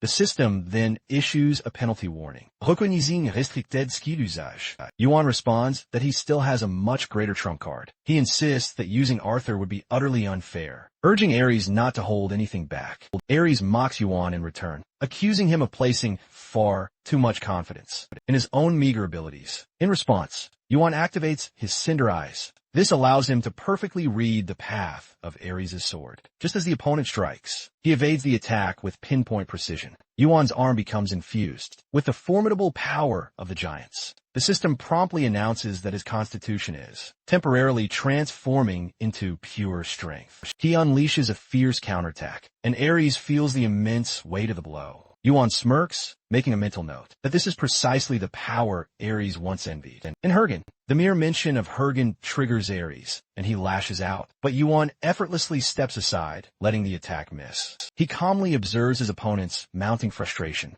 and warns him to mind his own head. Ares unleashes his lightning bolt skill. A violent explosion rips across the field. Yuan observes the result and notes the move had precisely the effect he needed. He prepares to replicate the situation. Ares declares lightning is not Hergen's power, but his father's, and that he can never defeat someone of Zeus's divine bloodline using it. Meanwhile, the battle rages on, and the hapless citizens, caught in the crossfire, realize their grave danger too late. A lone knight, watching from the sidelines, wonders if Yuan is truly just a regular player, because to him, it truly seems like he's clashing with a ranker of utterly equal standing. Yuan notes Ares' blatant disregard for his followers. He no longer seems like the god of war and battle, but more like someone who's completely lost all reason in his relentless pursuit of conflict. Meanwhile, Ares reflects on Yuan's terrifying arsenal. He possesses the divine crystal, gigantification, Cinder Eyes, and even Zeus's very own lightning.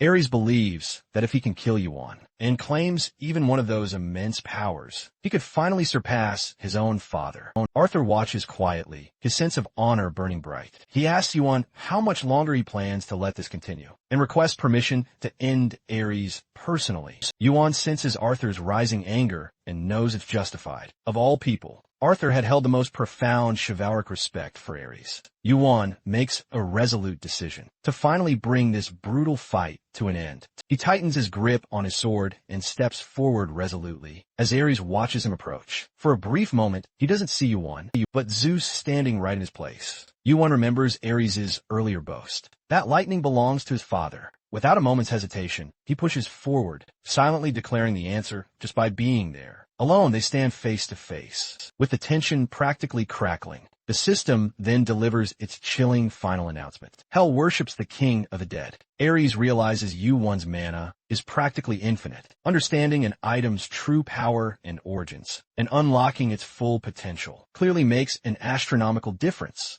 As Yuan closes in for the strike, Ares deduces that Yuan must have realized the danger of dragging out the fight and is now going for the kill. Ares admits Yuan's skill is impressive for a player, but he believes he can't be defeated by someone who hasn't even landed a proper strike yet. Our boy waits patiently for Ares to make his move. Ares suddenly feels his body completely freeze, utterly unable to move. Yuan recognizes his weakness and tactical thinking, and mentally mocks how easily Ares gives in. Alerted by this sudden shift, Ares suspects Yuan deliberately left an opening to lure him closer to the dark element mana. But it's already too late. The fragment of the lightning bolt in Yuan's possession reacts, and with Kain, he unleashes his devastating final strike, resulting in a massive mana explosion. Ares' subordinates attempt to rush into the chaotic battlefield, but Arthur intercepts them, all under Yuan's command. Yuan grasps a glowing golden necklace in his hand. The system announces that the king of the dead calls for Ares' soul. Our main character reflects on the immense power he now holds. A power capable of reducing even a high ranker to ashes. He considers reserving its use for future battles. Once he fully masters it, he also realizes that SHE must have already heard of this incident. In the sky, Athena, a high ranker from Olympus, appears gravely concerned. She asks if the news of Ares' death is true. Ares' subordinate confirms the grim truth. Athena instantly brands Yuan an enemy, all for the murder of her younger brother. The system alerts him to the Gorgon's chilling cries. Petrification rapidly begins to set in. He unleashes holy fire and his cinder eyes to resist, successfully overpowering the petrifying effect. He then spots the legendary Gorgon shield, Aegis, renowned as Olympus's ultimate defensive weapon. He realizes this original shield's power, capable of petrifying with just a single shriek. Arthur presses for a plan to counter Athena, noting just how utterly dangerous she appears. Yuan calmly states there's no need to rush, since it's simply not their turn to act yet. The system announces the cinder eyes resonate, as the 12th eye of the great sage, equal to heaven, keenly watches over him. Sun Wukong arrives, joining Yuan's side. Every knight within the castle walls immediately recognizes the great sage's immense presence. Athena questions if he's Yuan's companion, but Sun Wukong instantly dismisses the notion, claiming Yuan is still far too sloppy for him. Athena, enraged, interprets Wukong's presence as a declaration of war against Olympus and orders her subordinates to attack. Wukong summons his Rui Jingu Bang and rapidly enlarges it. He then observes Yuan's unique weapon, admiring its exquisite craftsmanship, deducing it was forged by Hephaestus himself, using a staggering amount of adamantium. Our hero anticipates the coming battle will be even more thrilling now. Sun Wukong decides he'll face Athena directly, while suggesting Yuan handle the remaining foes. Yuan accepts without a moment's hesitation, and swiftly instructs Arthur to aid in neutralizing the remaining enemies, and to prepare for a tactical retreat. Arthur immediately complies, as all of them brace for the intense battle ahead. The system notifies them that Gorgon's blessings activate, as the blessing of war powerfully envelopes the shield. Sun Wukong strikes the shield with his Rui Jingu Bang. Behind the shield, Athena coldly calculates her timing, anticipating the front line will utterly collapse. The moment the path is finally cleared, she pushes off the ground, leaping onto Wukong's staff. Just as he shortens its immense length, she stumbles for a second, but recovers with lightning speed. She jumps again as he aims his staff right at her. He elongates it, forcing her higher and higher into the air. As she ascends, he grins, ordering the staff to stretch even more. Meanwhile, Yuan and Arthur jump into battle with the rankers. Our hero furrows his brow, remembering the rumor that these weren't siblings, but comrades. Not siblings at all. He quickly realizes the rumor was dead wrong. The system blares, his cinder eyes are wavering, and the sensory field just activated. He feels the immense strain from his clash with Ares, and it hits him. He doesn't have much time left to keep up this fight. Yuan sticks close behind Arthur, who's slicing a path clear with his mighty sword. The system loudly proclaims that the ocean's blessings now completely envelop Arthur's body. Arthur decides that if Yuan's goal is escape, then they must fight without killing anyone. Yuan accepts this as their only viable option. He knows the absolute priority is to get out of here alive, and inwardly acknowledges that the rankers they're up against might one day grow powerful enough to defeat an outer god. He understands he must preserve them. He activates holy fire, now infused with demonic energy, and charges headfirst to the knights, urging them to stop being a shield. The sheer power of the Cinder Eyes and the heavenly demon spirit immediately suppresses the holy fire. Yuan and Arthur go tumbling right out of the palace, rolling down the pristine white stairs. Yuan thinks to himself, holy fire is practically a cheat code.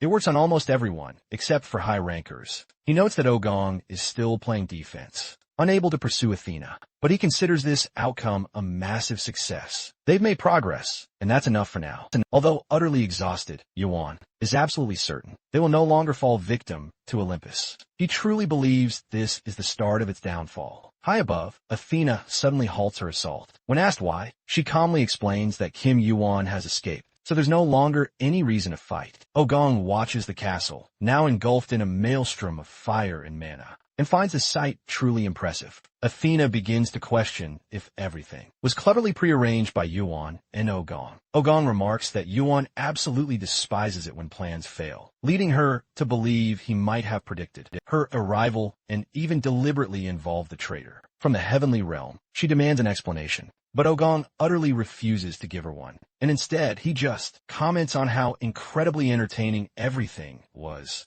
before departing with a cryptic promise to meet her again. The scene then shifts to the 38th floor. Yuan immediately notices the sweltering, oppressive heat caused by the surrounding, active volcanoes. He reflects on how no one would ever expect a place that appears so deceptively peaceful to house something as utterly destructive as a nuclear bomb. And suddenly, he spots some footprints and follows them intently until he reaches his destination, where none other than Hercules stands. Yuan observes Hercules rhythmically chopping wood. He realizes he hasn't seen his face in quite a long time, but his powerful aura remains exactly the same. From the diligent way Hercules is working, he deduces that he must live somewhere nearby. Feeling utterly drained, Yuan asks if he can rest at his place. Yuan then urges the brown-haired Hercules to do him this one small favor, even offering to pay for the lodging. Inwardly, he realizes this powerful high ranker holds the absolute key to bringing down Olympus,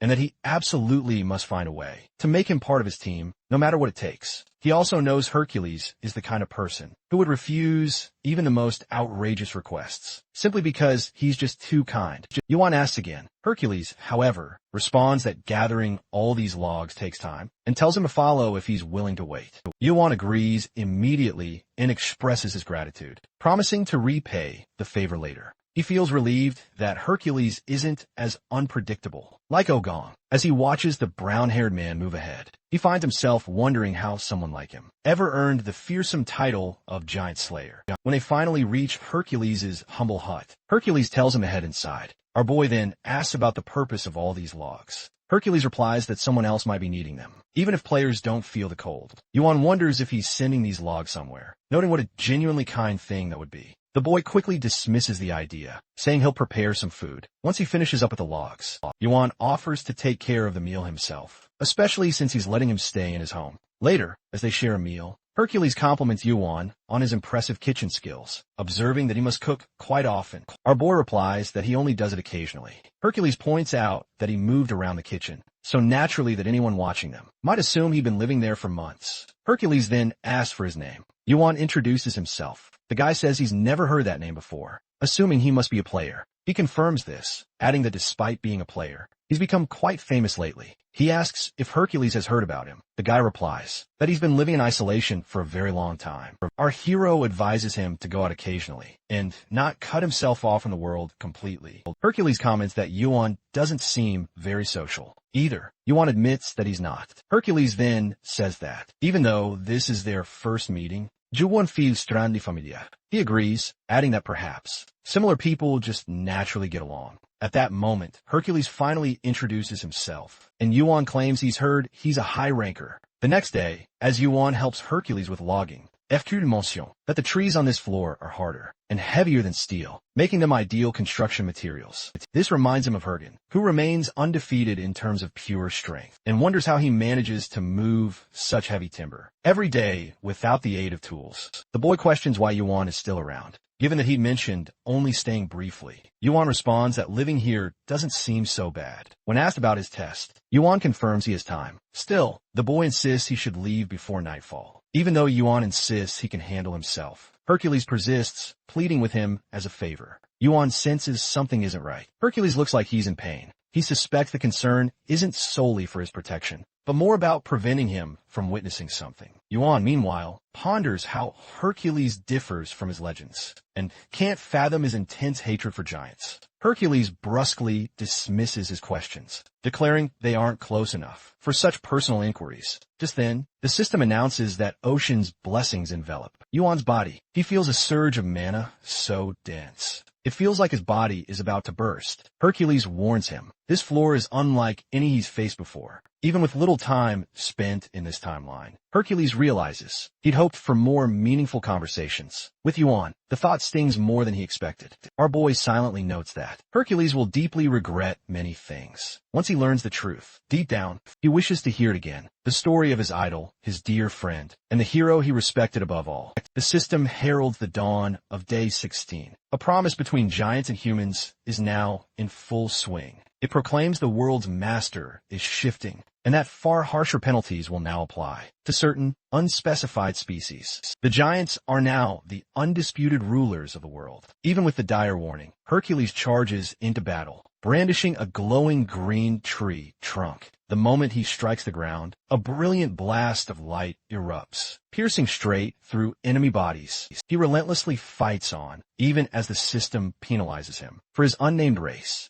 Every blow sends a jolt through him, yet he endures it. He grabs a monster by the face, smashing it hard into the ground, continuing his relentless assault. Yuan watches as the penalties pile up against him, yet he never falters. He recalls Hercules' words from the past, that one must always fight with a clear motive, when wielding a weapon or even just your fists. Otherwise, the fight is nothing but senseless carnage. Now, Yuan sees it for himself. This isn't a fight with purpose. Watching Hercules now, he reflects on how hard it is to believe that this man still lives. By that principle, Yuan reflects on the vow Hercules once made everyone take, to choose the world's ruler above all else. For half the month, a human ruler would reign, and for the other half, a giant. They would never encroach on each other's territory. Gigantes would reign over the giants, while Zeus would rule Olympus. In the present, Yuan watches Hercules fight, and wonders if this is what he was like after the Gigantomachy. Having spent over 1,000 years running alone, it now seems as if he is still fighting a war that has already ended. After the battle, Hercules assures Yuan that the area is now safe, and tells him that if he wants to survive, he should go somewhere secure, or stay inside and not move.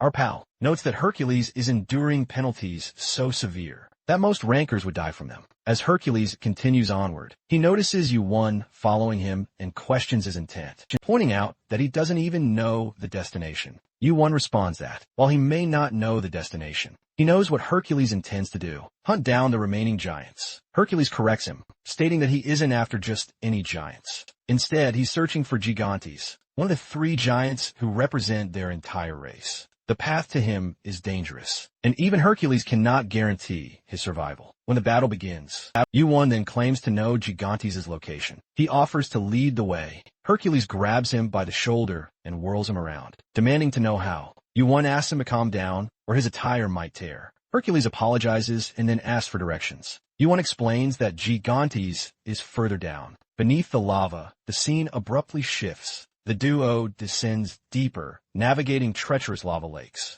Hercules hands Yuan the lion-skin cap he's been wearing, a powerful artifact that shielded him from the intense heat. The moment Yuan dons it, the system dramatically announces, "You have acquired the Lion King's blessing." Though Hercules knows his Triana could shield him to some extent from the scorching environment, he chooses to stay still, trusting Yuan implicitly. He accepts whatever the mysterious boy gives him. Hercules then asks if they truly must go even deeper. Yuan instructs him to repeat the process 3 more times. The brown-haired hero continues striking the ground, creating more immense openings with each powerful blow, until they finally reach a hidden realm beneath the very earth. A breathtaking place of lush green forests and serene, floating clouds. Upon their astonishing arrival, Hercules immediately asks how Yuan knew this incredible place existed. Yuan replies that a secret informant had told him, someone he would never be able to see or even recognize. Even if he desperately wanted to, the boy presses for more answers,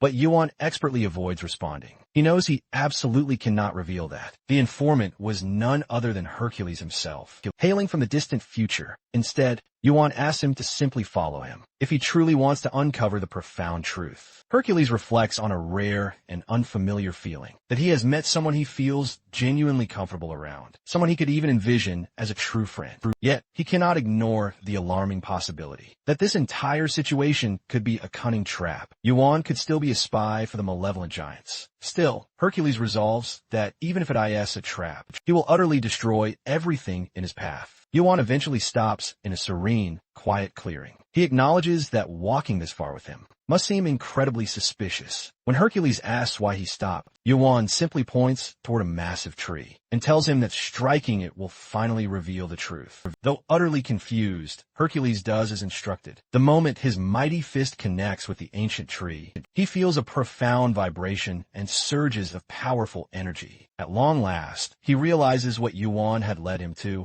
and now he has finally found Gigantes. Hercules' eyes sparkle with an intense, burning light as he finally lays eyes on the legendary Gigantes. For a brief, breathtaking moment, pure awe washes over him, pushing aside the consuming anger that has long defined him. Yuan reflects on how, in the original timeline, this is the very spot where Gigantes was brutally slain by Hercules. That horrific event sparked the fiery second Gigantomachy. This time, Yuan is dead set on changing the outcome. He won't let history repeat itself. He watches Hercules, wondering silently if vengeance truly brings him happiness, and if he genuinely craves revenge. This desperately, Hercules, growing weary, demands to know who Yuan truly is, what he wants, and why he's here. He speaks as if he knows everything. Before Yuan can even respond, Gigantes approaches with thunderous, earth-shaking steps. He recognizes Hercules as the one, known among his kind as the giant killer. He recalls the blood of countless giants, spilled by Hercules' hand, soaking the land with sorrow and rage. Gigantes vows to sever his head and offer it to Zeus, promising that all of humanity will pay for breaking the ancient oath between their races. Yuan steps forward and tells them to pause for a moment. He states that brute force seems to be a universal instinct, but questions whether they even remember the true reason behind this fight. Gigantes responds with utter bitterness, saying that Hercules has killed more giants than any other being, and he won't stop until more are dead. That alone is reason enough. Yuan turns to Hercules and asks what his reason is. He replies that the giants killed his mother, and he seeks justice for her death. In response, Yuan opens his palm, revealing a glowing, golden necklace. It's the same one he took from Ares' treasure chest. Before Hercules can ask why Ares would hand it over, Yuan urges him to see for himself. The system announces that user confirmation is incomplete. It then identifies the user as Hercules, son of Alcmene. Another alert follows, signaling that the memories stored within the necklace are beginning to play. The brown-haired guy finds himself overwhelmed by images from a time long past. He sees his mother speaking softly to him, apologizing for bringing him into such a harsh world, where others will always seek to control and exploit him. She implores him to remain kind and never misuse the immense power he wields. The scene then shifts, showing how she nurtured him with such care and patience. She taught him, protected him, and guided him to become a better person. Hercules recalls the day he completed his trial and proudly told his mother that he had now outranked his own father. He remembers the pure joy they shared and the tranquil days they spent together. But that peace is shattered one fateful day. His true father then visits their home. After discovering Hercules has become a rancor, his mother insists he's still too young and shouldn't be dragged into war. The man coldly retorts that Hercules is his son first before he is hers. She vehemently disagrees and states that in his eyes, her son is nothing but a weapon. The man admits it openly. Hercules is a weapon, and a perfect one. The argument grows incredibly tense. The man silences her with a terrifyingly cold tone,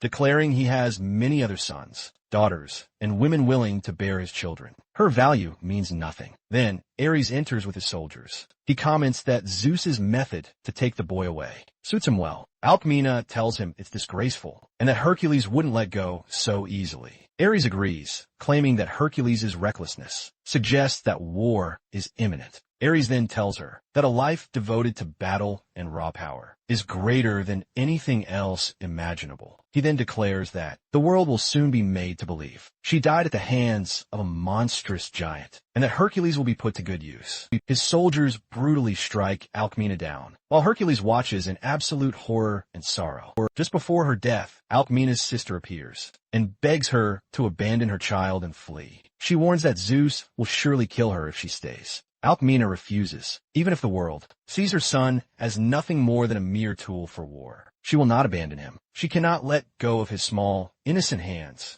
just to save her own life. Her sister asks if she's bound by duty. Alcmene insists it's not duty, but pure love. Every second with her son brought her boundless happiness. There was never a moment she didn't adore him. She thanks Hercules for choosing her as his mother. The system then signals that the memory sequence has ended. The Gigantes admits he never knew this part of the story and asks Yun if he came all this way, despite the danger, just to resolve the misunderstandings between Hercules and the giants. Yun confirms. He then mentions hearing about him from Urfa. He points out that the Gigantes was asleep, but the Gigantes interjects. He replies he wasn't sleeping the entire time. He occasionally awoke for updates. Yun questions why he never tried to stop Hercules earlier. In response, the Gigantes reveals a scar on his body, caused by Zeus's lightning bolt. He explains it took a long time to heal, and during that period, he focused on preparing for the next battle. Yun realizes that the giants, too, were getting ready for war. He reflects on how the second gigantomachy was much greater than the first. Numerous major guilds were destroyed,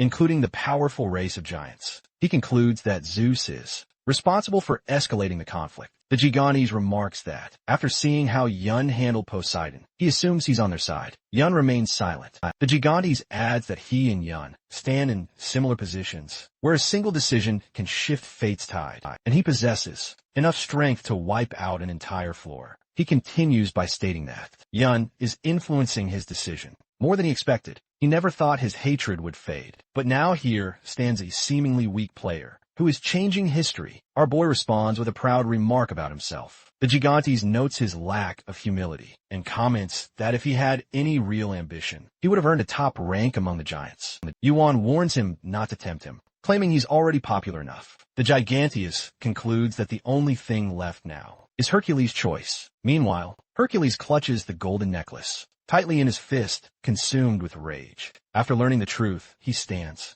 Yuan urges him to calm down. Hercules asks about Ares, and our pal informs him that Ares has been killed. Hercules acknowledges that his revenge is no longer necessary. He turns toward the Giganteans, apologizes for his actions, and offers his life to them, though he can't give it just yet. The Giganteans ask if he's seeking Zeus. Hercules confirms and vows to kill his father with his own hands, promising to return later and atone for his sins. The Giganteus refuses to accept his apology, citing the many giants Hercules has killed. Still, he admits that both Hercules and his mother were true victims of Olympus. He promises not to punish Hercules if he swears to destroy Olympus. The boy gives his word, swearing on his mother's honor, that he will bring Olympus down. Hercules thanks Yuan for opening his eyes to the truth, acknowledging that he would have initiated another battle with the Giganteans. If not for him, Yuan replies that if that's how he feels, he can offer him support later on. Yuan then asks if Hercules plans to fight against Olympus.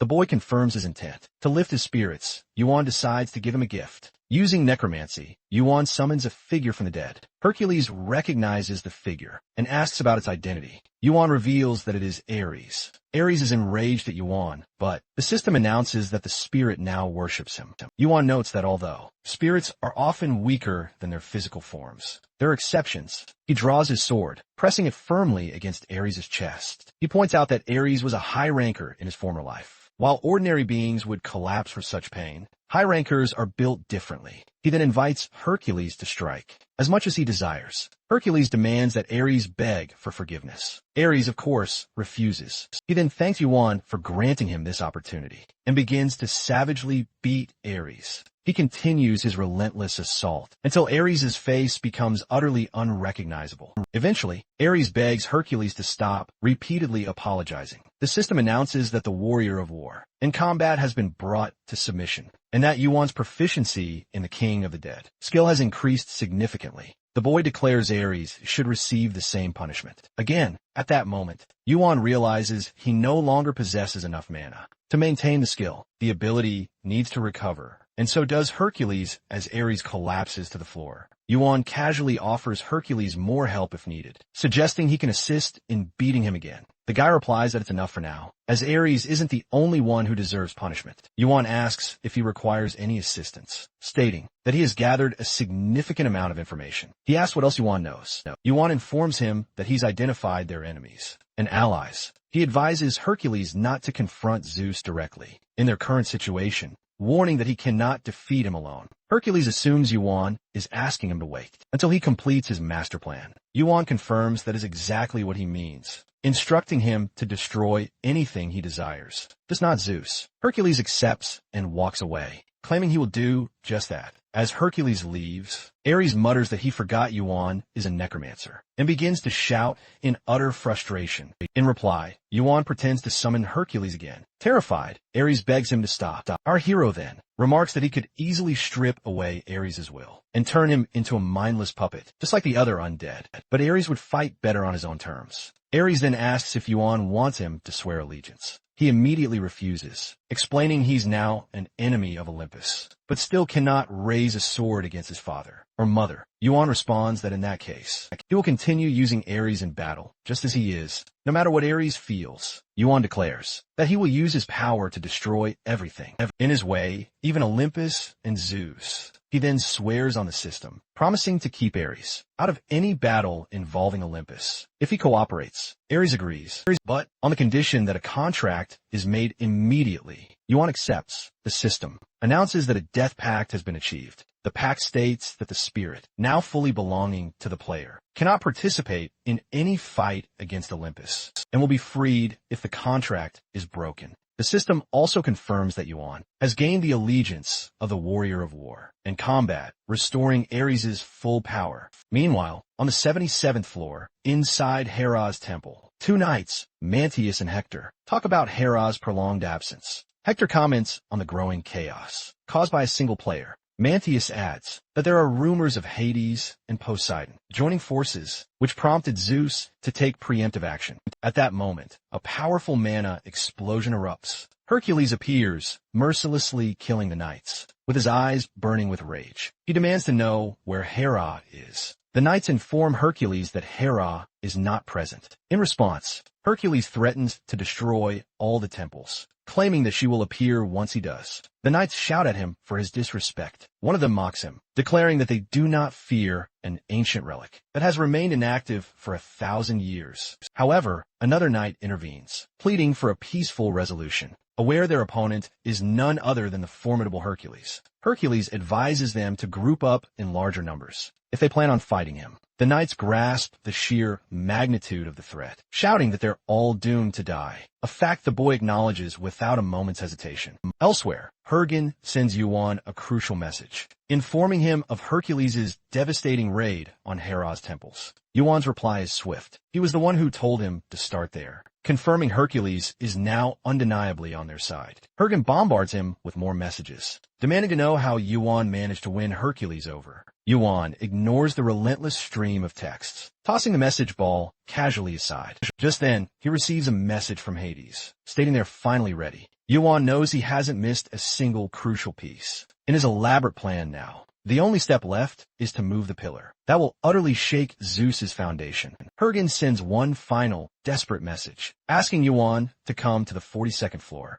claiming only Yuan can help him with a certain matter. On the 42nd floor, Yuan finally meets Hergen. He immediately asks Hergen to join the fight against Zeus. Hergen questions why he should even bother. Yuan insists. Hergen is already prepared to oppose his father. Hergen disagrees, explaining it's not that simple. He reflects on Zeus's overwhelming power, recognizing him as the king of Olympus, ruler of the skies, and lord of the lightning bolt, and currently ranked 9th among the top rankers. Despite his own rapid ascent, Hergen feels utterly insignificant compared to Zeus, and believes he'd be of no real help in such a fight. He questions Yuan's reasoning, asking why he believes Hergen should be involved at all. Yuan offers two compelling reasons. First, Zeus has only ever truly loved one child, and that's Hergen. Secondly, in a battle between father and son, rank becomes utterly irrelevant when it's the one person he loves who stands against him. Hergen, however, questions the very idea that Zeus ever loved him. He starts by explaining that, despite Zeus bringing him into the world, it was his mother who truly raised and loved him. He never truly understood his father's path, Hercules himself being a prime example of that distance. He then offers further insight into Olympus, describing it as a place where they prioritize objectives over results, and results trump any cause or righteousness. They've always done whatever was necessary to achieve their goals, regardless of morality. He then questions why Yuan claims Zeus loved him. Yuan offers to explain further, but only if Hergen believes he's speaking the truth. Blonde interjects, certain Yuan isn't lying, considering how accurate everything he said so far has been. Hergen then clutches his head, needing a moment to process everything. Yuan silently ponders whether Hergen will make the same choice as last time, once he knows the complete truth. Just then, Yuan receives a message from Apollo. Apollo tells him his father has ordered an immediate attack on the heavenly demonic cult. Soon, Yuan and Hergen are riding together in a carriage. Yuan asks if their preparations have begun. Hergen, his head bowed, replies that they haven't yet. He firmly states that this war must be stopped at all costs, and he simply cannot stand by and watch hundreds of thousands perish without reason. Our boy acknowledges his fierce resolve. Hergen then asks Yuan if he has contacted the heavenly demonic cult yet. Our main character confirms that he has, indeed, and that he's heading to the 10th floor. He assures Hergen not to worry too much, since Cheon Mujin is already there, so everything should be fine. Despite this assurance, Yuan feels uneasy. He knows nothing should go wrong, but a bad gut feeling still lingers. He considers the possibility that, since the Apollon siblings are busy targeting Hades, Zeus likely won't deploy them here. He speculates Zeus might instead rely on Athena, Hermes, and Dionysus. He briefly wonders if Zeus has sought help from any guilds, but quickly dismisses that thought, with no guild daring to ally with Olympus. At this point, Yuan then voices his grave concern. He suspects Zeus is about to play a hidden card. Hergen asks him, "What do you mean?" Yuan explains there's a powerful high ranker, sealed away in Olympus's deepest prison, someone whose true name is known to perhaps fewer than 10 people in all of Olympus. Hergen questions how Yuan knows this secret, and why Zeus would unleash them now. Our hero reveals the stark truth. Olympus has lost almost all strategic value. The next gigantomachy is completely out of the question. Hercules himself has defected, and the three main gods are utterly divided. Even Hephaestus, key to all weapon distribution, is no longer on their side. Yuan grimly concludes that, although another war might one day arise, it would take millennia for Olympus to truly recover. In such a fragile, desperate state, it makes sense for Zeus to play such a risky card, even if it means endangering himself. Meanwhile, back at the Olympus camp, their forces have now entered the territory of the heavenly demonic cult. Athena recalls Zeus's command, capture Kim Yuan, and subdue the cult. She reports that Cheon Mujin and the cult are clearly aligned with Yuan. She states that for this mission, she'll need at least 4 powerful high rankers. Zeus instructs her, take Odysseus and Hermes. He promises to provide the 4th by the next day. Hermes breaks Athena's concentration, complaining loudly about being dragged into such a troublesome mission. Athena sharply reminds her to take the fight seriously. Hermes reluctantly agrees, stating she dislikes fighting but will still do her best. At that moment, pulsing blue mana engulfs their ship. Halting at midair, a frustrated Athena demands to know why Hermes didn't steer them to a safer location. Hermes admits she couldn't, and that this power is unlike anything she's ever encountered. Even during the gigantomachy itself, Athena immediately realizes it's Cheon Mujin, the man who wields half the Mulan world's power. She suspects the cult's rank may drastically shift. By the end of this battle, down on the ground, the heavenly demonic lord watches their arrival and calls it a truly fitting welcome. He commands his followers to defend Mount Heavens and the cult itself. Athena orders Hermes to defeat the four figures, standing boldly at the front, the lords of the heavenly demonic cult, and declares their complete annihilation. Hermes agrees. Among the cult, the Fist Lord voices his outrage at Olympus's audacity to attack them. The Tao Lord, however, blames it on their choice to appoint someone with no blood ties as Vice Lord. The Fist Lord quickly silences him as they all continue channeling mana to restrain the massive ship above. Elsewhere, from within a stone cage, a voice desperately demands to be released. Athena tells the prisoner he will be freed once their father permits it. The voice identifies her as Athena. At the same time, Yuan's egg stirs. A message from the system appears. The egg shows its fangs. The creature inside is beginning to awaken. On the other hand, people continue to fight as Zeus frees the card player. He hands her a mysterious box, claiming it as a gift, and warning her never to open it, no matter what happens. The girl reflects on the dark irony of receiving a gift from the very enemy who killed her parents. Suddenly, a dazzling radiance spills from the box, engulfing everything in a beautiful purple light. From within the light, mysterious figures begin to emerge on the battlefield. The fighting momentarily pauses. Fighters draw back, avoiding any attacks, as they notice a red-haired girl standing before them. Recognizing her as someone from Olympus, they are captivated by her striking presence. Her name is Pandora. The knights shout at her for coming unarmed and order her to retreat and provide support from a safer position. One of them questions who she is, realizing that no one like her has ever appeared in Olympus before. Pandora's magic only deepens their fear, driving them into the depths of despair. Convinced that death is their only fate, under her dark spell, the soldiers descend into madness. Her voice, imbued with dark magic, whispers promises of a cruel, impending death, and that even their souls will know no peace in Olympus. As she departs, every last one perishes. The heavenly lord demands to know what she has unleashed. Pandora, however, only mocks him in return. Athena quickly grasps the terrifying truth. Pandora is no longer content to bide her time. If the power she wields reaches the battlefield, the heavenly demonic cult will be utterly annihilated in a single devastating blow, along with their own allied forces. At best, the sole survivors would be Athena, Hermes, and the heavenly demon himself. Athena sees with frustration as Yuan makes his approach. Riding in a carriage, Yuan clutches a mysterious egg that begins to stir, reacting to Pandora's overwhelming presence. He spurs his horse, urging it to gallop faster, as the oppressive pressure intensifies around them. Hergen, already ensnared by Pandora's dark magic, finds himself reeling, overcome by dizziness. Yuan orders him to retreat to the empty heavens and aid the Lord. As Hergen departs, he tumbles down a treacherous hill, landing directly at Pandora's feet. His jaw tightens, clenching hard, as a torrent of unfamiliar emotions spirals within him, a despair more profound than he has ever known. Her very presence magnifies every dark thought and emotion inside him. Though he doubts victory is even possible, he staunchly refuses to surrender. The egg's violent reaction confirms his suspicion. It, too, is a seed of foolish, primordial chaos. Yuan tells the egg that the stage is set, and it may finally begin its feast. But the egg remains unervingly still, puzzling him. He questions its strange hesitation. Then, he channels a weak, lightning-infused stone toward Pandora. Pandora recoils, shielding her face, claiming that their mere existence inflicts agony upon her. Yuan reacts by striking with a fragment of pure lightning, blasting through Caney and ripping a violent crack in the ground, taking a desperate fighting stance. He knows this attack alone won't be enough to harm her. He must act, and he must act fast, and leave no opening for her to strike back. Suddenly, the ground gives way beneath him. He tumbles into a pit as Pandora lowers her hands. Visibly displeased, slightly injured, Yuan acknowledges her overwhelming strength, but he resolves to keep fighting,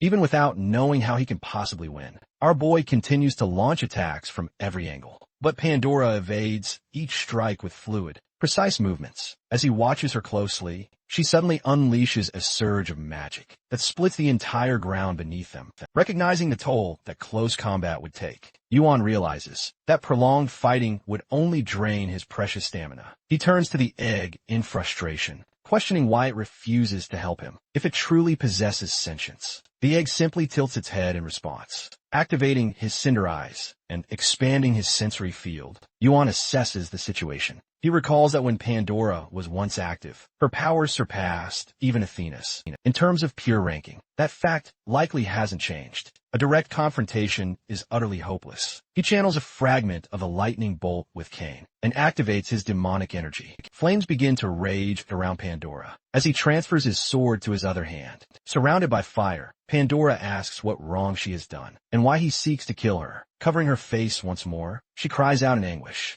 Her magic spirals uncontrollably, setting the land ablaze. Our smart boy quickly understands that her strength is directly linked to her negative emotions. The more they intensify, the stronger she becomes. Victory is only possible by stripping her of that advantage. He remembers another power that feeds off negativity and decides to harness it. On the other hand, Athena continues her high-speed duel with the heavenly demon. Their battle shifts across the terrain, clashing from one location to another. Athena acknowledges his incredible speed and recognizes he truly lives up to his title as the heavenly demon. His sword repeatedly carves deep gashes across her shield. As the brutal fight drags on, Athena reflects on Yuan's deteriorating condition, certain he won't endure much longer. Her immediate concern, however, is the heavenly demon standing right before her. She knows she needs to conserve energy for Pandora, for later. Yet, she hadn't expected him to match her so perfectly. Like this, the heavenly demon then taunts her,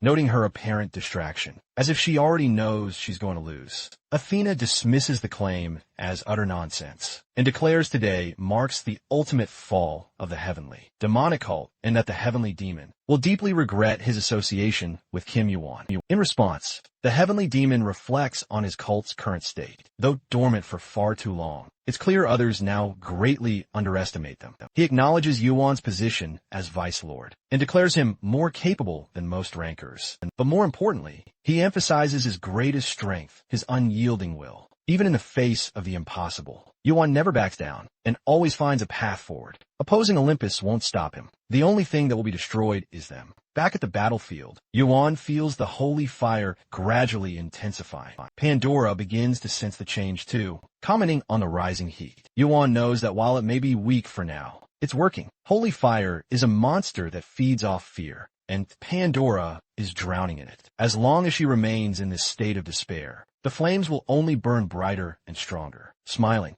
Yuan turns toward the egg and invites it to come out. Now, declaring the table is finally set, he urges it to devour what lies before it. A massive explosion erupts. The incubation rate spikes rapidly. Yuan watches in disbelief as the egg consumes an overwhelming amount of energy and wonders if it's devouring something within Pandora herself. This creature is clearly different from Orochi or Lancelot. If the incubation completes at this rate, he questions, will something akin to an outer god burst forth? The egg begins to crack, and a blinding light shines through as the incubation enters its critical final phase. Finally, it shatters completely open. Two intensely glowing eyes stare out from within. The creature nestled inside then speaks, asking if Yuan is truly the one who brought it into this world. Yuan activates his cinder eyes, attempting to identify it, but the effort fails. The creature then steps out, revealing itself to be surprisingly small in size. The system immediately prompts Yuan to give a name. The small creature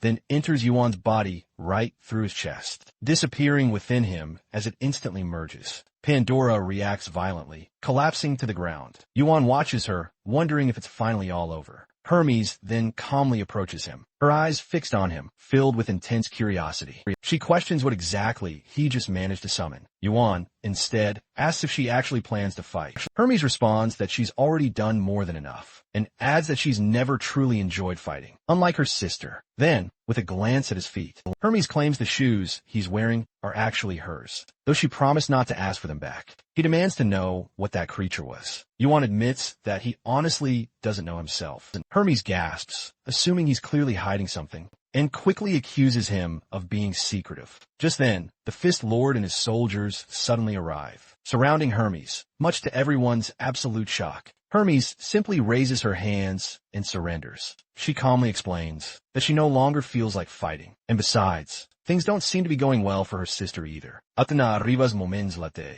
frustrated, and remarks that Yuan has done it again. She questions how he managed to turn Hercules against Olympus. Our guy simply states that he just told him the truth. Athena, absolutely enraged, warns him not to condemn her father, and fiercely declares that Olympus's downfall is Zeus's responsibility and his alone. Yuan finds her perspective truly curious. It's as if they see this entire conflict as completely one-sided. He wonders if Athena truly doesn't know what really happened between Zeus and Hercules. With his cinder eyes blazing, he gazes into her soul and confirms the truth. She genuinely has no idea what's going on. He muses that while Hermes probably wouldn't care if Olympus crumbled, Athena just might be a different story. If she ever learns the truth, she could definitely turn against Zeus. As the true commander during the Gigantomachy, her immense battlefield experience and raw power would be a massive asset. Yuan decides to keep her close for now. He commands the followers of the heavenly, demonic cult to take Athena and Hermes away from here.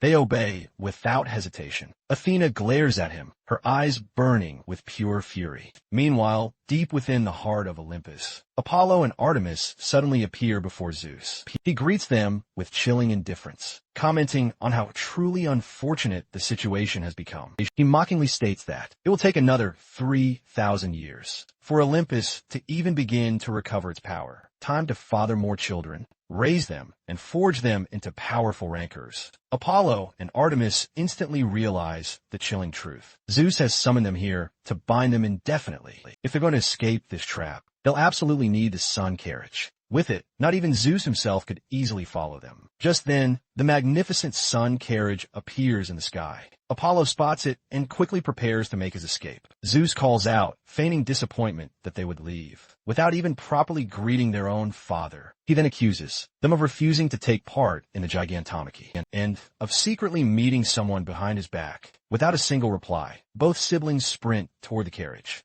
Zeus demands to know which side they have chosen. Back at the heavenly demonic cult's camp, tents and temporary shelters are spread across the vast land. Hergon suddenly spots Pandora and immediately shouts out in utter disbelief, demanding to know why she's even there. Yuan responds that she won't leave, even if asked. Hergon, completely frustrated, tells him to just kick her out. Yuan calmly suggests that Hergon do it himself. Realizing he can't possibly force out a high ranker like Pandora, Hergon finally gives up and walks away defeated. Yuan then instructs Arthur to guard the barracks and ensures no one escapes. As Pandora makes her move, Yuan clarifies he wasn't talking to her. She acknowledges it, already knowing. Now, the moment arrives for Yuan to name the small creature that emerged from the egg. He finds its appearance and aura reminiscent of a character from Maple Story, and so he names it Kim Danpong. The creature reacts happily to its name. Pandora watches the creature and mutters that the name is strange and that the creature itself is terrifying. Yuan observes her reaction,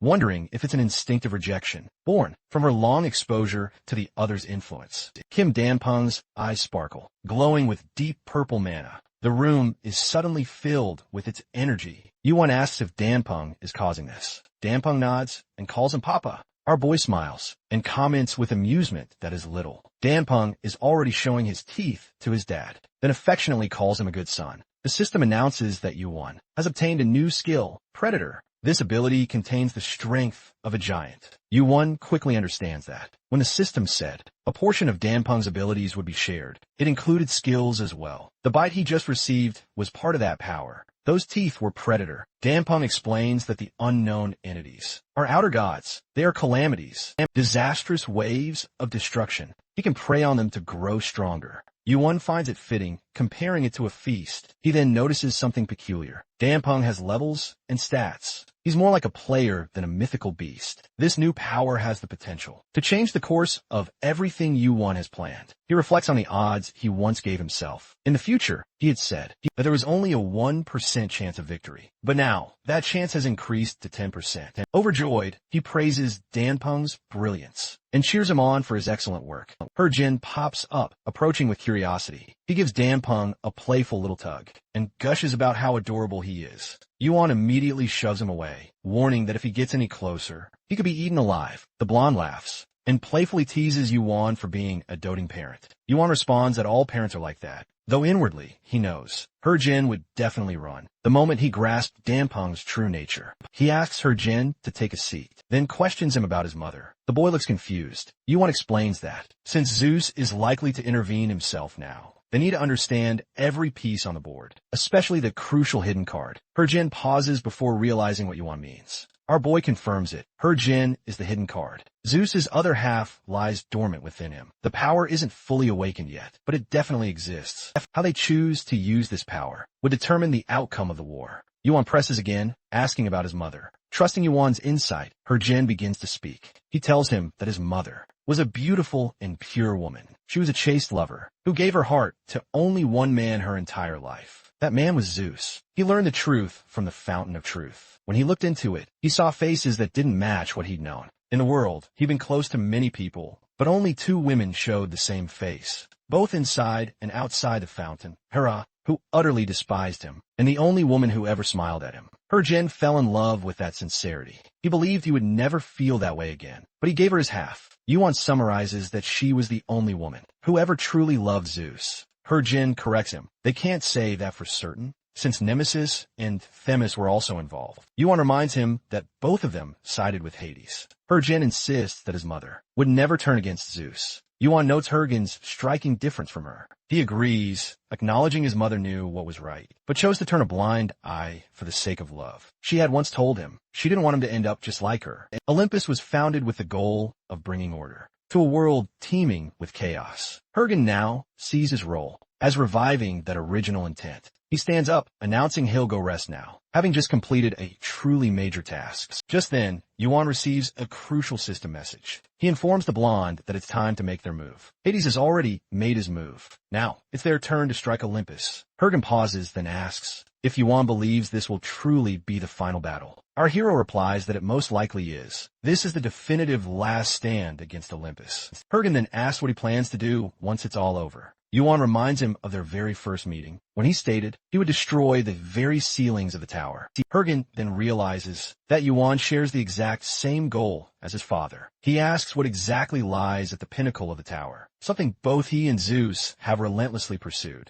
Yuan answers that it's not something he needs to know. Meanwhile, the scene shifts to the 32nd floor, famously known as the World of Peace. Hercules stands victorious over Orion, Poseidon's third son. He comments bitterly on how Poseidon is willing to exploit even his own nephew as a weapon. He recalls what Yuan had told him before. After destroying the second temple, Zeus won't try to stop you at the third, but when the fifth temple falls, Zeus will retaliate, sending troops and high-ranking warriors to systematically weaken Hergen's forces. It's only when Zeus is nearing total collapse that Hercules will finally get to face him. Yuan had warned him not to charge forward blindly, driven solely by vengeance. His father is clever and cautious. What Hercules needs is a precise, unfailing plan. He doesn't need to win right away. He only needs to buy time. Hercules now sees that everything is unfolding, exactly as Yuan had predicted. It's as though Yuan stands high above Zeus, guiding the entire board from above. Dionysus pops in, asking if Hercules is ready for a lesson from dear old dad.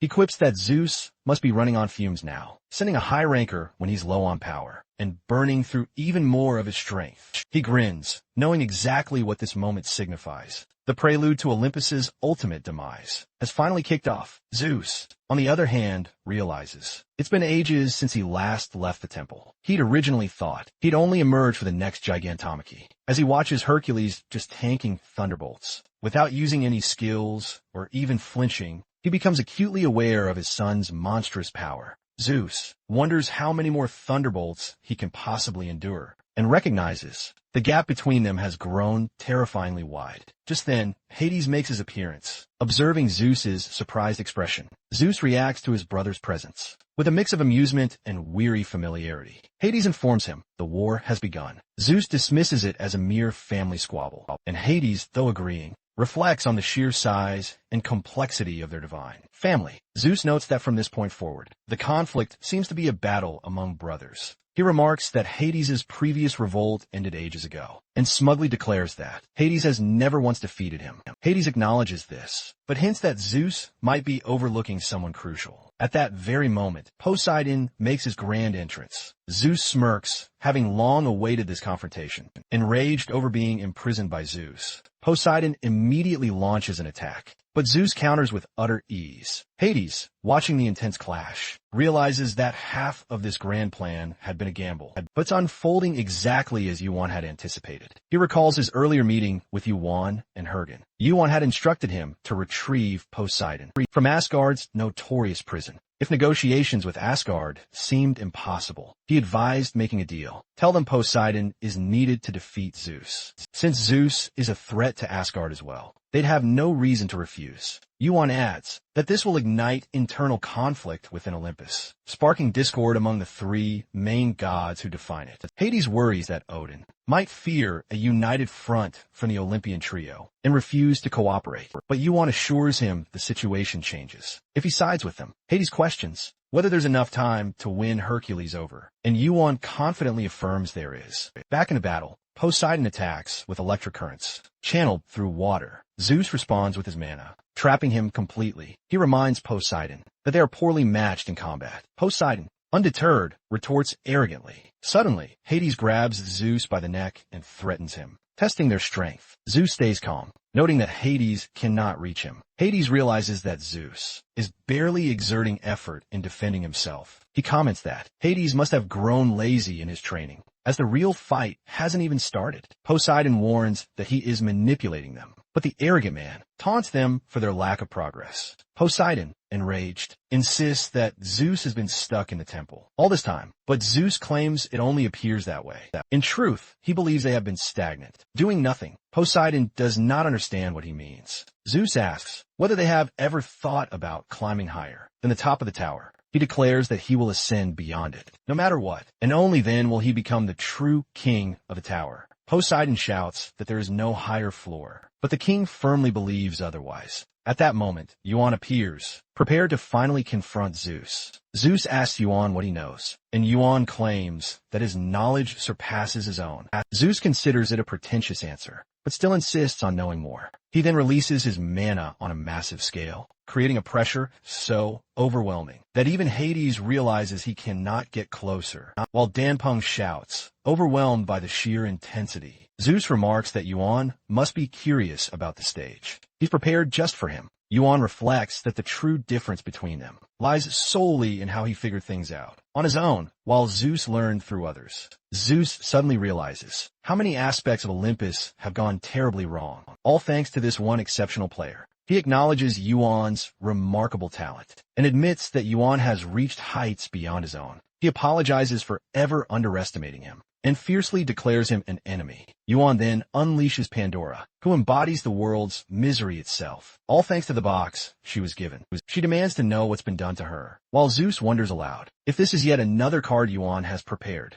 Yuan responds that Pandora isn't a mere card, but karma he himself has meticulously created. Hades senses a profound shift on the battlefield, as Zeus now focuses entirely on Yuan. It feels just like a chess match, where everything ends once the king is defeated. Zeus no longer cares about anyone else, targeting only Yuan. Suddenly, Yuan and Zeus clash, their mana colliding with overwhelming, opposing force. The system alerts to the summoning of hell and the summoning of the ocean. As the authority of the divine dark crystal strengthens, Yuan turns to Pandora, asking if she can continue this fight against Zeus, and she affirms. Yuan realizes that his crucial role is to create the absolute highest chance of victory, beginning with shaping an environment that amplifies Poseidon and Hades' powers. Hades notices the sudden change and questions him, recognizing the power of the divine sea crystal, but also sensing that his own power is profoundly affected. Yuan knows Hades must be absolutely shocked, as the divine dark crystal was entirely unknown to him. When Hades wonders if revealing his temptation would make Yuan betray him to Asgard, like Poseidon, Yuan firmly denies it. Hades then asks if they can defeat Zeus with this power, and Yuan answers no. Our chances have only increased from 0 to 10%, which is still far too low. Zeus retaliates, unleashing a fragment of his lightning bolt. Against Kani, yet it's not enough. Yuan is reminded of Hergen's warning. The scariest thing about Zeus isn't his raw power, but his unbreakable armor. The lightning bolt isn't just a weapon. It's also a spear, shield, and armor, embodying his very power. Unless they can break through it, no one can even touch him. As Yuan and Pandora continue their relentless assault, Hercules finally enters the battlefield. He arrives late, having dealt with the gifts Zeus sent his way, but now he comes to face his father. At the same time, Hergen arrives on his sun carriage, filled with grim determination. He remembers our main character's crucial instruction. Do one thing only, seize the lightning bolt for him. Yuan entrusted this pivotal task to him, believing that only Hergen, who carries half of Zeus's inheritance, has the ability to accomplish it. The system announces the witnessing of complete gigantification, declaring that the power of a giant cries out for battle. Yuan reflects that even the skills themselves are fighting to secure victory. Hercules' physique is already overwhelmingly powerful, but has grown even stronger after enduring countless brutal beatings from the rancors Zeus sent his way. The battle now narrows down to pure endurance. Will Yuan exhaust himself first, or will Zeus's mana eventually run dry? The latter seems nearly impossible. Even without his lightning bolts, Zeus retains an almost limitless supply of that power. The system indicates that the chance of victory has risen to 30%. Yuan prepares to act, but his attention shifts. As Hergen finally arrives on the battlefield, Hergen recalls his words. He must seize the fragment of the lightning bolt Zeus possesses. It is possible only for him, since he alone inherited half of Zeus's power. The system announces that the fragment of the lightning bolt reacts to Hergen's presence, resonating with a new fragment, eagerly yearning to return to its original form. The fragment then chooses its new master. Zeus's gaze immediately snaps toward Hergen, who now serves as a human lightning rod. Yuan recognizes the immense opportunity, but he knows Hergen can't withstand a high ranker's power for long. If this chance slips away, another may never come. Zeus now realizes his grave mistake. He should never have given Hergen half of himself, never allowed such emotions to take root, never left any regrets. As Hercules, Hades and Poseidon close and fast, their combined attacks quickly trapping him. Zeus shrieks, calling Hergen's name, memories of the past flashing before his eyes. Our hero seizes this critical moment. He charges forward, tearing away Zeus's right eye. Hades and Poseidon are left utterly bewildered, questioning why he'd take an eye. Yuan recalls Hergen's earlier words. He never concealed his lightning bolt. Instead, he flaunted it openly. The golden eye, with its profound name, carried the divine sky crystal, the lightning bolt itself embedded within. Now, with the lightning bolt snatched, Yuan remarks that their chance of victory has rocketed to 70%. Meanwhile, Zeus, consumed by pure rage and disbelief, stands frozen, clutching his own eye. Hercules observes how different the battle feels now, remarking on his father's current, weakened position. Compared to before, he and Zeus clash with their mana. The battlefield, shaking violently under the collision of their immense powers. From the sidelines, Hades questions Yuan, asking if he truly stole the thunderbolt, since Zeus's mana still seems intact. Our boy, holding the golden eye in his hand, explains that Zeus's true strength lay in the lightning bolt. He wouldn't have become a ranker with a single item alone. He then realizes the thunderbolt is behaving differently than before. The system announces that the thunderbolt refuses to be used, and the sea's resistance has completely failed him. Yuan finally concludes that mere fragments aren't enough to wield this power. Remembering the immense power of Zeus's mana, Yuan calls out to Pandora, asking her to launch him as high as she can. Pandora throws him skyward, and Yuan activates his sky steps, propelling himself even higher, until he lands right on the sun carriage. Hergen, still there, asks if it's finally all over. Yuan assures him it soon will be, thanking him for all his help. The thunderbolt itself begins to react, with a fragment of a lightning bolt resonating strongly. Yuan sees it synchronizing and plans to gather its full power. The system itself announces that his resistance to electric attributes is rapidly increasing. Yuan, understands that wielding the Thunderbolt core exists on an entirely different level. Even just holding it is a miracle. He resolves to push himself even further. For the very first time, our boy senses that the destruction of Olympus, something he once believed impossible until he became a ranker, is now within reach. The system announces that he is forging the first Thunderbolt, and the Thunderbolt itself acknowledges him, if only slightly. He knows, however, that with his current stats, he can wield it only once. Leaping down from the carriage, Yuan declares his eagerness to see how Zeus will handle this power. The entire area floods with mana. As massive destruction erupts on a grand scale, Hades realizes that this battle is no longer about raw strength, but about who can wield a top-tier divine item. He wonders if Yuan can truly endure it. Zeus rises again, his body completely renewed. Hercules mutters in disbelief at how strange it is to see him seemingly grow stronger once more. Pandora recognizes the resemblance to the box she once opened, as Poseidon, absolutely consumed by rage, roars that their defiance must finally come to an end. He readies his devastating strike, only to find Zeus standing perfectly still. Just then, Yuan suddenly dashes in from behind, ordering Poseidon to step aside because Zeus is his opponent. Charging ahead, he then calls upon Danpeng to block their path. Danpeng responds with unwavering determination, and the system dramatically announces that the predator bares its teeth. Yuan seizes Zeus's hand, and the powerful man furiously demands to know if Yuan gained this power from the heavens themselves. But our hero simply replies that it came from outside. The system then declares predation has begun, and Danpeng immediately begins to level up. The system proclaims that Danpeng's divine power, growth rate, and magic power all surge to incredible new heights. A follow-up notification then appears, proudly declaring that Yuan has defeated despair, the insidious being that feeds on all dreams. The venerable figure now understands that his active role in this fight is completely over. It is now up to the others to finish what remains. Zeus turns his gaze toward Hercules, acknowledging that his son might utterly despise him, but proudly declaring he has no regrets for anything he has done up until this moment. He arrogantly claims that Hercules should actually be grateful for being born of such pure blood, carrying the glorious lineage of an emperor. Hercules' eyes absolutely burn with fury as he grips his weapon even tighter. To him, Zeus has absolutely no right to be called a father. With pure rage driving his every single step, he charges forward and strikes Zeus with relentless brutality. What follows is the cataclysmic fall of Olympus.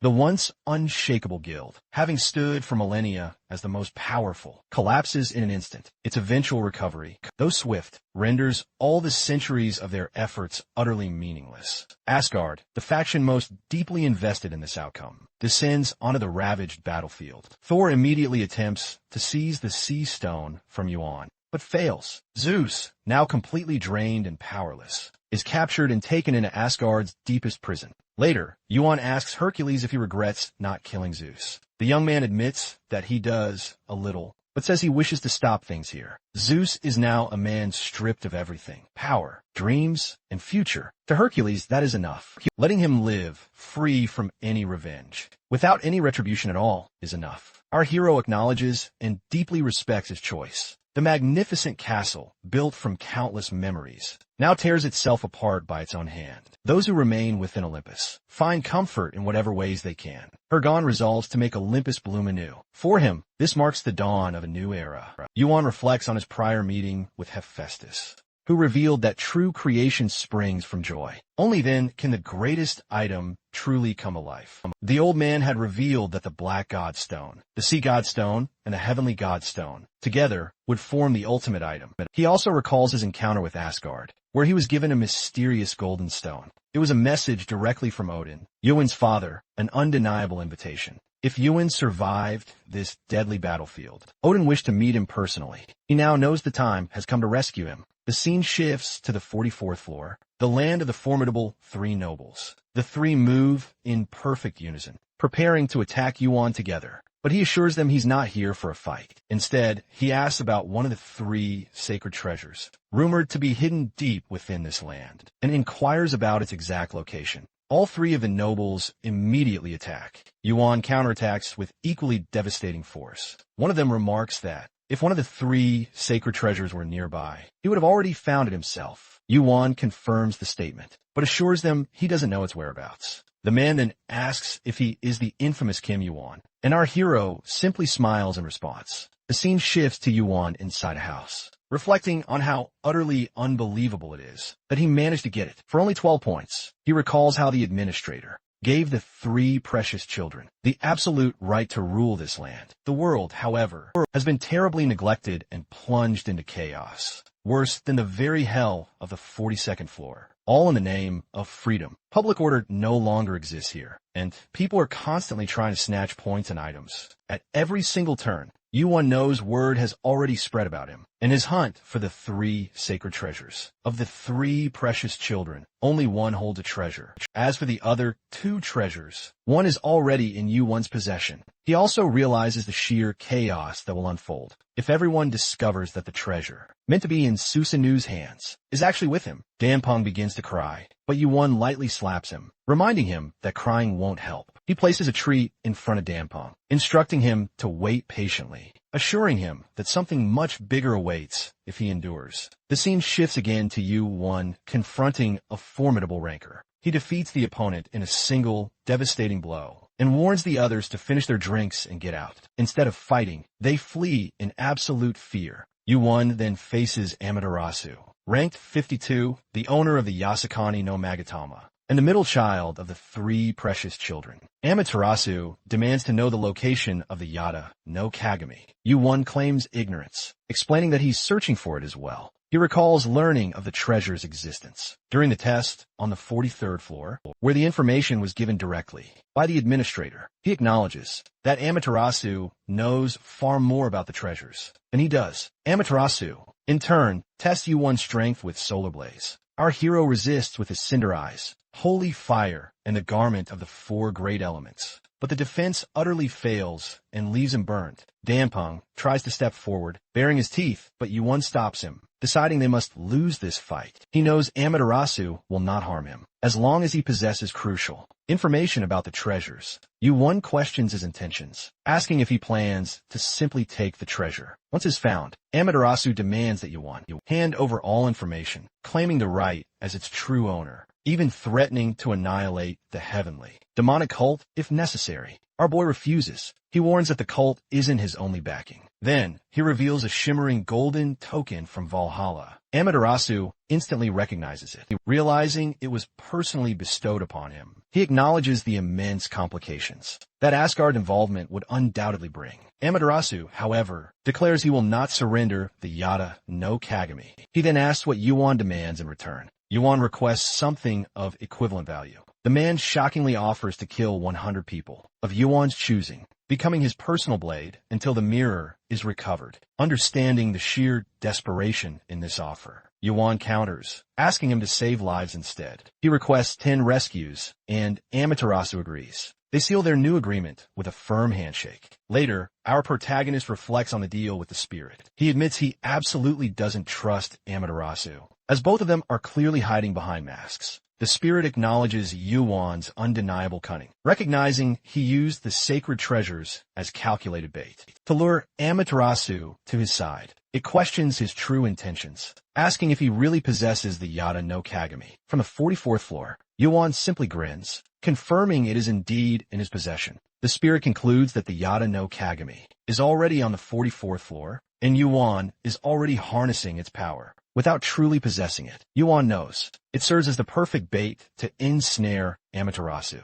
The spirit acknowledges Yuan's brilliance, both in combat and cunning, but despises his perfectionist nature, the kind that absolutely refuses to fight, without an absolute certainty of victory. For the spirit, true battle only sharpens the blade. At the very edge of life and death, Yuan reflects that he once died fighting exactly like that. The spirit regards his own death quite differently, calling it his greatest humiliation, especially since Amaterasu manipulated him into facing Yamada no Orochi, promising to fight right alongside him. Amaterasu, however, abandoned him instead, in a brazen scheme to steal the Kusanagi no Tsurugi. Amaterasu's obsession lies in relentlessly surpassing Susanoo. Despite already obtaining the Yasakani no Magatama, despite it all, he still ranked lower, which left him utterly questioning the ranking bureau itself. His belief is that by gathering all three sacred treasures. He'll gain power, authority,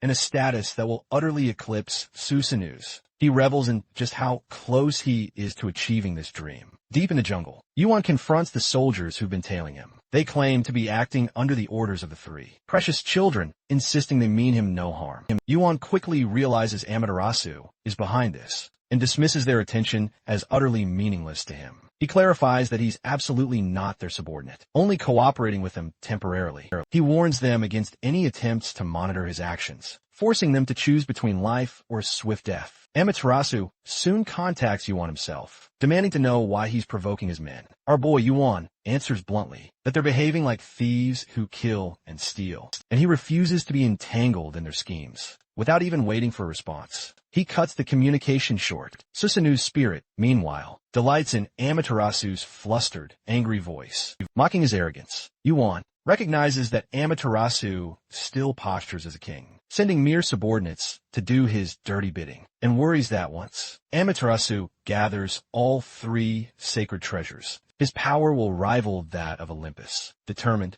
Yuan resolves not to let him consolidate such overwhelming strength. Susanu's spirit continues to cackle gleefully, ignoring the furious protests from the other spirit that calls Amaterasu its one true king. Suddenly, Dampong distracts Yuan briefly, and Yuan stops him from eating something dangerous. Yuan then refocuses entirely on his mission. He knows the Yada no Kagami is hidden deep within a cave, and uses his unique cinder eyes to pinpoint its location, cutting through the dense forest with the aid of the sword spirit. He reflects on just how sharp its edge is, sharp enough to cut through anything in its path. Susanu observes that swords truly exist to cut down the living, but Yuan counters that trees are very much alive as well. After a long, arduous trek, Yuan finally reaches the cave. The sword in his hand begins to tremble visibly, reacting to the Yada no Kagami. He finally grasps that the three sacred treasures, though separate now, were once a single entity. Their true power only awakens when they are united. This explains Amaterasu's relentless obsession. Susanoo admits he deliberately avoided Amaterasu after claiming the Kusanagi, knowing she'd used trickery to steal it. He hid it away rather than letting that happen. Yuan now sees the crucial need to protect both the Yada no Kagami and Kusanagi from Amaterasu's clutches. Unexpectedly, Susanoo offers his support, willing to lend his aid just this once, if it means striking a blow against Amaterasu. Yuan accepts, a satisfied smirk on his face, knowing this alliance is a powerful card to play. Gathering his mana, Yuan condenses it into a potent blast and unleashes it into the cave. The entrance collapses, revealing a new opening, and the true challenge finally begins. Ahead lies the vast maze within the mountain range, where the Yada no Kagami awaits him. Yuan pushes through the cave, desperately seeking the Yada no Kagami. He realizes he hasn't seen a single person, monster, or even a bug for days, while the monsters on the 44th floor aren't usually troublesome, being too weak to offer any experience. Their complete absence now feels like a terrible omen. The sword in his hand trembles violently, confirming the Yada no Kagami is close. Dampong suddenly reacts with a surge of excitement, signaling the Yada no Kagami is within reach. The system confirms it. It reveals that the entire space around him is the Yada no Kagami. The realization utterly unsettles him. As he wonders aloud, is the mirror truly meant to be this vast? At that very moment, the mirror dungeon activates, and the mirror trial begins. The system commands him, defeat yourself. Yuan reflects on this bizarre situation, comparing himself to the monsters, who stand shoulder to shoulder with the most powerful high rankers, like the victorious fighting Buddha, Hercules, and Odin. He quickly realizes the opponent before him isn't just a simple reflection of his own appearance. The figure standing there holds something much deeper within, something profoundly different.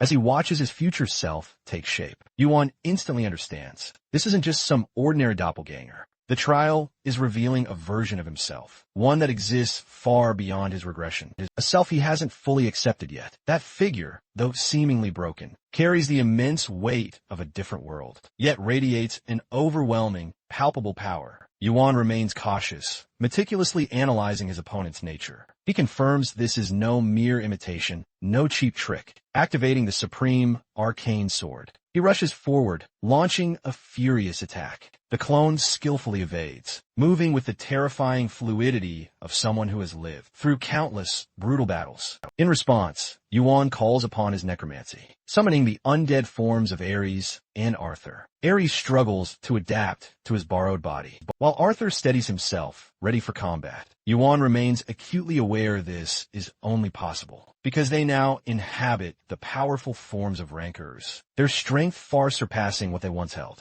Susanoo watches, amused by the unfolding battle, yet staunchly refuses to intervene, declaring that his sword will only ever move against Amaterasu and no other. Yuan feels the immense strain on his soul, being so tightly tethered to Susanoo, an uncomfortable, constant reminder of the steep cost of their connection. He understands the only true way forward is to completely surpass Susanoo's strength. Though the demand seems incredibly steep, Yuan accepts it as utterly inevitable, knowing his rank will inevitably rise regardless. What frustrates him most is the blatant unfairness of this trial. An opponent who is drastically, overwhelmingly stronger. As the crushing weight of this realization sets in, his doppelganger charges at him with unrelenting, raw force, and the true, brutal battle finally begins. As both Yuan and the clone fiercely clash, the battle shakes the very foundations of the mirror space. Ares and Arthur quickly intervene,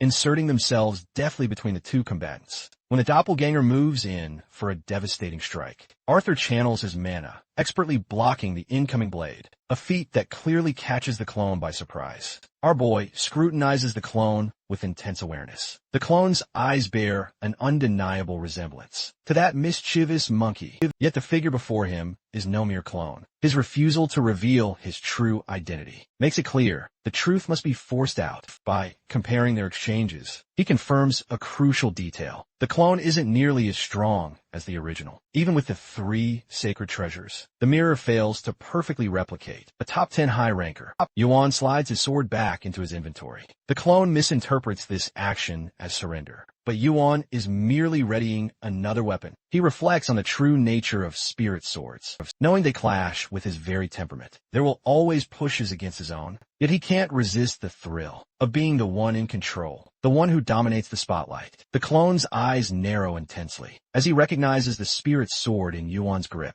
He dismisses it as utterly disappointing, warning that reliance on such a weapon will never bridge their power gap, for he still stands as the undeniably stronger one. Yuan inwardly acknowledges that victory is far from certain. His odds are slim, but the battle isn't unwinnable. He carries one decisive advantage, though. He knows every intricate detail of the clone's combat style, from attack patterns to the precise order of movements. Ares and Arthur charge at the clone together, only to be cut down and collapse in mere moments. Their sacrifice grants Yuan the crucial chance to press forward. He knows that, despite understanding the clone's patterns, his own lack of dexterity leaves him vulnerable. To reinforce himself, he wraps his body in holy fire, a protective shield against the overwhelming attacks. Persistence drives him, combining the speed of sky steps with the sheer force of gigantification. He hurls himself forward. The clash of swords erupts once again, ringing with unyielding intensity. The clone senses something unsettling with each precise strike. The longer their blades meet, the more his suspicion deepens into certainty. Yuan isn't simply reacting. He anticipates every single move.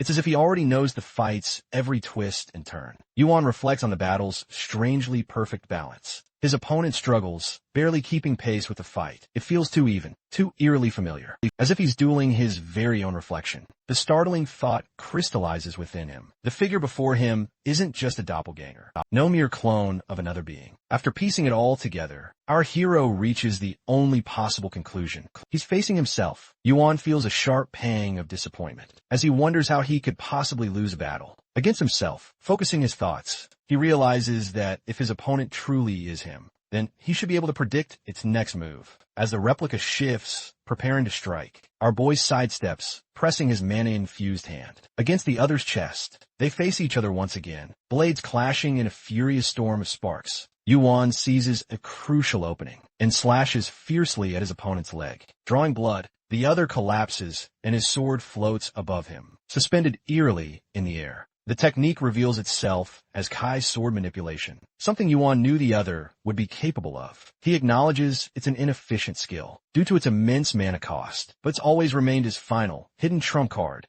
On his knees, the other figure concedes. Losing to Yuan means I cannot be real, only a fake. Our boy releases the suspended sword with his mana, allowing it to drop into the other's waiting grasp. Without a moment's hesitation, the clone plunges the blade into his own chest, declaring that, though I don't understand Yuan's true intentions, I hope you achieve victory in the end. His body fades into nothingness, as the system announces that our hero has successfully passed the mirror trial. The battle is finally over. He glances down at his still damaged hand, realizing the devastating toll of the spirit sword. Its immense vigor devours the very life of its wielder, turning against allies as much as it does against enemies. The time spent here feels oddly fleeting, compared to his life before regression. Still, he can't help but wonder if the lingering ties to his past are still holding him back, despite his strong focus on the present. Suddenly, his thoughts are interrupted by a round, mirror-like object materializing right before him. Instant recognition flashes across his face. The Yatano Kagami has finally appeared. The system immediately confirms his discovery.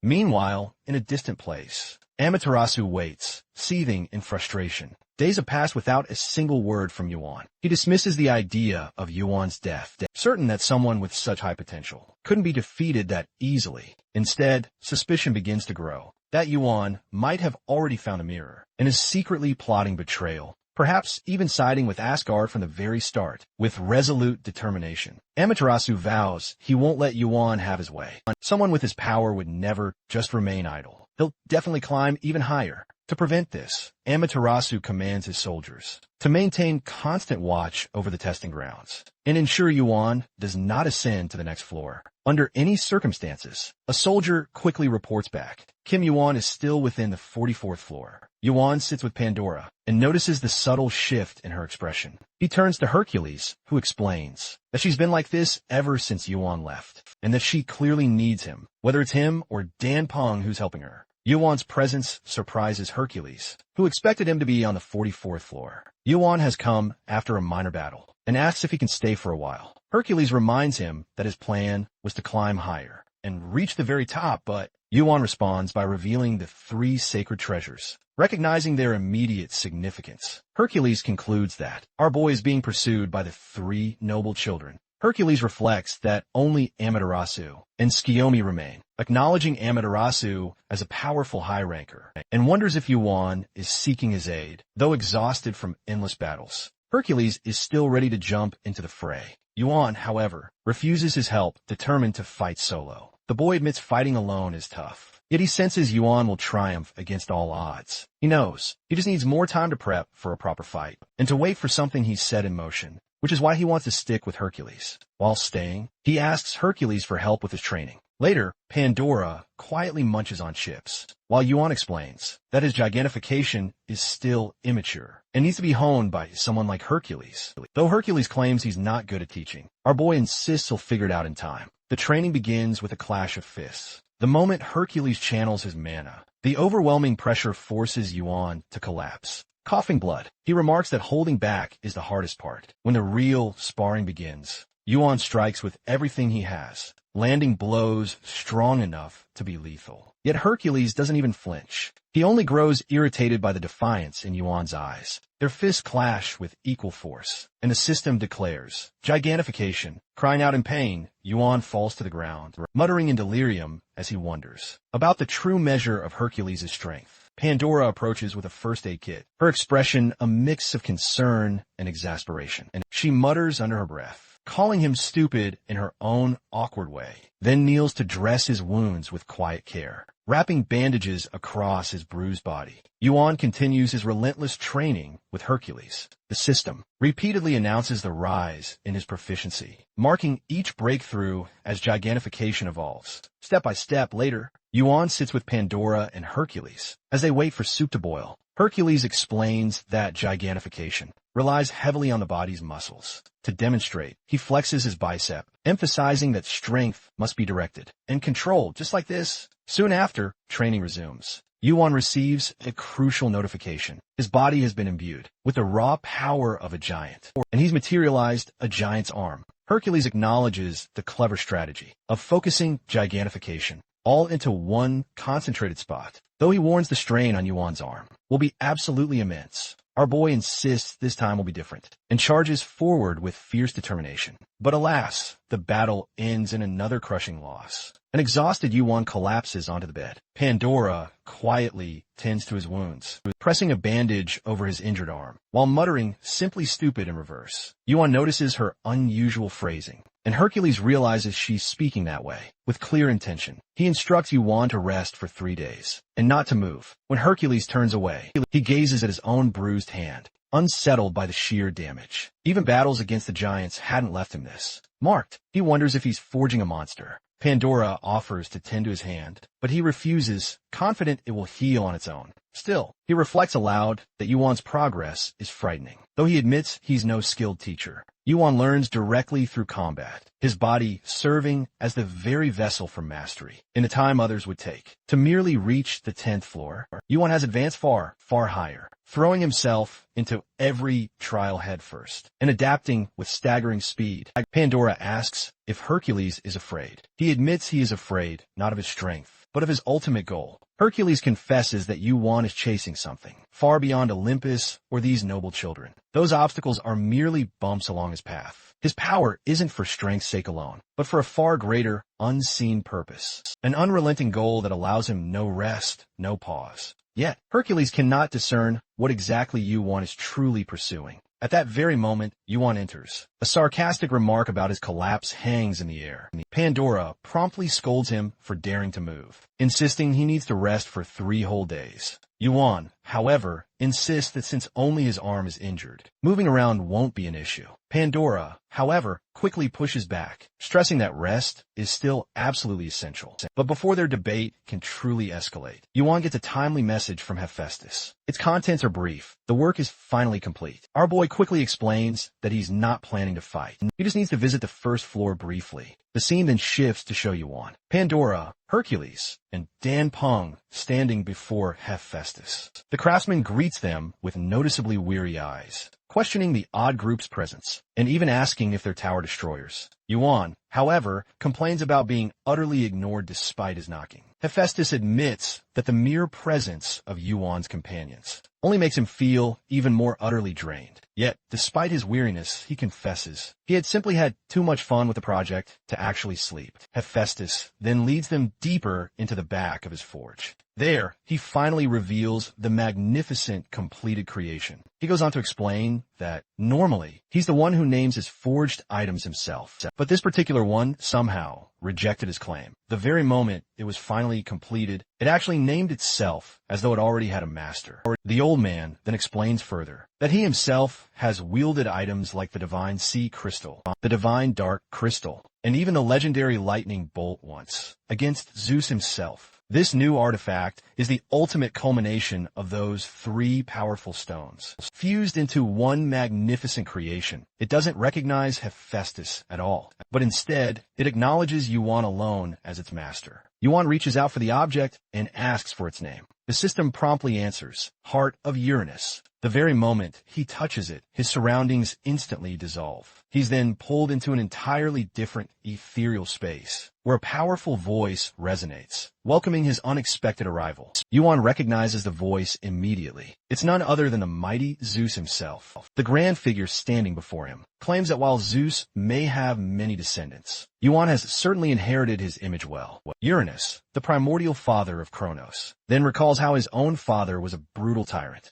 He devoured his brethren and even consumed his own uncle, Pontus. He even devoured the giants trapped in Tartarus, all for the sake of survival and to empower himself. He reveals he gathered ancient rancors, like Asgard's Odin, Veda's Vishnu, and countless others, to slay his father. The battle was won, but half of those rancors perished. He describes his father as the cruelest, strongest being in all of history, the true sky of Olympus, far beyond even Zeus. When Yuan realizes the man before him is Uranus, he's perplexed by his incredibly calm and almost welcoming demeanor. The man presents himself as nothing more than an old man, confined to a small room. But Yuan senses he isn't hostile. Yuan asked him about Kronos, knowing the side effect of using clock movement erased his very existence from the world. Yet, he wonders if a father could ever truly forget his own son, even one who murdered him. Uranus admits he has no memory of Kronos, but commends Yuan for collecting all the pieces, something he never believed possible. Yuan then presents a crystal, which he's heard is the heart of Uranus. Uranus confirms this and explains it was once his everything. For the sake of that very heart, he devoured his brothers, endlessly pursuing power, transforming into a monster before he even realized it. He warns Yuan of the dangers of greed, an insatiable hunger that can turn anyone into a monster. He tells Yuan to equip the heart if he wishes to truly understand. Yuan does so, and the system announces he has obtained the heart of Uranus and his ambition. The power feels familiar, yet unstable, crude and unrefined, like something that only grew in size, without true balance or purpose. Yuan realizes this is the monster Uranus spoke of. At that moment, Danpeng leaps toward him, and the system reveals the predator has awakened. Uranus recognizes Danpeng's presence and remarks that Yuan carries something far from ordinary. The little creature levels up, and the system loudly announces that Yuan has utterly defeated Uranus's ambition. The man then directly addresses Yuan, declaring they'll meet again before vanishing. In an instant, Yuan finds himself back in Hephaestus's workshop. The old man checks in on him, and he assures him that he's fine, though still shaken and utterly confused. In his palm rests the heart of Uranus. He reflects that items like this one usually hold little intrinsic value or possess power beyond the system's capacity to truly describe. Odin's Gungnir was just like that, so this must be similar. Since it's described as stored power, he concludes that it must function as an energy source. Soon, Hephaestus and Pandora watch from a distance. As Hercules prepares to face Yuan, Yuan intends to test the heart's true power, and Hercules, supremely confident in his body, is ready to withstand whatever is unleashed. Our boy recalls how his previous training was nothing more than a month of simply enduring, one-sided pummeling, unable to inflict even a scratch. But this time, with the heart of Uranus, the outcome may just be different. As he activates the heart, the ocean's blessings surge around his body. The system announces the summoning of Tartarus. The power feels like the dark ocean that once swallowed him whole on the 42nd floor. A status condition called corrosion spreads through him, filling his entire body with unbearable pain. Enduring the torment until he can finally strike, mana surges through him as he launches a devastating punch at Hercules, the force rippling outward like a monstrous tidal wave. Hephaestus instantly recognizes the power of Uranus. In that moment, utterly astonished by its sheer magnitude, he realizes that he has indeed created one of the greatest masterpieces of his entire life. Yet, even with this overwhelming force, Hercules still withstands the blow. Hercules, however, feels the true weight of the strike for the very first time. He's forced to stiffen and strain just to block an attack, unable to understand the true nature of what Yuan has just unleashed. Pandora carefully tends to Hercules' wounds. Hercules observes her inability to ignore an injury and reflects on her impressive knowledge of healing. Meanwhile, Pandora insists he rests. He then turns his gaze toward Yuan, who sits across from him, his own hand wrapped in bandages. Yuan acknowledges his condition, realizing privately that the dark element mana, seeping into the wound, is preventing it from healing properly. He suspects Hercules is suffering the same fate. Hercules contemplates the perilous nature of Yuan's power, noting it could act as a poison to him, depending on how it's wielded. Yuan embraces the risk, knowing he can't afford to play it safe, and must instead focus on controlling its use. Hercules muses on how he keeps attracting strange and extraordinary things. Danpeng, a creature unlike any ordinary divine beast, and items imbued with power he's never seen before. Yet Yuan wields them all with perfection. Once the sun carriage is ready, Hercules asks Yuan to drop him and Pandora off at the 38th floor, reminding him that his training with gigantification is complete. It's time to continue climbing the tower. Yuan agrees. Pandora, worried about his departure, is reassured when Yuan promises to visit her often. They board the carriage together, and during the journey, he asks about the Apollon's siblings, recalling they'd vanished before the confrontation with Zeus. Hercules explains that, after becoming the new guild master of Olympus, his uncle freed them from the underground prison at Zeus's temple. Apollo, however, remains in critical condition, while the whereabouts of Artemis are uncertain. He notes they must have suffered greatly. Hercules, surprised by his concern, remarks inwardly that Yuan isn't as cold as he seems. Still, he warns Yuan not to worry, since the siblings entered the tower long before him and are strong enough to endure such trials. Yuan grasps that Hercules offers words of comfort, despite knowing Yuan is different from others. This realization makes Yuan see that Hercules hasn't changed from the future he knows, still carrying the same warmth and kindness. He silently thanks him. On the 44th floor, soldiers march through the forest, searching for Yuan. They complain bitterly about being forced into this task. Because of him, one soldier attacks an innocent man, who protests in terror. Rather than stopping, they decide to loot him, rationalizing that it's better to profit than waste their time. Many of these men are criminals, outcasts without guilds, and failed climbers who couldn't form proper teams. Now, under the banner of the three precious children, they channel their frustrations and desires into a single cause. Their unity has formed a strong organization, intent on hunting Yuan, who can't easily escape the 44th floor. Soon, word spreads that Yuan has been seen, carrying the yada no Kagami elsewhere. Our hero senses their pursuit and deliberately reveals his presence to draw them all into one place. For days, he's been luring them together to eliminate them in a single strike. He is surprised by the sheer number of criminals gathered within the city, a force so vast that Odin had been wary of them, uniting under a single leader. Yet, the true mastermind, Amaterasu, remains absent, which Yuan considers fortunate, since it allows him to conserve his strength. Amid the smoke, a figure appears. It is not Amaterasu, but Tsukuyami, one of the three precious children. She confronts Yuan with hostility, and he notices her fixation not on the yada no Kagami, but on the Kusanagi no Tsurugi. The sword in his possession begins to tremble, reacting strongly to her presence. He realizes that Susanoo, whose power resides within the blade, is stirred by Tsukuyami. The reaction is mutual, suggesting that Tsukuyami, too, is drawn to him. Yuan calculates that if she turns against Amaterasu, she could become a crucial, game-changing ally. He reveals Amaterasu used the Yamato no Orochi to take down Susanoo, and now he demands Tsukuyami choose her path. Will she stand with her old friend, or stay loyal to Amaterasu? Tsukuyami, still reeling, reconfirms the twisted tale. Yuan clarifies, however, Amaterasu didn't directly strike down Susanoo, but was undeniably involved, for he was the one who pressured Susanoo to face the Yamato no Orochi. He'd promised to confront the monster alongside him,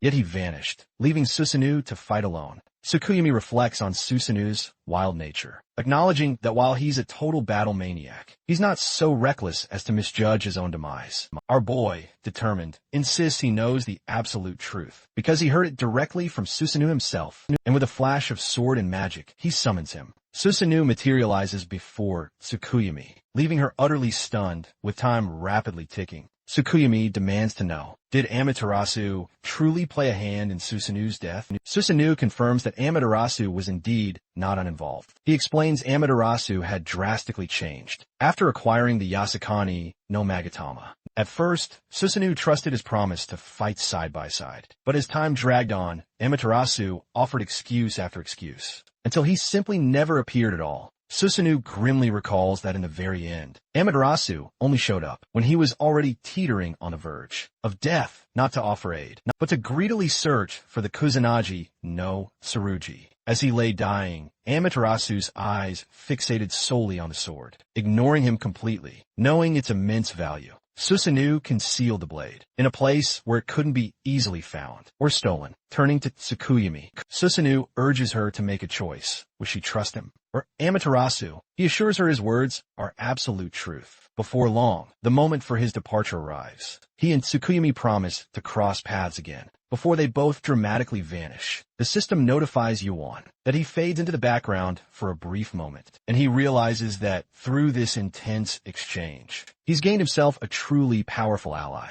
Almost immediately, a group of soldiers approaches, identifying him as Kim Yuan. He senses many more foes nearby and knows it's time to retreat. Meanwhile, Amaterasu spots Asgard's forces, circling the same location repeatedly. Despite his extensive searching, he finds no trace of Valhalla. He begins to wonder if the signs were false. Even so, He remains confident in the number of players gathered. Yuan, hidden among the players, witnesses the activation of the Yasakani no Magatama. The players realize that the three precious children are present. He resists the artifact's influence by activating his Cinder Eyes and using the powers of Predator and the Heart of Uranus, successfully countering its effect. Players rush in, one after another, to attack him. But our hero cuts them down with the Kusanagi no Tsurugi. The system announces that he has slain 100 opponents, though he's not yet significantly drained. He hates that he's beginning to enjoy the slaughter. He grows increasingly irritated that Amaterasu hasn't appeared, despite surely recognizing the sword. Yuan decides to force his hand. He drives Kusanagi into the ground, and the blade vanishes into the earth. As expected, Amaterasu appears, enraged, demanding to know where the boy sent the sword. The system immediately alerts that a penalty is being activated due to the assault of high-ranking opponents. Yuan states that Kusanagi has not disappeared. It only returned to where it belongs. A clever, furious man demands silence and warns him that if he hands over both the Kusanagi and Yada no Kagami, immediately he will erase the conflict as if it never happened. Yuan only laughs, full of contempt, refusing to believe a single word from Amaterasu. Enraged, the man hurls a mana bomb, but our boy remains completely unmoved. The truth becomes clear. Yuan is wielding the Yada no Kagami. The system announces the mirror's reflection, and the surroundings erupt in fire. Another notification immediately follows, signaling the summoning of a lightning bolt. Consumed by rage, Amaterasu unleashes flames toward Yuan. The ocean's blessing shields Yuan, resisting the inferno. He remarks that Amaterasu has summoned something, but even worse than Sirdar. He questions if he intends to burn alive all the people he himself had gathered. The man screams again for Kusanagi. Yuan taunts him, daring him to take it directly, and mocks him for relying on others as he did before. At that moment, the true dragon, Yamato no Orochi, emerges, leaving him stunned. The system declares Orochi's awakening from its slumber. Yuan recalls Odin's strategy. The criminals of the 44th floor must never be allowed to unite, and that Orochi is meant to wipe them out. He understands the plan, but questions why it is responding to him. Orochi demands to know if Yuan is the master of Kusanagi, declaring that the blade and he are one. Yuan asks if Orochi simply aids the sword's master. Orochi denies this, clarifying that he himself is not the one he serves. This leads Yuan to realize the link between Orochi and Danpum. Yamato points toward Amaterasu, and Orochi immediately recognizes him as the enemy. He agrees to fight under Yuan's command, but laments the absence of his heart and one of his heads.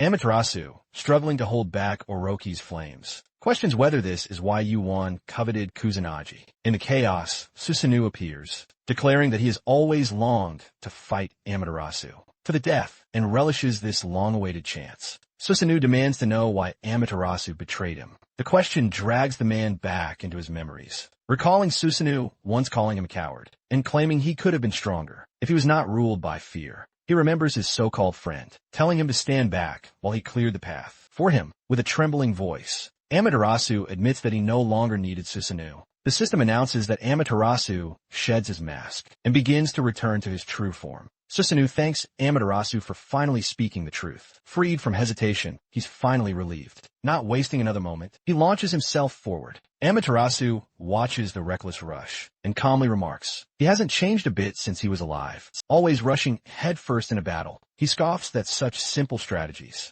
might have worked in the past, but they're utterly worthless now. He taunts further, claiming that unlike Susanoo, still shackled by the moment of his death, he himself has only grown stronger. Then, as Susanoo abruptly pivots, Amaterasu realizes. Too late, he's striking from behind. Susanoo unleashes his devastating attack. His opponent shrieks at the sheer cowardice of a backstab, but Susanoo boldly counters by declaring he'll do anything to win. And that's exactly why he fights this way. The system immediately notifies that Amaterasu's flames are absorbing the lightning. Amaterasu swiftly realizes that the lightning belongs to Kim Yuan. Its peculiar composition makes him question if dark attribute mana is mixed in. Even still, he concludes Susanoo poses a greater threat. As a high ranker, his undead presence requires enormous mana to sustain him, and Yuan can't possibly maintain him for long. Amaterasu resolves to simply endure until our hero inevitably burns out. Susanoo, however, warns him that ignoring Yuan will only lead to regret. He reminds him Yuan is far more cunning than he is,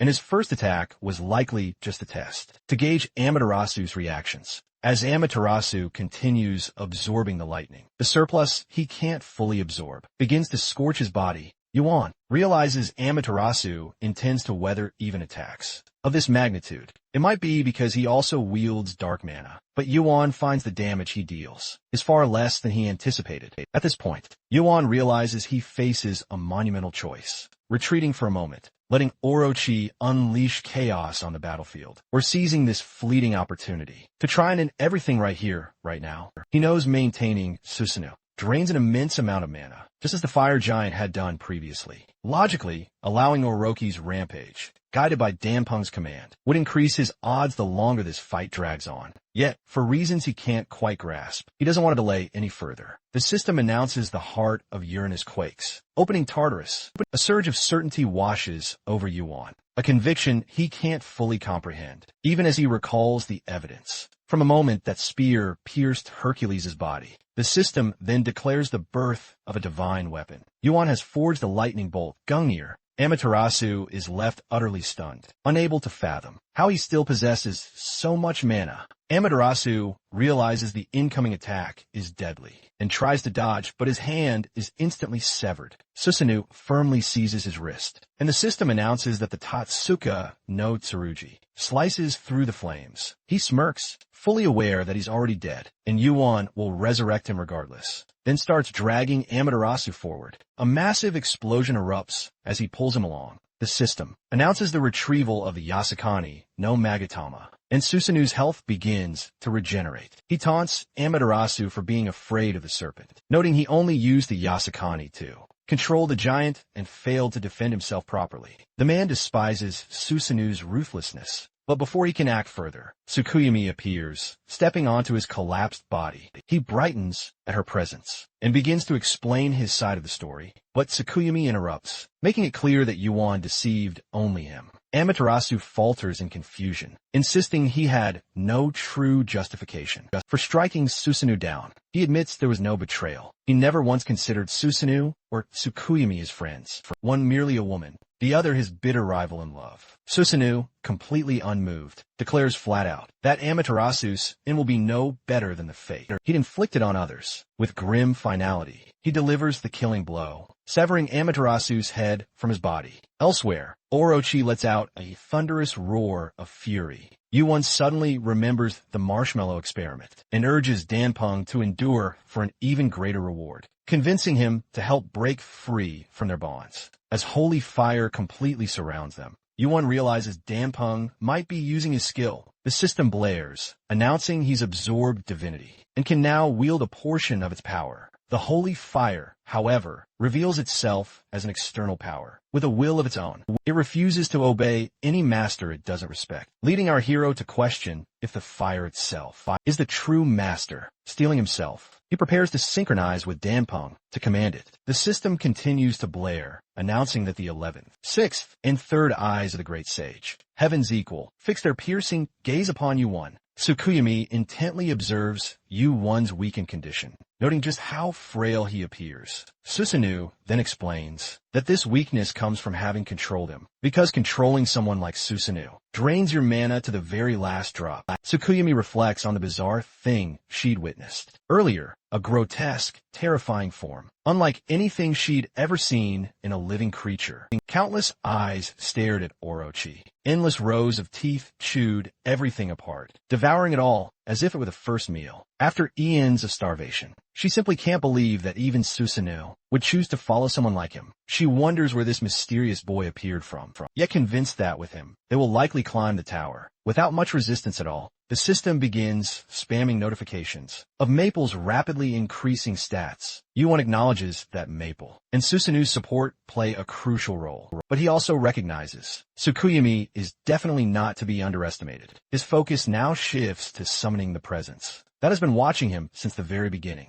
Closing his eyes, he lets the cinder eyes resonate and senses a connection with one of his clones. The third clone immediately responds, explaining that the 12th clone is currently busy gathering the others. He reports that nearly all the clones are assembled, except for 3, and warns our hero that facing the heavenly realm, the very ones who imprisoned the original body, won't be easy even with their combined strength. Yuan, however, remains confident, directing the clones to focus on rounding up the rest. He believes that with enough firepower, rescuing the original will eliminate the need for a full-scale war against the heavenly realm. He warns them to avoid exposure. Before reaching the 50th floor, the scene shifts to the 44th floor. Victory Tower's trial hall. Polaris addresses the participants, explaining that due to recent incidents, the number of challengers has dwindled. Normally, the hall would be filled to capacity, but now only a fraction remains. She instructs the remaining players to prepare themselves and break through the sound wall, marking the start of the trial of victory. Yuan understands the chaos stems from his own actions. Although he dislikes interfering in others' affairs, he decides to make an exception. He resolves to take responsibility, declaring that this battlefield belongs to him. With his intervention, the trial quickly concludes, and the challengers advance directly to the 49th floor. There, Yuan pours tea for the gathering of clones. He realizes that they appear each time he clears a floor and questions their increasing presence. They explain that lacking player kits prevents them from communicating through the system, forcing them to meet him in person. They admit to knowing little about him, aside from what the 12th clone has shared. That Yuan comes from the future. He postpones their explanations, asking them to leave since the trials will begin soon. The clones argue among themselves about when he will reveal the truth, deciding to press him individually. Their chatter irritates the 12th clone, who angrily warns them of the danger of attracting the heavenly realms. Attention! Elsewhere, on the 5 Elements Mountain, the original clone lies shackled in chains of mana. Tormented, he curses himself for returning to this prison and waits in frustration, wondering when Yuan will finally arrive. The administrator praises Yuan, noting that he is different from others and will not fail. Yuan remains confident, believing that defeating an opponent who only relies on speed is not difficult. The administrator informs him that he has now reached the 50th floor, the location of the heavenly realm, and asks about his next step. Our boy questions what he means, and the administrator explains that there are countless clones, and he's entangled with them as well. Yuan reminds the administrator that he is not supposed to interfere in worldly affairs, comparing him to nothing more than an errand runner. Administrator warns him to mind his tone and insists that he must not act against the ways of nature. Yuan argues that this cannot be used as an excuse to ignore the parts of the world that are rotting. He notices the administrator's confusion and points out that there are many of them, so it is not his place to judge. He then asks the administrator to understand that sometimes chaos is natural, depending on the situation, and if it is not justified, he will accept whatever punishment comes his way. The administrator calls him stubborn and warns that if this is simply a matter of conflicting interests, he must be cautious. He adds that even among the administrators, opinions are definitely divided. But for now, he's siding with Yuan. With that, the administrator vanishes. Yuan then hears multiple voices calling his name, demanding his thoughts. After arriving on the 50th floor, as he opens his eyes, he's met with reporters, microphones, and cameras surrounding him, bombarding him with questions. Yuan answers casually, claiming his performance will likely fall short of their expectations. As for reaching the 50th floor, he considers it nothing special, not even a true destination, just another place he's passing through. One reporter brings up that Player Hergen has chosen Yuan as his rival, to which he finds the idea utterly absurd. Another reporter asks if there's any guild or ranker he'd like to meet, and if he has something to say to them. Yuan responds that he wishes to meet the Heavenly Realm Guild, and among rankers, the Great Sage, Heaven's equal. Later, Yuan spends time in the downtown district of the 50th floor, eating meat, while reflecting on how troublesome the reporters had been. He looks around, wondering where the 5 Elements Mountain might be, the restricted area where the Demon King is sealed. He thinks about the many titles associated with the Monkey King, Great Sage, Heaven's equal, victorious fighting Buddha. He adds up, contemplating that for days. He could be lying low and avoiding attention, but after 3 days, the inactivity will begin to seriously irritate him. He'll feel restless and utterly alone, finding no purpose in being surrounded only by clones. The very thought of it seems noisy to him. Eventually, he enters a restaurant and notices that there are no customers, though he remembers it once being a popular place. Watching the workers in the kitchen, he reflects that they're still keeping the place running. Despite his decline sitting down, he then spots someone right beside him. It's none other than true Lord Erlang from the Heavenly Realm. He readily admits he's been waiting specifically for Yuan. Erlang then brings up Yuan's mysterious connection to the Monkey King, clearly intrigued by their relationship. The next scene drops us in as Yuan encounters one of the Monkey King's clones. He immediately remarks on its incredible sharpness and muses that things would be so much easier if the original body possessed this level of clarity. The clone readily admits it knows precious little about its original self, as it was locked away immediately after being created. It's only ever seen glimpses of the original, although the clones share fragments of the original's memories. What remains strongest is an inherited deep sense of loyalty, mixed with a burning resentment toward the heavenly realm. Yuan then recalls a past conversation with the 12th clone, when he questioned whether these clones were simply a skill or a true extension of their original self. The 12th clone swiftly dismissed his doubts, insisting there must be a reason why these reckless copies managed to work together so well. Placing a hand over its chest, the clone explained that, no matter how many bodies exist, one core thing is shared among them all. Returning to the present, our boy reflects on the unique curiosity of this particular clone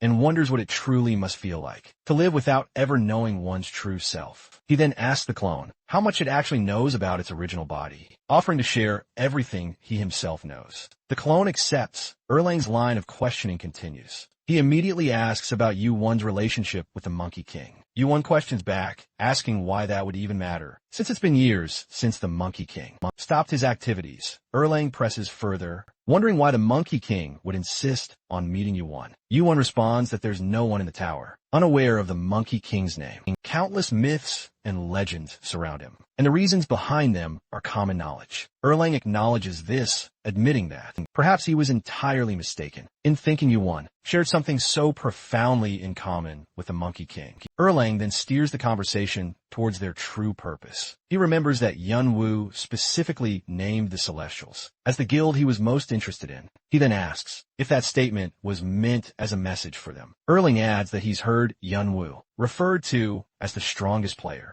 and admits his curiosity drove him to witness his abilities firsthand. He wonders aloud how Yunwu's strength compares to the Monkey King's in his prime. As a player, Yunwu replies that he's heard many stories about the Monkey King's glory days. Instead, he steers the conversation toward an incident involving a clash between the exam guide and the Chimera creator. The man, confused, questions how Yunwu could possibly know about such an event. Our hero explains that after the incident, the Chimera creator was disciplined by the administrator and reassigned as the final boss of the tutorial. Yunwu himself had been the one to defeat him. After a moment of consideration, Erlang grabs Yunwu's wrist and asks if he would accompany him to the Celestials. Our hero gives him a suspicious look, but Erlang quickly clarifies that it's nothing underhanded. He simply enjoys being around strong people. Yunwu ends the conversation, promising to continue at another time. When Yunwu leaves, Erlang reflects on their brief exchange. He notes that every word this boy spoke carried weight, deliberate and precise, yet somehow overlapping in meaning. He can't help but wonder whether he will prove to be a blessing or a threat to the Celestials. 3 days later, in another location, a general is informed by his subordinate that a customer has arrived, seeking him. The general immediately asks if it is Kim Yunwu, but the subordinate clarifies that he has not appeared yet. Instead, word has spread that he is currently touring the Celestials. Meanwhile, Yunwu is indeed taking a tour of the Celestials. The guide proudly introduces the road, leading straight to the Peach Blossom Garden. He describes it as one of the Celestials' greatest sources of pride. He explains that the peaches lining the roadside are purely decorative, offering no magical benefits if eaten. Yuan silently observes the place, thinking it's definitely worth a visit, especially since he knows he'll have to return here again. In the future, the guide politely asks Yuan if there's anywhere else he'd like to visit, secretly hoping to impress him. If he succeeds in recruiting our boy, it would mean an instant 2-rank promotion. At that moment, the general arrives and greets him. The guide bows to the general as well, but the general quickly dismisses him. The general turns to Yuan, mentioning he's heard Yuan isn't interested in the Celestials and asks if this is true. Yuan denies the claim, pointing out that these are still the Celestials. they're talking about? The general responds that it's fine for Yuan to see things for himself. He takes the boy by the arm and leads him away, insisting that if it's their guild, he'll personally show him every corner worth seeing. The general then brings Yuan to meet someone, and Yuan immediately recognizes him as Erlang, the very man both Hercules and son Wukong warned him about. Hercules had explained that Erlang, unlike a brute relying only on strength, was someone with real power and skill. Wukong had warned that once Erlang fixes his sights on a target, he never lets go. His relentless nature, they explained, stems from his perfectionism. He's never satisfied until something is done flawlessly. Hercules had questioned whether Wukong's high regard for Erlang meant Erlang was truly exceptional, but Wukong clarified it wasn't quite like that. He found him to be a loyal and hard-working person. He admitted that Erlang's persistence was troubling, yet he seemed reliable. Ultimately, he concluded that it would be up to the one who returned to the past to decide whether Erlang should live or die.